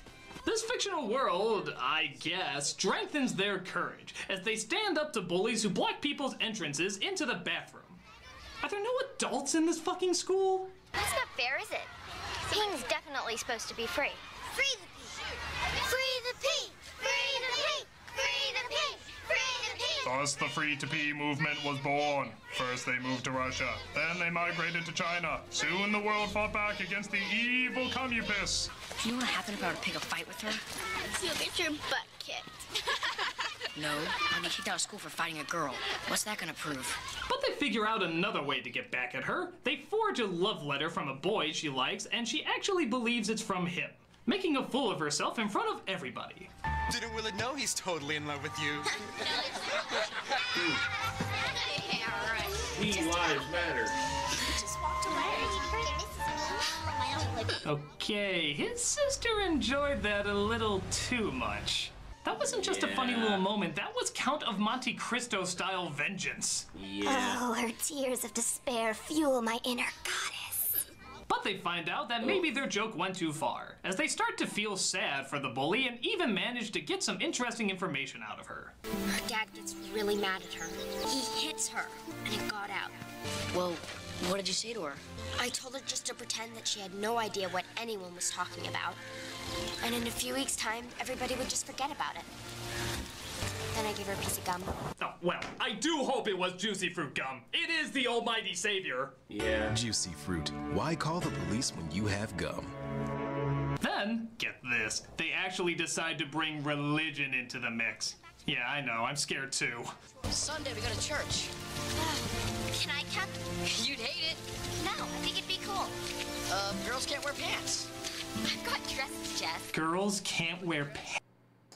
I'm sorry. Every church that I went to, girls were allowed to wear pants. Some showed up in dresses, but also some of them showed up in pants. And you know what? Nobody judged them. God, I had a great pastor. Pants? Look guys, I don't know when's the last time you've been to church, but unless you worship at Our Lady of Donna Reed, I don't think this is an issue. But, bizarrely enough, even their fictional world starts to play a part here too. Hey, they are honoring a carpenter who brought people back to life and turned water into wine. No talk of magic will be allowed in here.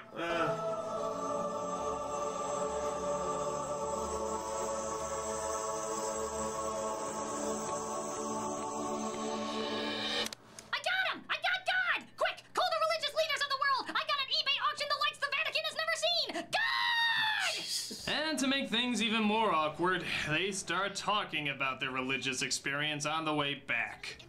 Just remember, guys, the last time Disney tried to talk about religion, we got a perverted old man jerking off to a sexy fireplace. Unless you plan to turn this into a creepy-ass song number, tread lightly. Because if you don't believe in the Bible, God will damn you to hell when you die. That's right, huh, Jess? God damns you to hell if you don't believe in the Bible.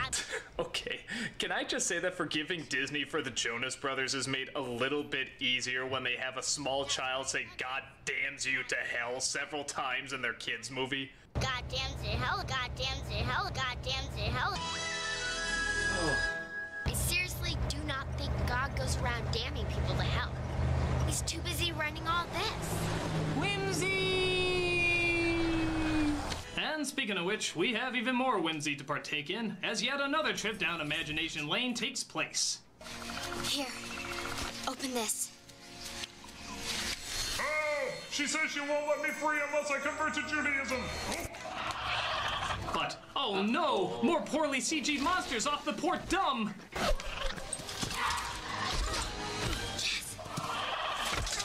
Wow, we suck even in our own fantasies. I can't be cool anywhere. Run! Run, faster! You know, here's my problem with these fantasies. If they were really using them to solve their problems or tied in more to the story, I could forgive them more. But apart from a monster having a bully's voice or a bully's face, there's no other connection to anything going on. So the movie just sort of stops dead in its tracks for these scenes that have no suspense because we know it's not real, and no investment because we're not learning anything about them. How much more interesting would it have been if they sat down and talked with the troll who looked like the bully? Or maybe some of their adventures were connected to their real-life worries. Wouldn't that be more dramatic? Wouldn't that be more interesting? But no, they use it to green screen a background of them running against a forest, which... Why didn't you just film them running against a forest? Yeah. Don't catch us. Leslie, we're the fastest in Terabithia.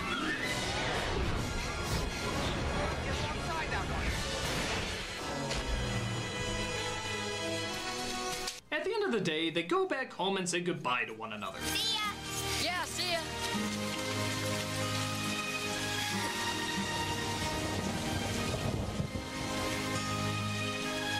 Well, I sure hope nothing bad happens to either of them after this totally random goodbye that isn't in any way being embellished for any reason whatsoever. It's a trap! Okay, we got enough Return of the Jedi jokes. The next day, Jess gets a call from his music teacher and sees if he wants to go alone with her downtown to an art museum. And yes, that sounds exactly as creepy to you as it does to me. I know it's a Saturday, but it's your teacher, Miss Edmond. I was planning on taking my nephews into the city to the museum, and my sister changed her plans last minute, so I had a thought.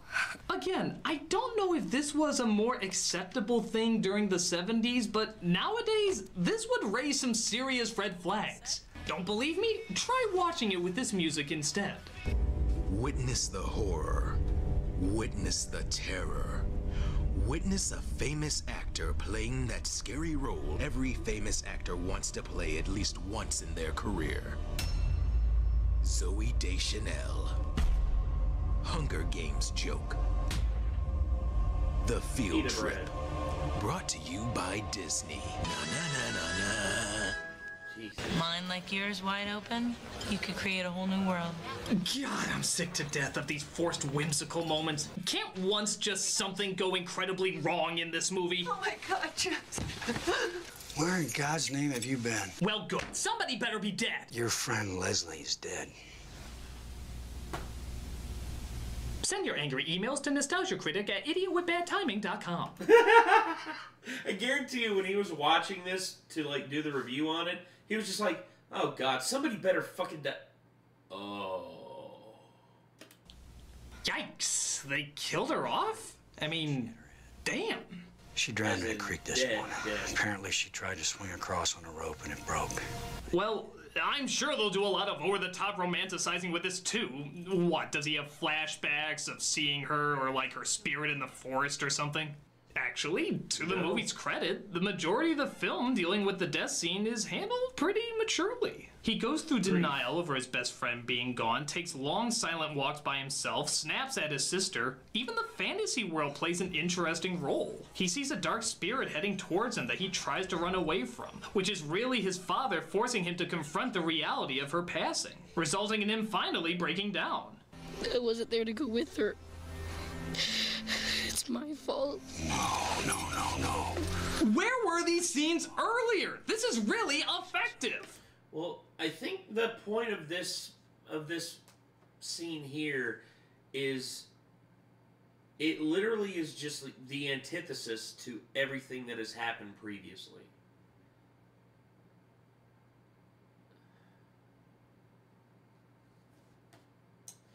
You know, in this channel, in the history of this channel, there have been people who have come and gone on this channel.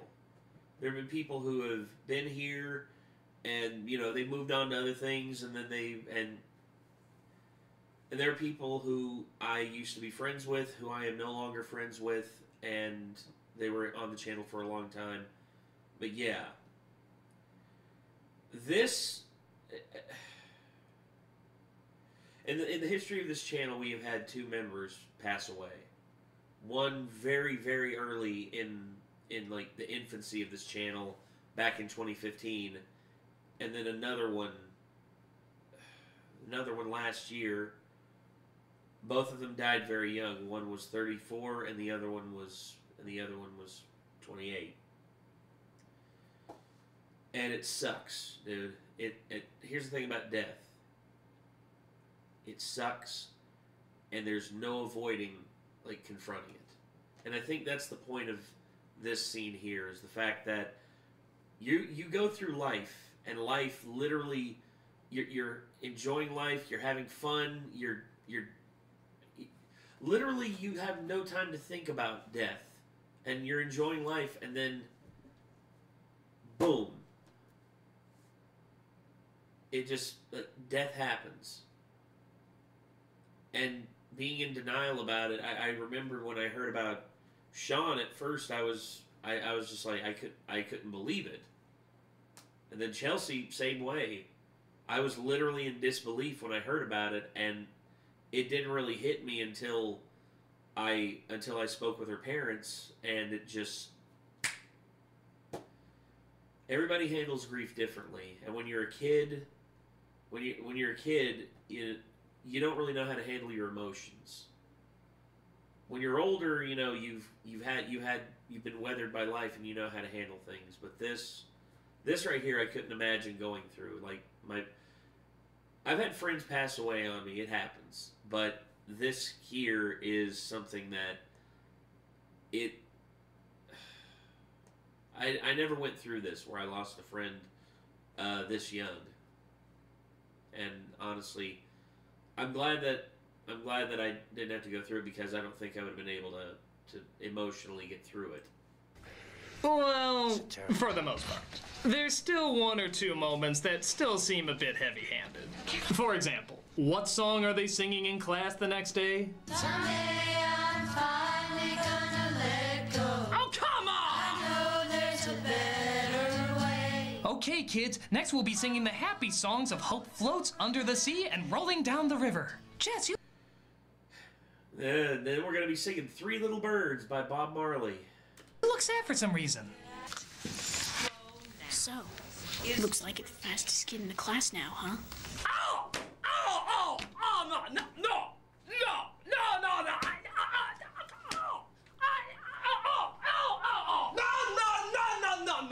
he did not, no, there's yeah, and then there's no, and that was no, that was not, okay, normally I wouldn't say that violence is the solution, but in this test, I say definitely choose answer F, for fuck his ass up! Nice shot. Don't make him get out his cake decorating kit. Hey, kid. Sorry about your friend. Now get off. I don't want any evil spirits haunting my domain. Buzzword. Okay. But, speaking of bridges, he decides to build one for himself. Obviously learning from that sorcery she taught him with hammering nails into wood, he builds his own bridge and decides to bring his sister into his fantasy world. And sure enough, her imagination allows them to once again see the exact same vision somehow. Is there a king? Are you the king, Jess? Only if you're a princess. Wait, does that technically make me your daughter? Look, my best friend's dead and my teacher's hitting on me. I don't know what's normal anymore. Well, okay, here's the thing. If all of the kids in Narnia can be co-king, co-queen, and everything, why not this?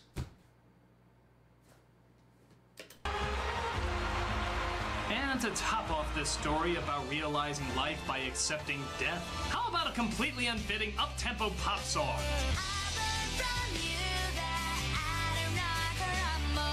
Your best friend died, your world is a lie. You asked your God in a bag, please why? And you know, doesn't this music kind of sum up what's wrong with the movie? Yes. I give it credit for what it's trying to do and for actually succeeding in some areas. The death scene is handled well. The fact that our two leads aren't romantically involved is very rare. Yeah, well, that's the thing. It was leaning towards that. You know, he was gaining a connection towards her to where maybe, you know, as they were getting older, maybe it would blossom into a relationship. But it didn't happen. So, yeah. They handled that very well. And the idea of creating a world to cope with the harshness of life is not a bad one. But the dialogue needed to be updated, the whimsical tone is just too over the top, and a story like this only works if the kids act like real kids, not like unrealistic heavenly archetypes that are only made that way so you can feel more bad when one of them dies. Imagine if the death scene of a child happened in, say, The Sandlot or To Kill a Mockingbird. It would have been much more effective because you identified with these characters because they were written as normal kids, not angelic memories of being a kid. So it would have hit you a lot harder. Well, that's why, you know, Macaulay Culkin's death in My Girl hit like a ton of bricks. Literally. I remember when that scene happened whenever I was a kid, and I couldn't believe it. I started crying. I started crying like a baby. I mean, I was a baby. I mean, I think it was like 6 when I watched it. And yeah, that was, oof. Harder. But when you make them too perfect, they don't seem real, and therefore they're harder to feel for when something as heavy as this happens to them. So while I don't think it's among one of the worst movies I've seen, as some parts did get it right, I don't think it fully understood that fun little moments should just be portrayed as fun little moments, instead of the most important whimsical experiences life has to offer. Though to be fair, it does make everyday activity seem a lot more exciting. I'm the Nostalgia Critic guy, remember it, so you don't have to.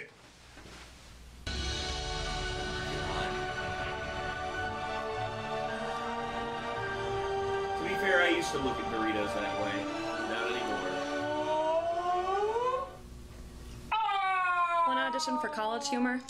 Yeah. You mean Dropout? God damn it! Yeah. Check Discord memes when you're done. Okay. Since this is the last one of the night, I will check Discord memes before I call it a night. So, here we go. This is, oh, God. Yeah, Renegade-related memes. Oh, gosh. Okay. Let's look at the ones starting out for the night. Okay. Okay, so... Hey, Nate, want to see a dead body? Nate, it's... Ah! Oh, gosh. Nate, I accidentally have destroyed one Gundam. So you purposefully destroyed one of my Gundams. No, Nick, for the 50th time, I accidentally... Okay, look, I hate her music. Betrayal. I'm still a metalhead. Contamination. I hate modern pop in general. Infiltrator. Just said she's a cute... The code is final. Death to the tone death. Prepare for the pyrotechnics. Oh, God. Oh, man. Kate, you're doing an NC stream again? Well, yeah, it'd be funny as hell. But why? Last time you slept all day and night afterwards. I thought you were in a coma or something. Nah, in order for that to happen, I have to watch The Room, Batman, and Robin and the Garbage Pail Kids back to back. That'd do it. Oh, shit. What? The first 3 videos of Doug's reviews of your movies. Oh, fuck! Oh, gosh. Oh, no. That's all, folks. We've been demonetized. Yeah, me with the stogie, of course. Where am I? Yeah, I look disturbed right there. Nick. My hunting records. Ugh, God. For a clownfish, he's not that funny. Where's my money, Nicholas? Oh, no. 22 hours have passed, and they decided to smoke a random cigar he found laying on the floor because he's too tired. Frodo wondering why he's smoking one of Frodo's turds. Hey, little boy, want to buy some drugs? No, thanks. Mama says I can't. Oh, gosh. When Nate bans Steven from Discord so he won't recommend Rhapsody Street Kids again. No. Okay. That's that. Alright, we're done. We're done for the night. Well, okay, everyone. Thank you all so much for tuning in. This was the return. Not the final, because it would seem that I'm going to have to come back yet again and finish up the rest of these. But everyone, thank you all so much for tuning in. And I guess until next time, I'm Nate. I will see you in the next one. Peace.